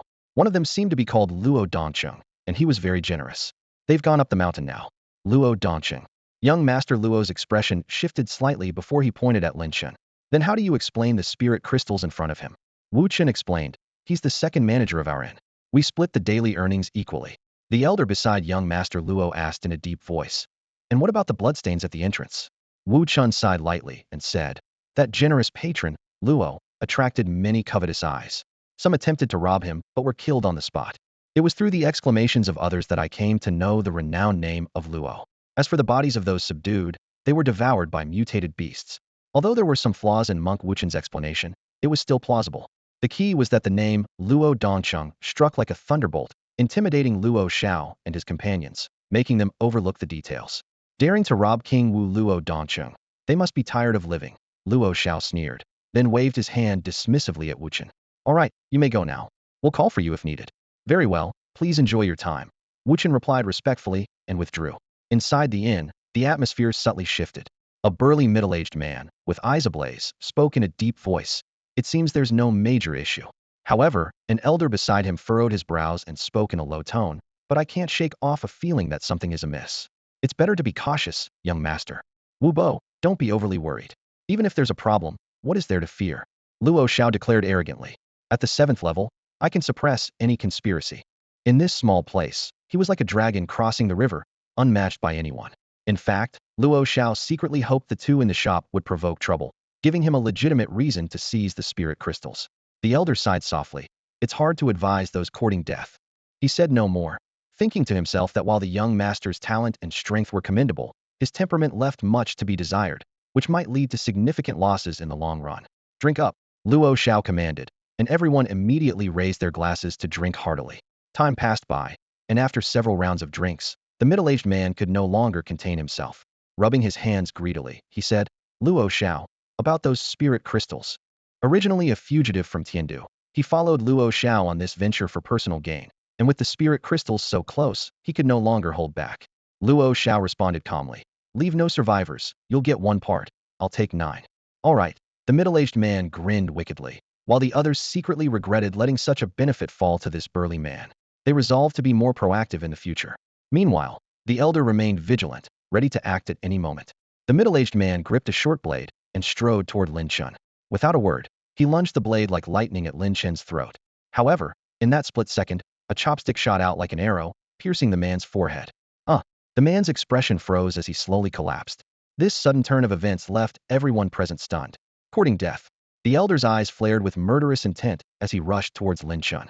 Yet, before he could act, he was struck down, collapsing with a thud. Just before losing consciousness, his eyes were filled with confusion, had been on guard, and hadn't drunk any alcohol. So how could this happen? Wu Chen, close the net, Lin Chen said softly. One by one, Luo Xiao and his men fell to the ground with wide eyes. Wu Chen had used some kind of poison that rendered even a 7th-level awakened powerless. Emerging from the shadows, Wu Chen skillfully searched through the fallen men's belongings. Afterward, with a wave of his hand, the bodies flew out of the inn like kites with broken strings. Then, Wu Chen clasped his hands together and sighed. Ba, I am not a demonic being. All of this is merely to survive and protect myself in this era where the strong prey on the weak. If only they weren't so greedy, at most they would have been drunk. What a pity. Lin Chen watched Wu Chen, inwardly amused. The monk's demeanor reminded him of how people in his past life would hunt for resources fully absorbed and relentless, only to switch to a sage-like mode once their task was done, self-righteously reporting the source. Hypocritical monk. Lin Chen cursed inwardly, feeling he was the only true breath of fresh air. In this world, there are 2 main cultivation systems, the awakened and the immortals. The awakened levels are level 9, innate realm, transcendent realm, celestial realm, and human realm. Starting from the innate realm, each level is divided into 9 layers. The immortals levels are chi refinement, foundation establishment, core formation, nascent soul, out of body, spirit severing, body fusion, tribulation crossing, great ascension, and the immortal realm. Each level is also divided into 9 layers. The fundamental difference between the 2 lies in their focus. The awakened explore the mysteries of the human body, cultivating martial arts, while the immortals refine chi, exploring the rules of the universe, and pursue the elusive path of immortality, which is more profound and limitless. The potential of an immortal is boundless, with the ultimate goal being to become an immortal. Though the strength of the awakened and immortals can be compared, their levels cannot be directly equated. The different cultivation systems naturally defy simple comparison. And in this world, Lin Chen is the sole immortal cultivator. Wu Chen placed the spirit crystals he had collected in the most conspicuous spot, their translucent glow standing out in the dim inn. This blatant temptation was like a piece of juicy meat placed before a hungry wolf, hard for anyone to resist. As expected, several groups of people, unable to suppress their greed, attempted to kill and rob him. However, they underestimated Wu Chen's strength and ultimately paid a heavy price for their avarice. Wu Chen welcomed all who came with ill intent, treating them equally without regard for their status, and punished them accordingly. Interestingly, there were a few who managed to restrain their desires. For these individuals, Wu Chen merely put them to sleep instead of taking lethal action. This behavior suggested that although this monk acted in a peculiar manner, he had his own set of principles. As night fell, the dangers outside increased. More and more mutated beasts began to appear, with even a few powerful creatures eyeing the inn menacingly. Yet, they seemed to sense something formidable within the inn, preventing them from setting foot inside. Lin Chen continued his role as a wine shill, drinking quite a bit, but reaping considerable rewards. The burlap sack before him was filled with over 600 spirit crystals, a far easier task than risking his life hunting zombies and mutated beasts. Wu Chen sat beside Lin Chen, a hint of sigh in his eyes, and asked, Brother Wang Yi, do you think my methods are too bloody? Lin Chen replied with a serious expression, how can the matters of cultivators be called bloody? Besides, they were killing to rob, while we are killing in self-defense. What's wrong with that?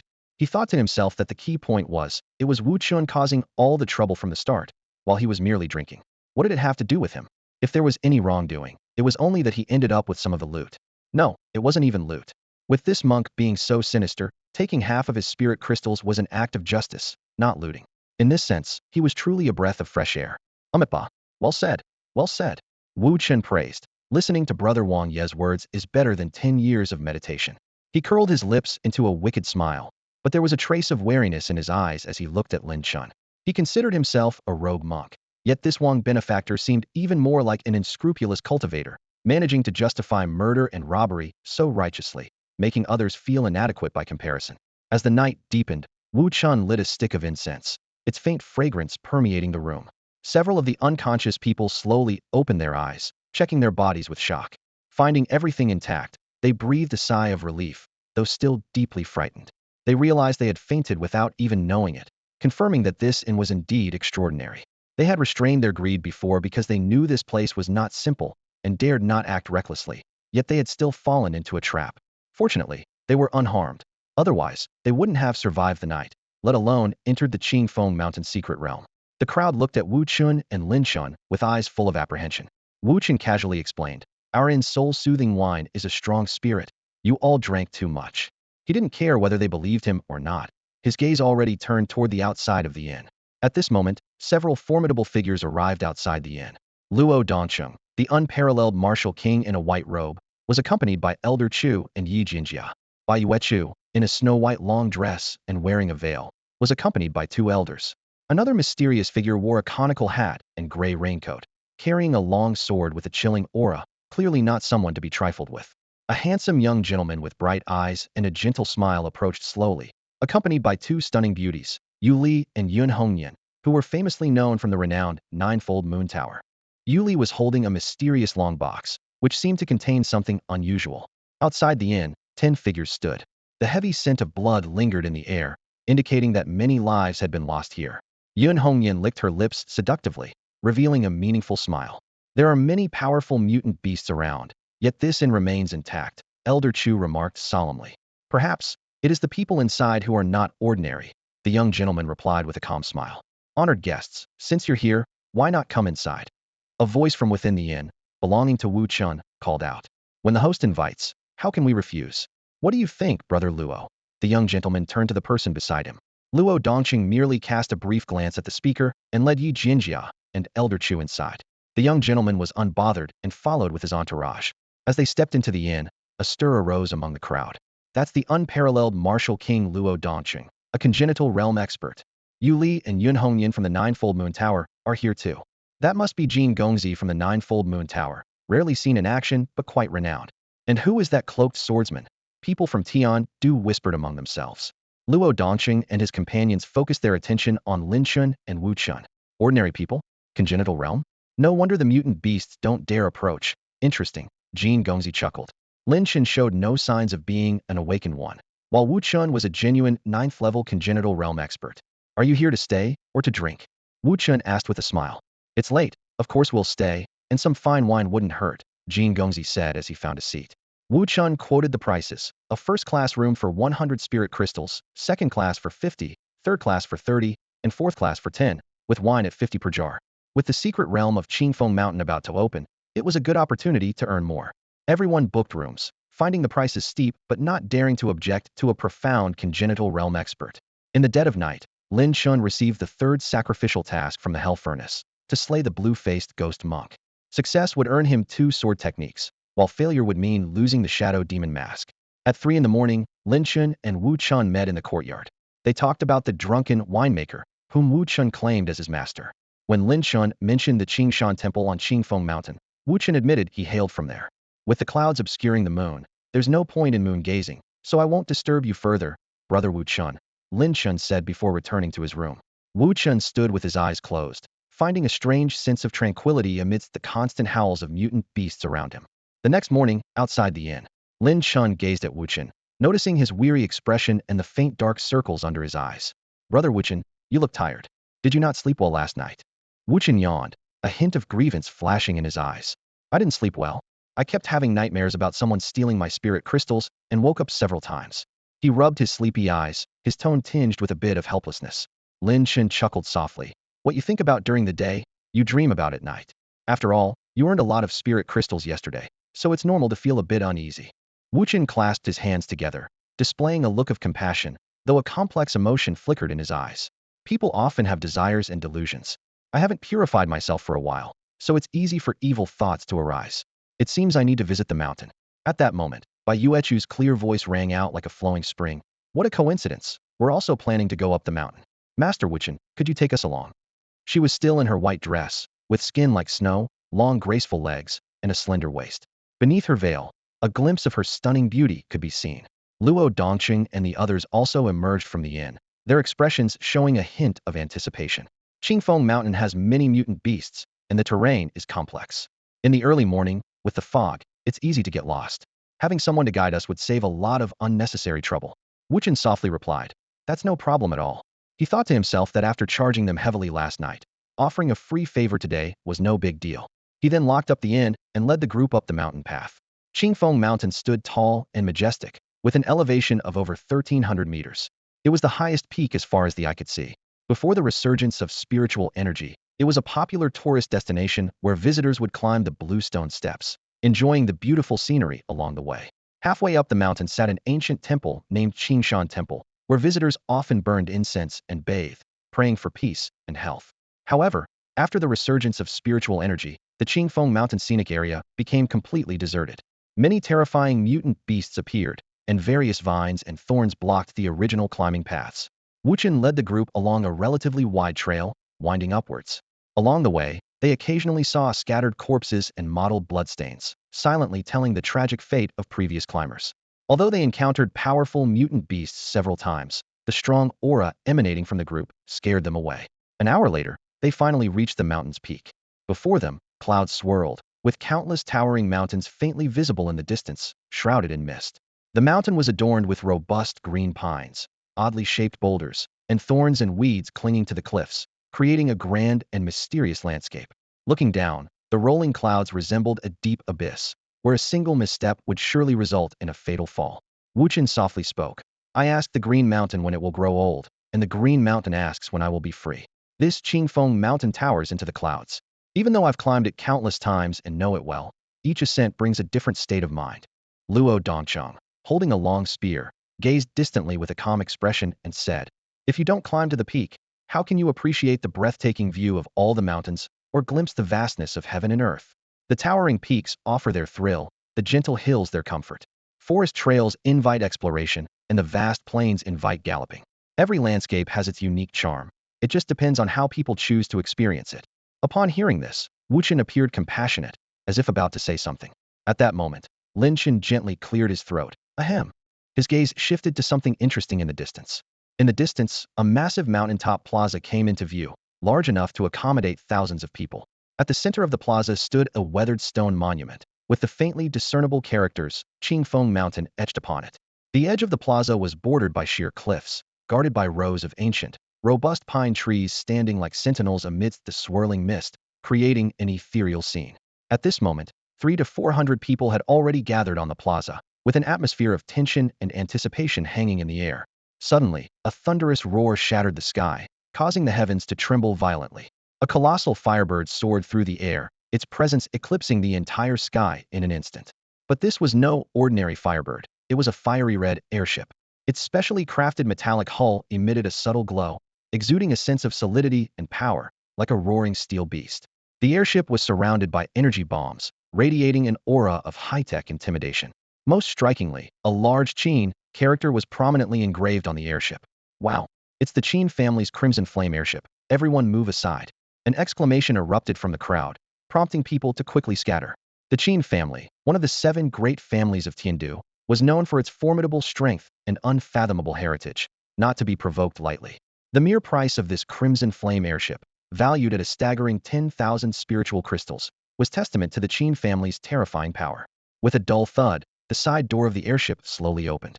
A squad clad in black battle armor, resembling futuristic warriors, streamed out in an orderly fashion, landing steadily on the plaza. This black-armored squad comprised 108 individuals, each possessing remarkable strength, with the weakest among them being at the mid-3rd level of the Heaven Awakeners. They stood in neat formation, wielding specially designed firearms, their expressions emotionless and their gazes icy, deterring anyone from approaching. The Qin family's black armor guards, I wonder who's leading them this time. Elder Chu remarked with a calm smile. Before his words faded, another figure leapt out from the airship. It was a young man dressed in black armor, carrying a massive golden sword on his back. Though he wore a lazy demeanor, he exuded an aura that was not to be underestimated. Qin Feng, the sixth young master of the Qin family, a peak-level heaven awakener of the late 7th stage, Bai Yuechu casually identified the young man, his tone tinged with disdain. Just a mere ant. Elder Chu mused. Since the Qin family is here, I suppose the other families won't be absent either. Sure enough, as soon as he finished speaking, 6 more airships appeared in the void, each emblazoned with a different surname: Zhou, Lu, Su, Xiu, Shun, and Ning. Together with the Qin family, they formed the renowned 7 great families of Tiandu. These families stood above the rest, truly the elite, seldom challenged by others. Of course, all this was true as long as the superpowers like the Star Academy did not intervene. Even the 7 great families could only comply obediently in the face of such colossal entities. As if prearranged, the scale of the representatives from the 7 families was strikingly consistent, each led by a young prodigy commanding a 100-strong elite team. These young leaders, regardless of gender, boasted strengths ranging from the 7th to 8th levels, with none being weak. Suddenly, a young man from the Zhou family, whose face bore a hint of malice, spoke with an air of arrogance. There are too many people here. I propose we clear some out. This secret realm is jointly controlled by our 7 families. What do you all think? At these words, the expressions of the others present changed dramatically. They had come all this way in search of opportunities within the secret realm. If the 7 families monopolized it, wouldn't they leave empty-handed? The young man from the Lu family concurred. Brother Zhou suggestion is reasonable and easy to implement. His gaze swept over the crowd with a hint of amusement. Meanwhile, Qin Feng and the other family representatives remained silent, neither endorsing nor opposing. Ridiculous. The secret realm isn't yours to control. Who gave you the right? Someone in the crowd couldn't help but sneer. However, before the words even settled, Zhou Heng struck, reducing the person to a mist of blood with a single palm. Zhou Heng coldly surveyed the surroundings, his tone filled with menace. Who agrees? Who opposes? Step forward. No one dared to speak. The square was filled with an overwhelming sense of fear. The presence of over 700 people from the 7 great families and the menacing airships above clearly demonstrated the power of Zhou Heng and his cohort. Despite their dissatisfaction, the crowd could only bow their heads and murmur in agreement, fearful of offending these influential figures. Zhou Heng noticed this, and a cold smile appeared on his lips as he prepared to threaten them again. Suddenly, a teasing voice interrupted him. Youngsters these days have quite the mouth, though their skills are lacking.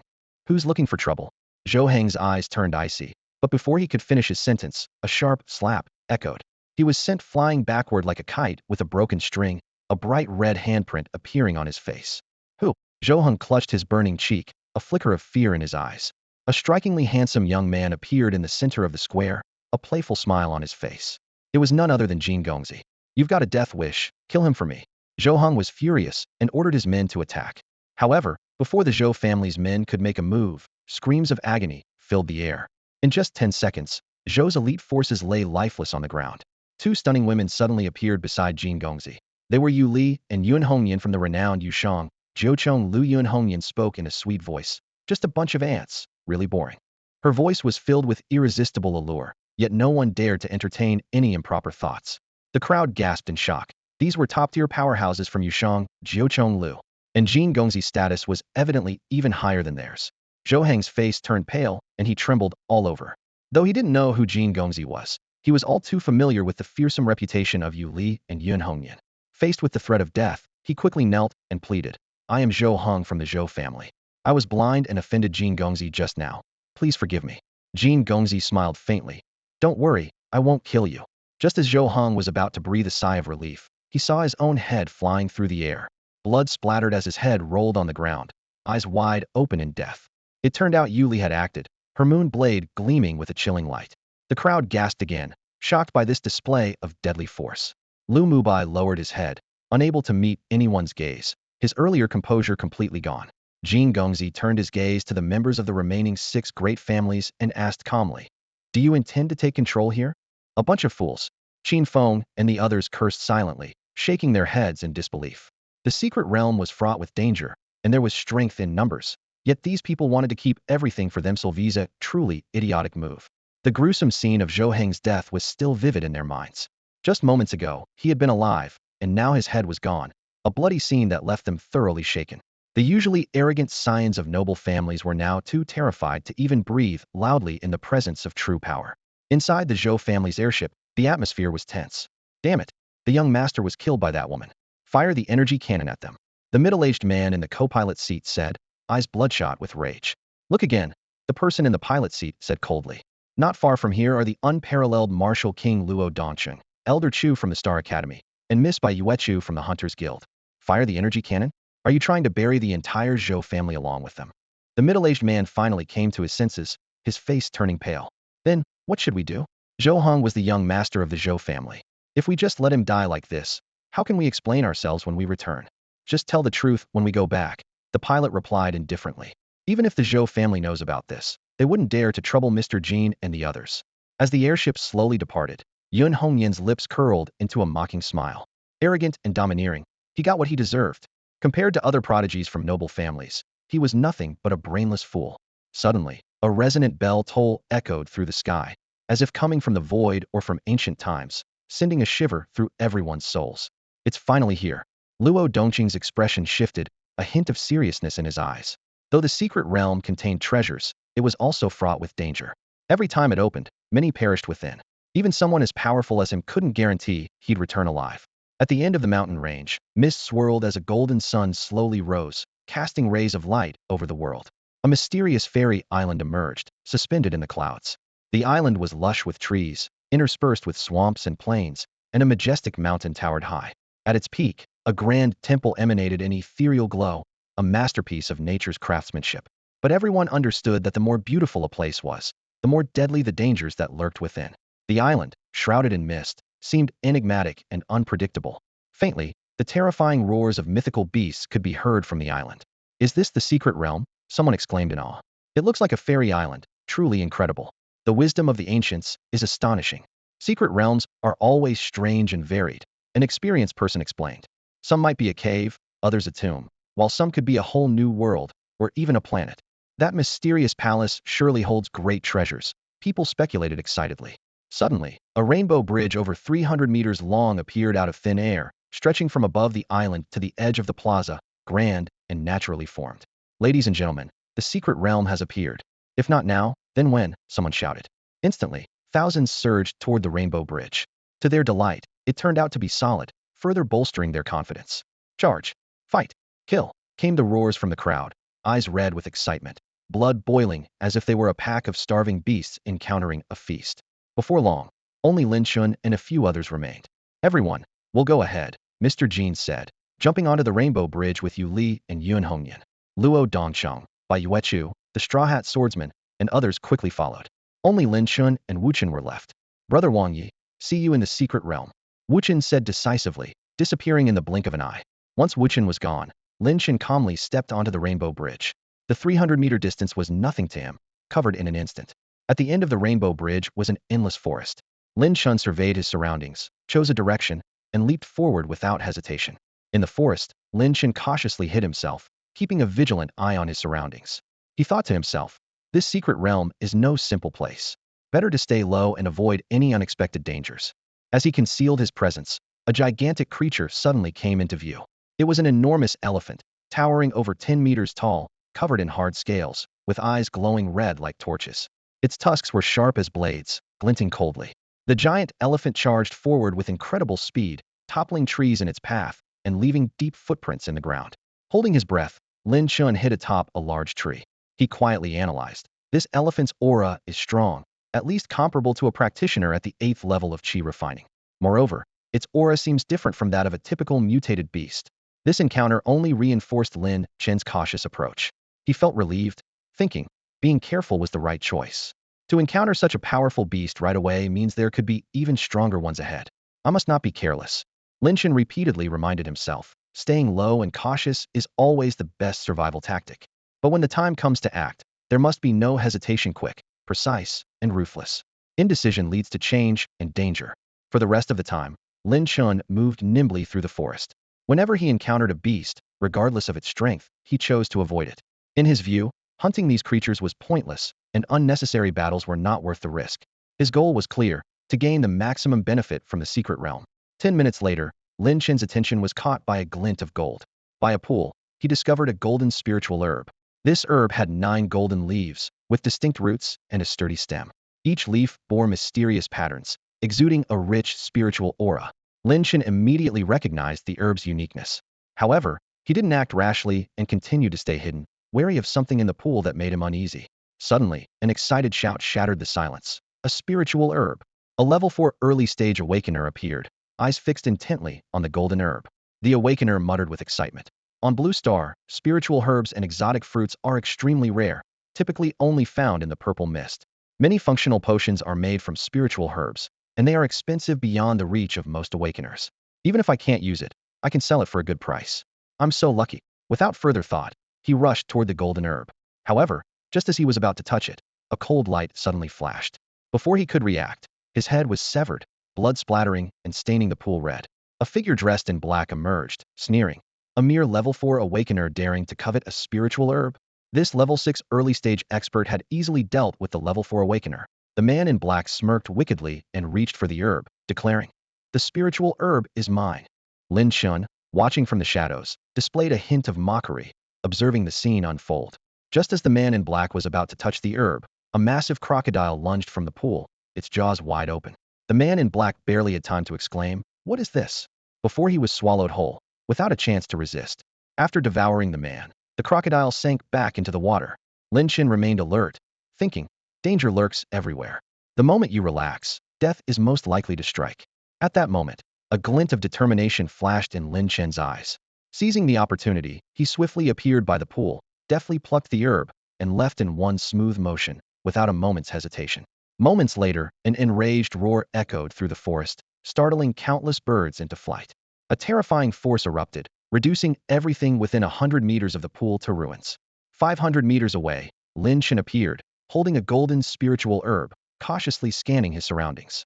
He thought to himself that the more powerful the spiritual herb, the stronger the beast that guards it. Recalling the giant crocodile from earlier, its strength was unclear, yet it posed a slight threat to him. If he rashly attempted to take the herb, even if successful, he would inevitably face the crocodile, which was not worth the risk. Suddenly, Lin Chen sensed someone approaching and vanished from sight. Moments later, two teams arrived. One was led by Lu Mubai, and the other by the Ning family's prodigious daughter, Ning Zijing. As the sound of armor unlocking echoed, individuals from each team removed their helmets. 8 elderly individuals with white hair appeared, exuding an extraordinary presence. Lu Mubai and Ning Zijing immediately greeted them respectfully. "Greetings, elders." The 8 elders nodded slightly, their gaze sharp. Lin Chen secretly observed them and quickly discerned their level 8 innate realm awakeners. Although somewhat surprised, he wasn't too shocked. After all, how could the 7 great families of Tiandu send mere weaklings to such a significant event as the opening of a secret realm? Lu Mubai smiled faintly. "With the help of the 8 elders, we are sure to gain more from the secret realm. It's amusing that the Zhou family didn't send any experts, otherwise that fool Zhou Heng wouldn't have met such a miserable end." His words shifted from calling Zhou Heng a brother to a fool, highlighting the fickle nature of the world. One elder explained coldly, "It's not that the Zhou family didn't want to send people, but all their experts are exploring the Demon Cave secret realm, so they couldn't spare anyone. But that's good, at least we have one less competitor." Ning Zijing softly reminded, "The other 4 families must have also sent many experts, so we can't be careless." Lu Mubai pondered for a moment, then said, "Compared to the other 4 families, I'm more wary of others, like Jin Gongzi, Luo Dongcheng, and Bai Yueqiu. These individuals are very dangerous. Of course, if the opportunity arises, there's no harm in eliminating them." Listening to this, Lin Chen felt a myriad of emotions. In this world, whether human or ghost, everyone seemed to wear a mask, either deceitful or treacherous. A slight misstep could lead to eternal doom. In comparison, he considered himself a breath of fresh air. The mantis stalks the cicada, unaware of the oriole behind. Lin Chen thought, his eyes flashing with a mysterious light, as he quietly calculated his next move. Lin Chen quietly followed the 2 teams, waiting for an opportunity. After walking nearly a kilometer, they came across a fruit tree bearing a few emerald green glowing fruits. "Exotic fruit," the group exclaimed, their eyes burning with intense desire. Even for aristocratic families, such fruits were extremely precious. Lu Mubai instructed solemnly, "2 elders will pick the fruit, and the rest stand guard. If anything happens, retreat immediately." His gaze was filled with caution. Each team dispatched an innate realm expert to pick the fruit. The 2 moved swiftly, reaching the tree in an instant. At that moment, the ground shook violently. A massive figure descended from the sky, crashing heavily onto the ground. Dust flew, winds howled, and shockwaves rolled. A black gorilla, as large as a small mountain, appeared before them. It pounded its chest furiously, letting out a deafening roar. Its powerful aura left everyone struggling to breathe. The gorilla roared again, swinging a fist at the two elders beneath the tree. Overwhelmed by its immense aura, the elders felt their scalps tingle. Seeing the massive fist approaching, they scrambled to dodge, but they were still a beat too slow. They were sent flying, blood spraying, crashing heavily into a tree. Terrified, they got up and fled without a word. This beast is unbeatable, retreat. Lu Mubai's expression changed drastically as he decisively ordered a retreat. Ning Zijing reacted just as quickly, darting over 10 meters away. The group scattered in panic. The gorilla roared once more, leaping after them. Soon, agonized screams echoed. Amid the chaos, Lin Chen silently approached the fruit tree, swiftly picking all the fruits and disappearing without a trace. Deep within the forest, an unexpected meeting was taking place. Xin Ping, the prodigy of the Xin family, respectfully greeted the three distinguished figures, his gaze resting on the trio led by Jin Gongzi. Jin Gongzi gave a slight nod, acknowledging the meeting. Behind this scene lay the intricate web of relationships among the 7 great families of Tiandu. These families remained formidable not only due to their own strength, but also because each had the backing of a powerful force. The mysterious Yushang Jiuzhong Lu supported the Xin family. However, harmony among these families was far from the norm. The Shun and Zhou families had been at odds for years, with tensions escalating. Jin Gongzi's lethal action against the Zhou family raised questions, and Zhou Heng's unfortunate demise was inevitable. Suddenly, the forest's tranquility was shattered by the deafening roar of a beast. Jin Gongzi's expression shifted slightly as he said in a low voice, "This forest is full of beasts. We should leave." Meanwhile, elsewhere, the situation was dire. The team led by Lu Mubai and Ning Zijin suffered heavy losses in a fierce battle with a giant ape, with more than half their numbers fallen and 2 innate elders severely injured. This was just the beginning. Within half an hour, they faced several more brutal encounters, leaving only 30 to 40 survivors in a devastating state. Taking advantage of the distraction, Lin Chen gathered a bounty of spiritual herbs and rare fruits. However, realizing the dwindling value of his companions, he decided to act alone. Not long after Lin Chen left, he became the target of a purple porcupine equivalent to the 9th level of Qi refining. The beast stood 2 meters tall, its back bristling with sharp spikes up to 20 centimeters long, and its blood-red eyes fixed hungrily on Lin Chen. The porcupine charged at Lin Chen, but with a sharp command, he struck its head with a powerful punch. The massive purple body crashed to the ground, life extinguished in an instant. Just as Lin Chen thought the danger had passed, the ground shook violently, and trees snapped apart. A much larger purple porcupine appeared, 10 meters long and 5 meters tall, its body clad in purple scales. It glared at Lin Chen, clearly seeking revenge for its fallen offspring. Without hesitation, Lin Chen launched an attack, sending a Xian Moon seal hurtling forward. The giant porcupine roared, arching its back as hundreds of sharp spikes shot toward Lin Chen like a rain of arrows. Boom! The Xian Moon seal collided with the spikes, creating an earth-shattering explosion. The spikes shattered instantly, and the Xian Moon seal continued its assault toward the giant porcupine. Crash! The violent impact echoed through the forest. A powerful shockwave erupted, leaving a 100-meter radius in ruins, with all surrounding trees broken and toppled, forming a wasteland. A massive crater appeared on the ground, and a gigantic purple porcupine was reduced to a bloody pulp. Lin Chen was stunned. He had thought this porcupine had at least the power of the Foundation establishment stage, enough to give him a decent challenge. Unexpectedly, it was completely destroyed with just one palm strike. Have I been underestimating my strength? Lin Chen muttered to himself, a hint of doubt in his eyes. At that moment, his gaze was drawn to a pair of lantern-sized eyes 100 meters away. It was a golden tiger, its aura even stronger than the purple porcupine's. Man and tiger locked eyes, an eerie atmosphere filling the air. Suddenly, the golden tiger gulped and turned to sprint deep into the forest. Without hesitation, Lin Chen dashed after it. Soon, the forest echoed with a series of anguished cries. After slaying the golden tiger, Lin Chen was handling its carcass when a group of people suddenly surrounded him from all directions. "Kid, I've taken a liking to this beast's corpse. Get lost." A cold voice rang out. The crowd parted to reveal a bald man in a black coat, wielding a massive battle axe. A menacing scar adorned his head, exuding the aura of a mid-level Tier 5 awakened.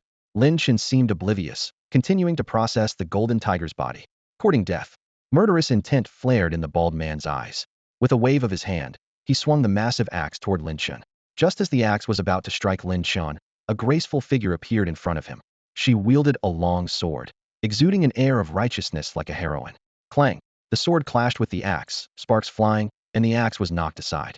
An 18 or 19-year-old girl stood before Lin Chen, dressed in a pink gown, holding a 3-foot-long sword with a playful expression. Don't worry, young man. With this heroine here, they can't harm you, she said coolly, her strength already at the early stage of Tier 6 awakened. Kill her, the bald man ordered coldly. The crowd charged at the girl. She remained unflustered, skillfully wielding her sword and using her hands and feet. Screams echoed as people fell, but she showed mercy, not delivering fatal blows. Soon, only the bald man remained. His expression darkened as he prepared to attack, but a sword was already at his throat. Don't move, the girl's clear voice commanded. The bald man trembled, quickly raising his hands in fear. Spare me, heroine, he pleaded. The girl kicked him away and playfully said, Get out of here with your men. If I see you bullying others again, you'll regret it, humph. She waved her fist threateningly. The bald man scrambled to his feet and fled with his followers. The girl lifted her chin and said to Lin Chen, No need to thank me.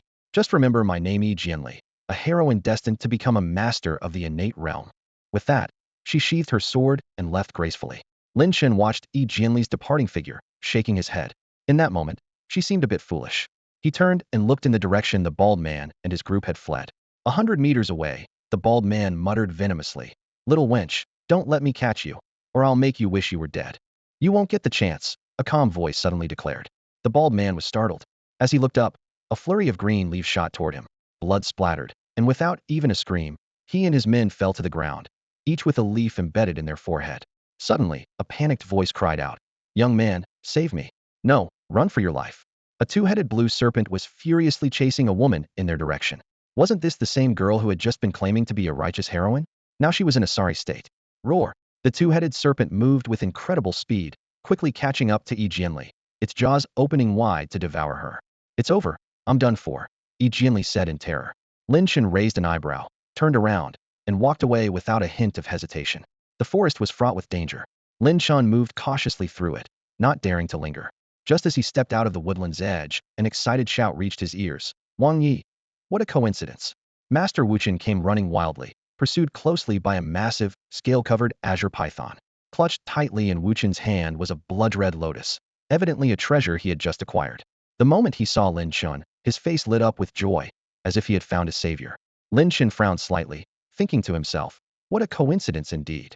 Yet his gaze was irresistibly drawn to the blood-red lotus in Wu Chen's hand, its spiritual energy even more potent than the golden spirit herb he had previously obtained. Brother Wu Chen, don't panic. I will help you slay this creature, Lin Chen said solemnly, swiftly forming hand seals. In an instant, the surrounding spiritual energy surged like a tide, coalescing into two formidable moon seals. With a hum, the moon seals shot through the air with great force, heading straight for the azure python. Whoa! Wu Chen's expression changed abruptly, and he cursed as he quickly dodged aside. With a loud boom, the two moon seals struck the azure python precisely. The beast let out an earth-shattering roar, and in the next second, it was blown to pieces in a mist of blood. 100 meters away, Wu Chen climbed out of the dust, looking as pale as a sheet. Lin Chen approached with a smile, but his eyes never left the blood-red lotus. Brother Wu Chen, the beast has been dealt with. Wu Chen warily took a step to the side, quickly tucking the lotus into his bag, his tone carrying a hint of frost. Brother Wang, if I hadn't dodged quickly, I might have been killed by your attack. Lin Chen gave an awkward smile and explained, It's a new martial skill I've just learned and haven't fully mastered. Please forgive me, Brother Wu Chen. I'll be more careful next time. I see, I misunderstood you, Brother Wang, Wu Chen said, his tone softening. The two then skillfully avoided the recent danger, engaging in light-hearted conversation as if nothing had happened. Brother Wu Chen, why don't we head to the Grand Hall together? Lin Chen suggested. Excellent idea. With our combined strength, this journey should be smooth sailing, Wu Chen agreed cheerfully. Taking the opportunity, Lin Chen asked, By the way, I'd like to ask you something. Others can't see through my strength, so how did you manage to? Wu Chen chuckled and explained, The Buddhist sect has 6 supreme abilities known as the 6 divine powers of Buddhism. I happen to practice the celestial eye, which allows me to perceive things that others cannot. When I first met you, Brother Wang, I vaguely sensed your extraordinariness. But that's all. As for your true realm and strength, I can't fully discern. His words were truthful.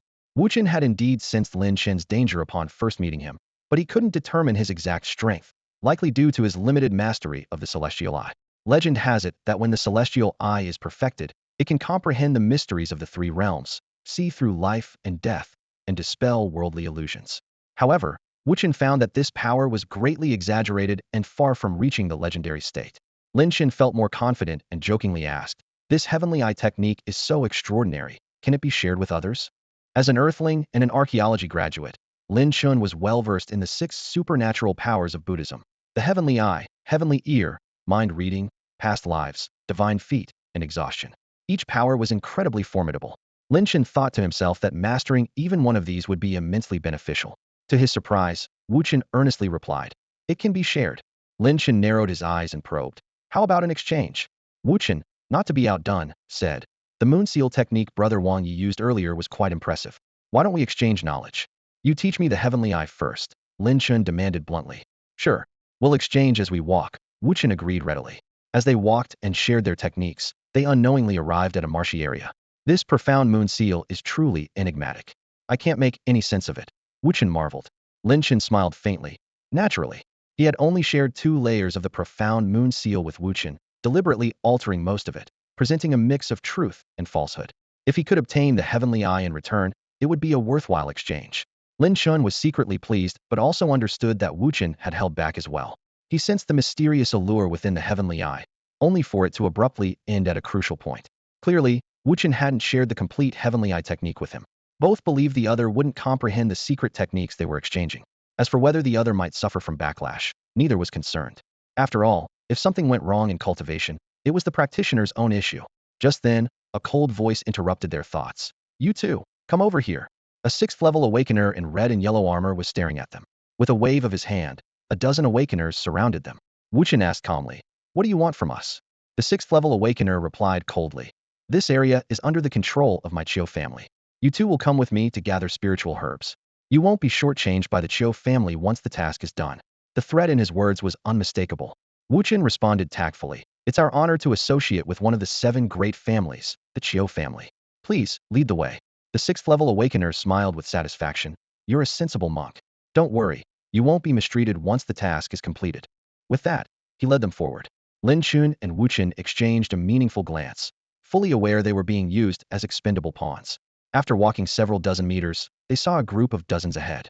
Leading the group was a woman in a snow-white battle armor, with a shapely figure and an aloof demeanor. The 6th-level awakener respectfully greeted, "Miss, these 2 are here to help gather spiritual herbs."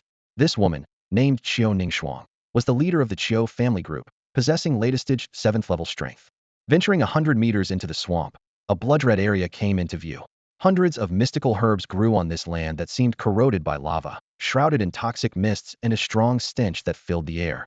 The ground bubbled like a cauldron of boiling water, while the remains of giant beasts lay scattered around, creating an eerie graveyard of monstrous creatures. The 7 people approached the crimson zone with tense expressions, carefully treading on the soft soil. Suddenly, the ground shifted violently, and their legs were instantly trapped in the mire. Faces pale with fear, they struggled desperately, sinking deeper as the mud rose past their waists. "Miss Ningxuang, help us!" they cried out in terror, their voices filled with despair. Qiu Ningxuang watched coldly, her expression indifferent as they slowly disappeared into the swamp. Not until they were completely gone did she speak, her voice icy. "Useless fools, truly worthless." The Qiu family had brought over 30 people to harvest the mystical herbs, and these were the last few. Yet, the harvest was meager, igniting a fury within Qiu Ningxuang. She turned to Lin Chen and Wu Chen, her gaze threatening. "You too. Go and pick the herbs immediately." In Qiu Ningxuang's eyes, the lives of others meant nothing as long as she could obtain the herbs. Even if everyone perished here, it wouldn't matter to her. Lin Chen and Wu Chen exchanged a glance, a playful smile on their faces as if they hadn't heard Qiu Ningxuang's command. Nearby, a 6th-level Tianqing practitioner barked, "What are you waiting for? Hurry and pick those herbs. You should consider it a blessing to serve Miss Ningxuang, yet you fail to appreciate it." Wu Chen turned to Lin Chen, speaking lightly. "Such a fortune, I'm afraid I can't handle it. Brother Wang Yi, would you like to take it on?" Lin Chen shook his head with a helpless expression. "This mire is too deep. I'll leave the opportunity to Brother Wu Chen." Wu Chen clasped his hands together and solemnly said, "Very well. As Buddha says, if I don't go to hell, who will?" With that, he strode forward, calmly facing Qiu Ningxuang, and said something shocking. "Dear benefactress, I'm here to rob you. Hand over the herbs, and anything valuable." Qiu Ningxuang was momentarily stunned, and the atmosphere turned bizarre. Everyone stared at Wu Chen as if he were a madman. Has this monk lost his mind from striking the wooden fish? Robbing Qiu Ningxuang. He's courting death, someone murmured. Qiu Ningxuang snapped out of her daze, her eyes flashing with murderous intent, her voice icy. "Kill them both." The 6th-level Tianqing practitioner roared in anger. "You wretches dare to offend Miss Ningxuang, die now." As he spoke, he struck at Wu Chen. However, Wu Chen reacted faster. With a pointed finger from afar, the practitioner's body suddenly froze, blood streaming from his orifices, a ghastly blood hole appearing on his forehead before he collapsed lifelessly. Seeing this, the others turned pale and attacked Lin Chen and Wu Chen. Lin Chen waved his hand, and a sharp blade of spiritual energy sliced through the air. The attackers couldn't evade it, and were instantly cut in half, their blood merging with the crimson ground. In a blink, the group of dozens was reduced to just Xiaoning Shuang. Terrified, she turned to flee, realizing she had underestimated her opponents. Benefactress, you can't escape. Wu Chen's figure flickered, blocking her path in an instant. Knowing she couldn't escape, Xiaoning Shuang's eyes turned cold, and she shouted fiercely, "Frost palm." An icy palm print formed and shot towards Lin Chen. Wu Chen merely pointed a finger lightly. With a crack, the icy palm shattered instantly. A powerful force hit Xiaoning Shuang, causing her to spit blood as she was flung back, her white armor now marred with several cracks. Autumn's specially crafted battle armor shattered instantly under the monk Wu Chen's single touch, leaving her terrified. She realized that the seemingly ordinary monk before her was undoubtedly an exceptional innate level master. Wu Chen slowly approached Autumn, who, in her panic, repeatedly begged for mercy. "Master, please stop." Lin Chen, standing to the side, spoke coldly. "When a woman says stop, it means keep going. Finish her." Wu Chen gave a wicked smile. Indeed, once a man takes action, he can't just stop. Hearing this, Autumn grew even more frightened and trembled as she said, "I am the young lady of the Chiu family. You cannot kill me, or the Chiu family won't spare you." Lin Chen frowned, his tone mocking. "Foolish, the beast in the secret realm is the one killing you, not us." Only then did Autumn understand that this plain-looking man was even more ruthless and vicious than the sinister monk. She regretted provoking these merciless killers. Wu Chen suddenly changed his mind and softly said, "Buddha is compassionate, and this monk does not wish to kill anymore. How about this? There are many spiritual herbs up ahead. Please gather them for us, and in return, we'll spare your life. What do you say?" Autumn quickly agreed, focusing on survival. She secretly planned that once the innate level masters from the Chiu family arrived, she would make these two suffer endlessly. Lin Chen and Wu Chen exchanged a knowing smile, seeing through Autumn's thoughts. Wu Chen gestured for her to proceed, and Autumn reluctantly moved toward the spiritual herbs. Wu Chen quietly said to Lin Chen, "Brother Wang Yi, be ready to act at any moment." Lin Chen calmly picked up a few spiritual herbs and replied, "All right." As Autumn neared the blood-colored area, the swamp suddenly churned violently, and two 50-meter-long giant crocodiles burst out, lunging at her. Her face turned pale as she abandoned the herbs and fled desperately. The crocodiles pursued relentlessly, covering 100 meters in an instant. Seizing this opportunity, Lin Chen and Wu Chen quickly dashed into the blood-colored area, beginning a sweep. A minute later, as the two giant crocodiles returned, the duo immediately scattered in different directions, with the crocodiles giving chase. 3 hours later, Lin Chen and Wu Chen crossed the swamp and plains, finally reuniting at the base of a mysterious mountain.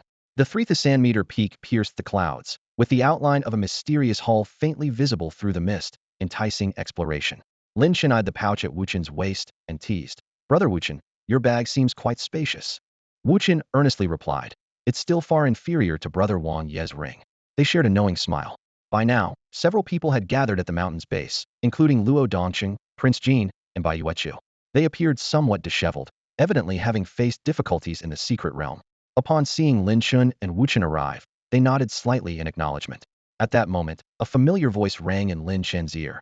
"Young man, we meet again." In the crowd, a young girl wielding a long sword, Yi Jianli, suddenly appeared in front of Lin Chen, her face adorned with a playful smile. Lin Chen raised an eyebrow, feeling a sense of caution. Such eccentric young girls often brought trouble wherever they went, and it was best to steer clear. Sure enough, an excited voice rang out from a distance. "Young Master Su, that little thief, is over there." A group of about 50 people approached quickly.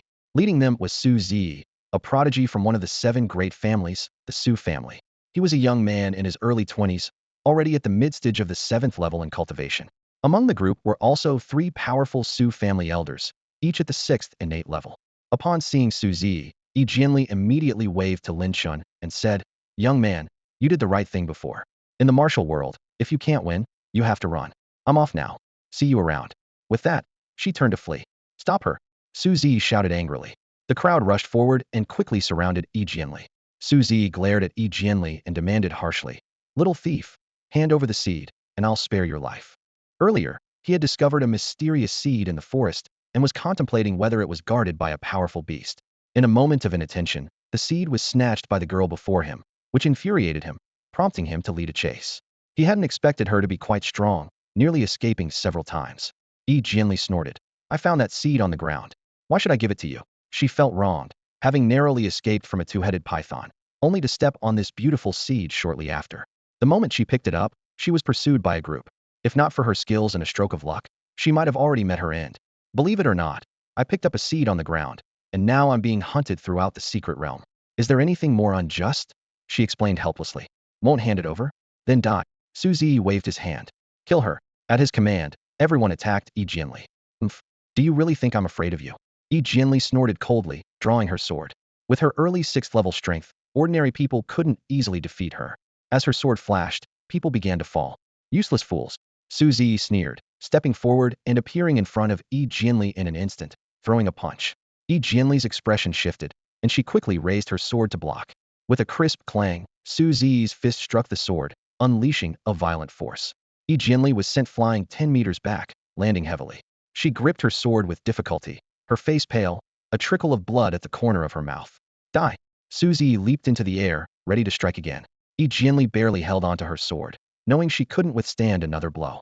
But with the sword in her hand, she was determined to swing one last time, even in death. At that critical moment, Yi Jianli suddenly felt the sword move on its own, slashing towards Su Zi. Boom! A burst of sword energy shot out 10 meters.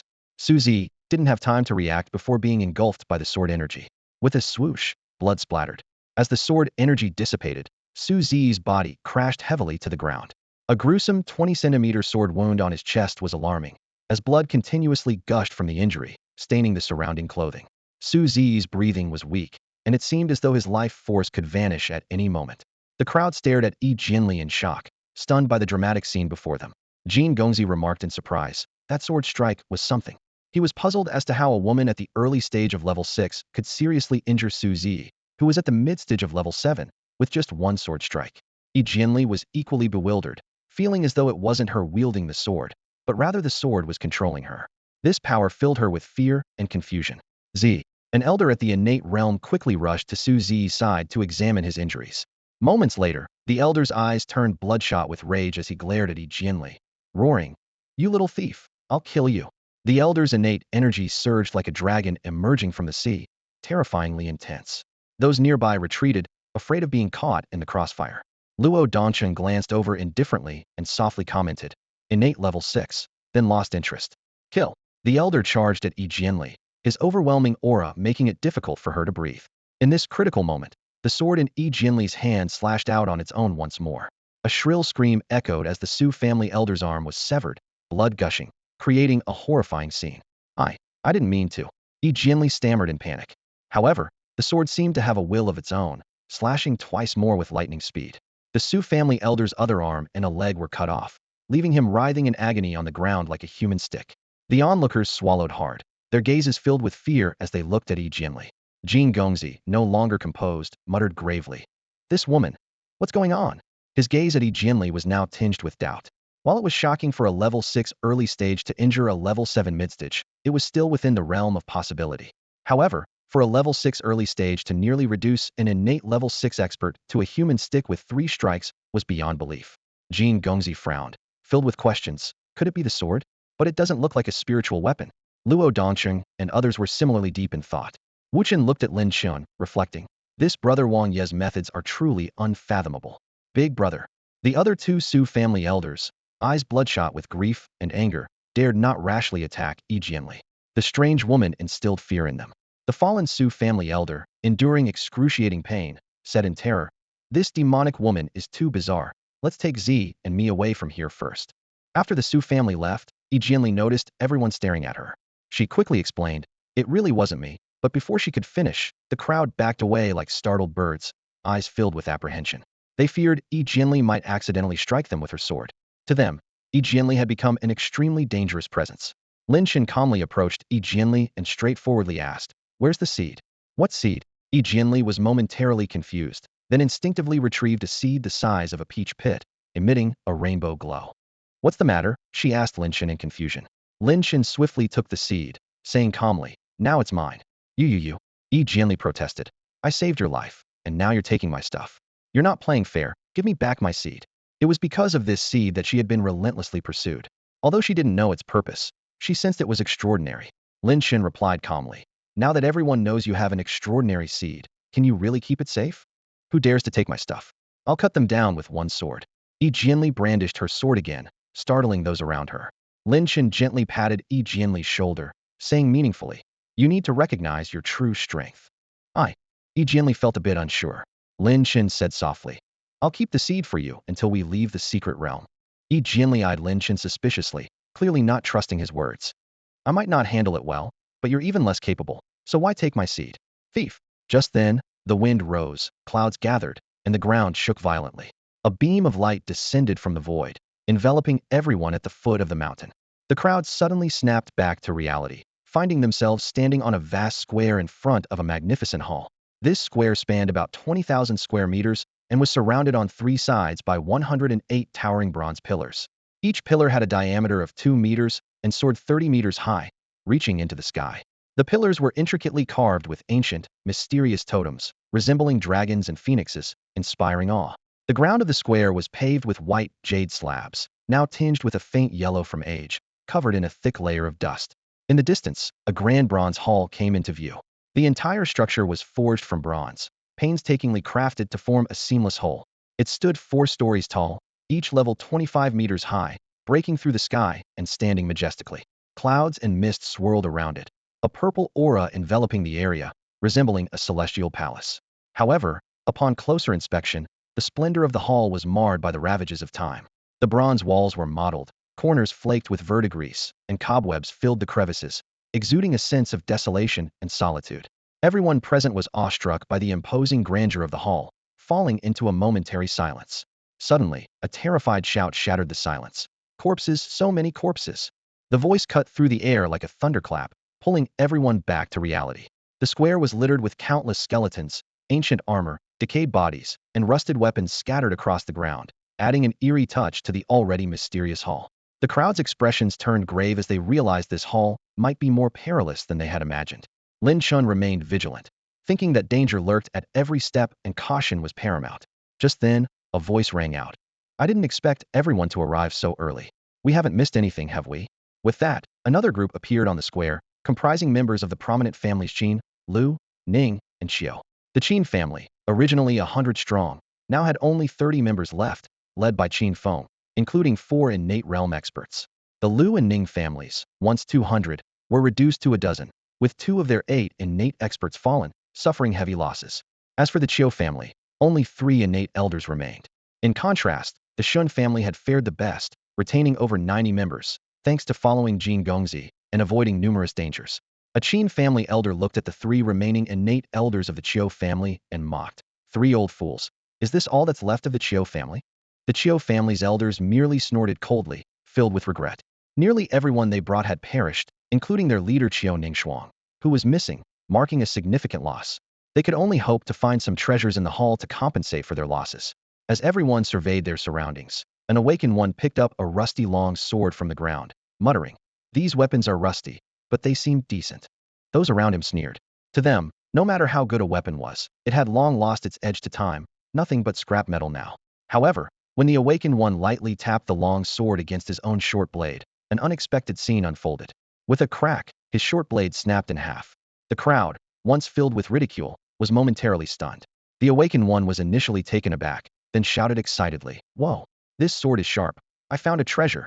This scene acted like a spark, igniting everyone's greed. They gasped in awe, eyes shining with fervor. Someone exclaimed, "Wow! These are divine weapons, everyone, grab them." With those words, the crowd surged toward the scattered weapons, eager to seize their fortune. "I had my eye on this spear first. Let's see who dares to take it from me." A warrior shouted loudly, his eyes gleaming with greed. "Screw you. Who do you think you are? Get lost." Another person roared, charging forward with a fist aimed directly at the first speaker's face. "Ah, stop. I don't want it anymore." Someone screamed in terror, yet got swept into the chaos. The square erupted into chaos. The weapons that had been dismissed as junk moments ago were now the focus of a fierce struggle. Screams echoed through the crowd as someone who had just grabbed a weapon was immediately torn apart by dozens of attacks, leaving a gruesome scene. The horrific deaths did nothing to deter others. Instead, they fueled the greed of more people. Lin Chen observed silently, frowning slightly as he discreetly stepped back a few paces. Luo Dongqing and others also chose to watch from the sidelines. Although the weapons were decent, they weren't worth getting directly involved in the brawl. Suddenly, a blood-red lightning bolt streaked across the sky.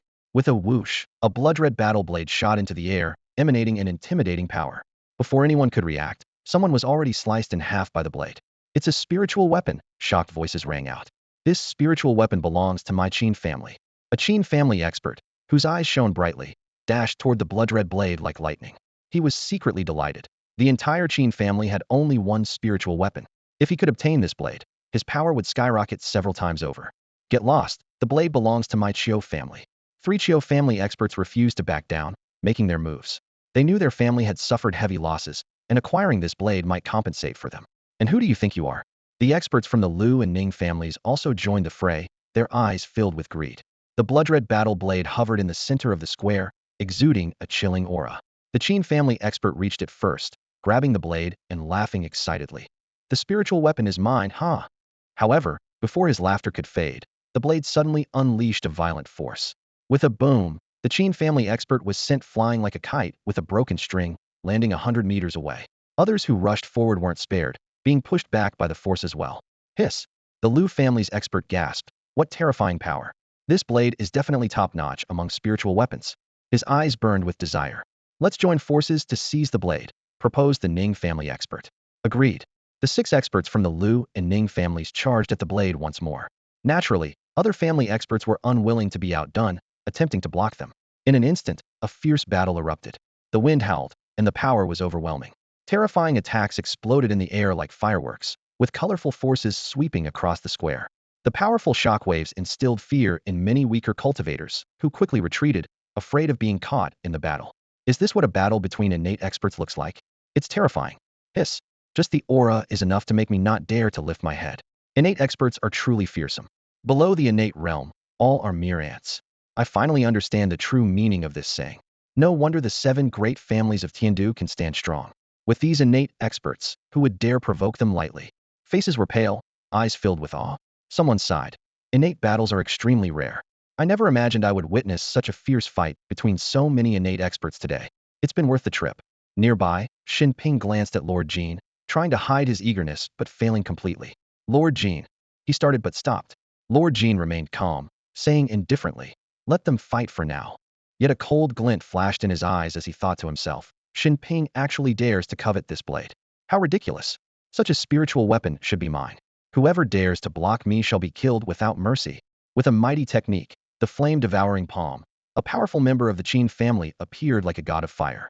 His eyes blazed with intense flames, and he held a ball of fire in his hand.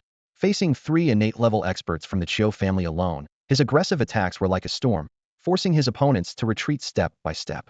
With such little strength, you dare to stand in my way? Truly courting death, the Qin family expert scoffed arrogantly, each strike fierce and overwhelming. He had reached the 7th level of the innate realm, while the 3 from the Chiu family were only at the 6th level. Even together, they were no match for him. Qin Yong, you old fool, don't be arrogant, roared one of the Chiu family experts, quickly forming hand seals. In an instant, a surge of icy power erupted from within him. Take my heavenly frost fist. The icy fist imprint surged toward Qin Yong with undiminished might. Child's play. Qin Yong dismissed it disdainfully, launching a fiery strike from afar. Boom. With a loud bang, the icy fist imprint was instantly consumed by the flames. The terrifying fire shot out over 10 meters like a rainbow across the sun, as if it would burn the heavens and the earth. The Chiu family expert spat a mouthful of blood, his body flying backward like a kite with a broken string, his face turning as pale as paper. Useless, Qin Yong sneered, turning to launch a fierce attack on the other 2 Chiu family experts. Elsewhere on the battlefield, the clashes between other innate-level experts were equally intense and thrilling. Various martial techniques emerged one after another, with overwhelming momentum that drew attention. Suddenly, a member of the Lu family, an innate-level expert, broke free and dashed toward the blood-red battle saber. He thought to himself that if he could control this divine weapon, he could easily defeat both the Qin and Chiu families with a single strike. Just as he reached out to grasp the hilt, a calm voice sounded in his ear. An ant at the 6th level of the innate realm dares to touch this battle saber? Bang! Before the Lu family expert could react, he was sent flying like a kite with a broken string. Young Master Jean appeared beside the blood-red saber, surveying the combatants with a calm demeanor. Stop fighting, everyone.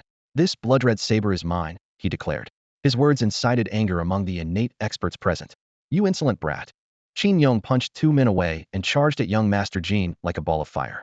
Even before reaching him, the flames were already engulfing young Master Jean. This is the price of arrogance, Qin Yong said coldly. Is that so? Young Master Jin's voice remained icy. With a casual wave, the flames dissipated, leaving him standing unharmed before Qin Yong. Impossible. Qin Yong was shocked, but his attack speed did not slow. He launched another powerful palm strike. Just as the strike was about to hit, young Master Jean suddenly vanished without a trace. So fast, Qin Yong's eyes narrowed, unable to track young Master Jin's movements. In the next moment, young Master Jean reappeared in front of Qin Yong, raising a fist and unleashing a tremendous force. Bang! A loud crash echoed. Qin Yong felt a sharp pain in his chest as his body was uncontrollably thrown backward. Grand Elder. Qin Feng's face changed drastically as he rushed forward to catch Qin Yong. Cough, cough. Qin Yong coughed violently, spitting out blood, and said in a trembling voice, Eighth level of the innate realm. What? 8th level of the innate realm. The other innate experts who had intended to attack young Master Jean immediately stopped, their gazes filled with dread and seriousness. Qin Yong, at the 7th level, had been sent flying with one punch. Approaching would be courting death. Young Master Jean looked around calmly and said, I claim this battle saber. Does anyone still object? The innate realm experts from the major families quickly retreated 10 meters, decisively abandoning their attempt in this contest. A hint of helplessness and apprehension flashed in their eyes, clearly realizing the gap in strength between them and Jin Gongzi. Although they desired the blood-red battle knife, their rational minds told them that continuing to fight would only result in more injuries. Their gazes collectively turned towards the Grand Hall, silently calculating the possibility of more valuable treasures hidden inside. Beside Bai Yuechu, 2 elders quietly asked if they should intervene. She shook her head slightly, a shrewd gleam in her eyes. Let's wait and see. It won't be easy for Jin Gongzi to seize that blood-red battle knife. Sure enough, the next moment, Luo Dongqing stepped forward, his white star robe fluttering gently in the breeze. Jin Gongzi raised an eyebrow, with a hint of probing in his tone. Luo, you already have the void-breaking spear. Why compete with me for this battle knife? Luo Dongqing smiled faintly. When it comes to spiritual weapons, the more the merrier. Even if I don't need it, don't we still have 2 people from our Star Academy here? His gaze shifted to Elder Chu and Yi Jinjia. Following his gaze, everyone couldn't help but feel a surge of envy. How fortunate to be among the martial king's entourage. Jin Gongzi was silent for a moment, his gaze sweeping past Wuchen and the straw-clad swordsman before fixing on Luo Dongqing. A battle between us could result in mutual harm. Luo Dongqing unhesitatingly planted the void-breaking spear into the ground. No matter. Seeing this, Jin Gongzi said no more. Very well. A glint of battle intent flashed in his eyes. The surrounding crowd was instantly abuzz with excitement, retreating to give the 2 experts space to fight. Discussions erupted all around. Please. Luo Dongqing cupped his fists in a gesture of invitation. Jin Gongzi hesitated no longer, darting forward like lightning. In the blink of an eye, he was in front of Luo Dongqing, launching a fierce punch. This strike was swift as lightning, ruthless and decisive, without any embellishment. As an assassin from Yushang Jiuzhonglu, Jin Gongzi understood the importance of patience, speed, and ruthlessness. At this moment, he chose speed and ruthlessness, aiming for a decisive victory. However, Luo Dongqing was well prepared. His aura surged, battle intent soaring, as if he had transformed into an invincible battle king. Heavenly battle fist. With a low shout, Luo Dongqing met Jin Gongzi's attack with a domineering punch. This punch was a heavenly-level martial technique, with astonishing power. In an instant, a fierce wind howled, the air solidified, and then exploded like a collision of stars, unleashing a terrifying shockwave. Boom! As the 2 fists collided, the world seemed to tremble.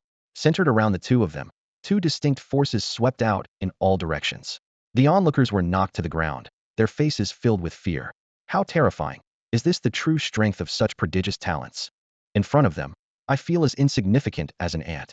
Even the slightest trace of their aura makes it hard for me to breathe. If one day I reach the innate realm. The crowd was visibly shaken, discussing animatedly. The sheer magnitude of the clash between the 2 far exceeded the previous battles among the innate experts. What would happen if they continued to fight? The crowd was both eager and anxious. Suddenly, a loud noise interrupted their thoughts. Jin Gongzi abruptly retreated 100 meters, his figure appearing somewhat disheveled. This scene made everyone hold their breath, eyes fixed on the 2 in the arena, awaiting the next development. The prowess of Luo Dongqing left everyone astounded. Jin Gongzi watched him intently, his arm numb and his blood surging. Luo Dongqing, dressed in flowing white, smiled and said, It's been a while. Everyone present was in shock. their eyes now holding a newfound respect for this formidable figure. Bai Yuechu said gravely. Hong Baixiang was already formidable, but Luo Dongsheng is even more terrifying. It's no wonder Hong Baixiang fell to him. Jin Gongzi spoke seriously. I'm only at the peak of the 8th level, and I know I'm no match for Brother Luo. But I've been practicing a martial art for some time, and I would like your guidance. Luo Dongsheng replied gently. I wouldn't presume to instruct. Please, make your move. Shadow kill technique. Jin Gongzi's figure vanished in an instant. The crowd was puzzled. Where did he go? Yun Hongyan laughed softly. Jin Daren's shadow kill technique can defeat those at the 9th level. We'll see if the unparalleled martial king can withstand it. Yuli said coolly. This battlefield is not in Jin Daren's favor. The outcome is uncertain. Yun Hongyan said with a charming smile. A true hunter always turns an unfavorable environment into an advantageous one. What you see is a plain, he might see as a towering mountain to conquer. Yuli did not argue, but suddenly furrowed her brows, sensing someone watching her. She turned, but saw nothing. Luo Dongqing noticed Jin Gongzi's disappearance, but remained calm, closing his eyes. He thought to himself, eyes can deceive, so listen with your ears. If your ears can't hear, feel with your heart. If even your heart can't feel, then you're already dead. Suddenly, a sound of something slicing through the air reached his ears. Luo Dongqing slightly shifted his body, avoiding Jin Gongzi's lightning-fast attack. Jin Gongzi vanished again amidst the cold glint. The world fell silent. Luo Dongqing suddenly opened his eyes and deliberately exposed a flaw. Jin Gongzi appeared before him in an instant, transforming his fingers into a blade, aiming swiftly at Luo Dongqing's brow. Watch out! Martial King! Elder Chu and Yi Jinjiao exclaimed in alarm. The crowd was taken aback by Jin Gongzi's move. Disappearing and reappearing in an instant, it was impossible to guard against. Some people wore serious expressions, thinking that if Jin Gongzi were to assassinate them, they would surely be doomed. At this moment, the fear of Yushang Jiuzhong Lu among the crowd grew even stronger. Jin Gongzi's fingers indeed touched Luo Dongqing's brow, but he appeared shocked. Just as he was about to use the shadow kill technique again, he felt a weight pressing down on him. Bang! A powerful force struck, and Jin Gongzi was slammed heavily to the ground, raising a cloud of dust. Jin Daren! Yuli exclaimed in surprise. What happened? The crowd was full of astonishment. Elder Chu exclaimed excitedly. This is the star-stepping technique. The star step is a celestial-level movement technique from the Star Academy, derived from the Big Dipper constellation. When mastered, it allows the user to cover great distances in a single step, leaving 7 star shadows in their wake, as if walking among the stars and chasing the sun and moon, with mysterious and unpredictable movements. However, many elders at the Star Academy have tried to practice this technique with little success, only achieving a slight increase in speed.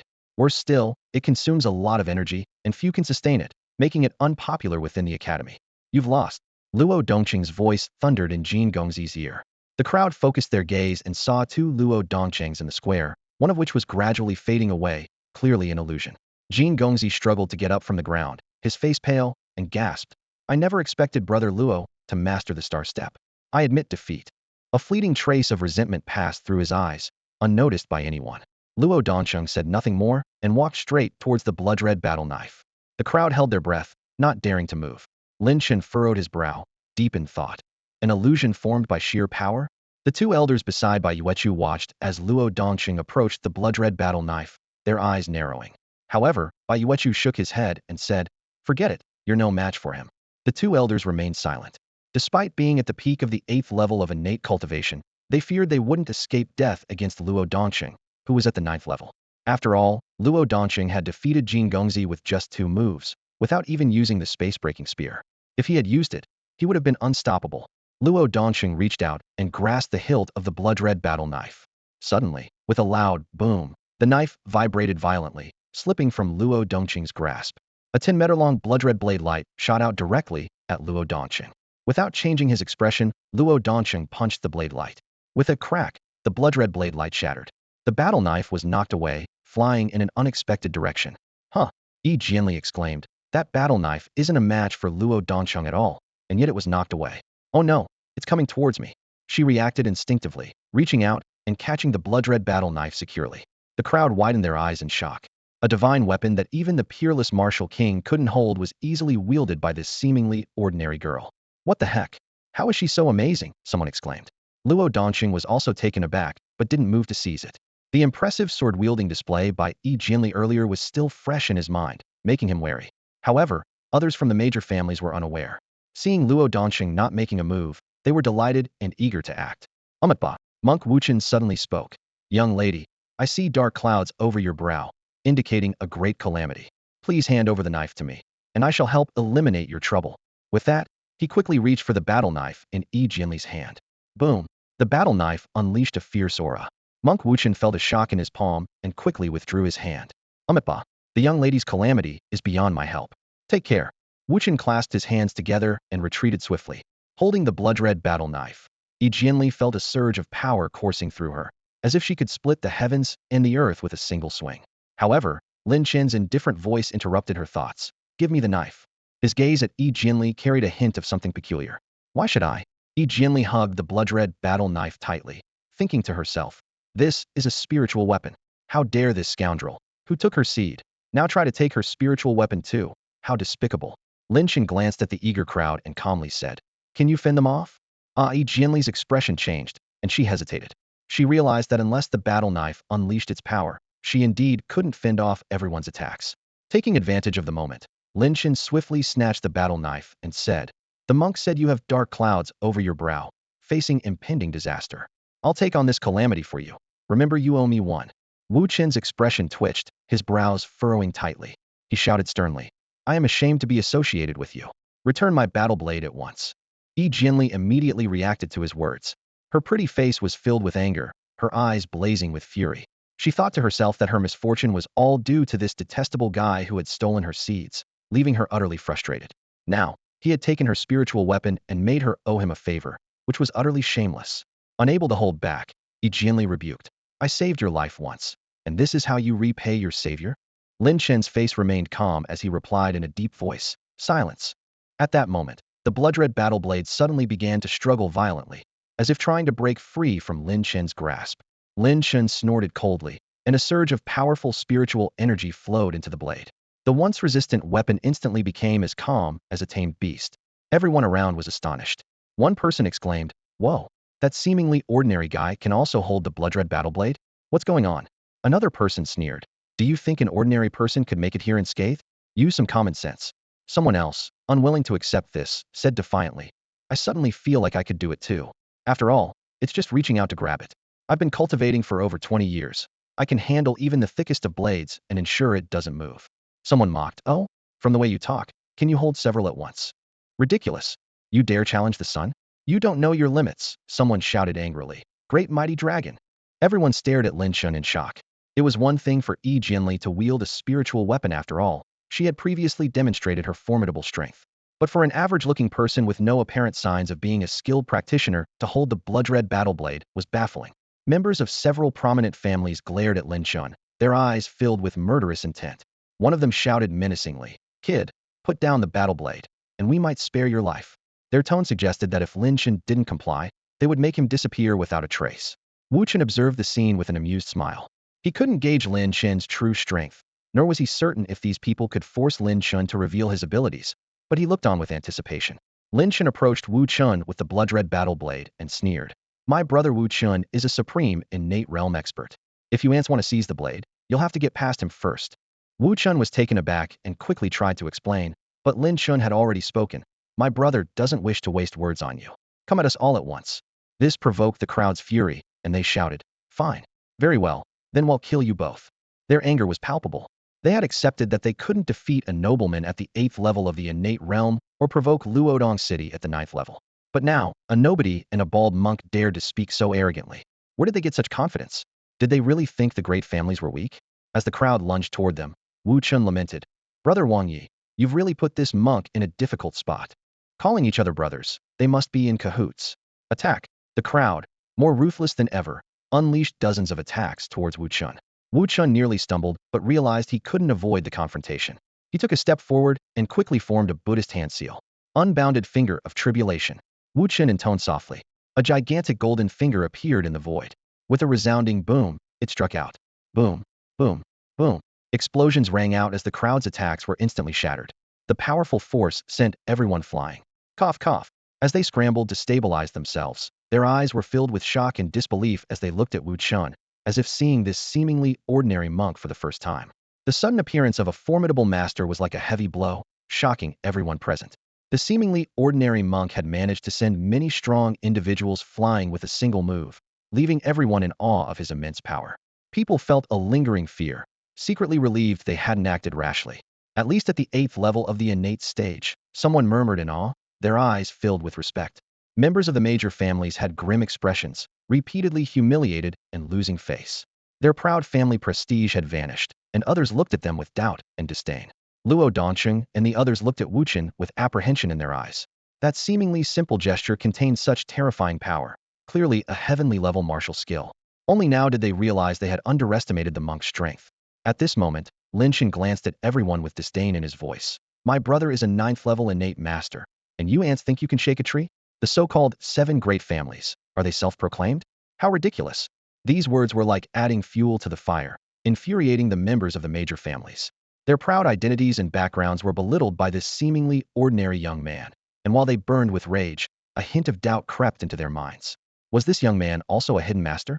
Amidst the varied thoughts of the crowd, Wu Chen suddenly spoke, sounding somewhat plaintive. Brother Wang Yi, using that move drained me significantly.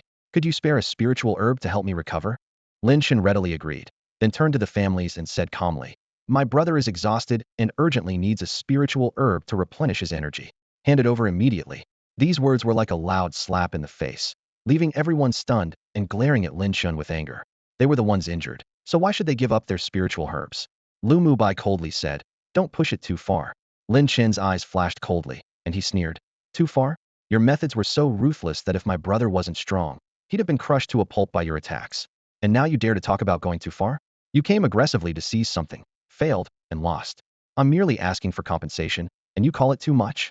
Staring at Lu Mubai, he said, word by word, this is a typical case of when I reason with you, you act like a rogue, and now when I play rogue, you want a reason. Isn't that too presumptuous? Since you've stepped forward, you should provide the spiritual herb for them. Some of the previously angry members of the noble families now showed a flicker of something unusual in their eyes. Lu Mubai's face turned grim, his brows furrowed as he spoke in a deep voice, don't deceive yourself. I admit that Master Wu Chen is exceptionally powerful, but you must understand that we noble families are not to be underestimated. The innate realm is far from the end for those who have awakened. His words carried a clear threat, suggesting the existence of even more powerful beings within the noble families. Lin Chen heard this and remained calm, a hint of disdain curling his lips. Trying to intimidate me? Well done, you've succeeded. Now, you need to compensate me with 10 spiritual herbs. Lu Mubai sighed inwardly. He had thought this person was clear-headed, but now it seemed he was merely a fool unaware of the situation. To be so reckless at such a tense moment was certainly audacious. What benefit could come from being the one to stand out?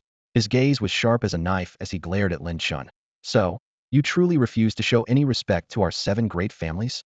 Lin Chen chuckled coldly, responding without politeness. It's not about disrespecting the 7 families. It's about you overestimating yourself. You. Lu Mubai clenched his fists tightly, his knuckles turning white. If not for his apprehension of Wu Chen's strength, he would have liked nothing more than to strike Lin Chen down on the spot. His decision to step forward had its own calculations. The noble families had suffered repeated setbacks, and if he could restore some face for them at a critical moment, his status within the family would certainly rise, along with the resources he could access. Unfortunately, his plans were flawed. Respect isn't regained with mere words. It must be earned through strength. If a simple threat could make someone back down, then why speak of courting death at all? Sometimes, without taking a risk, you never know how badly you might lose. Amid this tense standoff, Ning Zijing suddenly stepped forward, holding a spiritual herb. The 2 major families had only managed to gather a little over 10 herbs. She spoke, 1 spiritual herb, we offer it. Lin Chen glanced at Ning Zijing, his tone mocking, 1 herb? I said 10, didn't you hear? Insolent. Lu Mubai could no longer contain his anger, shouting fiercely. Lin Chen was unfazed, turning to Wu Chen. Brother Wu Chen? Wu Chen coughed lightly, feigning weakness. Cough, cough. That 1 finger exhausted me greatly. 1 herb wouldn't suffice to recover. 10 herbs are worth it. The more, the better. Lin Chen inwardly laughed. This monk was indeed a sly fox, deftly extricating himself with just a few words. Ning Zijing took a deep breath, a trace of helplessness in her eyes. Fine, 10 herbs, we'll give them. Zijing Lu Mubai was about to speak, but Ning Zijing's look stopped him. She had a clearer view of the current situation. The other families were watching coldly. Continuing to argue would only bring more disgrace. Standing out always comes with a price. She just hoped not to be so foolish next time. Heh. Lin Chen chuckled softly, securing the 10 herbs. Generously, he shared 2 with Wu Chen, avoiding the betrayal of an ally. After all, a steady flow is needed. You can't expect a horse to run without feeding it. Wu Chen accepted the herbs with a smile, secretly relieved. He had worried Lin Chen might keep all the herbs for himself, as it seemed like something Lin Chen would do. It appeared he had worried too much. The others watched helplessly as the two divided the spoils. Lu Mubai's eyes filled with intense murderous intent, his jaw clenched. Young Master Jean gazed at Lin Chen with a deep, unfathomable look, pondering over some unknown thoughts. At that moment, Luo Dongcheng, holding a spear, headed towards the main hall. Let's see what's inside the hall. Everyone hurried to follow, eager to discover any treasures the hall might hold. As they stepped into the first level of the hall, the sight before them immediately captured their attention. The crowd's attention was captured by the scene before them. In the middle of a lush medicinal field stood a bronze-colored alchemy furnace. However, the true spectacle was the solitary, proud golden lotus of the earth, its sharp petals standing erect like spikes, and its dense blooms forming a perfect sphere adorned with mysterious patterns, emitting a dazzling golden light. The elixir is mine. A roar shattered the brief silence. In an instant, the crowd split into two groups. One group, eyes gleaming with greed, rushed towards the rare golden lotus of the earth, while the majority focused their gaze on the ancient alchemy furnace. Everyone was aware that the real treasure likely lay within the furnace, perhaps an ancient pill of legend. Such pills were said to have miraculous effects, capable of reviving the dead, extending life, or even instantly enhancing one's cultivation. It was rumored that a powerful figure from the Starry Academy had obtained an ancient pill in a secret realm, breaking through to a new level overnight to become the strongest in the land. In comparison, ordinary potions seemed insignificant. Luo Dongcheng and his group kept their eyes fixed on the alchemy furnace, while Lin Chen focused on the golden lotus of the earth. He did not act rashly, but chose to watch and wait. Get lost, you ants. The golden lotus of the earth is mine, roared a powerful figure from the Chiu family, forcefully striking down those in his path and lunging for the mystical plant. Without hesitation, he uprooted the golden lotus of the earth. Old Xiao Dai, a strong figure from the Qin family, struck back, and the two engaged in fierce battle, causing the golden lotus of the earth to be thrown into the air amidst the chaos. Grab it. Seeing this, others leaped towards the airborne elixir. Just as the crowd was about to reach the golden lotus of the earth, Lin Chen suddenly extended his hand, and the elixir flew into his grasp as if summoned. Lu Mubai, who had been observing Lin Chen, saw him seize the elixir and, with Wu Chen absent, a malicious glint flashed in his eyes. Unable to hold back any longer, he dashed towards Lin Chen, aiming a determined punch at his head. However, Lu Mubai underestimated Lin Chen's strength. Instead of the expected victory, he was met with a fierce, blood-red blade aura. Boom. A 10-meter-long blade aura erupted, striking Lu Mubai's chest. He was sent flying, crashing heavily against the hall's wall, splattering blood and staining the wall crimson. Thud. Lu Mubai fell to the ground, coughing up blood, his eyes filled with terror. A ghastly wound marred his chest, blood gushing forth, staining his exposed bones red. This sudden event stunned everyone present. Those initially eager to seize the golden lotus of the earth halted, staring at Lin Chen in shock. They realized that this seemingly ordinary young man was actually hiding his true strength. To strike down Lu Mubai with a single blow, Lin Chen's power must be at least that of an 8th level awakened. Considering the fate of previous strong contenders, the crowd speculated that he might have already reached the innate realm. No wonder he could wield such a formidable blood-red battle blade. Damn it, that sneaky bastard. Mubai cursed under his breath. Ning Zijing immediately rushed to Lu Mubai's side. Seeing his miserable state, her face turned pale, panic flickering in her eyes, unable to maintain her previous composure. Lin Chen, holding the blood-red battle blade, advanced towards Lu Mubai step by step. Ning Zijing lifted her head, her eyes burning with rage as she glared at Lin Chen, shouting, "How dare you harm Mubai? You deserve to die. Kill him for me." At her command, members of the Lu and Ning families launched a fierce attack on Lin Chen, including 6 innate realm masters. Such a lineup was formidable enough to make even a 7th-level innate master struggle to escape unscathed. Huh? Lin Chen sneered, swinging his blade at the leading innate realm master. Flash. The blade flashed, and the master was cleaved in two, blood gushing out like a fountain, instantly staining the ground red. Lin Chen wielded his blood-red blade like a god of death incarnate. After swiftly slaying a formidable opponent with a single strike, he charged into the crowd. The glint of his blade mixed with the mist of blood, and agonized screams echoed around. Within just 30 seconds, the powerful members of the Lu and Ning families lay defeated, not a single one spared. The scene was gruesome, with severed limbs scattered everywhere and no intact bodies left. The onlookers were stunned, their hearts filled with shock. 6 elite warriors, felled with just 6 strikes. Who could this man possibly be? They stared in fear at Lin Chen, this seemingly ordinary man whose methods were so merciless. Some whispered among themselves, questioning how he could kill members of noble families so easily. wondering if he felt no fear at all. Lin Chen remained expressionless, ignoring the stares as he walked straight toward the barely alive Lu Mubai.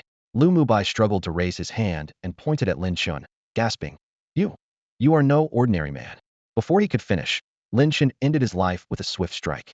Ning Zijin collapsed beside Lu Mubai's body, her eyes bloodshot and filled with venomous hatred. Like a wild beast, she seemed desperate to tear Lin Chen apart. Yet Lin Chen did not spare her a glance. His blade descended, and her head flew high. Those who kill must be prepared to be killed, Lin Chen said calmly, turning toward the alchemy furnace. The crowd quickly parted to make way for him. Yi Jinli stood pale, thoroughly intimidated by Lin Chen's ruthless methods. She had initially thought of seizing the blood-red blade, but now she completely abandoned that idea. Just then, Luo Dongqing and others rushed toward the alchemy furnace, only to be repelled by a powerful force. A formation? Luo Dongqing frowned.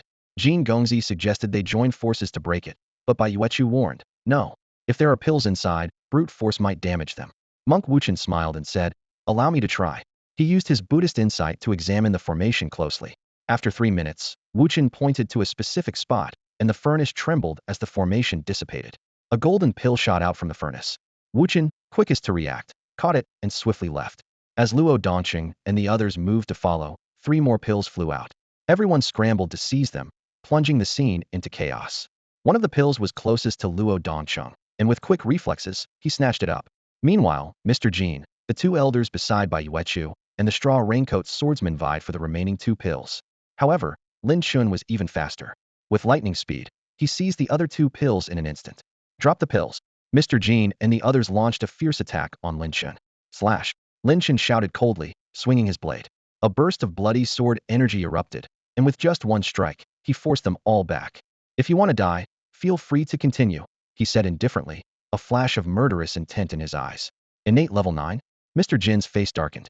He had thought his peak innate level 8 strength was enough to dominate the secret realm, only to encounter multiple level 9 experts, which stirred a sense of jealousy within him. The 2 elders beside Bai Yuechu looked solemn and whispered, another level 9. Are innate realms so worthless now?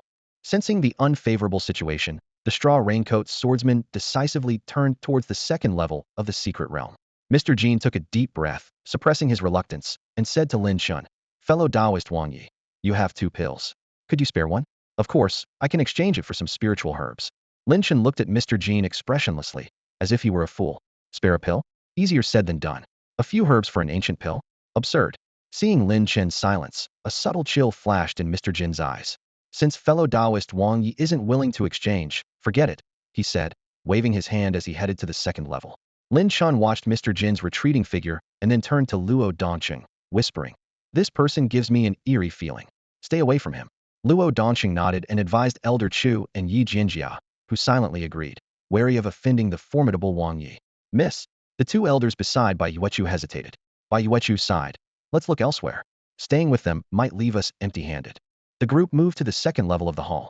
There were only a dozen wooden racks, all empty. Why is there nothing here? They wondered, faces grim. Could everything have been taken already? Lin Chen searched the 2nd level carefully. Suddenly, in a hidden corner, he found a dust-covered scroll. It was easy to overlook if not observed closely. A scroll. Mr. Jin noticed it too, his eyes lighting up as he rushed towards it. However, Lin Chen was quicker, swiftly picking up the scroll. You? Mr. Jin frowned. Fellow Taoist Wang Yi, I saw this scroll first. And then? Lin Chen asked calmly. Mr. Jin said in a low voice. You've taken all the good stuff along the way, aren't you going to share? He signaled to Shen Ping with his eyes. Understanding the cue, Shen Ping stepped forward and said, Humph. We're all here to seek treasure. Why should you take everything? I suggest. Before he could finish, a bloody blade light flashed, and Shen Ping was split in 2, blood splattering everywhere. Suggest? Who are you to suggest? Lin Chen held the blood-stained war blade, his expression cold and fierce. Wretch, an innate realm expert from the Shen family, enraged by Shen Ping's brutal death, was about to act. However, in the next moment, his head fell, blood spraying high. Noise, Lin Chen said indifferently, his blood-colored war blade exuding a dense murderous aura, blood dripping from its tip, making one's scalp tingle. With a single disagreement leading to slaughter, this ruthless person was terrifyingly cruel. The crowd retreated immediately, resolving never to offend this decisive killer. Lin Chen cast a cold glance at Mr. Jin, then turned and headed to the 3rd level. Mr. Jin's face was ashen, yet he remained silent. The 3rd level of the Grand Hall was enveloped in silence. Above the chilling waters of a pond hovered a square white jade box, intricately carved with mysterious patterns that, upon closer inspection, resembled a dancing flame, emanating an extraordinary aura. Everyone's eyes were fixed on this enigmatic box, yet no one dared to make a move. The oppressive coldness of the atmosphere hinted at hidden dangers. After a brief silence, Qin Feng could no longer hold back. Departing from his usual lazy demeanor, he approached the frigid pond with a Vajra sword in hand, his expression serious. The crowd parted to let him through, curious yet unwilling to take the risk themselves. At the pond's edge, Qin Feng hesitated only briefly before reaching out to take the jade box. Surprisingly, nothing unusual happened as he grasped it. Too easy, muttered Jin Gongzi, frowning with a hint of wariness in his eyes. Qin Feng examined the box closely, feeling the icy chill piercing his hands. He set down the Vajra sword and prepared to open the box. The crowd held their breath, some secretly readying themselves to seize it. With a soft click, the box opened easily, revealing a small gap. A wisp of cold air escaped, and Lin Chen, sensing something amiss, immediately whispered, "Something's wrong, retreat." He quickly exited the third level, followed instinctively by Yi Jianli. Just as they left, a massive surge of cold erupted from the jade box. Before Qin Feng could react, he was instantly turned into an ice sculpture, then disintegrated into ashes as if consumed by flames. Oh no! Luo Dongqing and the others' faces changed drastically, realizing escape was now impossible. He quickly retrieved a jade pendant, crushed it, and a protective barrier enveloped the three of them. Jin Darren.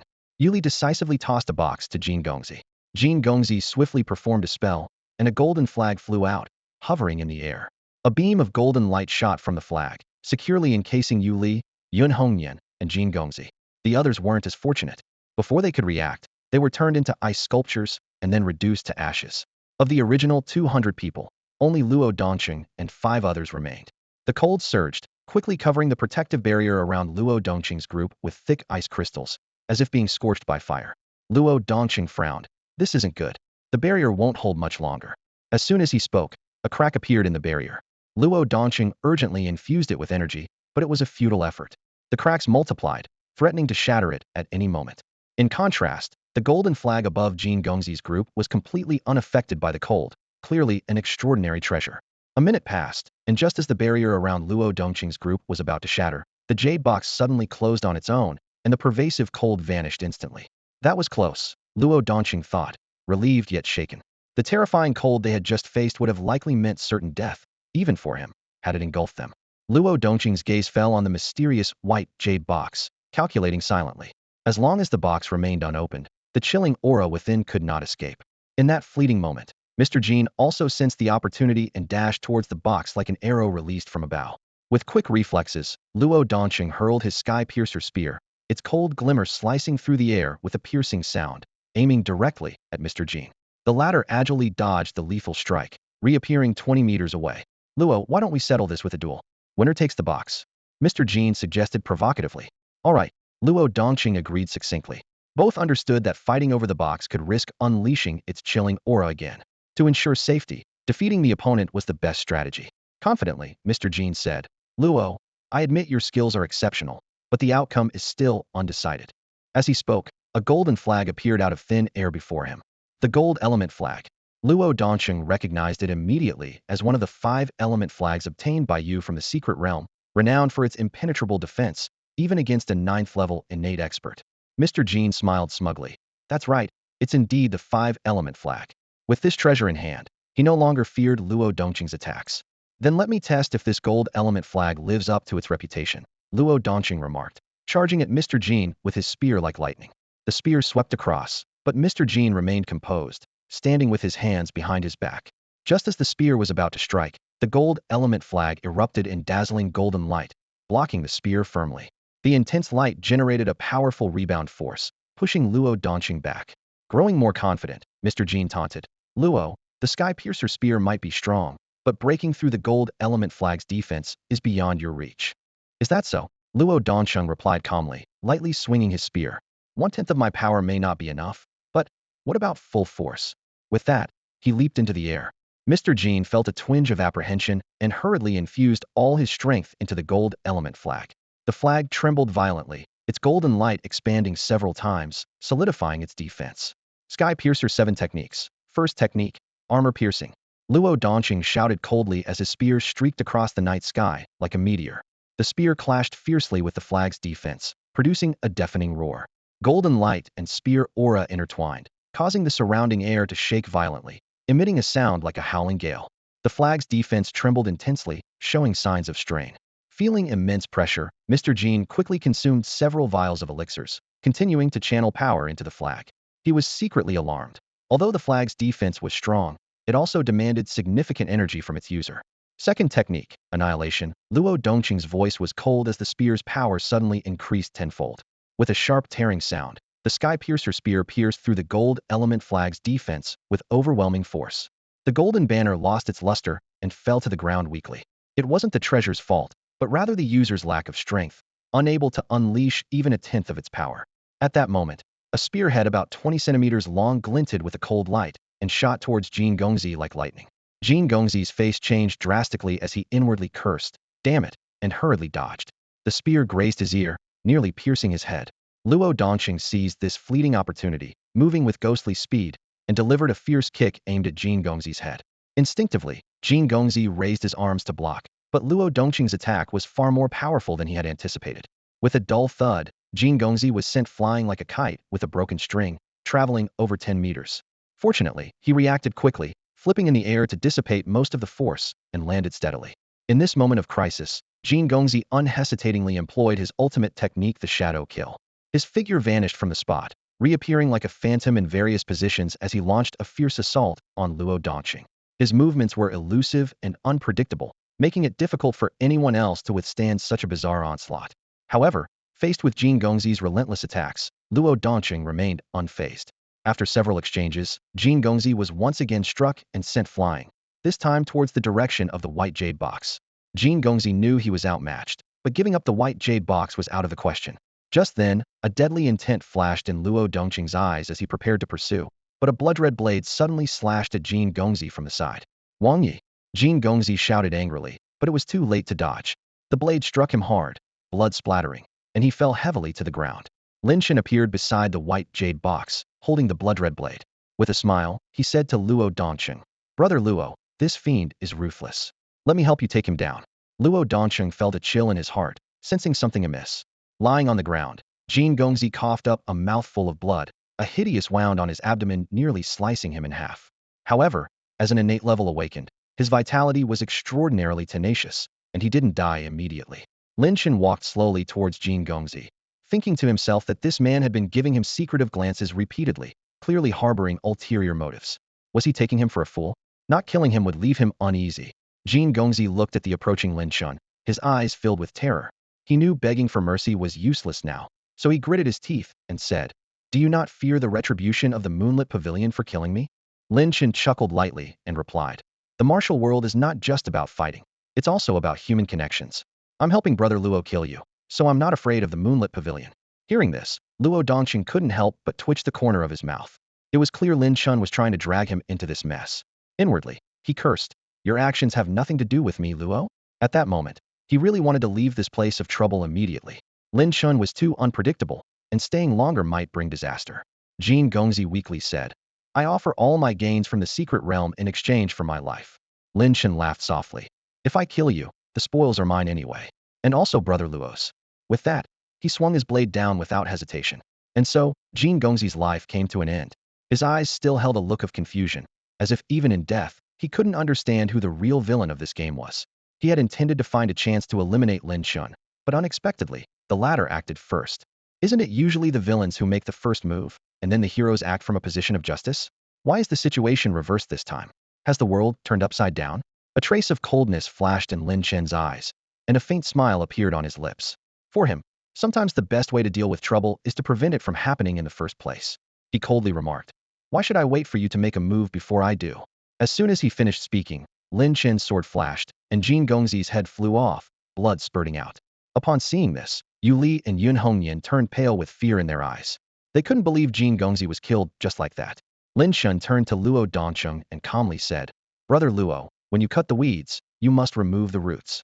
I've helped you kill this scoundrel, but if word gets out..." Luo Dongqing's face darkened as he interrupted, "What does this have to do with me? Shameless scoundrel." His gaze fell on Yu Li and Yun Hongnian, who instantly became like startled birds, wanting to escape. However, their path was blocked by Elder Chu and Yi Jinjia. Lin Chen continued, "Indeed, When you cut the weeds, you must remove the roots. Even if this matter isn't directly related to Luo Dongxing, many troubles arise without direct connections. At that moment, a swordsman in a straw raincoat descended from the 4th level. He spoke, Taoist Wang Yi, how about leaving them to me? Lin Chen smiled faintly. Even if I agree, Brother Luo won't. The swordsman in the raincoat didn't waste words, directly tossing a bag to Lin Chen. Lin Chen caught it and found 20 spiritual herbs inside. He immediately changed his tune. I agree. In truth, for Lin Chen, whether or not to remove the roots didn't matter much. This was just a face he had casually adopted. He could simply change his disguise later. As long as he didn't reveal his true identity, no one could recognize him. Of course, without the 20 spiritual herbs, he would indeed have removed the roots. There's no profit without effort. That's a simple truth. Ignoring Luo Dongcheng, the swordsman in the raincoat approached Yu Li and Yun Hongyan with his sword. The two women, relieved that Lin Chen had agreed to spare them, were puzzled about why this swordsman wanted to save them. As if understanding their thoughts, the swordsman calmly said, I'm not saving you. I'm buying your lives. With that, he removed his hat. His long silver hair fluttered in the wind, and his deep, narrow eyes flashed with a sharp light, like a blade in a snowy night, or a cold pool in the abyss. The air around him seemed to freeze, emanating an intimidating aura. Zhuang Ruofeng. Yu Li and Yun Hongyan exclaimed in terror, turning to flee, but it was too late. Slash. A terrifying sword energy erupted, and blood fell like petals. The two women were instantly killed, unable to even scream. Clang. The sword returned to its sheath, and Zhuang Ruofeng, expressionless, picked up his hat. Those present wore odd expressions. Lin Chen sighed. With no woman in your heart, your sword is naturally divine. I thought you were someone who cherished beauty, but it seems you're even more ruthless than I am. Luo Dongxing glanced at Lin Chen indifferently, saying nothing. Zhuang Ruofeng calmly stated, these two took half my life. One took 5 lives of my family. Naturally, I wouldn't spare them. Luo Dongxing thought to himself. He knew of Zhuang Ruofeng, the former prodigy of the 9-layer tower, someone more terrifying than Jin Gongzi. He had mysteriously disappeared for some reason. Unexpectedly, he encountered him in the secret realm, and he had killed Yu Li and Yun Hongyan, suggesting a fallout with the 9-layer tower. Interesting. Zhuang Ruofeng softly said. Everyone, I have no further business here, so I'll take my leave. With that, he turned and left. Lin Chen watched Zhuang Ruofeng's departing figure, pondered briefly, then began collecting the spoils. He took the golden flag and the jade box. Luo Dongxing frowned, displeased. You took the golden flag and the jade box? Aren't you going to share the herbs? You tricked me onto this ship, shouldn't there be some benefits? Lin Chen chuckled indifferently. All of Jin Gongzi's gains are yours.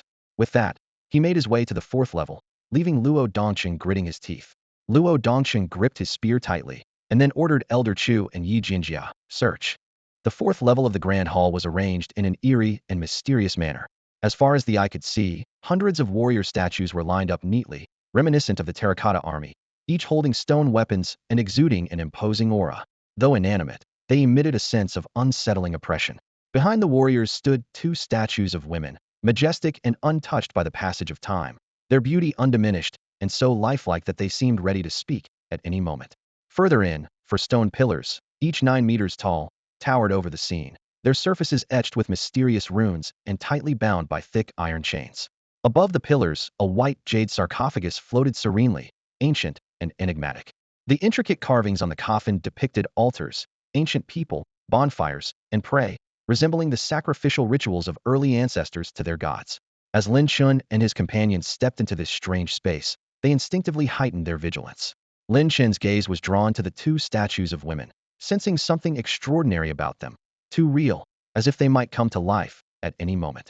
More unsettling was the feeling of an unseen presence watching from the shadows, weighing heavily on his mind. Brother Luo, Lin Chen turned to Luo Dongcheng, his tone probing. It seems you haven't acquired much on this journey. I think this white jade sarcophagus is quite unusual. How about you take a look? If there are treasures inside, they're all yours. Hearing this, Luo Dongcheng cautiously stepped back a few paces with his 2 companions. He replied coldly. Brother Wang, are you trying to use Luo as cannon fodder? Regardless of whether there's danger ahead, even if there are treasures inside the coffin, do you think the others would just hand them over? Though they hadn't known each other long, Luo Dongxing had already seen through Lin Chen's nature ruthless and willing to kill for treasure. He decided to keep his distance to avoid a fatal outcome. Lin Chen sighed lightly, feigning innocence. Brother Luo, what kind of person do you take me for? I wouldn't do anything to harm you. Luo Dongxing and his companions did not respond, instead silently distancing themselves from Lin Chen, causing the atmosphere to become tense. At that moment, the clear sound of a copper bell suddenly rang out. Ding dang, ding dang. Where is that bell ringing from? Elder Chu asked warily. Before the words were out, the entire hall began to shake violently, a continuous rumble echoing throughout. Elder Chu's face changed dramatically, exclaiming, "No, the warrior statues are moving." The once lifeless warrior statues seemed to have been infused with life, their eyes glowing blood red as they charged at the group with weapons in hand. The aura they emitted was enough to shake one's soul, terrifying beyond measure. With a thunderous crash, one warrior statue charged at Luo Dongqing, its stone blade descending with lightning speed. Luo Dongqing struck out with his spear, colliding fiercely with the stone blade. The tremendous impact left his hands numb, and he was sent flying by the blow. So strong. Luo Dongqing was shocked, the power of the warrior statue far exceeding his expectations, making it difficult to withstand even with all his strength. At that moment, another warrior statue lunged at Yi Jinjia, its stone blade aiming for a vital point. Luo Dongqing was alarmed, wanting to help, but it was too late. The warrior statue's power was so formidable that even he struggled to resist, leaving Yi Jinjia with little hope. As the blade descended, Yi Jinjia was in danger of being reduced to blood mist. Realizing that resisting would mean certain death, Yi Jinjia tried to dodge, only to find her legs as heavy as lead, unable to move. It's over. The thought of despair flashed in Yi Jinjia's mind as she watched death approach, powerless to stop it. Yi Jinjia's expression was a mix of emotions, with a hint of despair in her eyes. Just when she thought her end was near, Lin Chen appeared before her like a divine savior. He wielded a blood-red battle knife, swinging it fiercely to clash with the stone knife of the soldier statue. Boom! A loud crash echoed. Crack! The stone knife of the soldier statue shattered like rotten wood. The fierce blood-red blade energy continued unabated, slicing straight through the statue. In the next moment, the soldier statue was reduced to dust, scattering into the air. Yi Jinjia stood frozen in disbelief, staring at Lin Chen, who seemed godlike. This man, known for being ruthless, had actually saved her? Step back. I'll handle these soldiers, Lin Chen said coldly, and with a flash, he charged into the midst of the soldier statues. Slash, he commanded, his blood-red battle knife reaching its peak power. The blade energy, stretching 100 meters, erupted like heavenly thunder, felling the soldier statues like leaves in a storm. Boom! Another loud crash. In an instant, over 100 soldier statues were obliterated into dust. Luo Dongqing and his two companions were stunned by the scene. With Luo Dongqing's strength at the 9th level of innate skill, even handling one soldier statue was challenging, yet Lin Chen had slain over 100 with a single strike. Such power was astonishing. Could he be a transcendent? The three wondered in awe. Beyond the 9th level lies the innate stage, and beyond that is the transcendent realm. Transcendent signifies extraordinary power, making one a formidable figure. Only a transcendent could destroy these powerful soldier statues with such ease.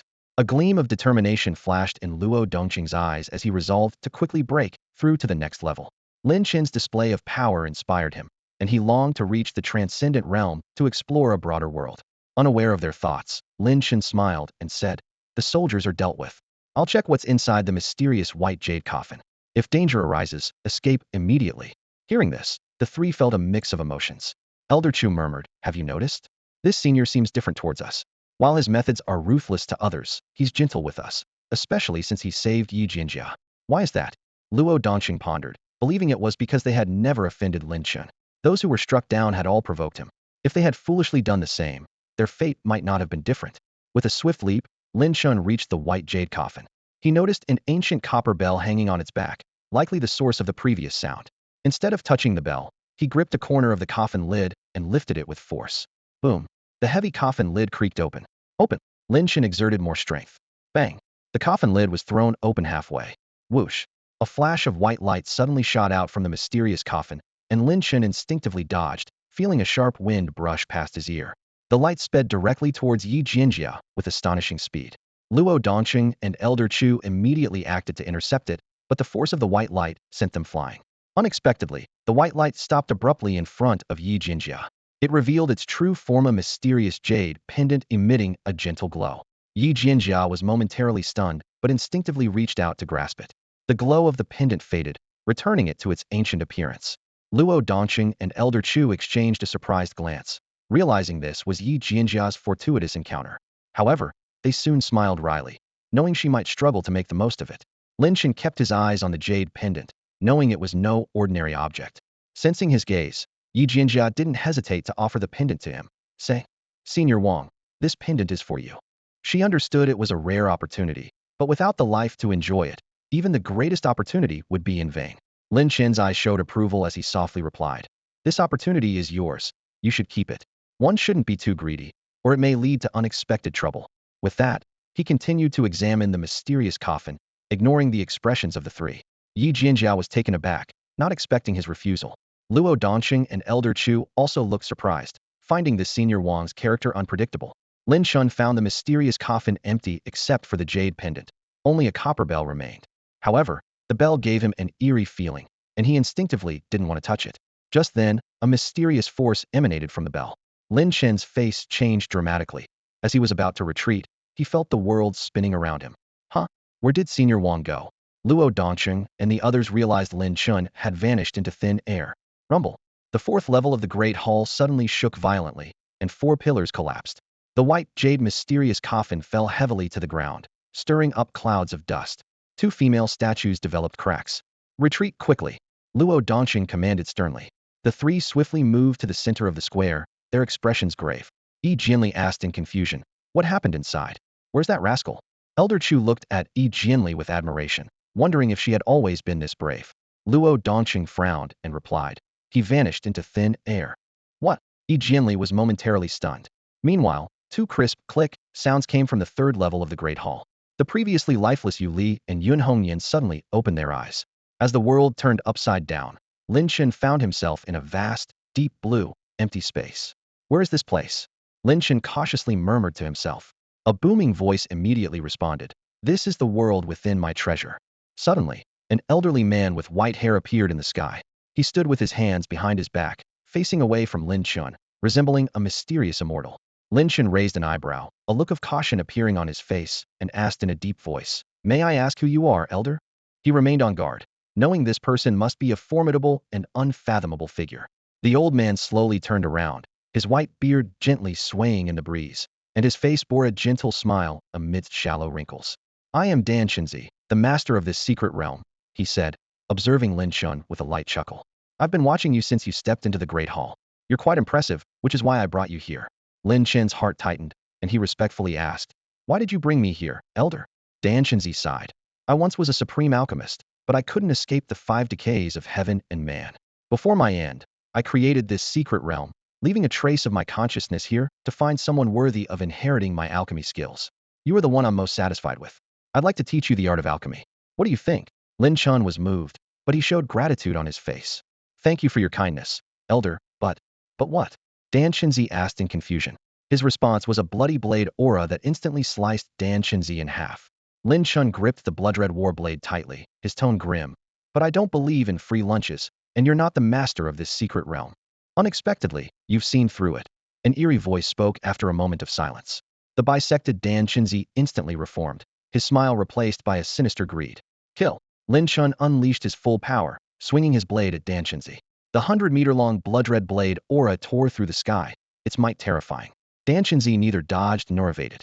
With a simple grasp, he easily crushed the blade aura. Lin Chen swung his blade 100 times, the blade light like a shuttle, his momentum unstoppable. Yet Dan Chenzi merely waved his sleeve, effortlessly neutralizing all the attacks. Humph, he snorted coldly, and the blood-red war blade in Lin Chen's hand flew out unexpectedly. This old man is too strong, Lin Chen thought, his eyes serious. Dan Chenzi gently stroked the blood-red war blade, murmuring, it was you who cost me half my life back then. Xian Yu seal. Unwilling to be outdone, Lin Chen charged forward, wielding the seal. An interesting martial technique. Dan Chenzi remarked with a moment of surprise, then lightly swung the blood-red war blade. A tremendous force erupted, shattering the Xian Yu seal, and Lin Chen was sent flying. He managed to stabilize himself midair with difficulty, realizing the perilous nature of this battle. Lin Chen, without hesitation, harnessed the peak of his chi refining power and unleashed 2 powerful Xian Yu seals. In the deep blue world, 2 crescent-shaped marks rose, resembling moons, as stars and moons revolved, overwhelming everything in their path. They crushed forward with unstoppable force, reducing Dan Chenzi to mere ashes. However, to Lin Chen's dismay, Dan Chenzi instantly returned to his original form in the next moment. Even an old monster in the nascent soul stage couldn't regenerate so quickly after being shattered. What kind of entity was this old man? Dan Chenzi, expressionless, looked at Lin Chen and said indifferently, your strength is impressive, and your martial skills are quite mysterious. Elsewhere, I might not be able to deal with you. But in this treasure world, I am the sovereign, immortal, and indestructible. A cold glint flashed in Lin Chen's eyes as he unflinchingly merged the two Xianyu seals into one. Whoosh!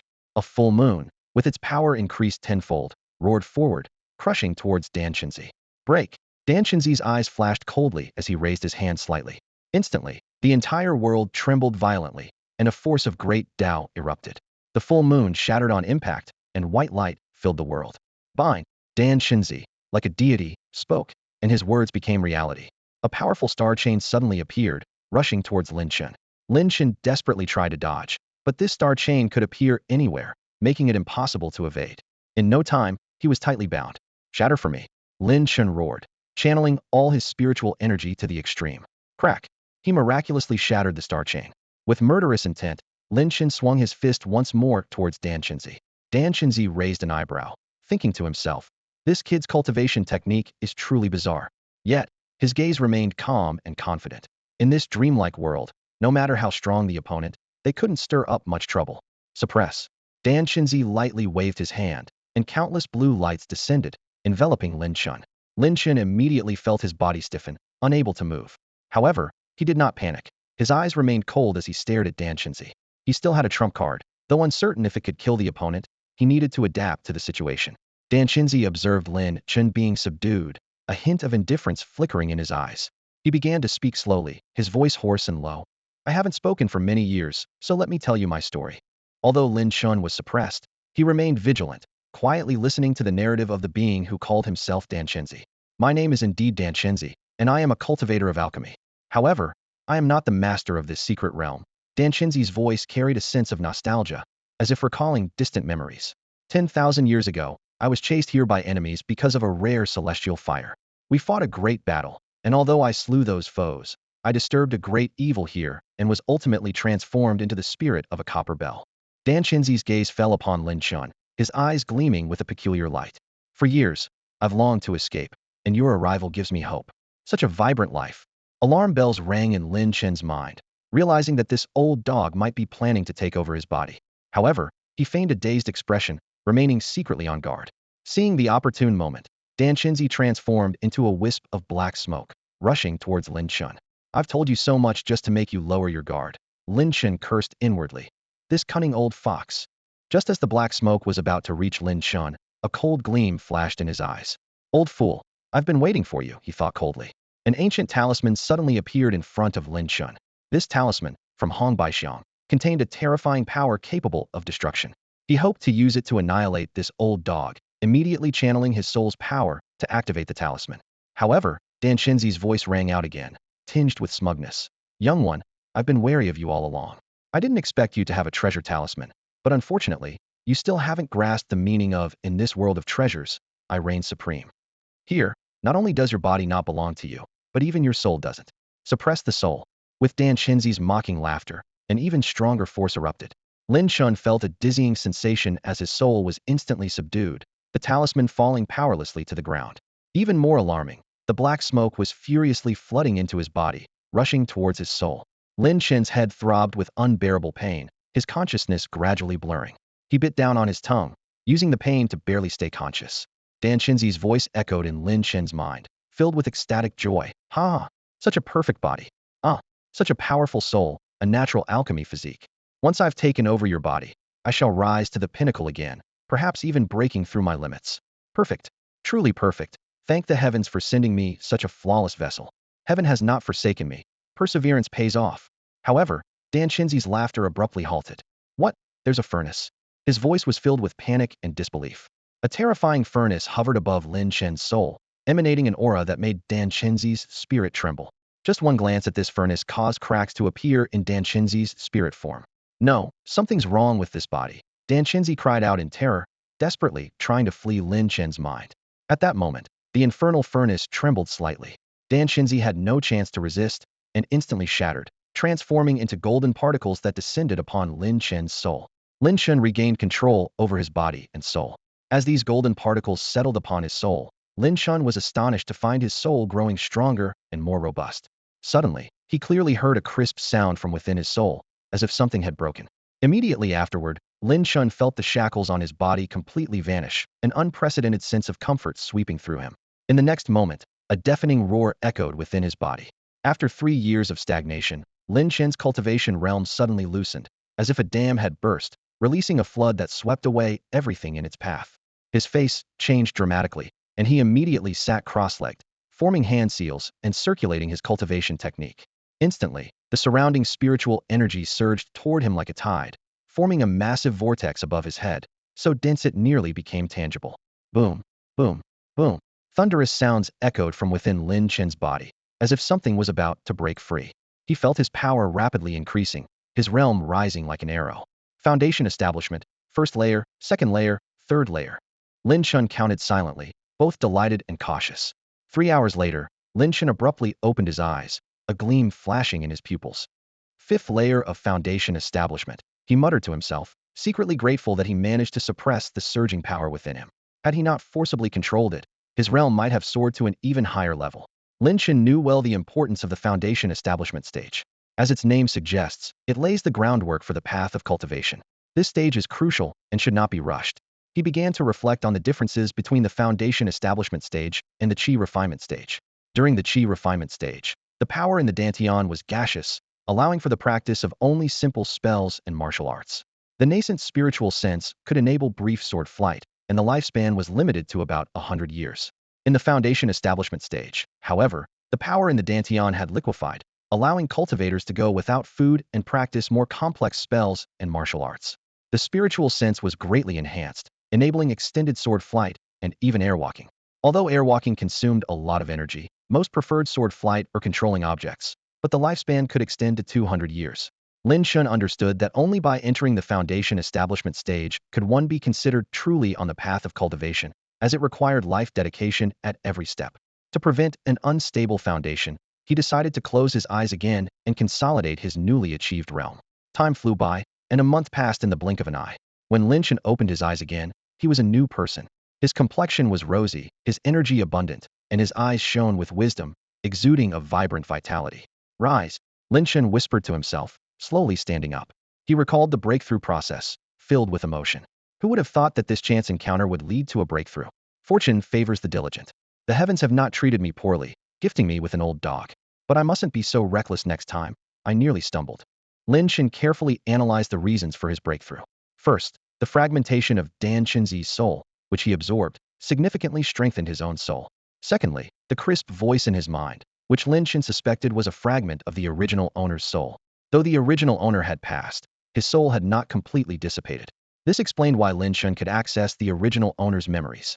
However, it was this lingering soul fragment that had hindered Lin Chen's breakthrough for the past 3 years. The attempt by Dan Chenzi to seize his body inadvertently triggered the power of the hell furnace, shattering the original owner's soul fragment. At this point, Lin Chen's essence, energy, and spirit finally united, allowing him to break through the foundation establishment realm and fully control this body. So, the hell furnace just needed a slight tremor to help me break through. That old trickster. Lin Chen mused to himself. He looked around and found himself still on the 4th level of the Grand Hall, though the surroundings were now in disarray. The blood-red battle blade stood quietly nearby, but the mysterious bronze bell was nowhere to be seen. His gaze swept over the jade-covered mysterious coffin, and he silently chanted, "Furnace." After retrieving the battle blade, Lin Chen walked out of the Grand Hall. Standing in the plaza, he surveyed the desolate, lonely surroundings, unable to see any other figures. How do I leave? Lin Chen was muttering to himself when suddenly, a pillar of light descended from the sky, enveloping him. Before he realized it, he found himself atop the peak of Qingfeng Mountain. Deep in the mountains lies an ancient temple, where the sound of Buddhist chants can be heard amidst the secluded forest. Nestled halfway up Qingfeng Mountain is a forgotten sanctuary named Qingshan Temple. To reach it, one must climb 800 ancient steps, pass through a tranquil bamboo grove, and circumvent a cascading waterfall. Qingshan Temple has long been abandoned, falling into ruin. Its halls are covered in thick layers of dust, giving them a bluish-gray hue. Cobwebs fill the corners, and heaps of dead leaves clutter the courtyard, left untouched. An old cistern in the courtyard is filled with murky, foul-smelling water. Yet, within the temple, the intermittent sound of a wooden fish drum resonates, sometimes urgent, sometimes slow, varying unpredictably between low and high tones. The presence of this sound in an otherwise deserted temple adds an eerie, sinister atmosphere. As Lin Chen entered the ancient temple, his eyes immediately fixed on an old monk sitting under a tree, rhythmically striking the wooden fish drum. The monk, dressed in gray robes, kept his head bowed, his thin, withered hands striking the drum incessantly, seemingly unaware of Lin Chen's arrival. Lin Chen clasped his hands together and said in a deep voice, "I am Wang Yi, and I beseech the master to meet his end." He was convinced that the monk before him was none other than the infamous Qingmian ghost monk. As soon as he spoke, the sound of the wooden fish drum abruptly stopped. The monk's neck made a chilling crack sound as it twisted unnaturally. Slowly, he raised his head, revealing a gaunt face with dark, bluish skin, deeply sunken eyes, and two prominent, yellowed fangs. Upon seeing Lin Chen, the monk's eyes turned blood red. He let out a shrill, ghostly scream and lunged fiercely at Lin Chen. Lin Chen reacted swiftly, throwing a powerful punch. With a thunderous boom, the monk was sent flying midair. The force of Lin Chen's foundational punch was astounding, its aftermath reducing the entire temple to rubble. Yet, the monk remained unscathed.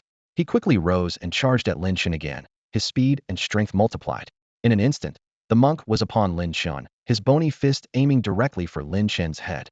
Lin Chen's hair whipped in the strong wind, yet he neither dodged nor flinched.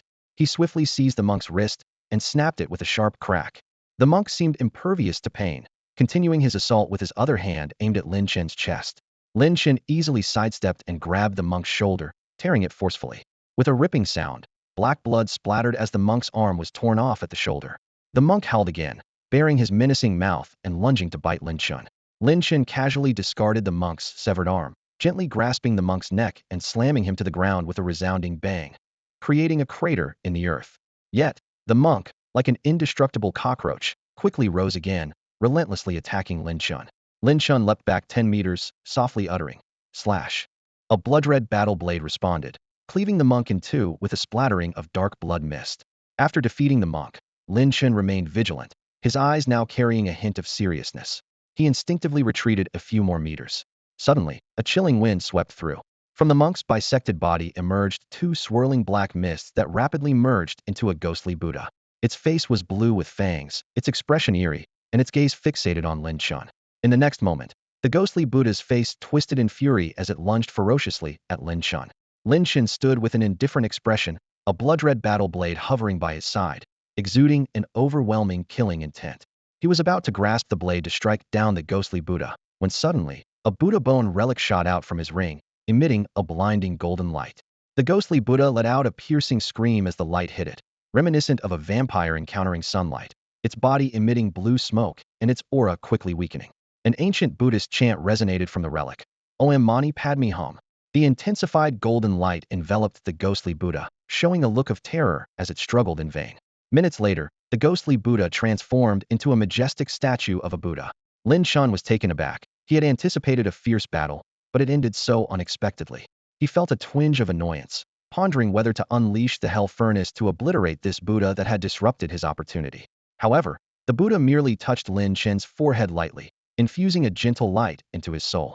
Lin Chen realized with surprise that it was the secret of the divine eye, a technique as familiar as those granted by the hell furnace, ready to be used at any time, with its power growing alongside his strength.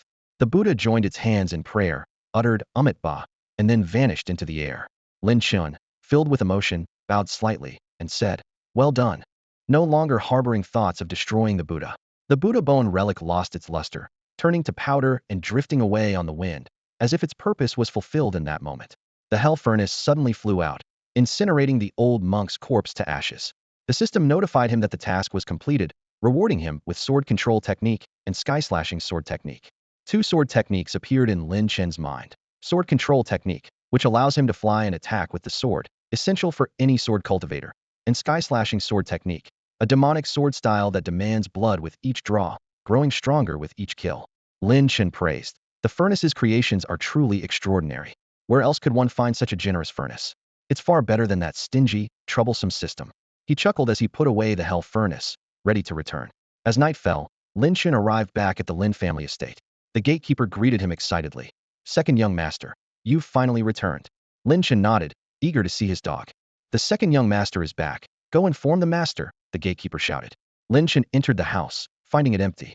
"Where is Hong Hong?" He frowned, scanning the area with his senses. Soon, he located his target in the Lin family's back mountain. There, Lin Qingyu wielded her long sword under the moonlight, like a celestial swordswoman, her sword's shadows weaving through the air. Beside her, a dog was intently roasting a large goose with its breath of fire. Lin Chen arrived at the back mountain, and the scene before him made him chuckle. Hong Hong had its mouth wide open, spewing a stream of fire to roast a plump goose. This gluttonous creature really knew how to enjoy itself. Suddenly, Hong Hong sensed Lin Chen's presence and immediately stopped its fire-breathing. It excitedly bounded towards Lin Chen, leaping into his arms in a single swift motion. Its wet tongue kept licking Lin Chen's face, and its tail wagged like a frenzied fan.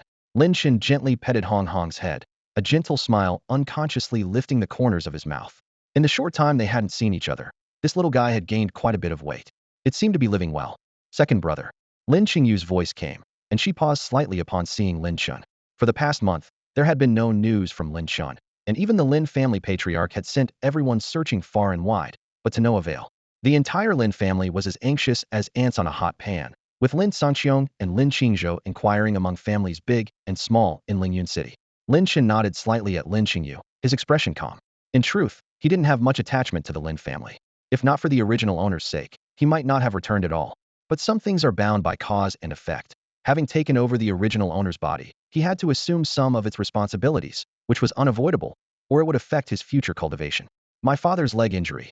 Thank you, second brother, Lin Qingyu said softly, her eyes filled with sincere gratitude. Lin Qingzhou had explained everything to her. If it hadn't been for Lin Chen's elixir, Lin Qingzhou might still be confined to a wheelchair. Remembering her previous indifference and even slight disdain towards her second brother, Lin Qingyu couldn't help but feel a pang of guilt. It was nothing, Lin Chen replied indifferently. He looked up at the sky, where stars dotted the heavens, and moonlight flowed like water. He suggested, let's take a walk. All right, second brother, Lin Qingyu agreed happily. As they strolled through the back mountain, Lin Chen walked with his hands clasped behind his back, his demeanor serene. Lin Qingyu followed obediently beside him.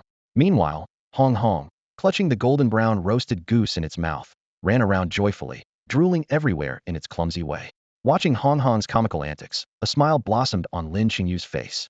She thought to herself that sometimes being a dog seemed nice, eating, sleeping, and living carefree, without any worries. I brought Hong Hong back from G City, Lin Chen explained softly. Hong Hong, Lin Qingyu realized. No wonder this little guy was so affectionate towards Lin Chen. It was his pet. But the name seemed rather arbitrary. Or did it have some special meaning? She didn't delve further and instead said, second brother, 20 days ago, Lord Feng Wuhan from Star Academy visited the Lin family. Seeing you weren't there, he waited for 2 days and then left. No matter, Lin Chen replied casually. Although he missed the time to head to Star Academy, he wasn't too concerned. As long as he still had the token, he could go whenever he was ready. The two of them walked to a pavilion, and Lin Chen's gaze fell on the Qinglin's sword in Lin Qingyu's hand. You have great potential. Surely the small Lin family cannot confine you. However, this sword. Lin Qingyu handed the Qinglin's sword to Lin Chen and earnestly said, I know my abilities are limited, so the Qinglin's sword should return to you, second brother. She understood that the Qinglin's sword could only reach its full potential in Lin Chen's hands. By comparison, her skills would likely only disgrace such a divine weapon. So, it was better to return it to its rightful owner. Lin Chen shook his head and declined the offer to take the sword. With a serious expression, he said to Lin Qingyu, there are too few people in Lyun City who recognize the true value of spiritual weapons. However, outside, a single spiritual weapon can cause chaos and bloodshed. Therefore, unless absolutely necessary, you must never show this sword to others to prevent unwanted attention. His eyes flickered with caution as he recalled the scenes from the secret realm and continued, do you remember? The blood-red saber caused a fierce struggle among many innate realm awakeners. The Lin family's Qinglin sword is no less valuable than the blood-red saber. Showing it carelessly could easily bring trouble. Lin Qingyu listened intently to her brother's advice, deep in thought. Seeing this, Lin Chen earnestly added, there's a saying you must remember as you navigate the world. Never let your guard down against others. Don't worry, brother. I will remember. Lin Qingyu nodded solemnly, clearly taking Lin Chen's words to heart. At that moment, Old Master Lin and others quietly appeared nearby. Seeing the siblings engaged in a lively conversation, the old master smiled with satisfaction and quietly led the others away, giving them space to be alone. A moment later, Lin Chen left the courtyard with Hong Hong. Once inside, he looked at Hong Hong with keen eyes and said, let me see how strong you are now. Upon hearing this, Hong Hong immediately tossed a large goose aside. Then, with a thunderous roar, its body rapidly expanded. Although its mutated form looked much the same as before, the aura it emitted was several times stronger. Late stage of level 1, progressing quickly, not bad. Lin Chen nodded approvingly. He recalled that when they left, Hong Hong had just reached the early stage of level 1, and now it had already advanced to the late stage. Such rapid progress was truly astonishing. Only needing to devour spirit crystals and sleep to grow stronger. This is simply extraordinary. Lin Chen mused to himself. Humans have talent limitations, and without the right talent, even an abundance of spirit crystals would be useless. He thoughtfully observed Hong Hong, wondering to himself, I wonder if this creature has a limit. If it doesn't, that would be interesting. Who knows how powerful it might become in the end. It's truly exciting to think about. Lin Chen had long decided to keep Hong Hong by his side, knowing that the stronger it became, the better. After all, a formidable cultivator needs reliable companions. Aru. Hong Hong's body quickly shrank back to its original size, standing proudly in front of Lin Chen, as if to say, I'm just that extraordinary, you know. Lin Chen gently patted Hong Hong's head, and then sat down cross-legged. With a wave of his hand, a large pile of items appeared before him, all of which were spoils from the secret realm. A few minutes later, Lin Chen finished sorting through everything. The haul was quite substantial: 100 spiritual herbs, 9 exotic fruits, a blood-red saber, a golden flag, 2 pills, a scroll, a white jade box, and a colorful seed. Lin Chen put away the spiritual herbs, exotic fruits, and blood-red saber, then picked up the golden flag. This flag is extraordinary. It's a pity that young Master Jean was too weak to unleash its true power, but that worked out in my favor, he mused. After storing the golden flag, Lin Chen examined the other items. He picked up the scroll and opened it, his eyes lighting up. Fire control technique. Dan down notes. The scroll contained detailed teachings of a fire control secret technique, along with the alchemical insights of Dan Chenzi. Lin Chen read through it carefully, his expression turning somewhat peculiar. Previously, Dan Chenzi's soul had been shattered by the furnace, leaving nothing behind, or so he thought. Unexpectedly, Dan Chenzi had left behind a valuable treasure, which had conveniently fallen into his hands. This is fate, Lin Chen remarked.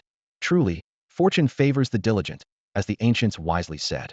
He couldn't help but imagine that if Dan Chenzi knew about this from the afterlife, he'd likely curse. Damn it. Lin Chen carefully examined the scroll and learned the names and effects of the 2 pills. The Tianyuan pill was a high-grade pill that could rapidly enhance one's strength, clearly prepared by Dan Chenzi for the period of weakness after his possession. Lin Chen couldn't help but sneer, thinking the old fox's plan was clever, but ultimately futile. He turned his attention to the white jade box and the colorful seed, knowing that something terrifying was hidden inside the box. Cautiously, Lin Chen summoned the hell furnace, rubbing his hands together as he said, Furnace Master, take a look. Boom. The furnace's power was astonishing, unleashing a force that swallowed the white jade box and the colorful seed. Moments later, the box was ejected and opened automatically. A deep blue flame emerged from within. Although the overwhelming coldness had dissipated, a slight chill could still be felt. The furnace introduced the dark spirit, a flame from the depths of darkness, a product of the dark source. It has a dark attribute and terrifying power, with a great suppressive effect on dark entities. It can be used for alchemy and defeating enemies, and it grows stronger by devouring other mystical flames. As soon as the words were spoken, the dark spirit rushed into Lin Chen's body. Lin Chen's expression grew slightly tense, but he did not resist. He understood the power of this entity. If it exploded inside him, he would be doomed. However, Lin Chen had complete trust in the furnace, and indeed, the dark spirit was unusually gentle once it settled in his dantian. Lin Chen pondered whether he could master the dark spirit by practicing the fire-controlling technique given by Dan Chenzi. Subsequently, the colorful seed also flew out. The furnace simply said, keep it. Lin Chen understood the hint and carefully put away the colorful seed. He realized that the shorter the introduction, the more extraordinary the treasure likely was. Lin Chen tossed the scroll into the furnace's flame, jokingly saying, Furnace Master, just give me a big imprint. Surprisingly, the furnace spat the scroll out, seemingly disdainful. Lin Chen chuckled helplessly. All right then, looks like I'll have to figure out this fire-controlling technique and alchemy manual on my own. The next day, Lin Chen went to the Hunters Guild and learned that Bai Yuechu had already left. He used up the favor owed to him by the guild and then returned to the Lin family, where he chatted with everyone. It was clear to all that Lin Chen was about to leave the small Lin family, which could no longer contain him, for a broader world. That day, Lin Chen personally guided the younger members of the Lin family in their training. Lin Han, Lin Xian, Lin Qingyu, and others were present, their expressions a mix of seriousness and excitement. How could they not be thrilled to receive guidance from the strongest member of the Lin family? Even Lin Xian, who had previously been somewhat dissatisfied with Lin Chen, now looked at him with awe. Strength commands respect. There was no room for defiance. If he continued to act recklessly, no one could save him. Lin Chen didn't take this to heart, as his mindset had evolved. After instructing everyone, Lin Chen paid his respects to the graves of Lin Kanglin and his wife to show his reverence. On the third day, Lin Chen left the Lin family and set out on a new journey. Before leaving, Lin Chen handed 3 exotic fruits to Lin Qingzhou and didn't concern himself with their distribution method. He skillfully used this gesture to secure the Hunter Guild's protection for the Lin family, which was his hidden motive behind becoming a bounty hunter.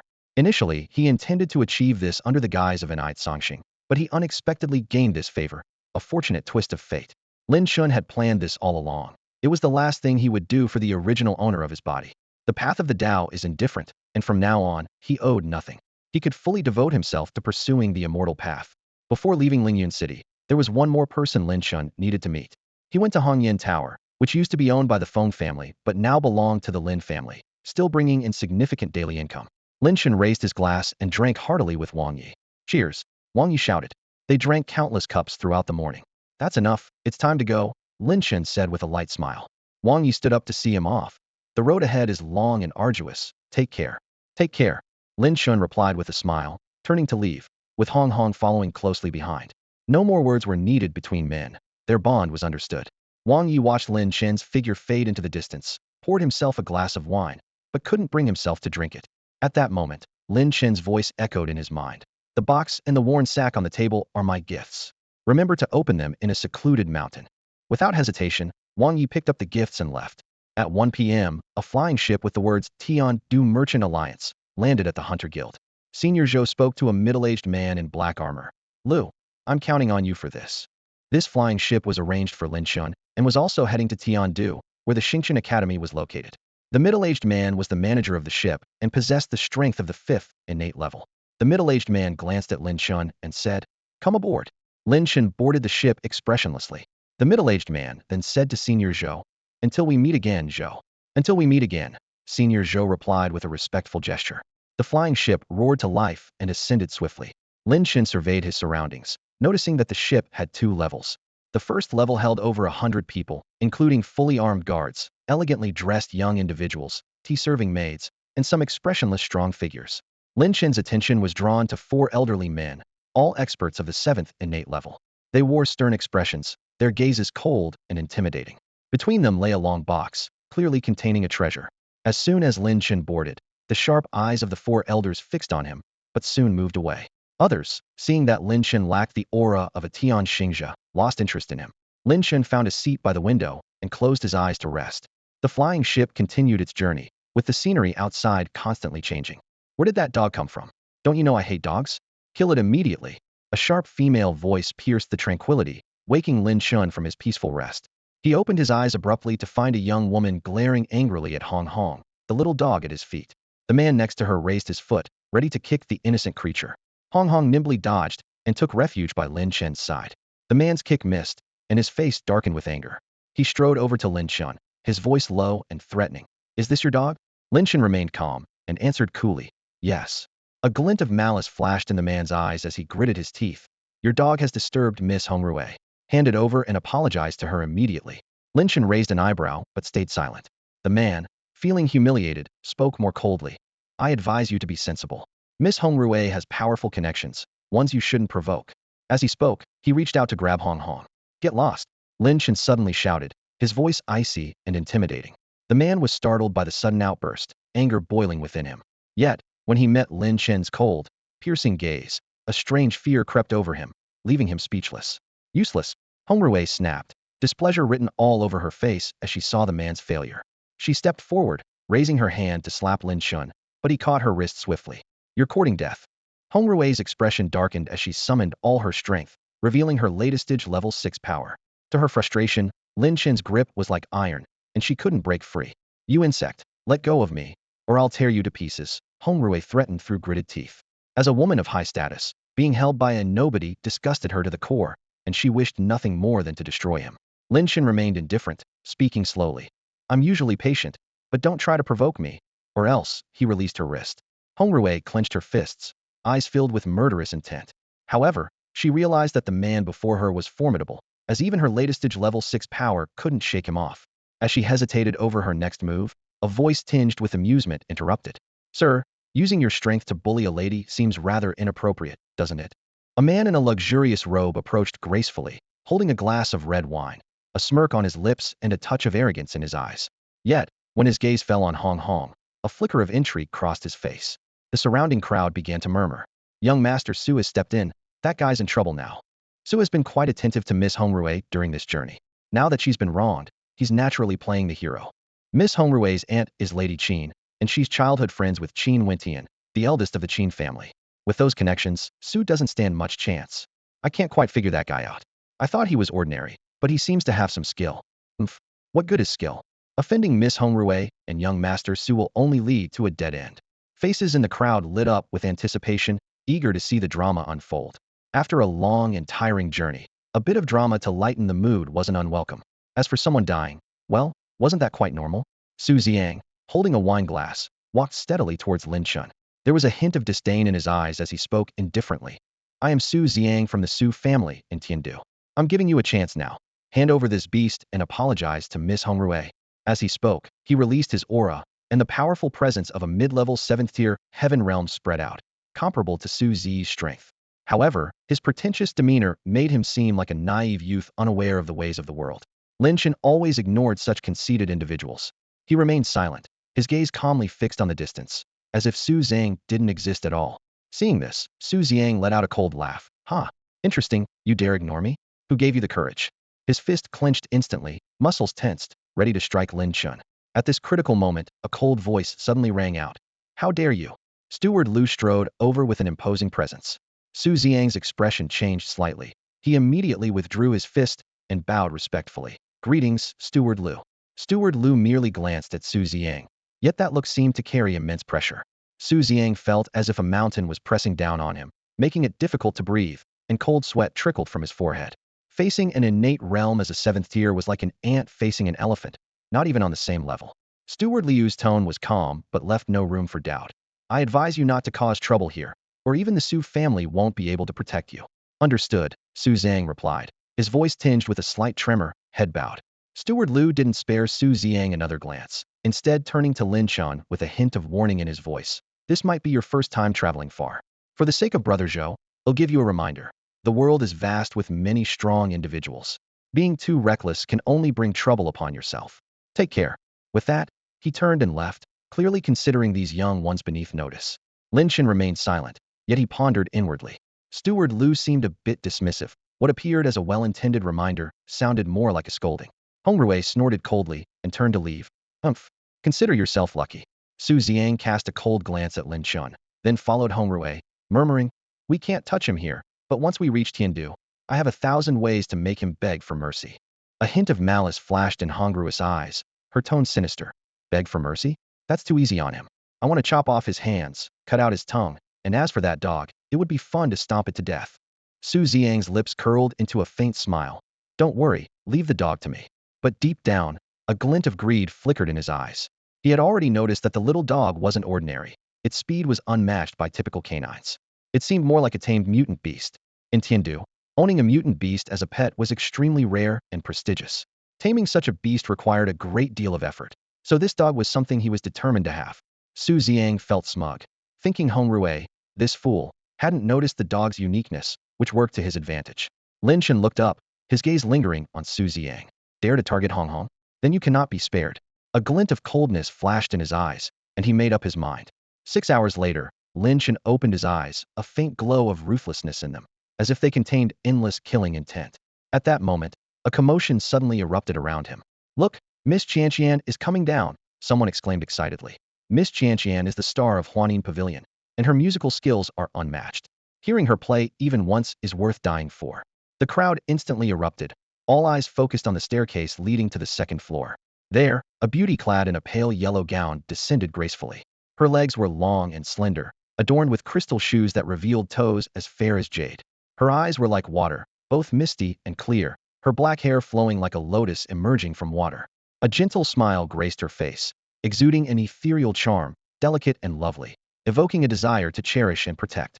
The men present were captivated, their gazes burning with admiration, while the women felt both inferior and envious, wishing to take her place.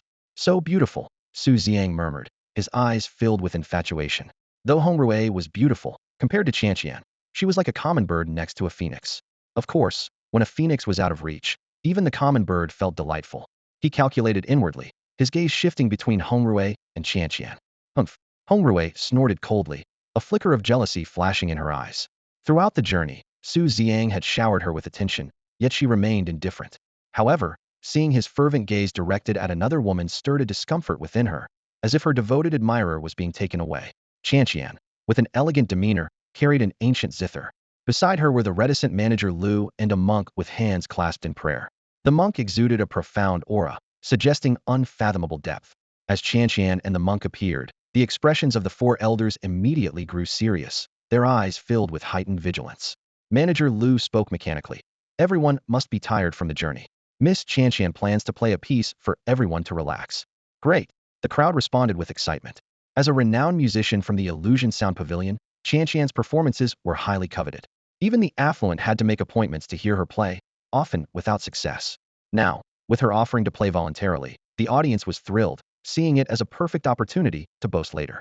Lin Chen's gaze lingered on Manager Lu for a moment, murmuring to himself, "Something's off with Manager Lu. Is he dead?"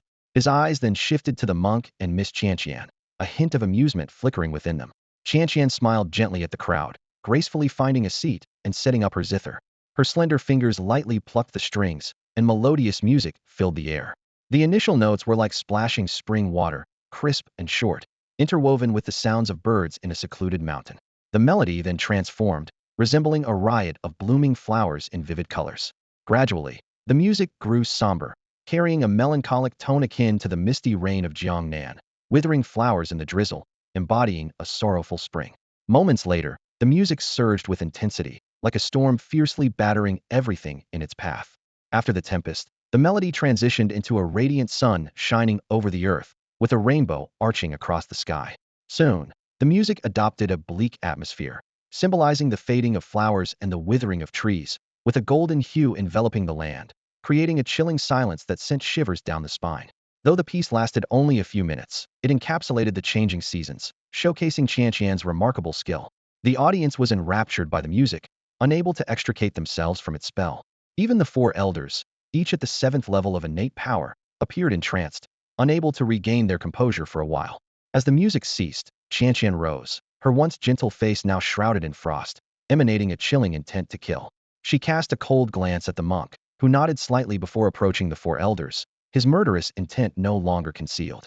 At that critical moment, Lin Chen suddenly stood up. "Buddha is merciful, but this monk is about to kill." His voice shattered the deathly silence.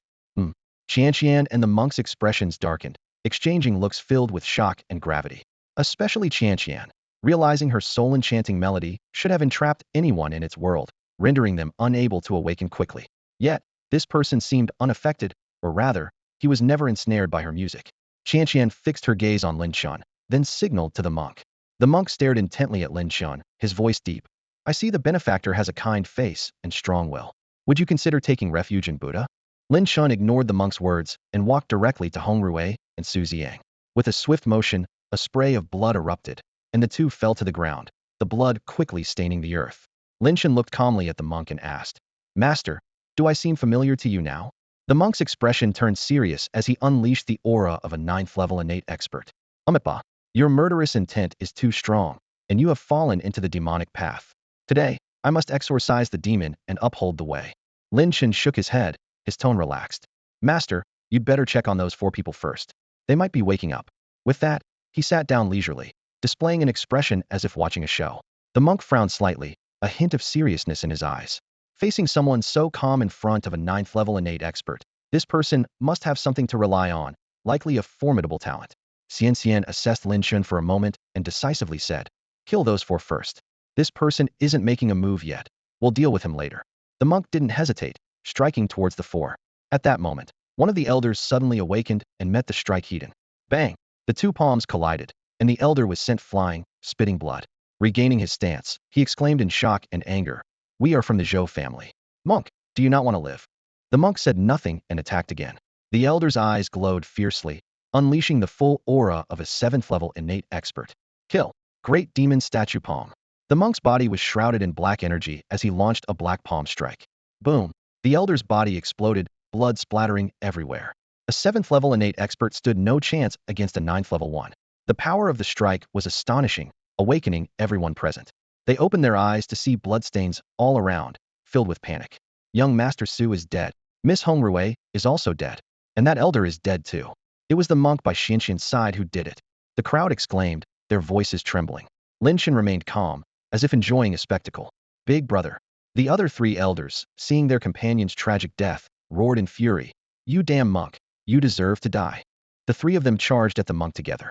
The monk remained expressionless, striking out with a palm. The terrifying innate force exploded, instantly turning many into blood mist. The flying boat shook violently, smoking as it fell, but the four continued their frenzied battle, ignoring it. The monk's strength was unparalleled, and in just a few moves, he had the three elders spitting blood repeatedly. Then, he rained down punches, smashing one elder's head into blood mist. Second brother. The other two elders were devastated, their eyes bloodshot. "Damn monk, it's to the death between us." One elder roared, charging at the monk, while the other seized the opportunity to pick up a box, blasting open the cabin door in an attempt to escape. "Think you can escape?" Xian said coldly, casually waving a hand to pull the elder back. With a poof, she pierced the elder's chest with a palm strike. The box fell, and Xian effortlessly caught it. Another scream echoed as the last elder also met his end at the monk's hands. "Got what we came for, let's go," Xian said to the monk. The monk kicked a corpse aside and headed for the cabin door. Before leaving, Xian looked at Lin Chen and ordered Manager Lu, "Kill him." Manager Lu, like a puppet, advanced towards Lin Chen with a vacant expression. Xian and the monk leaped from the flying boat, vanishing into the night. Boom. The flying vessel crashed into the forest, the explosion echoing through the sky, flames shooting upward. 1,000 meters away, a large monk spoke gravely to Xian in a low voice. "That person is not so easily killed. You should take the item and leave. We likely won't be able to escape." As soon as he finished speaking, a calm voice suddenly interrupted. Lin Chen appeared like a phantom 10 meters away, hands behind his back, watching the two with a serene expression. The monk's eyes flashed with brilliance as he muttered, "Amit Ba," and instantly gathered all his strength, launching a ferocious punch at Lin Chen. Yet, Lin Chen remained motionless, casually extending his hand to gather the spiritual energy of heaven and earth, forming a giant palm that squeezed tightly. Bang! Blood splattered as the monk, despite being at the 9th level of innate strength, was crushed like paper, his remains scattered, the air filled with the scent of blood. Witnessing this horrifying scene, Xian turned pale and instinctively fled. However, escaping was futile before Lin Chen.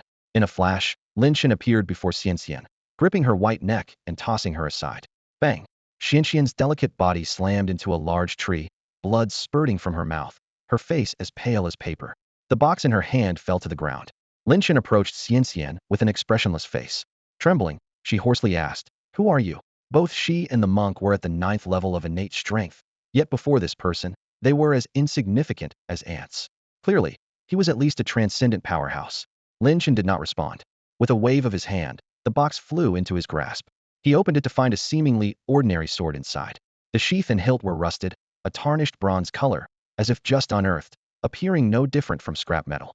Lin Chen gripped the hilt, attempting to draw the sword, but felt a powerful resistance. At that moment, Xian seized the opportunity, her eyes flashing with murderous intent, and several golden needles shot out from her sleeve. Clang! A flash of cold light, the golden needles scattered, leaving a bloody mark on Xian's neck. Lin Chen held the unsheathed sword, its blades stained with blood. Though the 3-foot sword was rusted and seemingly dull, it exuded a chilling aura of bloodlust. Buzz! The bloodthirsty aura surged into Lin Chen's mind, attempting to devour his soul. Lin Chen snorted coldly, his formidable soul force instantly suppressing the malevolent energy. Crack! The blood on the sword vanished, and the rust rapidly peeled away. In an instant, the sheath and sword revealed their true form. The sheath was made of an unknown material, emitting a deep, dark hue. The 3-foot sword's hilt was an ancient bronze color, the blade a pale blue, covered in mysterious runes from hilt to tip. The double edges were razor-sharp, exuding a chilling, mesmerizing glow. The entire sword was enveloped in an overwhelming aura of bloodlust, undoubtedly an evil sword. Engraved on the blade were 2 characters, killing life. As its name suggests, this sword carries an intense malevolent aura. Lin Chen gently caressed the killing sword, feeling the powerful bloodthirsty energy within it. An ordinary person holding this sword would likely be overwhelmed by its aura and become a merciless puppet. However, with Lin Chen's formidable spiritual strength, this bloodthirsty energy posed no threat. Moreover, the sky-slaying sword technique channels its power through slaughter, and the stronger the bloodthirsty aura, the more fearsome its impact becomes. Lin Chen was secretly delighted. Having just acquired 2 sword techniques, he now possessed a superb weapon. This stroke of luck was truly extraordinary. Just then, Hong Hong came bounding over joyfully, barking excitedly. "Let's go." Lin Chen picked up Hong Hong, and with a mere thought, the killing sword floated beneath his feet. Sword flight rise. In an instant, Lin Chen stood on the killing sword, transforming into a streak of light, shooting straight into the sky. The The speed was several times faster than a flying ship. Hong Hong's eyes widened, its little legs flailing in the air, becoming the first dog to soar through the clouds. It excitedly opened its mouth to bite the surrounding clouds, only to catch a mouthful of wind, which made Lin Chen burst into laughter. The sensation of sword flight far surpassed that of a flying vessel. Lin Chen cut through the clouds, taking in the lush landscapes below, and felt a surge of boundless pride. However, this moment of tranquility was quickly shattered. A sharp screech pierced the sky as a gigantic mutated bird suddenly swooped down, its talons seemingly tearing through space as it lunged at Lin Chen. Slash! Lin Chen formed a sword seal with his hand, and a fierce sword energy erupted, slicing the bird in half. This scene seemed to open Pandora's box, as a swarm of mutated birds descended in succession. Yet, Lin Chen was undaunted, his sword energy slicing through them, leaving a trail of fallen birds. 2 hours flew by, and Lin Chen had lost count of the number of mutated birds he had slain. However, amidst the thrill of battle, an unexpected problem arose. He seemed to have lost his way. How do I get to Star Academy? Lin Chen muttered to himself, his gaze suddenly drawn to a distant city. There's a city ahead, let's check it out. With that, he became a blur, flying towards the city. What met his eyes was a vast city blanketed in Snowdingshua City. It was one of the rare cities that remained intact after the resurgence of spiritual energy, perpetually shrouded in snow. Yet, at this moment, the city was under unprecedented threat. Thousands of mutated beasts were launching a frenzied assault. On the city walls, various firearms blazed away, with flames and smoke filling the air. However, these conventional weapons had little effect on the mutated beasts. Only specially crafted weapons could inflict effective damage. Hundreds of awakened warriors stood with grim determination, resolute in their duty. They knew all too well that if the city fell, the consequences would be dire. Even if it means death, I will hold the line to the very end, one awakened warrior roared through gritted teeth. For my wife and children, for this city, I am willing to use my flesh and blood to build the final defense. Brothers, charge with me. Before his words had fully echoed, hundreds of awakened warriors rushed out of the city gates, taking the fight to the mutated beasts. They understood that only by breaking through the encirclement could they secure a chance of survival for the civilians behind them. However, facing beasts that outnumbered them many times over, this battle was destined to be exceedingly brutal. In mere moments, a large number of awakened warriors fell. Fire the cannons, a commander on the city wall ordered with all his might. Immediately, shells rained down like a storm. Boom, boom, boom. Deafening explosions erupted, with flames shooting skyward. Mutated beasts were blasted away by the artillery fire, only to tenaciously rise again and continue their relentless charge toward the city. Despite the formidable power of the artillery, it struggled to completely halt the advance of these mutated beasts. Even more troubling was that these mutated beasts did not act chaotically but attacked in an organized and targeted manner. Their goal was clear, and the city's defenses were on the brink of collapse. The piercing screams tore through the sky as the awakened fell one by one under the claws of the mutated beasts. Blood soaked the earth, yet the eyes of the survivors showed no fear.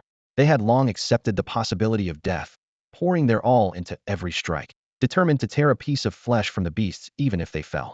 Kill! The cries of fury echoed as the awakened's attacks grew fiercer. The savagery of the mutated beasts only fueled their ferocity, transforming each of them into warriors unafraid of death. Inside the city, tears streamed down countless faces. Mother, don't stop me, a young man struggled. Father is fighting outside the city. Even though I'm not one of the awakened, I must lend my help. Elsewhere, a man about to become a father declared with resolve, for my unborn child, let me be a hero this time. Chaos reigned within the city as someone shouted, evacuate the elderly, women, and children first. The rest, follow me out to fight. We may die, the city may fall, but our loved ones must survive. Instantly, countless men picked up weapons, ready to charge out of the city gates. On the city wall, the commander shouted angrily, are you all mad? Ordinary people going out there is just suicide. For this city, for our loved ones, we must fight too, came the unified response. The commander was heartbroken. You're talking nonsense. You'll only feed the beasts. Get back inside. Someone muttered, maybe if we fill their bellies, they'll leave.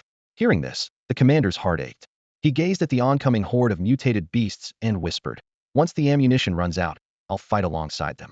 Until then, don't make things worse. Our purpose is to protect you, isn't it?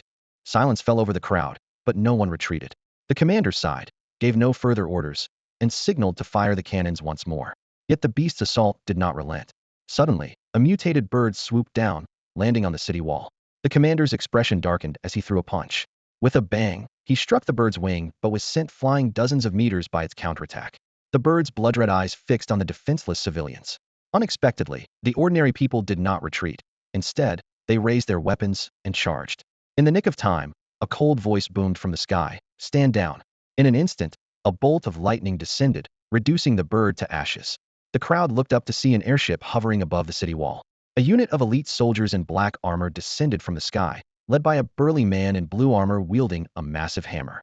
His presence was imposing, his gaze sharp as a blade, unmistakably a formidable awakened of the third innate level. The burly man surveyed the scene, his eyes finally resting on the commander. He spoke indifferently, "Fall back. This place is now under our protection." The commander shouted excitedly, "Our reinforcements have arrived. It's the powerful warriors of the Human Alliance. Tingxua City is saved." The people on the city walls clenched their fists, their eyes shining with hope. They watched the approaching squad, small in number, but exuding an extraordinary aura, especially the burly man who seemed like a war god, commanding respect and awe. The Human Alliance, known as the sanctuary of postmodern civilization, exists for one purpose: to hunt mutated beasts and zombies, protecting the remnants of humanity. In this perilous world, the Human Alliance is the last beacon of hope. With a commanding shout, the burly man led his team like a blade slicing into the swarm of mutated beasts. His mighty hammer swung with the roar of thunder, reducing dozens of beasts to dust in an instant. The ferocious lightning swept across, creating a formidable spectacle. The other team members also displayed their powers, forcefully holding back the beasts near the city walls. Seeing this, the awakened warriors on the walls were invigorated. "Brothers, the reinforcements are here, charge!" They roared, their momentum growing even more fearsome. The burly man shouted, "Heaven's thunder!" He leaped into the air, gathering violent lightning on his hammer. With a crackling sound, he smashed it into the ground. The earth split, debris flying, and hundreds of mutated beasts were flung away. At that moment, a massive mutated rhinoceros, 3 meters tall and 10 meters long, with 3 blood-red antennae on its head, charged at the burly man. A level 7 mutated beast, the bloodhorn rhinoceros. The burly man spoke with a grave tone. He explained that a level 1 mutated beast was equivalent to a level 2 awakened warrior, making this level 7 bloodhorn rhinoceros roughly equal to a 4th level innate awakened warrior. Thunderhammer. The burly man, enveloped in electricity, swung his hammer. The giant hammer collided with the rhinoceros's horns, unleashing a clash of immense forces. The bloodhorn rhinoceros roared, its 3 horns emitting a blood-red laser. The burly man was instantly blasted dozens of meters away, smoke rising from his armor. Before he could regain his footing, the rhinoceros charged again, its massive hoof aiming to crush him, its blood-red eyes seeming to devour everything. Despite the severity, the burly man remained composed, dodging to the side and retreating 10 meters. The rhinoceros glared at him, its horns gathering terrifying power once more, firing a beam of blood-red light. In that critical moment, a green warblade suddenly intercepted the attack in front of the burly man, absorbing the blow. Then, a green light descended from above, slicing toward the rhinoceros. With a ripping sound, the rhinoceros's 3 horns were severed.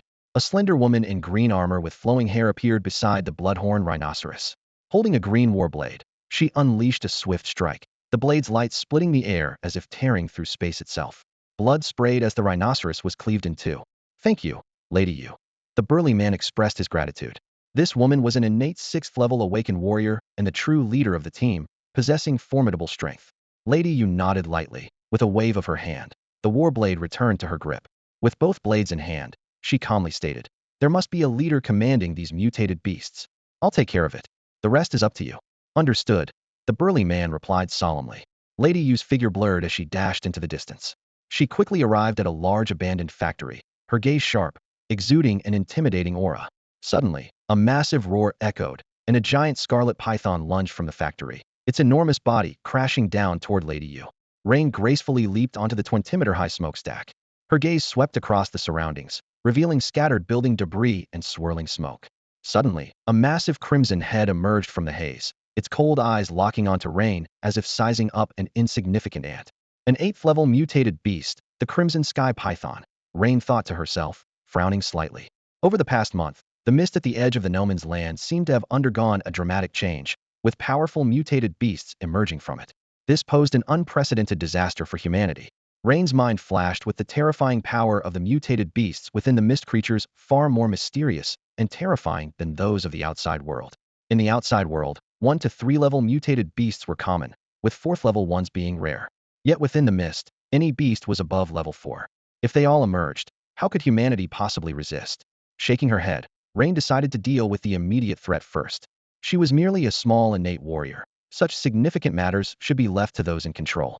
With a flick of her twin blades, she leapt into the air.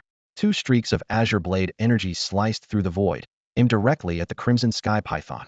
The python opened its gaping maw, its roar shaking the space.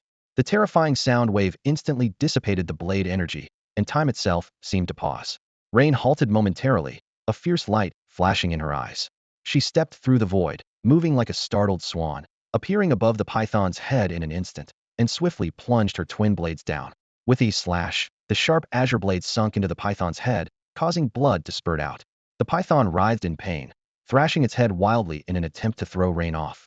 Rain remained expressionless, exerting force with her hands, driving the blades another foot deeper. The python let out a series of anguished cries, its massive body twisting violently, recklessly crashing into the surrounding structures. Seeing it about to collide with a steel tower, Rain decisively withdrew her blades and leapt away. At that moment, another pair of bloodthirsty eyes emerged from the depths, a gaping maw lunging towards Rain, its sharp teeth seemingly capable of tearing through steel. Wind Shadow. Rain executed her movement technique, instantly flashing 10 meters away. Her expression was grave as she thought with alarm. Two crimson sky pythons? Suddenly, Rain's face changed dramatically, and she rushed outward. The ground shook violently, fracturing like an earthquake. Amidst the rumbling, four enormous crimson heads emerged from underground, their bloodthirsty gazes chilling. Damn, 6 crimson sky pythons. Rain's heart sank. Facing such a lineup, escape seemed a distant hope. The 6 pythons quickly encircled her, their massive bodies forming an insurmountable barrier. However, the 6 red-scaled giant serpents did not attack Lady Yu. This unusual behavior sent shivers down her spine, making her realize that these serpents might not be the true leaders. A terrifying thought crossed her mind. Could there be an even more fearsome presence lurking in the shadows?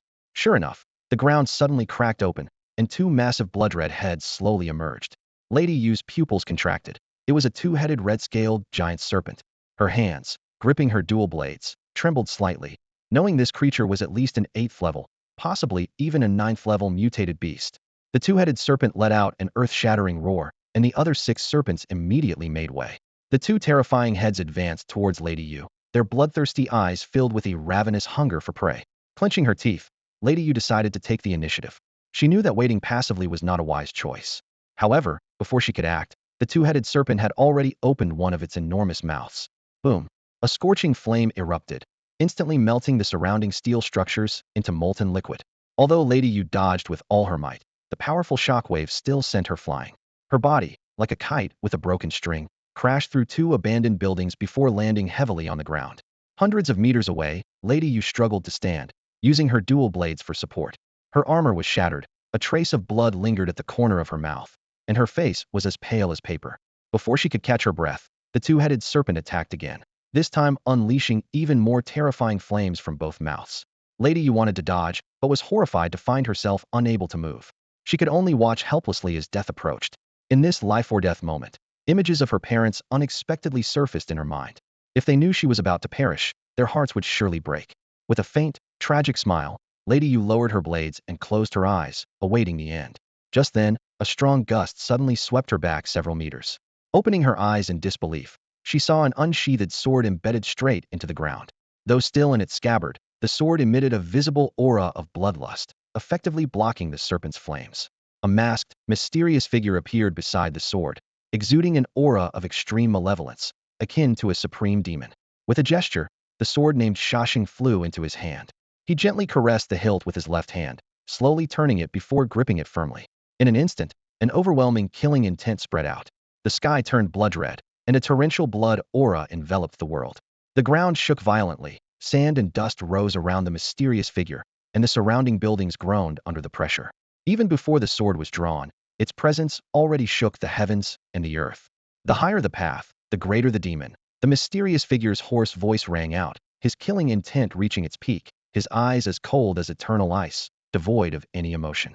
Heaven-splitting sword technique. The mysterious figure leaped into the air, and as the Shashing sword was unsheathed, clouds surged and fierce winds roared. A cataclysmic blood-red sword energy burst forth, splitting the sky in two. The ferocious sword energy swept through time, unstoppable, as if it aimed to obliterate the heavens. A powerful surge of blood-red sword energy roared through the air, and Lady Yu instinctively closed her eyes. In an instant, Her mind went blank, her ears filled with a buzzing sound. The fierce wind swept over her, and the aftermath of the sword energy hit like a tsunami, making her feel as insignificant and helpless as a small boat in a vast ocean. Moments later, the world fell into a dead silence. Lady Yu slowly opened her eyes, and the scene before her left her utterly shocked. The once standing chemical plant was now reduced to rubble, and the bodies of several giant red pythons had turned into a blood mist that hung in the air. Lin Chen sheathed his sword, standing proudly amidst the blood mist like a formidable demon. He cast a cold glance at Lady Yu, a look that pierced her heart like a sharp blade. She felt as though she was being watched by a terrifying beast, her entire body chilled, forcing her to involuntarily take 5 steps back, nearly collapsing. Her pale face was now completely devoid of color. What kind of terrifying gaze was that? Lady Yu couldn't describe it, only feeling that he could obliterate her with just one look. Lin Chen withdrew his gaze and swiftly turned to leave.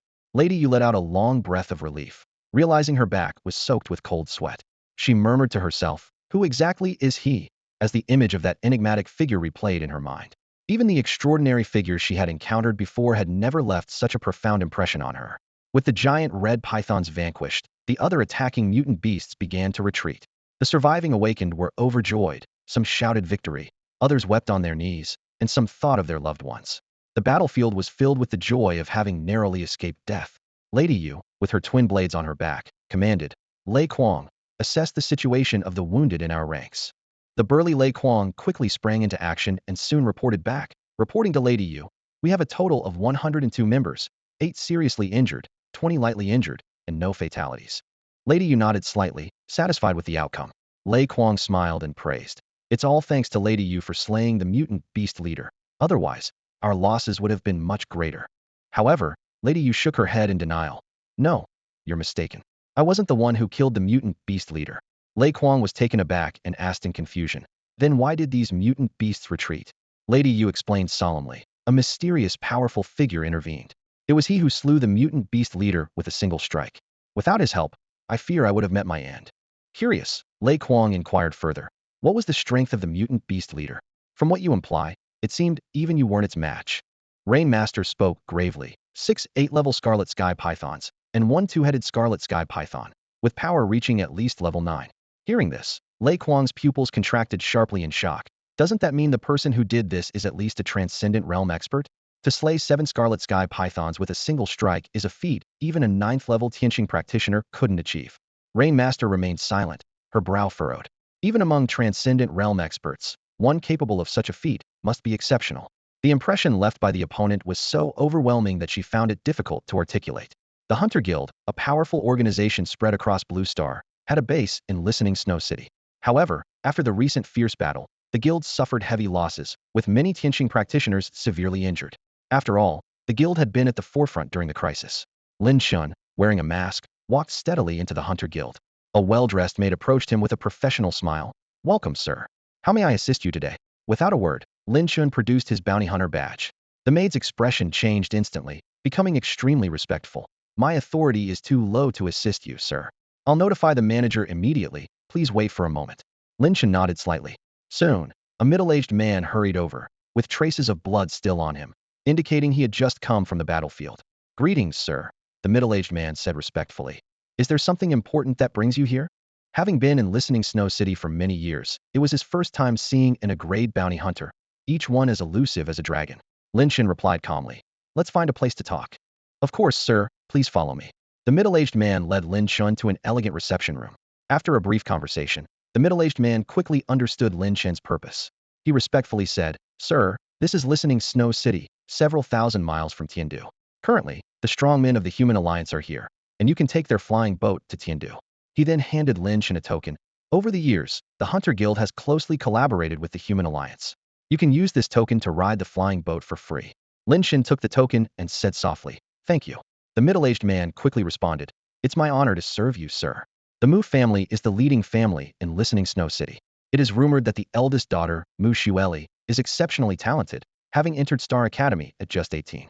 She has since been given focused training, and her power has grown unfathomably over the years. More impressively, the Mu family boasts 2 prodigious daughters. The second daughter, Mu Qingru, is no less talented than her sister. She too, at 18, has been selected by Star Academy and is about to embark on her journey. At this moment, a flying boat is docked in the Mu family square, surrounded by a well-prepared team. Halt, who are you? As Lin Chen and Hong Hong appeared in the square, a stern team member immediately stopped them. Lin Chen calmly took out his Hunter Guild badge and said, I am a staff member of the Listening Snow City Hunter Guild. The guild suffered significant losses in the recent battle, and I need to report to the Tiandu headquarters. I would like to take the Human Alliance's flying boat. Please convey this message. Hold on a moment. I'll report to Captain Lei Kuang. Upon hearing that Lin Chen was from the Hunters Guild, the team member's expression immediately softened. He quickly took the token, turned around, and hurried off to report. Moments later, the team member returned, handed the token back to Lin Chen, and spoke in a noticeably friendlier tone. All right, you can board the airship now. Lin Chen nodded in thanks, and then stepped towards the airship. Shortly after boarding, he saw Master Yu and Lei Kuang leading two young women onto the airship. One of them wore a light yellow dress. Her face was delicate and lovely, with a gentle demeanor and eyes as clear as a spring. She was none other than the second young lady of the Mu family, Mu Qingru. As soon as Master Yu entered the airship, her gaze fixed on Lin Chen. Lei Kuang immediately explained, he's from the Tingxua City Hunters Guild. I've checked his token, and it's fine. Hearing this, Master Yu withdrew her scrutinizing gaze. As a member of the Human Alliance and a core student of Star Academy, her wariness of unfamiliar faces was unsurprising. Let's depart. With Master Yu's command, the airship swiftly ascended through the clouds.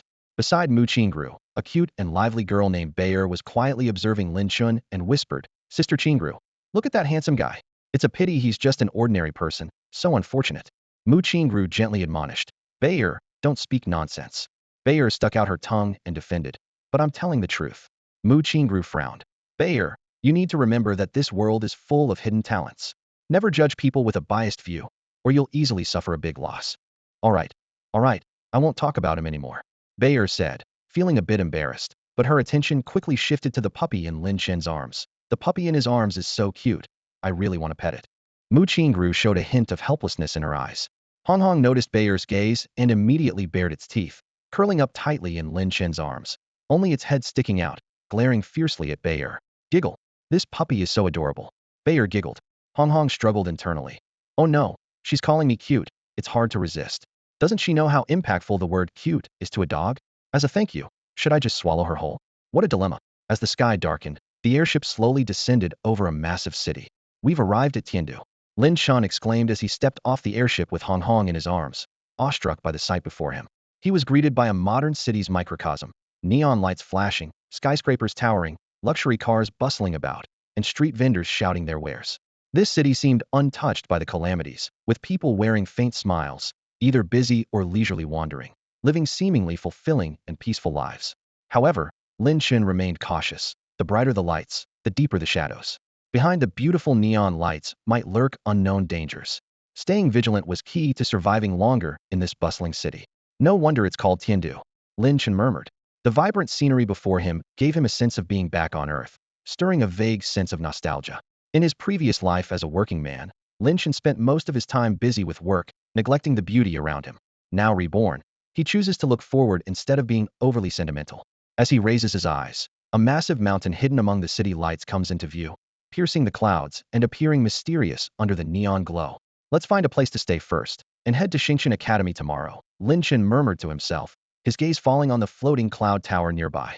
This was a 5-star comprehensive hotel in Tiandu, its lavish exterior standing out in the night.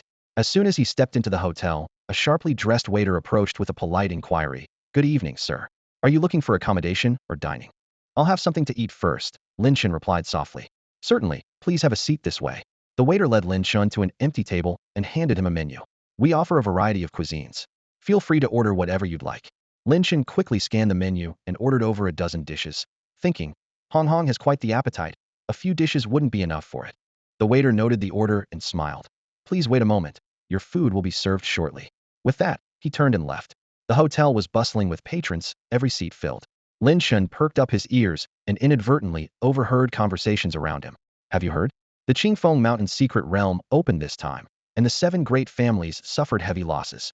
Almost all the young talents leading the teams were wiped out. Indeed, I heard the Su family had the most survivors. Secret realms are perilous by nature. Every time, many people die. You just get used to it.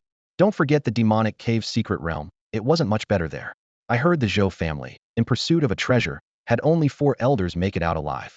Someone whispered a warning. We should be careful discussing this. If the families hear us, it could bring trouble.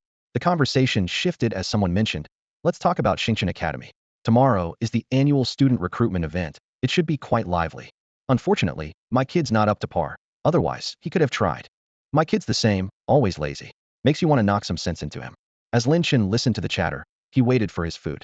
Soon, the waiter brought out plates of aromatic dishes. Hong Hong wasted no time and began devouring the food. It swallowed a roast goose larger than itself in one gulp and quickly finished off a bare paw, its ravenous appetite drawing the attention of nearby diners. That little dog sure can eat. It just swallowed a goose bigger than itself. It gulped down that bare paw too. Can it digest all that? Won't it burst? A knowledgeable person whispered. Ordinary dogs don't have such an appetite. I bet it's a mutated beast. A mutated beast pet. Many present were intrigued, recognizing Hong Hong's uniqueness. Lin Chen remained unbothered, enjoying his meal. He knew Hong Hong's special nature was hard to conceal, so it was no surprise others noticed. Not far away, an old man intently watched Hong Hong and whispered to a young man in an expensive suit beside him. Master, that's a mutated beast. The young man, holding a glass of red wine, regarded Lin Chen with a playful expression. I noticed him earlier. Judging by his accent, he's not from Tiandu, and his clothes are just average quality. Upon hearing this, the elder's eyes suddenly turned sharp, like a sword being unsheathed. He fixed his gaze on the young man and asked in a low voice, according to the young master's meaning, does that mean? Before he could finish, the young man interrupted with a meaningful smile. What I mean is, if you act recklessly, you might meet a terrible end. His voice was soft, yet carried an undeniable warning. The young man continued, his voice like a gentle stream. Although the floating cloud tower is a place of luxury in Tiandu, even well-traveled individuals can be overwhelmed by its grandeur. But look at that person. He seems completely unfazed. What does that tell you? It means he has extraordinary experience, and perhaps the floating cloud tower is nothing special in his eyes. He paused, his gaze sweeping over the murmuring crowd, and continued. Moreover, when everyone was discussing that mutated beast earlier, he remained unperturbed. What does that imply? It implies he is not afraid of others' scrutiny. To achieve that, one must have sufficient strength as a foundation. The elder, hearing this, frowned slightly and asked in confusion. So the young master thinks this person is not simple? The young man replied softly, with a hint of caution in his voice. Even if he's not from a superpower, he's definitely someone not to be trifled with. You must understand that the unknown is often the most terrifying. The elder was taken aback, his gaze towards the young man becoming more complex. He thought to himself, everyone in the clan thinks Qin Shisha is a spoiled brat, beyond redemption. But such insightful words just now, how could they come from a wastrel? Yet, if he's not a wastrel, his usual behavior is extremely arrogant and reckless. While other young masters and ladies in the clan are entrusted with important tasks, he remains unambitious, indulging in pleasures all day without accomplishing anything significant. Thus his status in the Qin family has plummeted, reduced to a useless outcast. Is he truly biding his time, or is his mind occasionally sharp? At that moment, a mocking voice suddenly rang out. Just an ordinary outsider. Since when did Qin Shisha become so timid? A group of men in black surrounded a man with a slicked-back hairstyle as he approached. The man was burly, dressed in a white suit, with a faint glimpse of a tiger tattoo on his neck, exuding an overbearing presence. Qin Zheng sighed softly, his tone laden with helplessness. No choice. Being bullied recently has made me more cautious. Unlike you, Fan Xiao, who has the Tiger Hall to rely on, allowing you to be carefree regardless of what happens. Fan Li glanced at Qin Zheng disdainfully and said arrogantly, what makes me carefree is not the Tiger Hall, but my own strength. Just like you, Qin Shisha, even with the vast Qin family behind you, without personal strength, you still ended up as an outcast. Although the other was the seventh young master of the Qin family, he was merely an abandoned son, so naturally Fan Li looked down on him. Facing Fan Li's ridicule, Qin Zheng merely smiled faintly without responding. Fan Li quickly shifted his attention from Qin Zheng to Hong Hong, a glint of greed flashing in his eyes. He made up his mind. This mutated beast must be his. He signaled to one of his men, giving a cold instruction, hurry up, or there'll be trouble. The man understood immediately, poured a glass of red wine, and walked towards Lin Chen. Just as he was about to reach Lin Chen, he pretended to trip, causing the glass to shatter and the wine to spill everywhere. He quickly got up, pretending to be angry, glaring at Lin Chen and demanding loudly, kid, you tripped me. How are you going to fix this? The surrounding people frowned at the scene. It was clearly a deliberate provocation. However, upon seeing Fan Li standing behind the man, they wisely kept their mouths shut, not daring to speak out. In Tiandu, there are two major forces, the Black Dragon Hall and the Tiger Hall. Although these halls are not comparable to the 7 great families or various superpowers, for ordinary people, they are entities not to be provoked. Fan Li, the heir of the Menghu Hall, is not only a spoiled brat, but also notoriously infamous. In this bustling city of Tiandu, he commits all sorts of crimes, from forcing women into prostitution to extorting protection fees, and even murder and arson. Anyone who dares to resist him often meets a tragic end. Even when things escalate, the Menghu Hall always finds a way to suppress it. In Fan Li's eyes, everything in the world is desirable, and there's nothing he can't obtain. Beneath the surface glamour of Tiandu lies a world where the strong prey on the weak. The power dynamics here are intricate and unfathomable, and once ordinary people get caught up in it, it's nearly impossible to recover. In this world, might makes right, and the rules are set by the strong. At this moment, Qin Zheng is sitting in an upscale restaurant. Turning to the elderly man beside him, he asks, "How many spirit crystals do I have left?" The old man looks troubled and replies, "Young master, you have 10 spirit crystals left." Qin Zheng frowns in disbelief. "Only 10? How is that enough for my feast?" The old man explains with a wry smile. "You gambled away most of your spirit crystals yesterday, young master. The remaining 10 are ones I secretly saved." Qin Zheng sighs helplessly. "Fine." His gaze inadvertently falls on Lin Chen, who is not far away, focused on his meal, ignoring the surrounding noise. At that moment, Fan Li sneers and strides towards Lin Chen. Looking down at Lin Chen, he coldly says, "Kid, you tripped my man. Aren't you going to offer some compensation? Like giving me that dog of yours?" Suddenly, a clear voice breaks the tense atmosphere. "Sister Qingru, look, those people are trying to scam that young man." Buyer enters, holding Mu Qingruo's arm, with a look of indignation on her face. Fan Li glares at Buyer with a dark expression, scolding, "Mind your own business, or you're asking for death." With that, he strikes a palm towards Buyer. Mu Qingru calmly steps in front of Buyer, meeting his palm with her own. The clash of their powers shatters the surrounding tables and chairs. Bang! Fan Li staggers back 3 steps, his expression sour as he says, "A mid-stage level 7 awakened." Mu Qingru remains unmoved, simply watching Fan Li with a calm gaze. Just then, an old man with long hair enters. Despite his ugly appearance and sinister gaze, his presence is formidable, indicating he's at the late stage of level 8. "Young Master Fan, this little girl has some skill. Let this old servant handle her."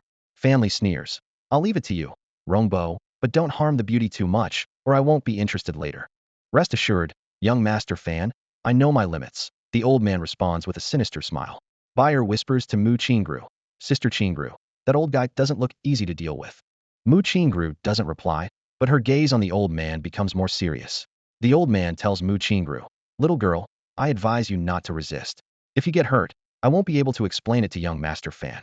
At that moment, a calm voice speaks up. "I also advise you not to act recklessly, or if you die, you can't blame anyone else." A man dressed in a luxurious suit, exuding elegance and strikingly handsome, approaches. The old man frowns, clearly unfamiliar with this sudden arrival. Meanwhile, Qin Zheng keeps his head down, lost in thought. Fan Li asks with a hostile look, "Who are you? Do you also want a medal?" The man replies softly, "My name is Li Fuyun, and I own this Fuyun Tower." "What? You're the owner of Fuyun Tower?" Fan Li's expression changes slightly, a hint of apprehension in his eyes. The background of Fuyun Tower has always been mysterious, with rumors that its owner is no ordinary person. Even the Menghu Hall couldn't uncover any information. To think the owner is right in front of him.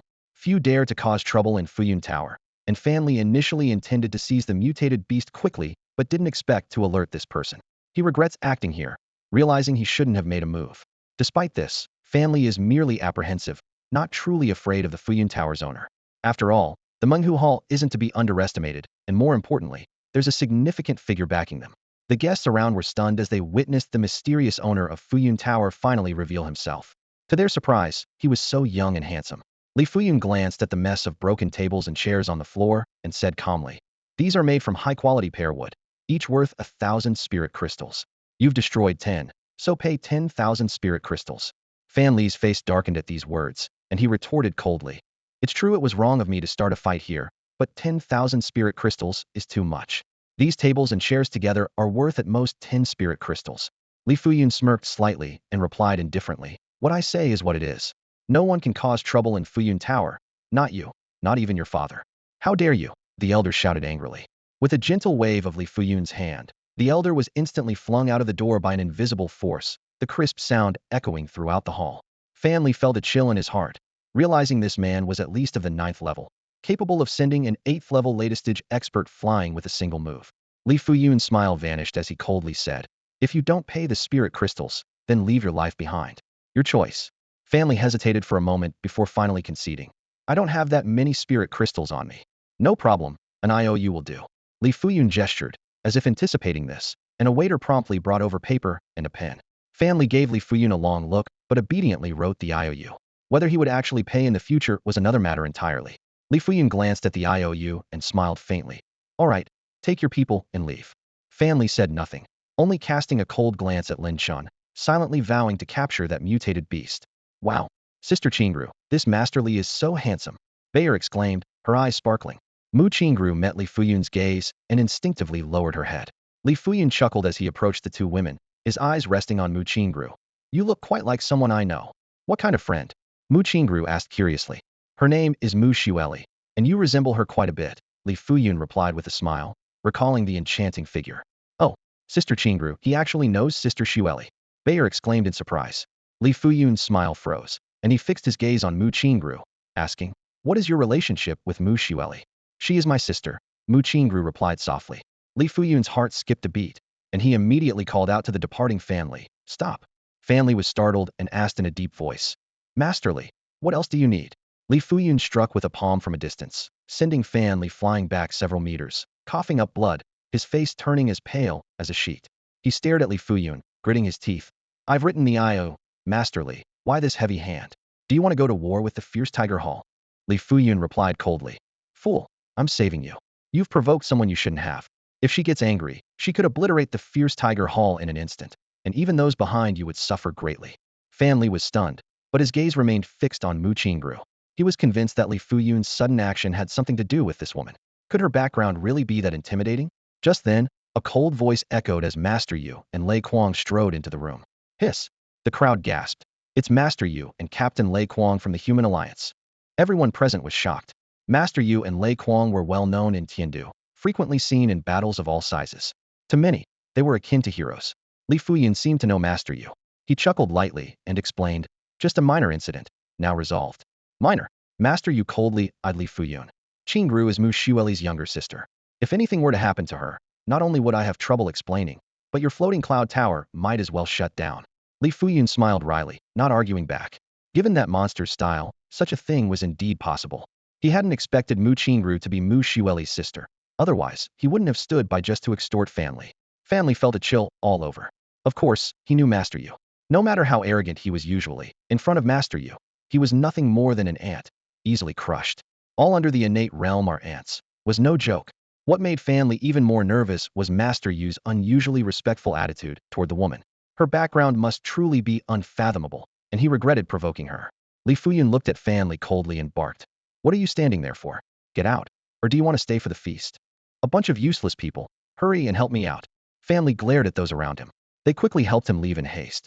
Well, I'm full. We should get going too. Qinzheng stretched and prepared to leave. Li Fuyun's voice came at the right time. Brother Qinzheng, you haven't paid for the food and drinks yet. Qinzheng waved his hand dismissively. Put it on my tab. I'll settle it next time. Li Fuyun calmly replied. Small business, no tabs. Stingy. Qinzheng casually tossed a spirit crystal, leaving without looking back. Master Yu watched Qinzheng's back, frowning slightly. For some reason, the silhouette seemed familiar, as if she had seen it somewhere before. Lei Kuang quietly said, Master Yu, don't you think his back looks a lot like the guy who snatched the egg from us in Z City? Recently, they had been involved in a fierce battle in Z City, where an egg of an 8th-level mutant beast appeared. After killing the beast, they watched helplessly as a mysterious figure took the egg. Master Yu gave chase, but returned empty-handed. The hard-earned prize was taken by someone else, nearly making everyone cough up blood in anger. Master Yu replied calmly. It merely resembles him. Without evidence, let's not jump to conclusions. Yet, a hint of coldness flashed in her eyes. Full. Lin Chen gently stroked Hong Hong's head. Throughout, he remained indifferent to the surrounding events, as if none of it concerned him. Woof. Hong Hong licked Lin Chen's hand, its tongue greasy. Then let's go. Lin Chen placed a spirit crystal down, picked up Hong Hong, and left. He initially planned to stay the night, but decided to find another place. As Lin Chen left, Bayer pouted. That young man is something else. Didn't even say thanks after we helped him out. Master Yu glanced at Lin Chen, but said nothing. Li Fuyun smiled. You all must be starving. I'll have the kitchen prepare a feast for you. Yay! Bayer clapped her hands in delight. As Qinzheng stepped out of the Fuyun pavilion, he came face to face with the loyal old man. A glint flashed in his eyes as he asked quietly, I heard you visited my second brother last night. The old man nodded slightly and replied truthfully.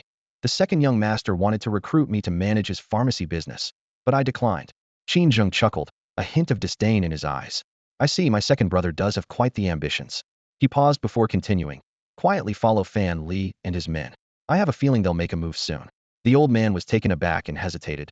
But didn't the second young master say that person is not simple? Qin Zheng frowned, a trace of impatience in his voice. Can't you act according to the situation? The old man suddenly understood and quickly nodded. I understand. Qin Zheng extended his hand, a greedy glint in his eyes. Give me those 10 spiritual crystals. I need to gamble again. This time, I must win big, or the days ahead will be tough. The old man gave a bitter smile, but handed over the crystals. In the 2 years he had followed Qin Zheng, he had never seen him win. The saying goes, 9 out of 10 bets are losses, but for the 7th young master Qin, it's 10 out of 10. Qin Zheng waved his hand and left without looking back. I'm off. Goodbye. The old man headed in the opposite direction. As soon as he was out of Qin Zheng's sight, his expression turned indifferent. Night fell, and the wind howled. Lin Chen and Hong Hong appeared in a dark alley. Suddenly, a cold voice pierced the night. I've been waiting for you. Fan Li emerged slowly, supported by 2 of his men, with over 20 armed men in black following behind. Lin Chen watched silently, his face expressionless. Fan Li greedily eyed Hong Hong, determination gleaming in his eyes. From now on, this mutated beast is mine. With a command, he ordered, kill him. The 20+ men in black charged at Lin Chen. Fan Li sneered, like a seasoned hunter admiring his prey caught in a trap. However, Lin Chen simply extended his hand and squeezed lightly. Bang, bang, bang. The men in black didn't even have time to scream before they were reduced to a bloody mist. The narrow alley was immediately filled with the stench of blood. What? Fan Li and his 2 companions were terrified, their faces frozen in shock, nearly scared out of their wits. The gruesome scene left them petrified. Among the 20+ men, several had reached the 6th level, yet they were obliterated before even approaching their target. Such power, even a 7th-level awakener might not achieve. Fan Li suddenly recalled Qin Zheng's warning, which he had previously dismissed. Now, in hindsight, it made perfect sense. How could someone capable of handling a mutated beast be simple? Blinded by greed, he realized his mistake too late. Lin Chen slowly walked towards the trio, each step like the approach of death, chilling them to the bone. The 2 men beside Fan Li collapsed in fear. Fan Li took a deep breath, suppressing his terror, and stammered. My friend, I failed to recognize your greatness. Please spare my life. I can pay with spiritual crystals, name your price. Thud. Before he could finish, his head was severed. The other 2 met a similar fate, dying gruesomely. 20 meters away, the old man who had been with Qin Zheng witnessed everything. His face turned pale, and he quickly turned to flee, silently grateful he hadn't acted rashly. Whoosh! A pebble suddenly shot through the air, piercing straight through the back of the old man's head. His body stiffened momentarily before collapsing heavily to the ground, life instantly extinguished. On the bustling street, a truck loaded with spirit crystals sped by. In the driver's seat, Qin Zheng wore a triumphant smile. This gamble paid off. 10 spirit crystals had turned into 10,000, a deal that was incredibly profitable. Suddenly, a handsome man holding a puppy appeared in front of the truck. Qin Zheng slammed on the brakes, the tires screeching against the pavement. He quickly got out of the truck, but before he could steady himself, a powerful force struck him. Bang! Qin Zheng's body slammed into the car door, denting the sturdy metal instantly. He spat out a mouthful of blood, his face turning pale. His heart filled with terror. He had suspected Lin Chen's strength was unusual, but he hadn't imagined it was this terrifying. He couldn't even see the attack coming, let alone resist it. Lin Chen glanced at Qin Zheng indifferently and said coldly, sometimes, being too clever isn't a good thing. A few spirit crystals can't necessarily buy a life. Qin Zheng wiped the blood from his mouth and managed a weak smile. A few can't buy a life. But how about a truckload? Lin Chen replied expressionlessly. That truck bought the old man's life. But to buy yours, it would take 10 trucks. With that, he took out paper and a pen, handing them to Qin Zheng. Write an IOU. Qin Zheng hesitated, then tentatively asked, can it be a little less? A glint of coldness flashed in Lin Chen's eyes. Sure, 1 less, and you'll lose an arm. All right. Qin Zheng quickly took the paper and pen and wrote the IOU. Lin Chen took the IOU, pushed Qin Zheng aside, and got into the driver's seat, driving off with the truck full of spirit crystals. Holding his chest, Qin Zheng felt a sharp pain with every breath. Just then, a woman in a bright red robe, with a striking figure, approached. She was Wan Wan, a popular performer at Huanin Pavilion, exuding a formidable 3rd-level aura. Wan Wan asked curiously, why didn't you let me act just now, young master? Qin Zheng didn't answer directly but instead asked, what do you think of his strength? Wan Wan replied softly, I can't discern his power. He doesn't have any aura of an awakened one. Qin Zheng murmured thoughtfully, if even you can't see through him, it only means one thing. that his realm is higher than yours. Wanwan was taken aback, her tone serious. This person is mysterious. Should we investigate him? Qin Zheng replied calmly, no need. It's best not to offend such a powerful person. Although our first meeting wasn't pleasant, I have a feeling we'll meet again. Wanwan hesitated, then added, young master, Qianqian and the monk are dead, and the spiritual weapon is missing. From Qianqian's body, it seems she was killed with a single sword strike. Qin Zheng said quietly, a mantis stalks the cicada, unaware of the aureole behind. Forget it, it's just a spiritual weapon. Let it be. Also, a distinguished guest will be visiting Huanin Pavilion soon. Prepare well. Understood, Wanwan nodded respectfully. Shortly after they left, Lin Chen, who had seemingly departed, reappeared at the scene. He said calmly, Huanin Pavilion? This person is indeed deep. But you'd better behave, otherwise. Before he finished speaking, Lin Chen's figure vanished into the street once more. In the opulent villa of the fierce Tiger Hall, the master, Fan Dong, was seething with anger like a volcano on the verge of eruption. The wine glass in his hand shattered with a sharp crack, the red liquid spilling like blood. With a cold, piercing gaze, he commanded Rongbo, tell me everything that happened at the floating cloud tower, word for word. Rongbo shivered, not daring to hide anything, and recounted the events in detail. He described how he was struck by Li Fuyun, knocked unconscious, and upon waking, found that Fan Li and others had been killed. He then returned to the floating cloud tower to gather more information about what had transpired. After listening, Fan Dong fell into deep thought. Moments later, he murmured to himself, it seems Lier's death was likely caused by the man with the mutant beast.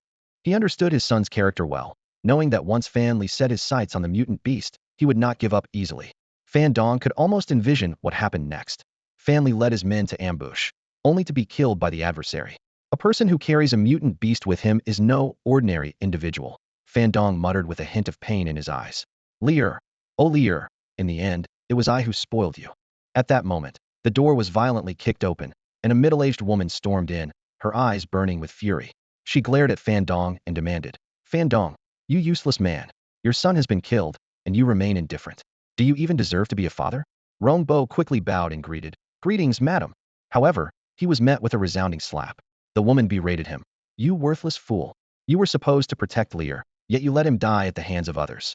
What good are you? Fan Dong's expression darkened, the sorrow in his eyes quickly replaced by an icy determination. He spoke in a low voice. Madam, rest assured, there are rules in Tiandu. Whoever that person is, no matter their background, since they killed Lier, I will ensure they accompany him in death. He added coldly. For years, I've ruled Tiandu with an iron fist. I've killed people with powerful backgrounds before.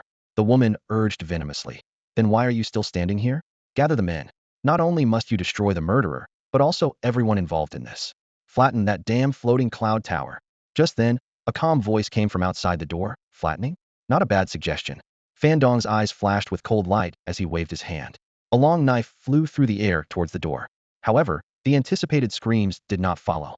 Instead, a remarkably handsome man, holding the knife, walked in unhurriedly. With one hand behind his back and the knife held at an angle, its blade emitted a chilling gleam. The newcomer was Lin Chen. Rongbo, terrified, pointed at Lin Chen and shouted, it's him. He's the one with the mutant beast, the one who must have killed young Master Fan.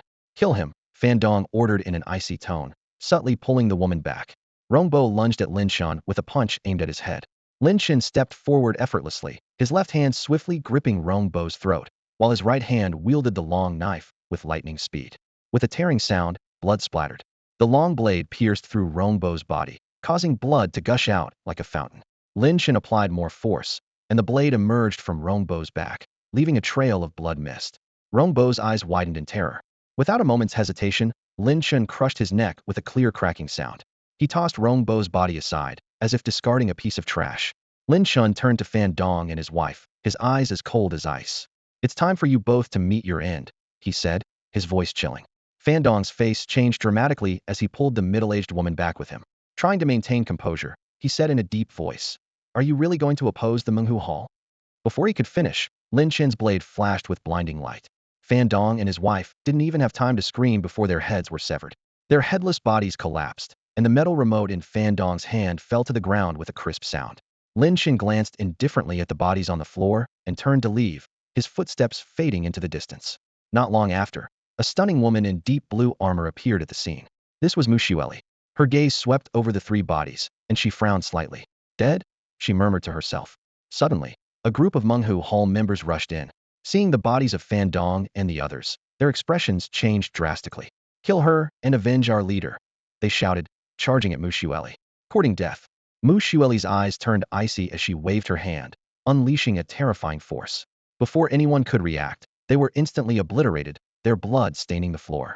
With a cold expression, Mushueli walked out of the villa, only to be surrounded by another group. She said nothing, but her intent to kill was palpable. Within half an hour, all the members of the Menghu Hall were dead. Finally, Mushueli left without a trace of emotion, leaving behind a scene of bloody carnage. Meanwhile, Lin Chen arrived at an ancient and called Yujian Inn. Though small, the inn had a unique charm and traditional style. Inside, it was quiet, with only a blind old woman behind the counter. "Young man, are you looking for a room or something to eat?" the old woman asked with a smile. Lin Chen studied her briefly and replied softly, "Please arrange a room for me." The old woman turned and called, "Old man, show this young man to a room." A dusty old Taoist emerged, speaking to Lin Chen in a weary voice. "Follow me." At the room's door, the old Taoist said, "You'll stay here. If you need anything, just call me." With that, he left. Lin Chen entered the room, finding it elegantly decorated and peaceful. From his arms, Hong Hong wriggled free and rolled excitedly on the floor. Lin Chen closed the door, a contemplative look in his eyes. Meanwhile, atop a skyscraper in Tiandu, a mysterious man sipped red wine, overlooking the brightly lit city. A black-clad figure respectfully reported, "Master Chun, the Menghu Hall has been annihilated." The man, known as Chun Xianling, took a sip of wine and asked calmly, "Who did it?" "From Xingqian Academy, Mushueli," the black-clad figure replied. Upon hearing this, Chun Xianling showed a subtle change in expression before saying, "Since it was her, there's no need to pursue it further. Besides, the Menghu Hall's recent actions have indeed displeased some people. It's better they're gone, so they don't cause me any trouble." Chun Xuanling's eyes gleamed with interest as he asked, "Black-clad one, have you identified the man with the mutated beast pet you mentioned earlier?" The black-clad man replied respectfully, "I couldn't find out his specific background, but I am certain he is not a local of Tiandu. It is reported that he arrived with Miss Yu's group from Tingxua City. Did he come with Xiaoyu?" Chun Xuanling's lips curled into a knowing smile. He pondered for a moment and then asked, "Where is he now?" "Master, he is currently resting in a small inn within the city," the black-clad man reported, making a throat-slitting gesture. "Should I?" Chun Xianling raised his hand to stop him, shaking his head. "To know oneself and one's enemy is the key to strategizing. We mustn't act rashly. Let me first go and find Xiaoyu to understand the situation." "Understood," the black-clad man responded respectfully, thinking to himself, once young master takes action, that mutated beast is unlikely to escape. The next morning, Lin Chen set off for Xingqian Academy. Xingqian Academy was perched atop a towering mountain. From a distance, amidst the swirling mists, layers of buildings could be faintly seen. Palaces, pavilions, and towers were arranged with exquisite precision. Mountain streams and waterfalls cascaded down, while dense forests and flowers covered the grounds, creating an ethereal paradise that left one in awe. Today marked the day Xingqian Academy was enrolling new students, and the place was bustling with candidates. Lin Chen followed the crowd and easily reached the outer gate of the academy. A long line of students had formed, all waiting to take the entrance exam.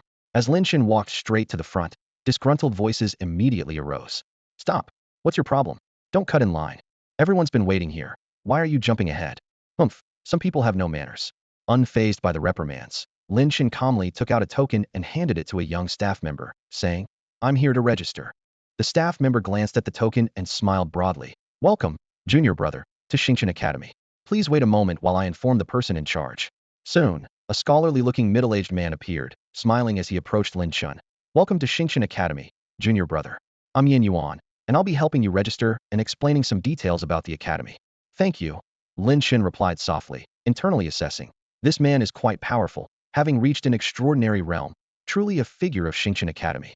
After Lin Chen left with Yin Yuan, the queue erupted with dissatisfaction. "Sir," a woman asked indignantly, "why is he allowed to go straight in while we have to wait in line? Does he have some special privilege?" The staff member glanced at her coolly and explained, "He has an admission spot at Xingqian Academy, allowing him direct entry. Those who earn an admission spot are usually outstanding talents and can enter the inner academy directly. Now you understand his privilege." The woman's expression shifted before she reluctantly lowered her head. "Continue," the staff member said calmly. Lin Chen then completed his registration. Yin Yuan walked with Lin Chen through Xingqian Academy, explaining the structure of the academy in detail as they went. Sunlight bathed them as Lin Chen listened intently, occasionally nodding or showing surprise. "Our academy is divided into the inner academy and the outer academy," Yin Yuan explained, "similar to the inner and outer sects of a clan. The inner academy is further divided into 7 peaks, 3 halls, and one tower. He pointed to the distant, majestic 7 peaks. Those are the 7 peaks named after the Big Dipper stars: Tianshu, Tianxian, Tianji, Tianquan, Yuheng, Kaiyang, and Yaoguang. Lin Chen's gaze followed his gesture, and he saw the peaks towering majestically, surrounded by clouds, like a celestial paradise. Yin Yuan continued. The 3 halls are the Hall of Merit, the Hall of Enforcement, and the Hall of Stars. The Hall of Stars is where true prodigies gather, rich in resources and powerful mentors, with the dean personally giving lessons. Lin Chen's eyes sparkled with longing, which Yin Yuan noticed with a soft chuckle. Don't rush, that's a goal for the future. The final structure is the Star Tower, shrouded in mystery. It's said to have 7 floors, but few manage to reach even the 3rd. As they chatted, they unknowingly arrived at a grand and resplendent hall. Yin Yuan stopped and turned to Lin Chen. Although you have a spot to directly join the 7 peaks, I recommend participating in the 7 Peaks Selection Conference. Oh, what? Lin Chen asked curiously. Yin Yuan explained. The selection is an opportunity for peak masters and elders to choose disciples. If you are noticed, you can become a personal disciple, which means better standing and resources than regular students. It's essentially the difference between having a mentor and not. Lin Chen understood and nodded lightly. Pushing open the Grand Hall's doors, they were greeted by an array of potions, armor, weapons, and martial techniques. Yin Yuan introduced. This is the Hall of Merit, where you can purchase everything you need with spirit crystals or merit points. Usually, we use merit points, earned by completing tasks. He added with a hint of mystery. I've heard the Human Alliance is developing a new interstellar product that might solve the inconvenience of carrying spirit crystals. The hall staff greeted Yin Yuan respectfully upon seeing him. Yin Yuan introduced Lin Chen as a new student, prompting the staff to bring out 2 bags filled with spirit crystals. New students can receive a Xian iron weapon, a Xian level martial technique, and 200 spirit crystals. Yin Yuan told Lin Chen. Choose your weapon and technique, and if you need help, I'm here. Remember, you must return the martial technique once you've learned it. Lin Chen nodded in agreement and carefully browsed the hall, quickly selecting the items he needed. A black spear named Duanhuan lay quietly in Lin Chen's hand, its shaft emitting a cold, eerie glow. Beside it was a tattered, unnamed spear technique manual, with yellowed pages and frayed edges. Yin Yuan examined the Duanhuan spear closely, a look of approval flashing in his eyes. This spear is quite good. While not as rare as a spiritual weapon, it's top tier among ordinary weapons. You've got a keen eye, junior brother Lin, Yin Yuan commented with a nod. Suddenly, his gaze fell on the tattered martial arts manual, and he frowned slightly. You chose this technique, junior brother Lin? Yin Yuan explained. Although it's a profound level martial technique, it only has 3 moves.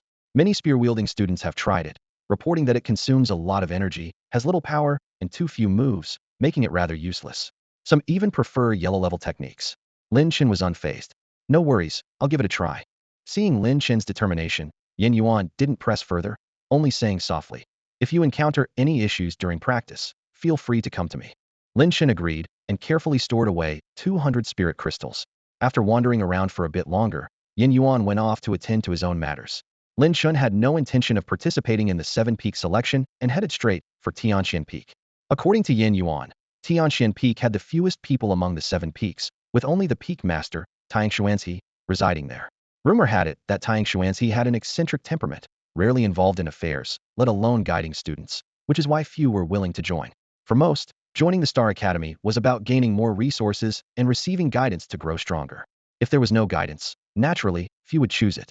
Over time, Tianxian Peak became seen as a declining place, with some joking that they'd rather stay in the outer courtyard than set foot on Tianxian Peak. However, for Lin Chen, it was an ideal place. With fewer people, it was peaceful and perfect for focus cultivation. Lin Chen reached the top of Tianxian Peak without hindrance, only to find not the luxurious palaces he imagined, but a simple bamboo building, a few wooden huts, and a weed-filled vegetable garden. A small pond with a water wheel stood nearby, drawing water into the garden. Beside the pond, a peach tree as thick as a man's embrace was in full bloom, its pink and white petals covering the water's surface almost entirely. Surrounded by flowers and trees, a gentle breeze carried the fresh scent of earth and plants. The environment was beautiful, with a pastoral feel, but the only downside was its solitude, with not a soul in sight. Young man, what brings you to Tianxian Peak? Suddenly, an old, raspy voice sounded in Lin Chen's ear. An elderly man with disheveled white hair approached, his entire body dirty, clutching a pile of mud-covered trinkets, bronze vessels, unknown bones, and rotting wood. A master. Lin Chen's heart tightened. This old man's strength was unfathomable, beyond Lin Chen's perception. It seemed this was indeed the peak master, Tang Xuanzi. Lin Chen respectfully clasped his hands and said, "My name is Lin Chen, and I've come to join Tianxian Peak." Join Tianxian Peak. Tang Xuanzi looked at Lin Chen with a peculiar expression before saying, "You should think carefully. If you join my Tianxian Peak, I won't be able to teach you anything." "No problem," Lin Chen replied, unfazed. "I'm just an ordinary person. Even if you wanted to teach me something, I wouldn't be able to learn it." Tang Xuanzi's sharp gaze swept over Lin Chen from head to toe, as if trying to see through the young man's essence. Muttering to himself, he said, "He does look like an ordinary person." Then, the elder's tone suddenly became casual. "All right, since you want to join Tianxian Peak, from now on, you're the head senior brother of Tianxian Peak. You should know, since the founding of Star Academy, you're the first student to join Tianxian Peak." Without any welcoming ceremony, Tang Xuanzi finished his words simply and continued walking forward with a pile of seemingly shabby items in his arms. After a few steps, as if remembering something, he casually took out a token from his robe and tossed it to Lin Chen. "This is the Peak Master's token," Tang Xuanzi said without turning back. "I'm usually very busy and don't have time to manage the affairs of Tianxian Peak. From now on, you're the acting Peak Master, responsible for all matters on the peak. Of course, you can also enjoy all the rights of a Peak Master." He paused and added, "By the way, Tianxian Peak is quite deserted. You might want to recruit a student to handle chores like cooking and cleaning. But if you think it's unnecessary, then forget it." Lin Chen caught the token, his face full of confusion. He had intended to find a quiet place to focus on his cultivation, but unexpectedly, he was appointed as the acting Peak Master. This arrangement left him feeling out of place, thinking, "How can I concentrate on my cultivation with this setup?" Moreover, appointing a stranger as the acting Peak Master so casually, isn't he worried I might have ulterior motives? If anything happens, don't blame me. Lin Chen pondered, realizing that the old man's way of doing things was exactly as described by Yin Yuan, completely hands-off. However, the prospect of enjoying all the rights of a Peak Master was quite tempting. The monthly cultivation resources should be substantial, which was a pleasant surprise. While Lin Chen was still digesting this sudden change, the selection for the 7 peaks was in full swing at the inner courtyard square. At this moment, aside from Tianxian Peak, the other 6 peaks masters and elders had all arrived. A seat remained empty among the 6 peak masters, reserved for the representative of Tianxian Peak, who was yet to arrive. On one side of the square stood a group of onlookers, while in the center gathered over 30 young individuals with varying expressions.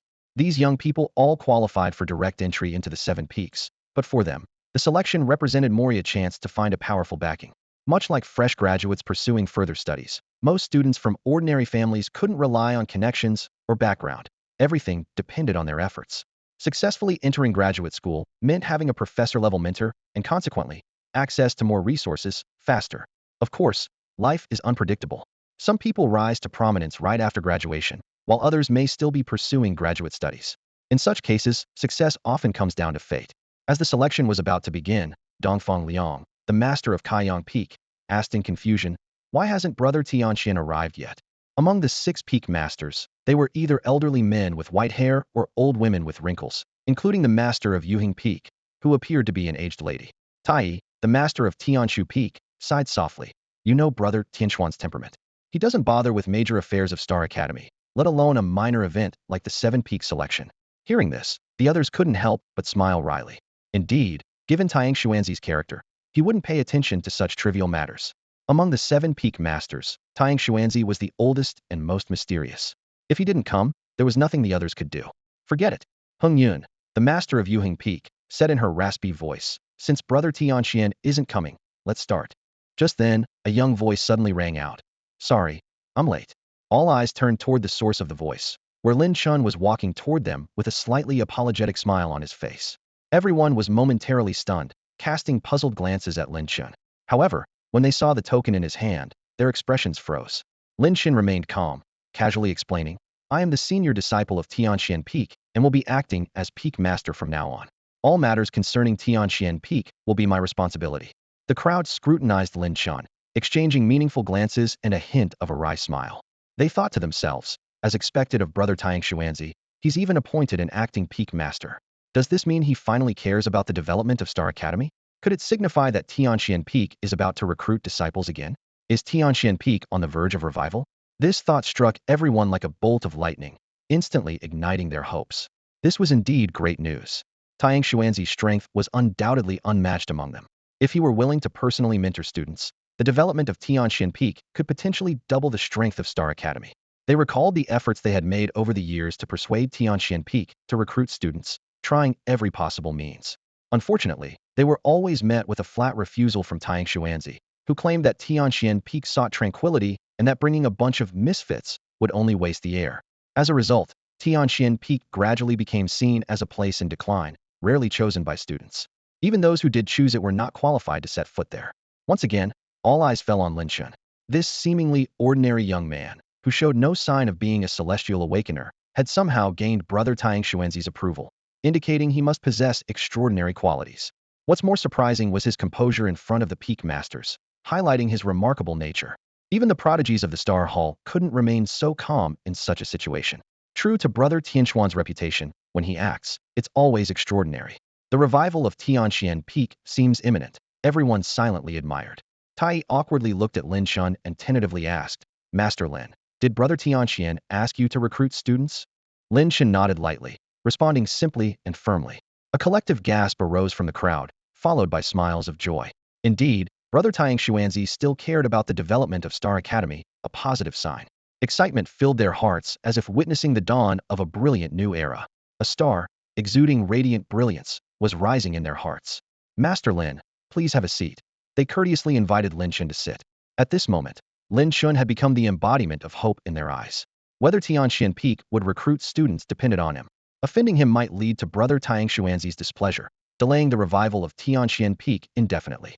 Lin Chen didn't stand on ceremony, taking the central seat directly. With this action, the 6 Peak Masters and various elders became mere background figures. The elders were shocked but remained silent, casting awestruck glances at Lin Chen. After all, even the 6 Peak Masters were treating him with such respect. Who would dare to utter a word, lest they be quickly turned into a metaphorical pancake? This young man, single-handedly, had turned a group of influential figures into mere bystanders. Everyone was amazed. This young man is incrediblino. Master Lin is incredible. He must not be underestimated. After the selection ended, the various peak leaders became secretly vigilant, determined to discipline their disciples properly. They were well aware that if they inadvertently provoked that mysterious young man, the consequences would be unimaginable. In the square, the crowd was in a commotion. The young cultivators exchanged uneasy glances and whispered among themselves. The onlookers at the edge of the square also wore expressions of uncertainty and surprise. Their gazes collectively focused on the young man seated in the most central position, filled with confusion. After all, those sitting beside him were the bigwigs of the Star Academy. These figures, usually revered by the world, were now showing utmost respect to this young man. This scene completely overturned everyone's understanding. Who exactly is that young man? Is his status even more esteemed than the peak leaders? These questions swirled in their minds, shaking their worldview. In the center of the square, Mu Qingru covered her mouth, her eyes full of disbelief. She recognized the young man. It was the same staff member she had seen at the Hunters Guild in Tingxue City. Yet now, he was seated among the bigwigs of the Star Academy, and they seemed particularly respectful towards him. Mu Qingru felt dizzy, unable to distinguish reality from illusion. At the edge of the square, Lady Yu and Bayer were equally shocked. Am I seeing things? Isn't that the guy who came with us? Bayer said in a daze. Although she hadn't joined the Star Academy, as Mu Qingru's maid, she had come to the inner courtyard. Of course, this was largely due to Mu Xueli's influence. After all, Mu Xueli was a prodigy of the Star Hall, and a little privilege was to be expected. At this moment, Bayer was completely dumbfounded. The young man she had thought of as ordinary was now surrounded by those mysterious elders, treated with utmost caution. It felt like a commoner suddenly becoming an emperor. Bayer's heart was a mix of shock, delight, and an inexplicable fear. Looking up at the young man again, Bayer felt a wave of inferiority. The once ordinary young man in her mind had now become a figure shrouded in mystery. Lady Yu's reaction was no less intense. She stared intently at Lin Chen, her chest heaving, her breath quickening, clearly stirred. From the moment Lin Chen boarded the flying boat, she hadn't paid him much attention, not even exchanging a word. To her, he was just a minor staff member of the Hunters Guild. Yet, just a day later, this young man she had overlooked was seated in a position she could only admire from afar. The feeling was overwhelmingly complex. Not to mention the 6 peak leaders, even the elders accompanying them, any one of whom was an extraordinary powerhouse, now didn't even have the privilege to speak with him. Such a scene filled Lady Yu with a mix of emotions. At this moment, Tai Yi laughed and announced, all right, let's begin the 7 peak selection. His mood seemed particularly good. Dongfang Liang also laughed, chiming in, haha, I think there's no need to continue the 7 peak selection. How about this? Let's assign all these students to peak leader Lin. After all, Tianxian Peak happens to be short of people. The crowd's eyes lit up simultaneously, as if they had suddenly seen a path leading to brightness. They all thought to themselves, these trainees are truly exceptional. chosen from thousands. If they all joined Tianxian Peak, it would be the perfect opportunity for its revival. Dongfang Liang, that old fox, came up with such a brilliant plan. Everyone couldn't help but silently praise him in their hearts, while also feeling a sense of relief. Their own peaks were already full of talent, and at this moment, the most important thing was to restore Tianxian Peak to its former glory. After all, only with the revival of all 7 peaks can Xingqian Academy truly soar. These old folks indeed have a vision far beyond the ordinary. No wonder they can maintain their positions at the top of Xingqian Academy. Anywhere else, there would have been fierce battles over these exceptional talents. I second this. Yes, I agree as well. This proposal is excellent. The elders exchanged smiles, their eyes gleaming with wisdom. Tai Yi, with a face full of smiles like a blooming daisy, turned to Lin Chen and said, Master Lin, these people are now in your hands. Lin Chen looked at the somewhat sly smiles on their faces and couldn't help but feel a bit speechless. What he wanted was peace and quiet, so why recruit so many people? Moreover, Taiying Xuanzi was indifferent to affairs, and Tianxian Peak lacked outstanding elders or mentors. Bringing these talents up the mountain might just waste their gifts, turning them into mediocrity. Thinking of this, Lin Chen cleared his throat and shook his head, saying, Tianxian Peak has 2 conditions for recruitment. First, they must be fated. Second, they must be the best among the best. So, we won't be recruiting too many people. Everything must follow the proper process. Upon hearing this, the 6 peak masters' expressions changed, with a hint of shock in their eyes. They thought, these recruitment conditions must have been set by Brother Tianxian himself. With Brother Tianquan's strength and vision, ordinary people couldn't possibly catch his eye. Only the best of the best have the qualifications to enter Tianxian Peak, and they must also be fated. Without such a connection, Brother Tianxian might not even glance at them. They couldn't help but recall those previous talents sent up the mountain, whom Taiying Xuanzi referred to as misshapen melons, clearly unimpressed. The 6 of them simultaneously clenched their fists, their eyes full of excitement. Lin Chen looked at their reactions and sighed inwardly. Their ability to imagine is truly remarkable. If they knew he just wanted someone to do chores like laundry and serving tea on Tianxian Peak, he wondered what their expressions would be. At that moment, Tai Yi's booming voice echoed across the square. Dear trainees, from now on, you must showcase your full capabilities, remember not to hold back, and give it your all. There will be rewards for you once this is done. Yes, they all responded in unison, eager and ready to go. With all the peak masters and elders watching, they naturally wanted to showcase their abilities even more. Being chosen as a personal disciple would indeed be a leap to success. Tai Yi continued. The selection for the 7 peaks consists of 3 aspects. First, talent. Second, character. Third, overall combat ability. The talent test is simple, using the Tianqing Pearl as before. Although you were tested once before coming here, to give the peak masters and elders a direct understanding of you, you will be tested again. The character test began, marking the 2nd phase of the entrance examination at Xingqian Academy. The examiners brought out a special spiritual artifact known as the Linglong Mirror, which could instantly draw a person into an illusion, testing the resilience of their mind. Before the mirror, 33 candidates stepped forward one by one, ready to undergo this soul-searching trial. First up was Luo Su, a man with a resolute face. He stood before the mirror and was immediately plunged into an illusion. His expression quickly shifted from blank to pained. His body trembled uncontrollably, and cold sweat poured down. After 2 minutes, he suddenly opened his eyes, gasping for air. The recorder announced, Luo Su, duration, 2 minutes. The elders conversed quietly, nodding in approval of Luo Su's performance. They explained that the Linglong Mirror evoked one's deepest fears, weaving them into a terrifying illusion. Lasting a minute was considered commendable. They themselves had only managed slightly over a minute back in their day. Mu Qingru was the second to take the test. Her younger sister, Bayer, stood nearby, nervously clenching her small fists, silently cheering for her. Mu Qingru performed exceptionally, enduring for 13 minutes, earning praise from the 6 peak leaders.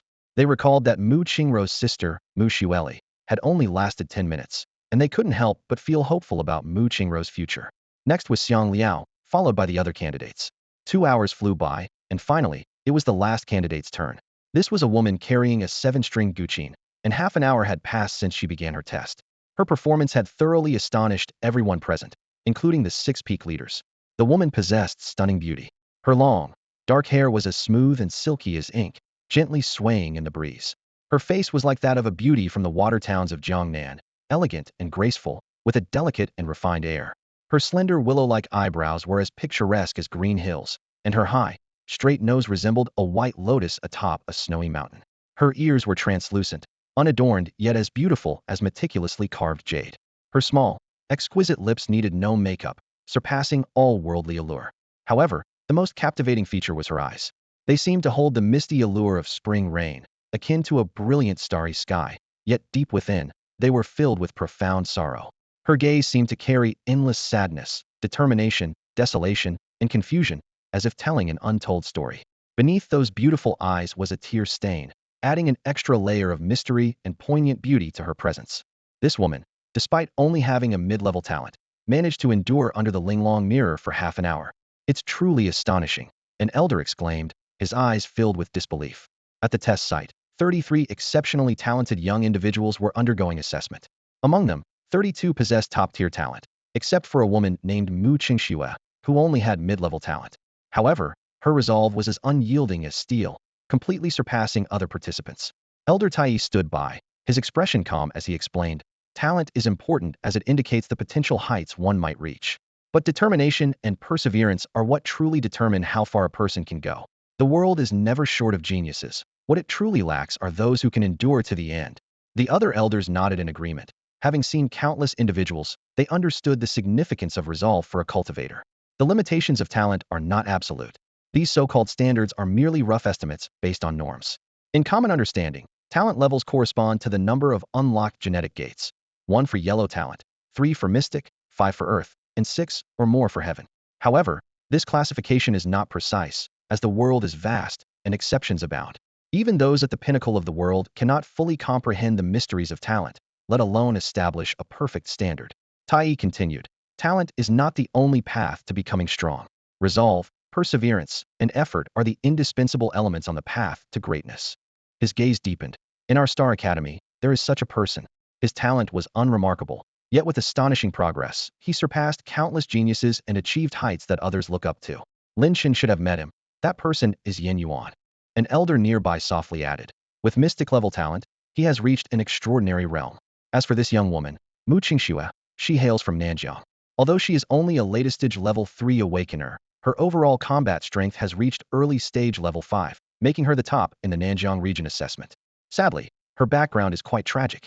Her achievements, while not outstanding compared to the other students present, since all of them possess heaven-level talent with realms generally reaching level 5 awakener, and combat strength far exceeding this level. Especially Mu Qingru, who has already stepped into the mid-stage of level 7. Even some veteran students of Star Academy might find it difficult to match. At that moment, Mu Qingxue suddenly opened her eyes in front of the Linglong mirror, as if waking from a long dream. The recorder announced loudly, Mu Qingxue, 40 minutes. This result was like a thunderclap, shocking everyone present. She not only surpassed all the candidates there, but also exceeded many geniuses who had already entered the Star Hall. Next was the final comprehensive combat strength test. This phase also took a considerable amount of time, as the elders responsible for the test needed to thoroughly evaluate the students' capabilities, not just in a single move. After 2 more hours of intense competition, 3 individuals stood out, Mu Qingru, Luo Su, and a handsome young man named Bai Zhanfei. However, surprisingly, during this test, Mu Qingshue's performance was not as dazzling as before, being only average. This result led the elders present to ponder deeply, seemingly reassessing this unique candidate. According to the elders' assessment, her overall combat power should be at the early stage of level 5. However, the test results only showed her at the mid-stage of level 4, far from everyone's expectations. After the selection, Tai turned to Lin Chen for his opinion, only to find that Master Lin was sitting with his eyes closed, seemingly asleep. The other peak masters couldn't help but smile wryly, wondering if this new peak master was reliable. At that moment, Lin Chen suddenly opened his eyes and calmly said, I have my eye on a few promising students, but strength alone isn't enough. We also need to consider fate. If they are not destined for Tianxian Peak, even if I take them in, the old man might drive them away. It's better to let them choose for themselves. Hearing this, everyone quietly breathed a sigh of relief. It seemed that Master Lin was not without his own ideas. He had been thinking deeply. Tai stood up and announced, Dear students, please choose the peak you wish to join. Rest assured, after you decide, we will consider taking you as direct disciples. The students were a bit surprised, but soon began to make their choices. I choose to join Tianshu Peak. Luosu was the first to speak. His reason was straightforward. Tianshu Peak was the most prestigious among the 7 peaks, and presumably the strongest, offering more resources. Clearly, he had done his homework before coming. I choose Tianji Peak, Bai Zhanfei followed. I want to join Kaiyang Peak. I want to join Yaoguang Peak.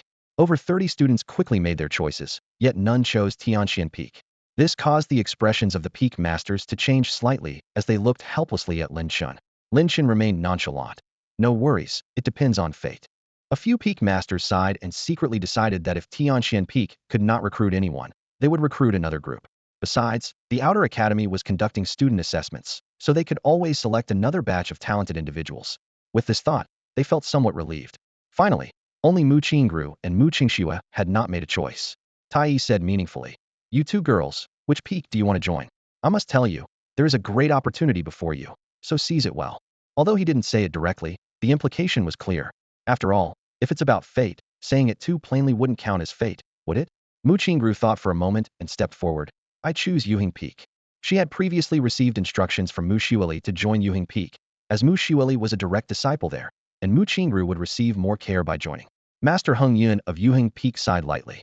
Although Mu Qingru's joining pleased her, she had hoped Mu Qingru would choose Tianxian Peak. If Tianxian Peak couldn't recruit anyone this time, even if they brought in another group, they might not receive approval from Brother Tianxian. "And you, little girl?" The crowd turned to Mu Qingxue. Compared to others, her temperament was good, but her other performances seemed unremarkable. "I choose Tianxian Peak," Mu Qingxue said without hesitation. Given her talent and strength, joining other peaks held no advantage, which she clearly understood. Strong peaks often had fiercer competition, an unchanging truth. When resources were distributed, she might receive very little. Moreover, she didn't think she was qualified to be taken as a direct disciple by the peak master or elders, which would only highlight her disadvantages. In comparison, although Tianxian Peak had declined, it was still one of the 7 peaks, and with fewer people, she might not lose out on resources in the future. Additionally, a key reason was that she possessed a treasure coveted by many. With fewer people, Tianxian Peak would be relatively safer. Upon seeing Mu Qingxue choose Tianxian Peak, the expressions of the peak masters slightly eased. Tianxian Peak had finally recruited someone. Although this woman's talent and strength were not as outstanding as others, her unique character was truly valuable. "In that case, you shall join Tianxian Peak," Lin Chen stated calmly, as if merely stating a simple fact. "Yes," Mu Qingxue replied respectfully, a hint of joy flickering in her eyes. Turning to the other peak masters, Lin Chen said, "Now that we've recruited someone, I should be heading back." Just as he finished speaking, Heng Yun quickly interjected, "Master Lin, wait a moment." Lin Chen slightly turned. "What is it?" Heng Yun glanced at Mu Qingru, standing nearby, and softly suggested, "Tianxian Peak has only recruited one person. Isn't that a bit too few? This girl, Mu Qingru, seems quite promising. Could she possibly join Tianxian Peak as well?" Hearing this, Mu Qingru felt a jolt in her heart and unconsciously tightened her grip on her clothes, a flicker of hope in her eyes. Lin Chen responded indifferently, "It depends on fate." These simple words were like a cold shower on Mu Qingru's hopes. The other peak masters exchanged wry smiles at this. "Let's go," Lin Chen softly said to Mu Qingxue, then turned and left with her following closely behind. Once their figures disappeared, Tai Yi murmured, "Master Tianquan's recruitment standards are too high. If it were only about recruiting prodigies, that would be easy. There are plenty of prodigies everywhere. But relying on fate, that's much more difficult, as fate is intangible and elusive." Dongfang Liang consoled, "Don't be disheartened. At least one person was recruited, which is better than none. Now that Tianxian Peak has 2 people, with the first and second, the third and fourth shouldn't be far behind." Everyone nodded in agreement, thinking that the beginning is always the hardest, and things would improve over time. Heng Yun suddenly suggested, "I think these youngsters feel Tianxian Peak is in decline, which is why they're not interested. Should we perhaps highlight the virtues of Tianxian Peak?" Tai Yi shook his head. "Better not, as it might displease Master Tianxian. Exaggerating its virtues won't help. It ultimately depends on whether Tianshuanzi wants more people," someone added. With nothing more to say, they all dispersed. At the summit of Tianxian Peak, Mu Qingxue followed Lin Chen, and the view made her pause. It was starkly different from the celestial palaces she had imagined. Instead, a few simple bamboo and wooden houses were scattered around, exuding a sense of desolation, yet also a natural tranquility. Lin Chen paid no mind to Mu Qingxue's surprise and casually remarked, "There are 3 of us on Tianxian Peak. You, me, and an old man. That old man is eccentric and doesn't involve himself in anything. As for me, I'm just an ordinary person and not inclined to handle too much. So when it comes to cultivation matters, I can't help you. You'll need to figure it out on your own." "Understood, Master," Mu Qingxue replied respectfully. She had anticipated this outcome when she chose to join Tianxian Peak, so she wasn't too surprised. She resolved to rely on her own efforts to carve out her future, having chosen this path. Mu Qingxue was quite skeptical about the Peak Master's claim of being an ordinary person. How could an ordinary person become a Peak Master? She pondered silently. Lin Chen noticed the ancient zither she carried and casually suggested, Tianxian Peak is indeed a bit quiet. If you have the time, perhaps you could add some music to it. Mu Qingxue nodded respectfully in agreement. Lin Chen continued, you can choose any of the wooden houses outside the bamboo building as your residence. Any other questions? Mu Qingxue shook her head and replied, none, Peak Master. Lin Chen nodded, turned to leave, but then added, no need to call me Peak Master, just call me Senior Brother. With that, he walked away, his figure gradually disappearing into the distance. Lin Chen didn't mention mundane chores like laundry, cooking, or serving tea. As a cultivator, he had no need for such worldly tasks. Mu Qingxue watched Lin Chen's departing figure and looked around at the surrounding flowers and trees, feeling much better. She thought to herself, this place isn't so bad after all. The back mountain of Tianxian Peak was a series of rolling peaks, layered and majestic. Waterfalls splashed down, and mountain flowers bloomed profusely, making the scenery even more picturesque. A yellow-haired dog joyfully chased butterflies, startling the birds in the flower bushes to fly away. Lin Chen murmured to himself, let's first create a cave abode. As a cultivator, how could he not have his own cave? He closed his eyes to sense the spiritual energy of the surroundings and quickly made a decision. In a flash, he appeared before a waterfall and muttered, here, the spiritual energy is the most abundant. He drew his slaughter sword and swiftly slashed at the waterfall. Half an hour later, a cave hidden behind the waterfall was excavated. Although the cave wasn't large, about 150 square feet, it was sufficient for use. Lin Chen, with a thought, made tables and chairs appear out of thin air in the cave. Not bad. Lin Chen was quite satisfied with his half-hour's work. He thought with slight regret that if he knew formations, he could add some protection to the cave. The golden flag he had was primarily for defense, but it required constant energy input to activate. If there were a spirit-gathering formation to power the golden flag, it would be ideal. But these could be added gradually over time. Bark, bark, bark. Hong Hong's barking came from outside. Lin Chen waved his hand, and a force swept Hong Hong into the cave. The little dog curiously explored the new dwelling, happily running around. Next, it's time to cultivate. Lin Chen sat cross-legged and began to practice his techniques. Instantly, the surrounding spiritual energy converged like water columns, creating a grand and awe-inspiring scene. Meanwhile, in the imposing star hall within the inner courtyard, surrounded by purple aura and dense spiritual energy, only the most exceptional talents resided, mostly selected from the 6 peaks. In an ancient room, a man in a purple star robe asked, how did the task I assigned you go? His features were sharp, with deep, dark eyes and tightly pressed thin lips, giving off a wild yet cold and ruthless aura. This person was of extraordinary cultivation, having reached a transcendent level. Standing before him was a man in black, whose strength was also considerable, having reached the innate realm. The man in black stood before Yuminji, reporting the latest developments. His voice was deep and steady, as if narrating the most mundane of events. The invitations have been sent out, he said. The responses vary. Some are willing to join the Yuming army, while others have already been absorbed by different teams. A few have chosen to ignore our invitation altogether. Yuminji nodded slightly, fully aware of the target of these invitations, the new students who had just entered the Inner Academy. At the Star Academy, competition was ever present. Compared to other places, the contests here were fiercer. Many powerful prodigies had already formed their own teams, like hungry predators ready to recruit newcomers to strengthen their forces. Every student who made it into the Inner Academy was extraordinarily gifted, with limitless potential. Recruiting such talent promised immense benefits. Joining a team could offer protection, but it also meant fulfilling certain obligations and sacrificing some freedom. In contrast, going solo offered more freedom but less support. The higher-ups at Star Academy tacitly approved of these alliances. After all, as the elite, they were entitled to certain privileges. As long as they didn't seriously harm the Academy's interests, no one interfered much. In this world where strength reigned supreme, such a policy was not uncommon.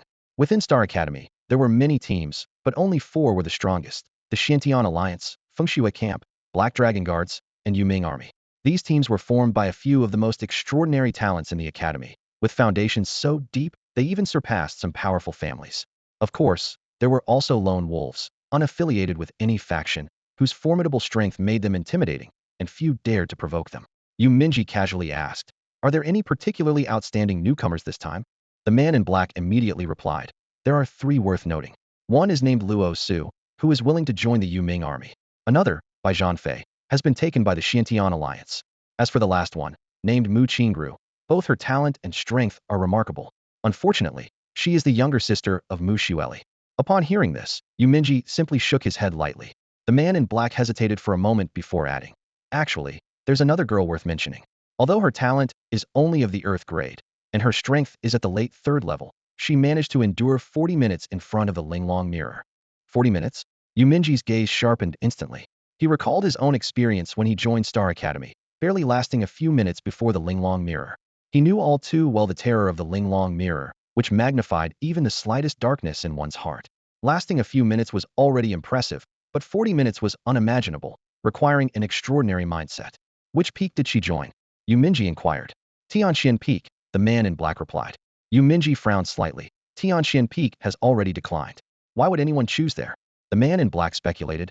Perhaps she thinks her talent and strength are average and doesn't want to engage in fierce competition at other peaks. Yu Minji pondered for a moment and asked, did we send her an invitation? We did, but she ignored it, the man in black answered truthfully. Yu Minji's frown deepened, and he said calmly, then send her another one. What if she refuses again? The man in black asked cautiously. Yu Minji's tone suddenly became domineering. No one can refuse the Yu Ming army twice. The man in black immediately understood, turned, and left to carry out the unquestionable order. The Chen family, a prominent household in Tiandu City, may not be a millennia-old lineage, but they have gained considerable fame due to 3 generations holding high positions within the human alliance. The patriarch of the Chen family, in particular, is a significant figure within the alliance. Inside the Chen family mansion, Chen Xianling stood with his hands behind his back, smiling at his recently returned sister. Xiaoyu, you're back? He asked warmly. Chen Xuanyu, known as Lady Yu, is the Chen family's cherished daughter. She nodded at Chen Xianling with an indifferent expression, a hint of disdain flickering in her eyes. She has never been fond of her meticulous brother, who often uses the family's influence for his own gains. However, she cannot deny his remarkable talent and extraordinary powerhouse at less than 25 years old, even considered a prodigy at Xingqian Academy. Chen Xianling seemed unfazed by his sister's cold demeanor and chuckled lightly. Xiaoyu, I have something to ask you. What is it? Chen Xuanyu asked coldly. Did a man and a small dog accompany you from Tingxua City to Tiandu yesterday? Chen Xianling got straight to the point. Chen Xuanyu's expression shifted slightly at his question, and she asked cautiously, why do you want to know? Seeing her reaction piqued Chen Xuanling's interest even more. Just curious. Can you tell me who he is? Chen Xuanyu gave Chen Xianling a deep look and said seriously, I advise you not to mess around. He's not someone you can afford to provoke. Oh, Chen Xianling raised an eyebrow. I'm curious to know what kind of background makes him untouchable even for me. Chen Xuanyu replied coldly. The 6 peak masters of Xingqian Academy are willing to play second fiddle to him, and hundreds of elders dare not even breathe loudly in his presence. Can you handle such a background? Even the old master wouldn't dare. Chen Xuanling's smile froze, and he stared at his sister in disbelief. Are you serious? What do you think? Chen Xuanyu retorted coldly, then raised an eyebrow, fixing her gaze on Chen Xianling. Did you provoke him?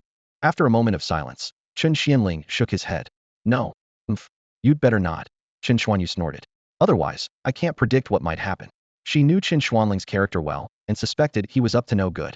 It was necessary to warn him, otherwise, he might bring disaster upon the Chen family. The 6 peak masters are extraordinary figures, revered by all, and even the Chen family patriarch must show them respect. For someone to command their deference, he must be truly exceptional. With that, Chen Xuanyu turned and went upstairs, leaving Chen Xianling standing there, deep in thought with a furrowed brow. A month later, at the back of Tianxian Peak, Lin Chen suddenly opened his eyes, a gleam flashing through them as a terrifying aura erupted from him. Foundation Establishment Stage 6 achieved. He exhaled deeply, then frowned. The cost is too high.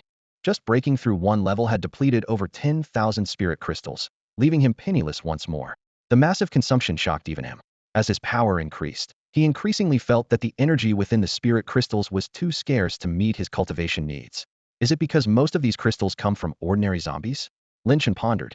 In comparison, the power within mutated beast spirit crystals is much stronger, and the higher the level, the more potent the energy. I need to find a way to get more spirit crystals, Lin Chen murmured to himself. Breaking through just one level had consumed over 10,000 spirit crystals, and who knows how many more will be needed for future cultivation. It would undoubtedly be an astronomical number. Looking around, he didn't see Hong Hong. That little guy had slipped out to play while Lin Chen was cultivating. With his hands behind his back, Lin Chen walked out of the cave, contemplating his next training plan. At the summit of Tianxian Peak, Lin Chen was momentarily stunned by the sight before him. The vegetable garden had been completely transformed weed-free, with freshly turned soil and the once sparse, yellowing leaves now of vibrant green. The pond, cleared of its thick layer of petals, revealed clear water beneath, where a dozen koi fish swam leisurely. The old bamboo and wooden houses seemed rejuvenated, with pristine white jade slabs laid out at the entrance, and bright flowers blooming along the path, surrounded by lush green lawns. Under the peach blossom tree, Mu Qingxue, dressed in a flowing white gown, was practicing her swordplay. Her graceful movements were like those of a celestial being. The few remaining petals on the tree, which would typically evoke a sense of fading beauty, seemed revitalized by her dance. The falling peach blossoms appeared to accompany her, as if the entire tree had gained a soul. Suddenly, her sword came to a halt. Mu Qingxue greeted Lin Chen with a bow. "Greetings, senior brother." Lin Chen nodded gently, noting her pale complexion and uneven breathing, but he refrained from asking any questions. Softly, Mu Qingxue said, "Senior brother, the meal is ready and can be eaten soon." Lin Chen was momentarily taken aback, as he hadn't instructed her to do these tasks. "You go ahead and eat. I have some things to attend to," Lin Chen replied, before heading down the peak. Having reached the foundation establishment stage, he no longer needed to eat regularly. Mu Qingxue gazed at the stove in the distance, momentarily lost in thought. A gentle breeze blew, and a petal landed delicately on her nose, ready to fall. Suddenly, a little yellow puppy came running out, barking. Upon seeing Hong Hong, a sweet smile blossomed on her face, and the petal drifted away on the wind. In the past month, this little dog had become her closest companion, and seeing it always lifted her spirits. In the Hall of Merits, the elderly white-haired steward greeted Lin Chen with a bow upon his arrival. "Greetings, Peak Master Lin." It was evident that the news of Lin Chen being appointed as the acting Peak Master of Tianxian Peak had already been communicated. Who would have thought that such a young person would become the master of a peak, even if only in an acting capacity? It was quite remarkable. Lin Chen got straight to the point. "I've come to collect the cultivation resources for Tianxian Peak and myself." The steward nodded quickly, pulling out a record book and saying, "Based on previous arrangements, Tianxian Peak can claim 20,000 spirit crystals each month, with the Peak Master entitled to an additional 10,000 crystals. As for students, since there were no students at Tianxian Peak previously, they weren't accounted for, but based on other peaks, each student can claim 200 spirit crystals monthly. However, the latest directive is that all resources allocated to Tianxian Peak will be doubled. Therefore, Peak Master Lin can collect a total of 60,400 spirit crystals this month." 60,400, Lin Chen thought to himself, acknowledging the substantial resources. Lin Chen nodded slightly, and then asked, "Can the spirit crystals be delivered directly to Tianxian Peak? Also, what other privileges do I have as the Peak Master?" The person in charge of the Merit Hall smiled and explained, "There are quite a few privileges. First, you can freely access all martial arts techniques and skills in the Merit Hall. Second, you can purchase weapons, armor, potions, and other items at half price. Lastly, and most importantly, you have free access to the Star Tower." He emphasized, "Ordinary people have to pay 10,000 spirit crystals to enter the first level of the Star Tower, 50,000 for the second, and 100,000 for the third. But as the Peak Master, you have unlimited access." After hearing this, Lin Chen nodded to himself, acknowledging the favorable treatment. Soon after, Lin Chen returned to Tianxian Peak, and more than 60,000 spirit crystals were delivered. Generously, he gave 5,000 to Mu Qingxue and kept the rest for himself. In an instant, Lin Chen transformed from a pauper into a minor wealthy individual. However, given his consumption rate, these spirit crystals wouldn't last long. Lin Chen calculated, "Once I've used up this batch of spirit crystals, I'll go down the mountain to collect some debts." With that thought, he headed straight to the back mountain, focused solely on becoming stronger. Meanwhile, Mu Qingxue received the 5,000 spirit crystals from Lin Chen, and a radiant smile appeared on her beautiful face. Clenching her fists, she felt fortunate, thinking, joining Tianxian Peak was definitely the smartest choice. She quickly made a plan, to spend part of it on martial arts techniques and the rest on cultivation. Acting on her plan, Mu Qingxue immediately went to the Merit Hall and spent 2,500 spirit crystals on a yellow-level movement technique. This price was within her budget, considering that Xian-level techniques cost tens of thousands of spirit crystals, not to mention the exorbitant prices of Earth-level and Heaven-level techniques. As Mu Qingxue was about to return to Tianxian Peak, two women, one in yellow and the other in green, blocked her path. Her face instantly darkened. Ever since she refused to join the so-called Yumming army, trouble had followed her constantly. These two women had repeatedly attacked her, both being 7th-level Sky Awakeners, far stronger than her, causing her a lot of suffering. The woman in yellow spoke coldly. "We want the yellow-level technique in your hand." Her tone was commanding and left no room for negotiation. Without saying a word, Mu Qingxue turned and ran towards Tianxian Peak. As long as she reached the mountain, she could escape their harassment. "Do you think you can escape?" The woman in green sneered, gesturing with her hand. Instantly, a group of people surrounded Mu Qingxue from all directions. "Seize her," the woman in yellow commanded, and the group launched a fierce attack on Mu Qingxue, every move ruthless.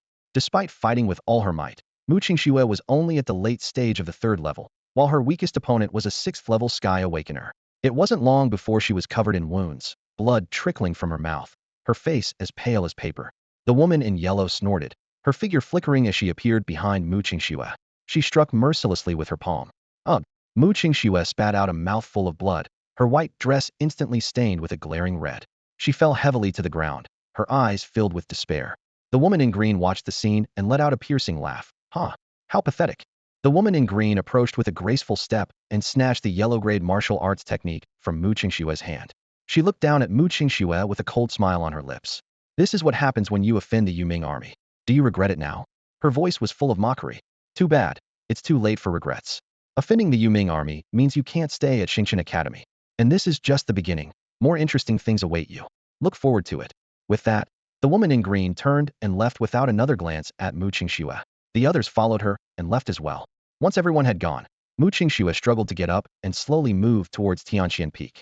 Suddenly, an excited barking filled the air as Hong Hong saw Mu Qingxue returning and ran over eagerly. Shoo! Mu Qingxue gently gestured for silence and then returned to her room. Moments later, she emerged wearing a dress as white as snow.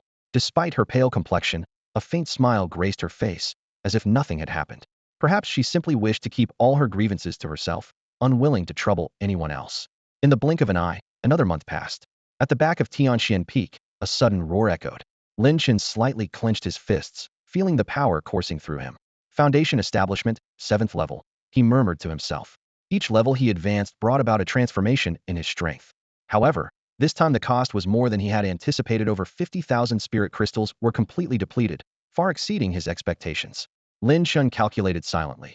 So, to break through to the 8th level of foundation establishment, I'll need at least 100,000 spirit crystals, maybe even more.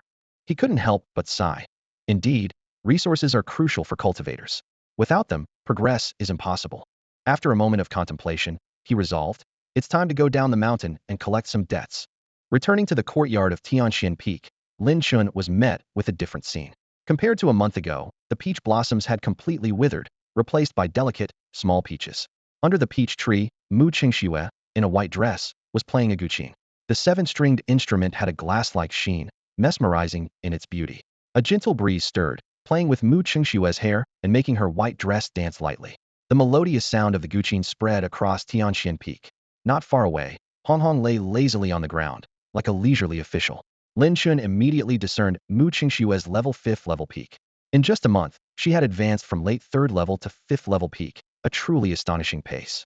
However, he also knew there was a significant barrier awaiting her next. If she could overcome it, she could soar high. If not, she might remain at this level for life. A minute later, the music abruptly stopped. Mu Qingxue looked up at Lin Chen, a sweet smile on her face. Greetings, senior brother, she said, as politely as ever. Lin Chen nodded slightly and said calmly, I need to go down the mountain for a while. I'll leave everything here in your care. Mu Qingxue obediently replied, all right, senior brother. The Huanin Pavilion in the city of Tiandu is a refined and elegant place, a sanctuary for many men. The women here are breathtakingly beautiful, and even the maids serving tea possess remarkable grace and talent. However, to witness such beauty, one must have enough spirit crystals. As the saying goes, a land of beauties is a hero's grave, and without sufficient wealth, even the bravest hero struggles to enter this dreamlike place. As Lin Chen arrived at the entrance of Huanin Pavilion, he was stopped by a guard of the 9th level. Such strength is considered powerful in the outside world, yet here, it's only enough to be a doorman, highlighting the extraordinary nature of Huanin Pavilion. Please show your VIP card, the guard said impassively. Lin Chen asked softly, what if I don't have a VIP card?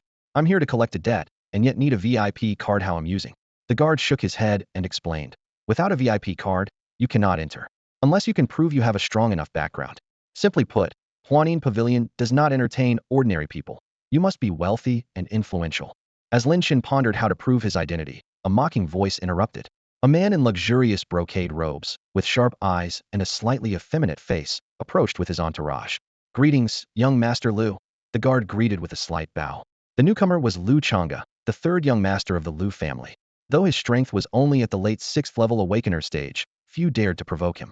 This was partly due to the Lu family's influence, and partly because his mother held a high position in the human alliance and was notoriously protective. It was rumored that not long ago, a young man from the Shun family offended Lu Chang'e and even punched him. In retaliation, Lu Chang'e's mother crippled the Shun youth's limbs, and the Shun family didn't dare utter a word in protest. This incident made it clear that Lu Chang'e was not to be trifled with. Lu Chang'e sized up Lin Chen with amusement and said, Huanin Pavilion is a place of elegance, not somewhere for people like you. He tossed a spirit crystal on the ground. If you're looking for pleasure, pick up this spirit crystal and head to the alleyways. As for Huanin Pavilion, someone of your low status will likely never set foot inside. At that moment, loud laughter erupted. A burly man in a black robe, exuding a menacing aura, approached. Lu Chang'e, you still look down on people so much, don't you? Guan Yue. Lu Chang'e's face darkened immediately. Guan Yue was the leader of the Black Dragon Hall. He had previously taken a woman that Lu Chang'e fancied, creating a rift between them. Unfortunately for Lu Chang'e, the Black Dragon Hall's background was formidable, and even Lu Chang'e's mother was unwilling to provoke them. Thus, the matter was left unresolved, but Lu Chang'e harbored a lasting grudge. Guan Yu sneered as he glanced at Lin Chen, his eyes filled with contempt. Arrogantly, he said, even though I can't stand you, you got one thing right, only the elite deserve to be here. People like you have no right to set foot in this place. He spat disdainfully in Lin Chen's direction. Kid, get lost. Don't embarrass yourself here. This place isn't meant for the likes of you. With that, Guan Yu swaggered into the Huan Pavilion, completely ignoring the requirement for a VIP card. Lu Chang'e snorted coldly, not bothering with Lin Chen either, and entered with his entourage. The guard at the entrance gave Lin Chen a disinterested glance, but noticed that his expression remained unchanged, as if the insult had nothing to do with him. The guard frowned slightly, thinking to himself how someone could endure such a thing. At that moment, a gentle voice suddenly spoke. Master Lin. Yin Yuan approached with an elegant demeanor. Seeing this, the guard's expression shifted, and he quickly greeted respectfully. Greetings, Master Yin Yuan. Yin Yuan nodded slightly, and then bowed to Lin Chen, saying, Greetings, Master Lin. It was clear he had learned of Lin Chen's new status, changing his address from Junior Brother Lin to Master Lin. Lin Chen waved his hand lightly, speaking calmly. Brother Yin Yuan, you're too kind. Just call me Junior Brother. Yin Yuan smiled warmly and didn't stand on ceremony. He turned to the guard, his tone gentle yet firm. This is my junior brother. There's no problem with me bringing him inside, is there? The guard immediately understood and replied quickly. Of course, no problem. Let's go, Junior Brother Lin. Yin Yuan gestured with a welcoming motion, leading Lin Chen into the Huanin Pavilion. Once they had walked away, the guard wiped the cold sweat from his forehead, muttering to himself. Almost made a mistake there. Good thing I didn't act rashly. Inside, the Huanin Pavilion was lavishly decorated, exuding elegance and luxury at every corner. A long red carpet covered the floor, surrounded by opulent and classical decor, perfectly blending sophistication with grandeur. At the front was a delicate stage, where several graceful women danced, their every move enchanting. The audience was seated all around, enjoying fine wines and delicacies while watching the performance. However, on closer inspection, these people exuded an extraordinary aura, with even some transcendent beings present. While their eyes followed the dance, a deeper contemplation lingered beneath their gazes. A beautiful maid with graceful steps approached Lin Chen and Yin Yuan, smiling. Gentlemen, please follow me. She led them to an elegant seat. Soon, fine wine and dishes were served. Yin Yuan poured a cup of wine for Lin Chen and asked with a light smile. Junior Brother Lin, I assume you're here for the matter of the ancient sacred mountain? The ancient sacred mountain? Lin Chen asked, curious. Yin Yuan explained. A month ago, an ancient sacred mountain suddenly appeared north of Tiandu, towering into the clouds. The mountain is shrouded by a supreme formation with 3,000 steps. Many have tried to climb it, but can't even get close. Even some senior experts have been powerless. However, just yesterday, Huanin Pavilion announced they have a method to ascend the mountain. That's why so many experts have gathered here today. Lin Chen mused. This method of ascending the mountain won't be given easily, I presume. Yin Yuan chuckled. Of course not. Huanin Pavilion has 12 golden beauties and 4 heavenly maidens. It's said that only by passing the tests of the 4 heavenly maidens can one learn the method to ascend. Interesting. Lin Chen sipped his wine, a glint in his eyes. There's no such thing as a free lunch. Even after passing the so-called tests, there are likely greater challenges ahead. At that moment, a clear voice resonated throughout the hall. Welcome, everyone, to the Huanin Pavilion. A stunning woman in a red gown, Wan Wan, appeared before the crowd. As Wan Wan appeared, the women on stage retreated like a tide. Yin Yuan quietly introduced Lin Chen. That's Wan Wan, the head of Huanin Pavilion. Her cultivation has reached the transcendent realm. In Huanin Pavilion, the 12 golden hairpins are all at the innate realm, and the 4 heavenly maidens are strong practitioners in the transcendent realm. He continued, after a sky awakened reaches level 9, they enter the innate realm. Beyond that are the transcendent realm, the Zhou Tian realm, and the celestial realm, each divided into 9 levels. It's rumored that a mysterious figure, possibly a Zhou Tian realm expert, has recently arrived at Huanin Pavilion.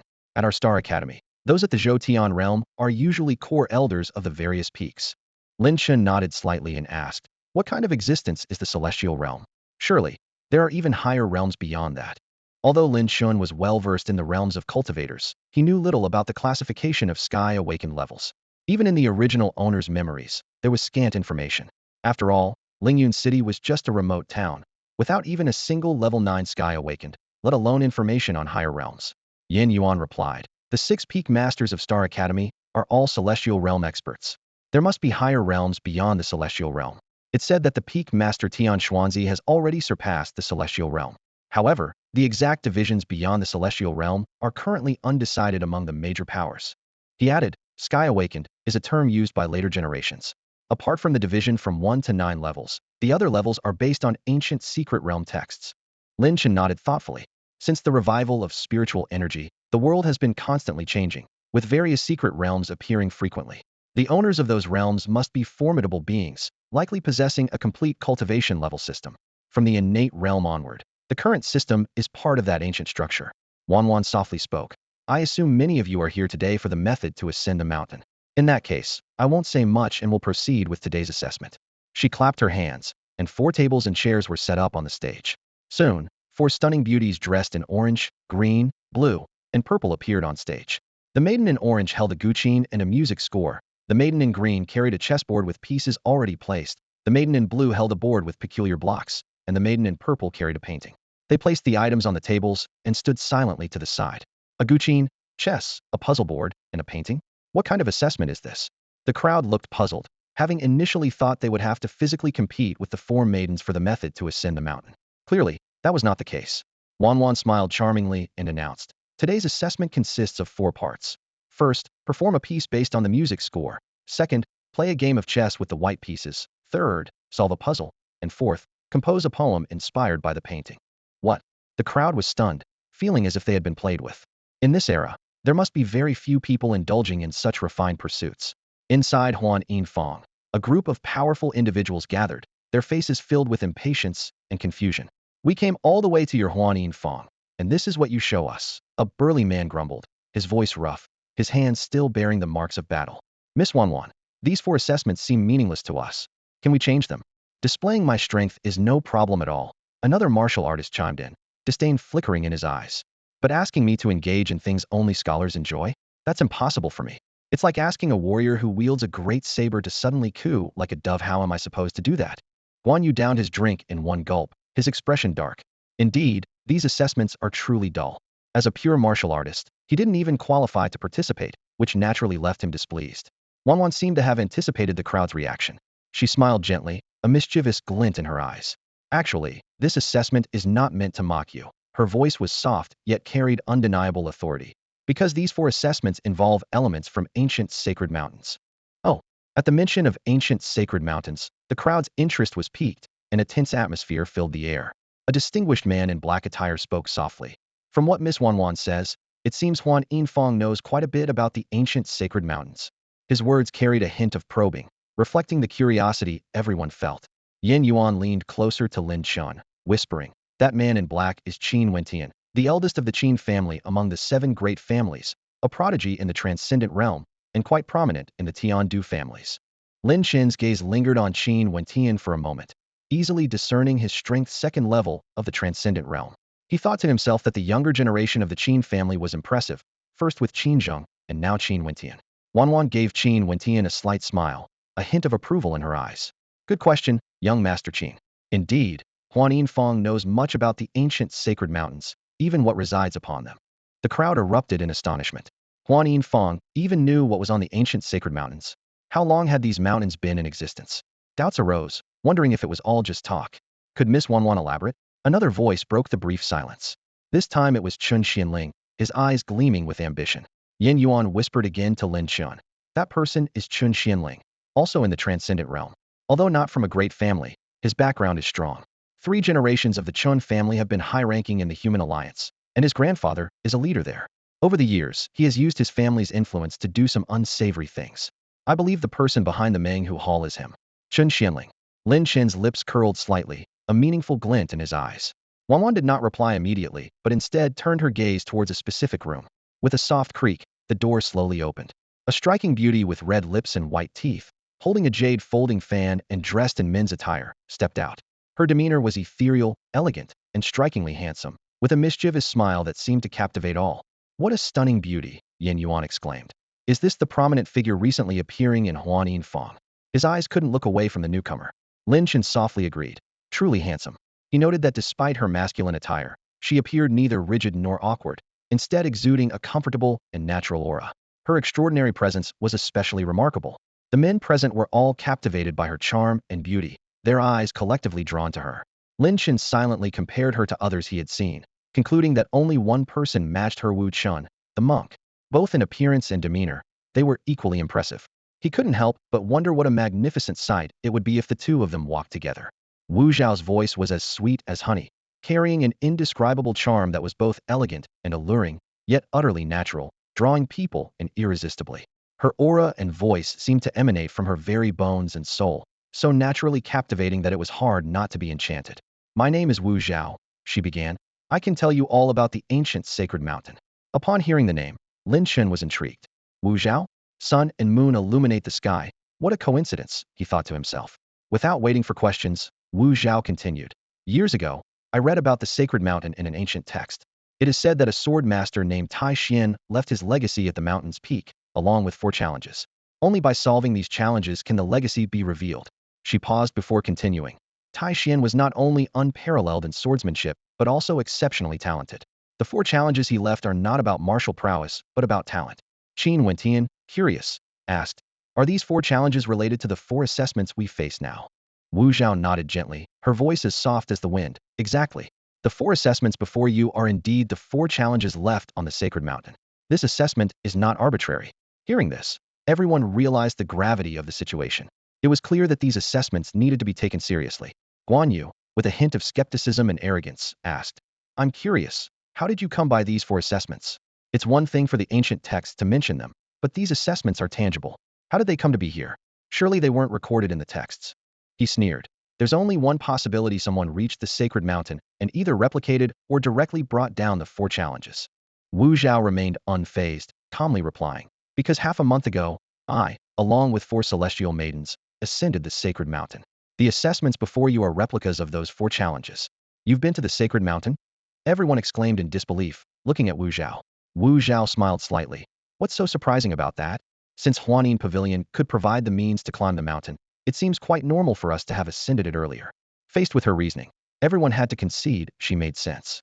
Chun Xianling, thoughtful, asked, "Since you've replicated the 4 challenges, does that mean you haven't solved them?" Wu Zhao candidly admitted, "That's right, we haven't solved the challenges. But I'm still drawn to that legacy, so I thought of inviting you all here to select a group of talented individuals to continue to the sacred mountain." She added, "You needn't worry about me hoarding the legacy. If we do solve the challenges, I swear by Huanin Pavilion's name, we'll all study Tai Xian's legacy together." The crowd pondered Wu Zhao's words, weighing their options. Despite some inconsistencies, her proposal seemed reasonable. Essentially, she offered the means to ascend the mountain while others worked on solving the challenges, leading to a shared discovery of the Legacia seemingly win-win situation. Lin Chen, however, thought to himself half-truths. He detected the subtlety in Wu Zhao's words. While they appeared straightforward, they didn't necessarily tell the whole truth. The more beautiful a woman is, the more likely she is to deceive. If you believe her completely, you might end up being sold without even knowing it. Yin Yuan stroked his chin with one hand while playing with a wine cup in the other, a thoughtful glint in his eyes. His thoughts mirrored those of Lin Chen, maintaining a cautious attitude towards the current situation. After a moment, Wu Zhao spoke. "There are 4 trials, and passing just one grants the method to ascend the mountain. These 4 challenges are incredibly difficult to solve alone, but with a group, there's a better chance." Upon hearing this, the tension in the room eased slightly, and a glimmer of hope appeared on everyone's faces. If that were the case, the trials didn't seem so unattainable. "I'd like to give it a try," a tall man declared confidently, leaping onto the stage. He headed straight for the chessboard, his gaze sharp. "Please," the sweet voice of the girl in green signaled the start of the match. The man sat down and began examining the chessboard. It was an endgame scenario, with the white pieces at a significant disadvantage, clinging to a slim chance of survival. Soon, a confident smile appeared on his lips as he placed a white piece. The girl in green quickly followed, her moves swift. After just 3 moves, the man's expression changed dramatically, cold sweat pouring down his face. He stared intently at the board and, after a few seconds, admitted with a sigh, "I lost." He walked off the stage dejectedly, leaving behind a chorus of regretful murmurs. "Oomph, let me have a go," Lu Chang'e snorted, swiftly stepping onto the stage. He sat by the ancient zither and opened the music score, frowning slightly. Phoenix imprisoning the phoenix? Moments later, he began to pluck the strings. Suddenly, a jarring sound erupted, causing everyone to frown. Someone couldn't help but mutter, "This isn't music, it's noise." The girl in orange shook her head slightly. She had played this piece in full before. Though it sounded pleasant, it always felt like something was missing, so she hadn't solved it. As for Lu Chang'e's performance, it had deviated from the right track from the first note. Lu Chang'e seemed unfazed by the reactions around him, continuing to play. The latter part of his performance improved slightly, barely passing his music, but still left everyone with goosebumps. "Damn, just stop it already, what kind of garbage is this? I feel like slicing you with a sword," Guan Yu shouted angrily. Someone whispered a reminder. "Keep it down, he's the young master of the Lu family, Lu Chang'e. You don't want to cross him." "Huh, I'm the young master of the Heavenly Capital Commerce Alliance. Why should I fear a mere noble's son?" Guan Yu retorted dismissively. 3 minutes later, the piece concluded. Lu Chang'e wore a gentle smile and asked the girl in orange, "How did I do?" She responded diplomatically, "Not bad, but it's not enough to pass." Lu Chang'e's expression faltered, slightly embarrassed, yet he maintained a facade of elegance with a faint smile. "No matter, playing for you here is enough." With that, he gracefully exited the stage, though his awkwardness was evident. "He's just a coarse person pretending to be refined. It looks so awkward," someone whispered. "What an idiot," another person couldn't help but curse.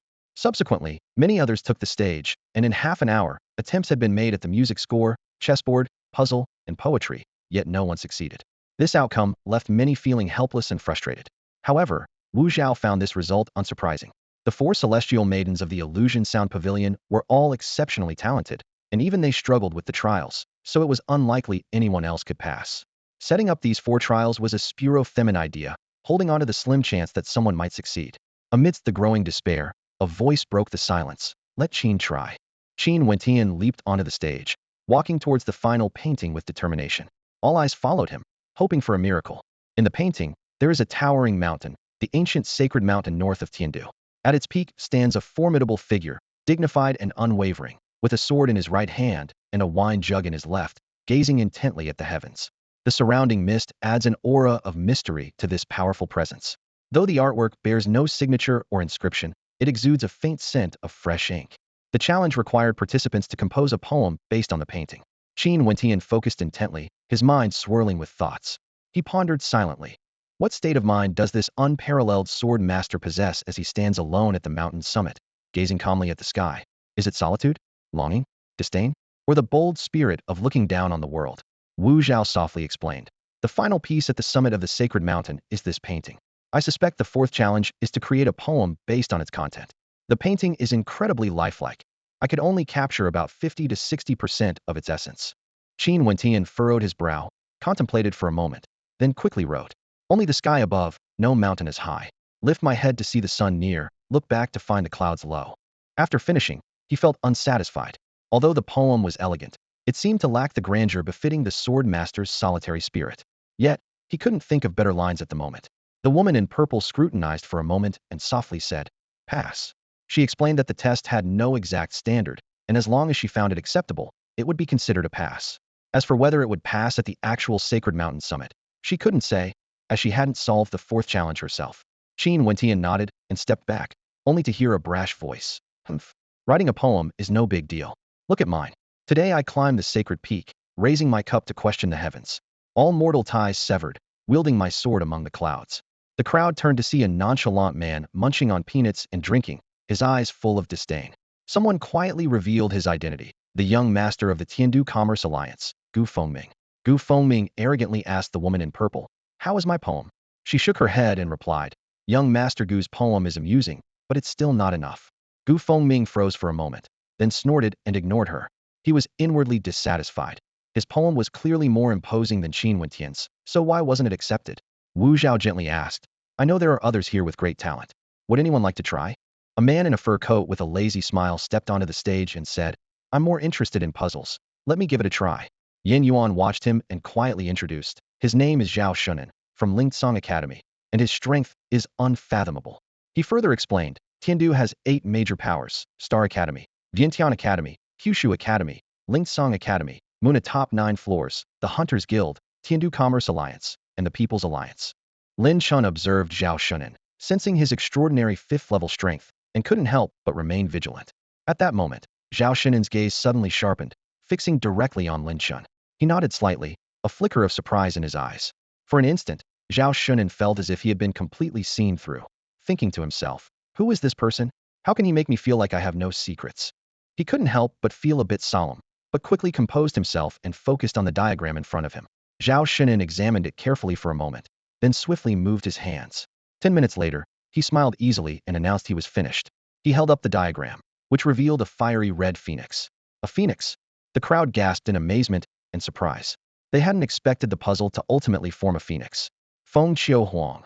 A phoenix? Whispers arose among the crowd, faces deep in thought, pondering any possible connections. Wu Zhao's expression was somewhat surprised. She nodded to herself, thinking her earlier suspicions were indeed correct. She glanced over the crowd and softly said, next, we have the chess game and the melody left. Yin Yuan turned to Lin Chen, smiling as he asked, Junior Brother Lin, are you interested in giving it a try? Lin Chen waved his hand modestly, saying, no, these things aren't for me. I don't want to embarrass myself. Although he said this, he knew that if he tried, he could probably succeed in 1 or 2 tasks, though he wasn't interested. Rather than being led around, he preferred to wait and see. Seeing this, Yin Yuan chuckled lightly. Then I'll give it a shot. I'm quite interested in the chess game. With that, he strode towards the chessboard. Arriving at the board, Yin Yuan picked up a white piece. Before he even made a move, the lady in green sensed an inexplicable aura. She glanced at Yin Yuan, seeing his calm demeanor and the serene aura he exuded. The lady was secretly surprised. She knew Yin Yuan was a frequent visitor to the Phantom Sound Pavilion, usually drinking or watching dancers.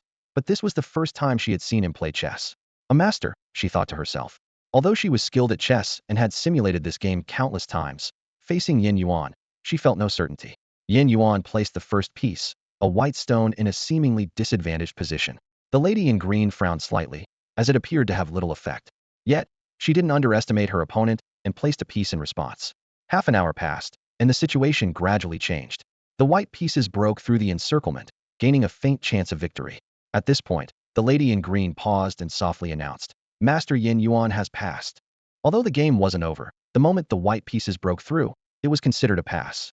The lady had never succeeded in breaking through in her simulations. As for the outcome after breaking through, it would require Yin Yuan to challenge the chess game on the sacred mountain to find out. Yin Yuan clasped his hands modestly, saying, thank you for letting me win, and then retreated back into the crowd.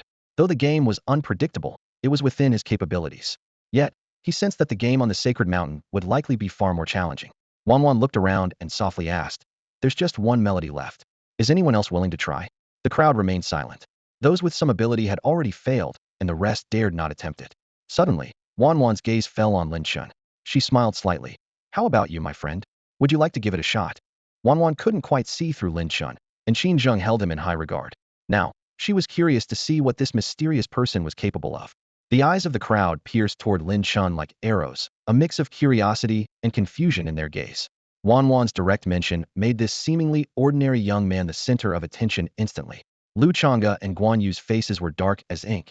To them, having someone they considered beneath them in the same room with high society was a bitter pill to swallow. However, they were not fools. They realized that anyone singled out by Wanwan must not be ordinary, and a sense of unease quietly crept into their hearts. Lin Chen remained indifferent to the attention around him. He spoke calmly. I am not very knowledgeable, so I dare not embarrass myself. However, I have come to Huanin Fong today for an important matter. Wanwan was momentarily taken aback, then smiled and asked, what important matter? Lin Chen didn't answer directly. Instead, he took out a promissory note from his pocket and handed it to the maid beside him. The maid quickly took it to Wanwan. As Wanwan glanced at the note, she instantly understood Lin Chen's purpose. She gave a bitter smile and sighed inwardly. Others come here to spend lavishly, but he is here to collect a debt. She couldn't help but wonder why Lin Chen didn't go directly to Qinzheng, but instead came to Huanin Fong. Could it be that he already knew about the connection between Qinzheng and Huanin Fong? If so, his level of mystery was quite high. Wanwan handed the note to Wu Zhao, who, upon reading it, turned her gaze to Lin Chen. Wu Zhao frowned, surprised to find that she couldn't see through him.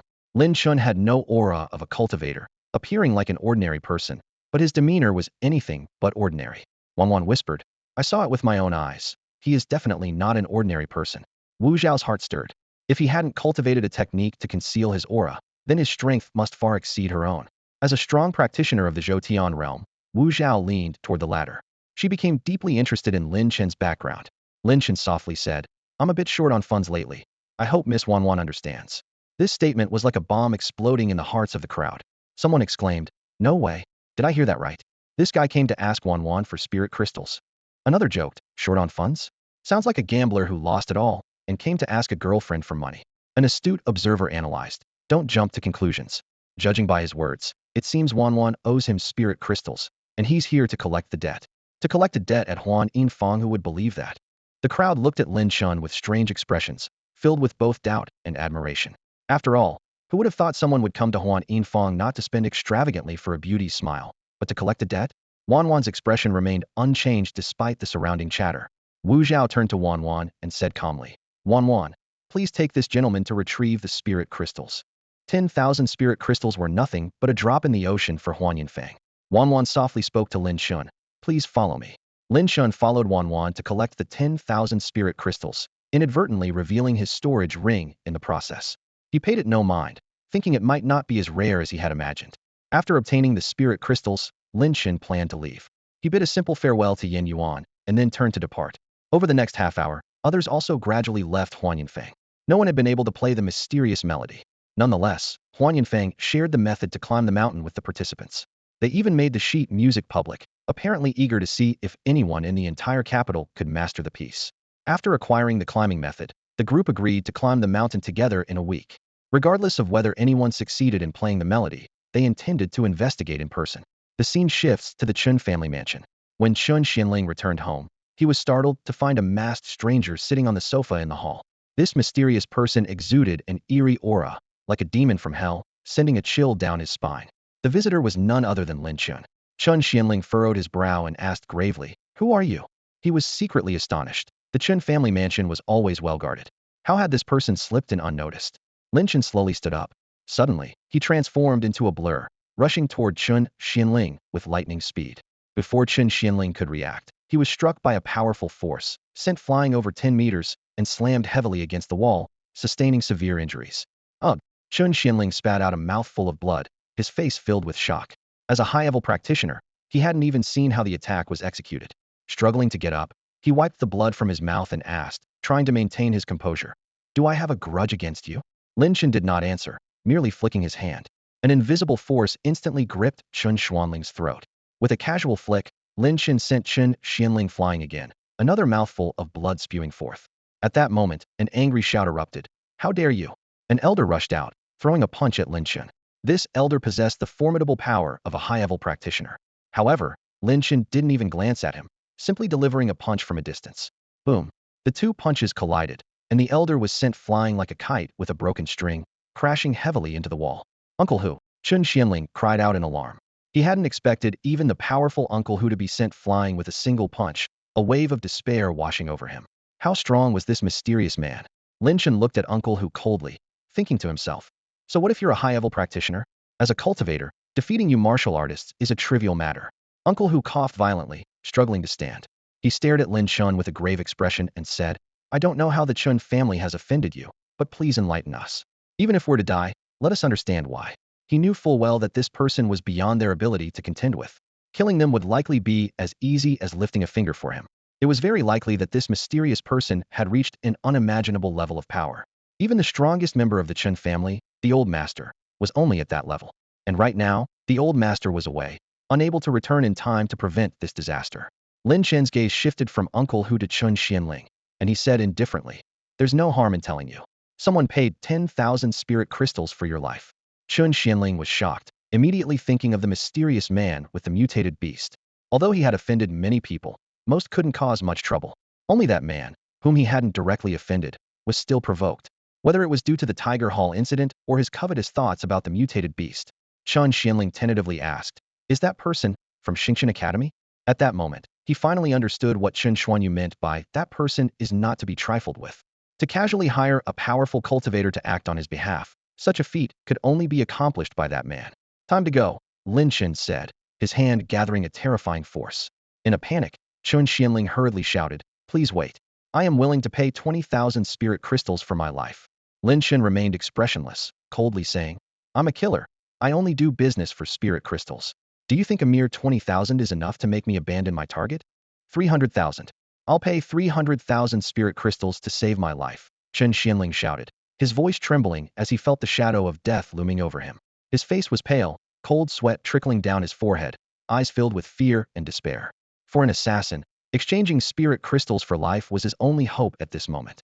The power gathered in Lin Chen's hands suddenly dissipated. Seeing this, Chen Xianling breathed a sigh of relief, as if he had just returned from the brink of death. Hastily lowering his posture, he humbly said, All right, I'll pay 300,000 for my life. Please, sir, spare me.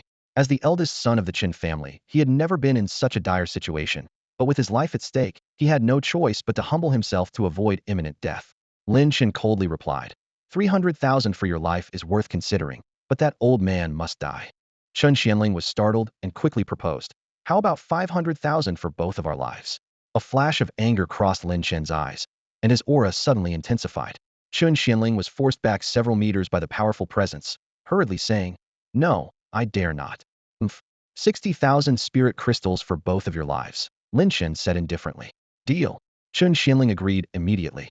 Although 60,000 spirit crystals was a fortune, it was a small price to pay compared to his life. Lin Chen coldly commanded, Take me to the crystals. Chen Xianling respectfully led the way, quickly bringing Lin Chen to a massive storage vault. Inside, piles of spirit crystals were stacked, each marked with 10,000, with at least 10 piles in total. Seeing this, Lin Chen couldn't help but feel a bit emotional. He had once fought desperately for just a few hundred spirit crystals, while these wealthy heirs could casually produce so much wealth. In reality, Lin Chen was overthinking it. Chen Xianling was so wealthy because he managed numerous businesses, like the Tiger Hall, which had brought him immense wealth over the years. The spirit crystals before them were the result of years of accumulation. With a wave of his hand, Lin Chen swiftly stored 6 piles of spirit crystals into his ring. A storage ring. Chen Xianling was astonished, but dared not utter a word. Storage rings were usually found only in secret realms, and those who possessed them were often powerful figures from major forces, privileges even his grandfather didn't have. That this man had one was terrifying. After securing the spirit crystals, Lin Chen looked at Chen Xianling and asked, Do you want revenge? For another 40,000 spirit crystals, I'll kill your employer for you. Chen Xianling quickly shook his head, saying, No, I unintentionally offended that important figure before. It was my fault. Now that I've narrowly escaped, I dare not entertain any such thoughts. Please, sir, convey my apologies to that person, tell him it was my mistake, and I ask for his mercy. According to Qin Xuanyu, even the 6 peak masters treated that person with respect. If he hired this man to kill his employer, regardless of the outcome, it would lead to his own destruction, possibly wiping out his entire lineage. Chen Xianling understood the seriousness of the situation and dared not make any reckless moves. Having spent a fortune on a life-saving spirit crystal, Chen Xianling wasn't about to take any more reckless risks. A shrewd glint flashed in his eyes as he hoped the influential figure would let him off. A person can be ruthless and cunning, but they must understand the situation clearly. Otherwise, they won't even know how they met their end. Lin Chen spoke coldly. All right, I will convey your message to him. He silently assessed that this person wasn't foolish after all. Chen Xianling expressed his gratitude. Thank you, sir. He didn't realize that his words had just saved his life. If he had mentioned revenge, Lin Chen would have ended him immediately. Lin Chen always preferred to nip troubles in the bud. After Lin Chen left the Chen family building, Chen Xianling collapsed to the ground, gasping for air. Phew. Hu Bo hurried to Chen Xuanling's side, trying to help him up. But Chen Xianling waved him off, took a deep breath, and asked, Hu Bo, wasn't that thrilling? Hu Bo chuckled wryly. It was indeed thrilling. They had narrowly escaped with their lives. How could it not be? He lamented the loss of so many spirit crystals, which were the fruits of Chen Xuanling's years of accumulation, now more than half gone in an instant. Seeing through Hu Bo's thoughts, Chen Xianling said, We can earn more spirit crystals, but if we're gone, then all the spirit crystals in the world are useless. Hu Bo agreed wholeheartedly. He asked, Should we inform the old master about this? Chen Xianling shook his head. No need. It's enough that you and I know. If this blows up, it could bring trouble to the Chen family. This incident has also taught me the importance of keeping a low profile. Hu Bo nodded. Over the years, he willingly served as Chen Xuanling's bodyguard because of his decisiveness and intelligence. Clearly, such a person would live longer. In this situation, if it were someone else, they might not have survived. After leaving the Chen family building, Lin Chen pondered, should I head to the Black Dragon Hall or the Lu family first? Known for bearing grudges, he couldn't let the previous mockery by Lu Chang'e and Guan Yu slide. He intended to settle the score and collect interest, lest others think he's easy to bully. First, the Black Dragon Hall.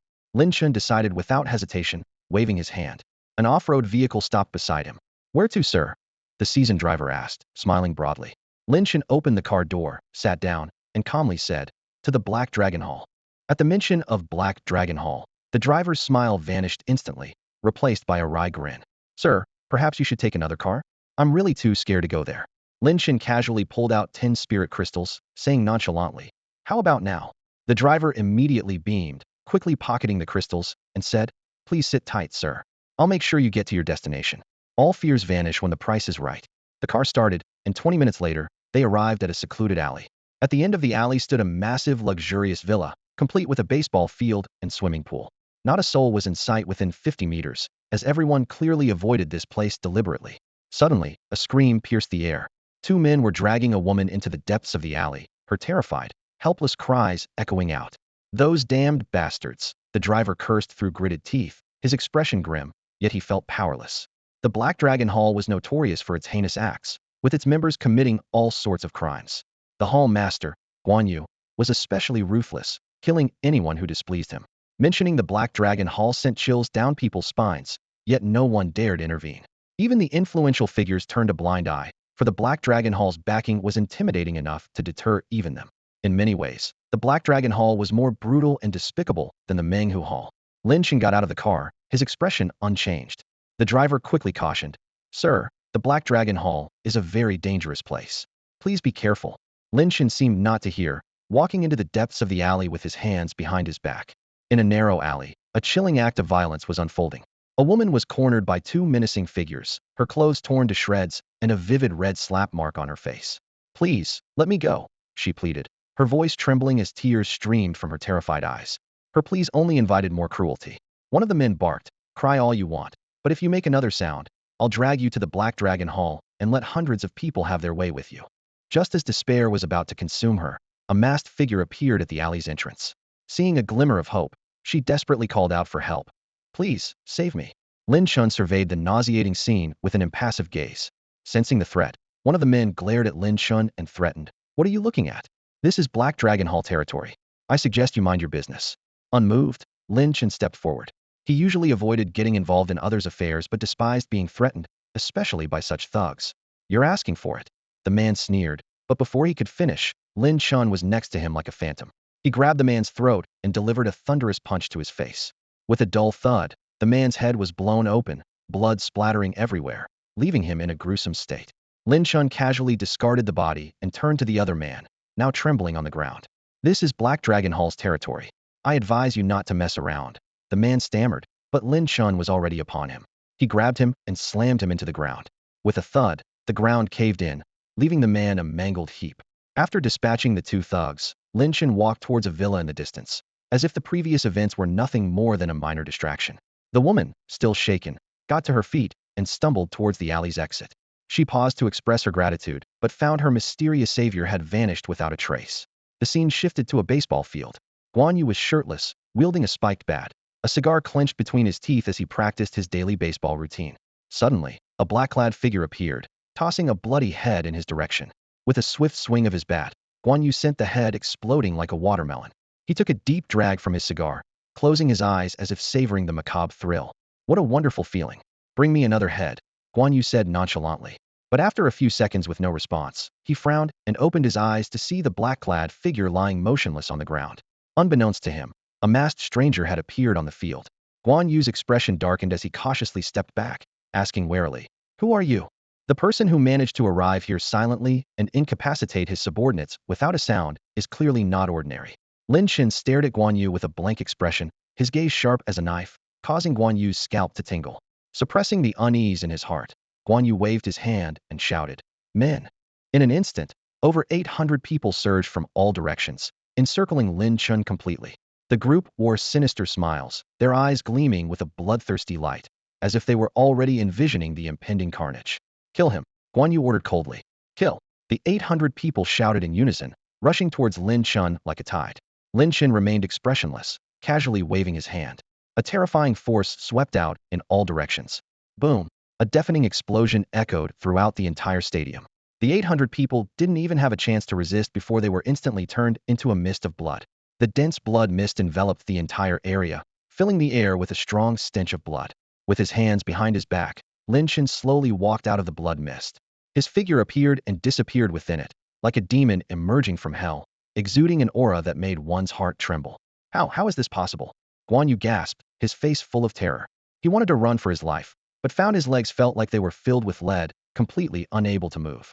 Especially as Lin Chen approached him, he was almost scared out of his wits.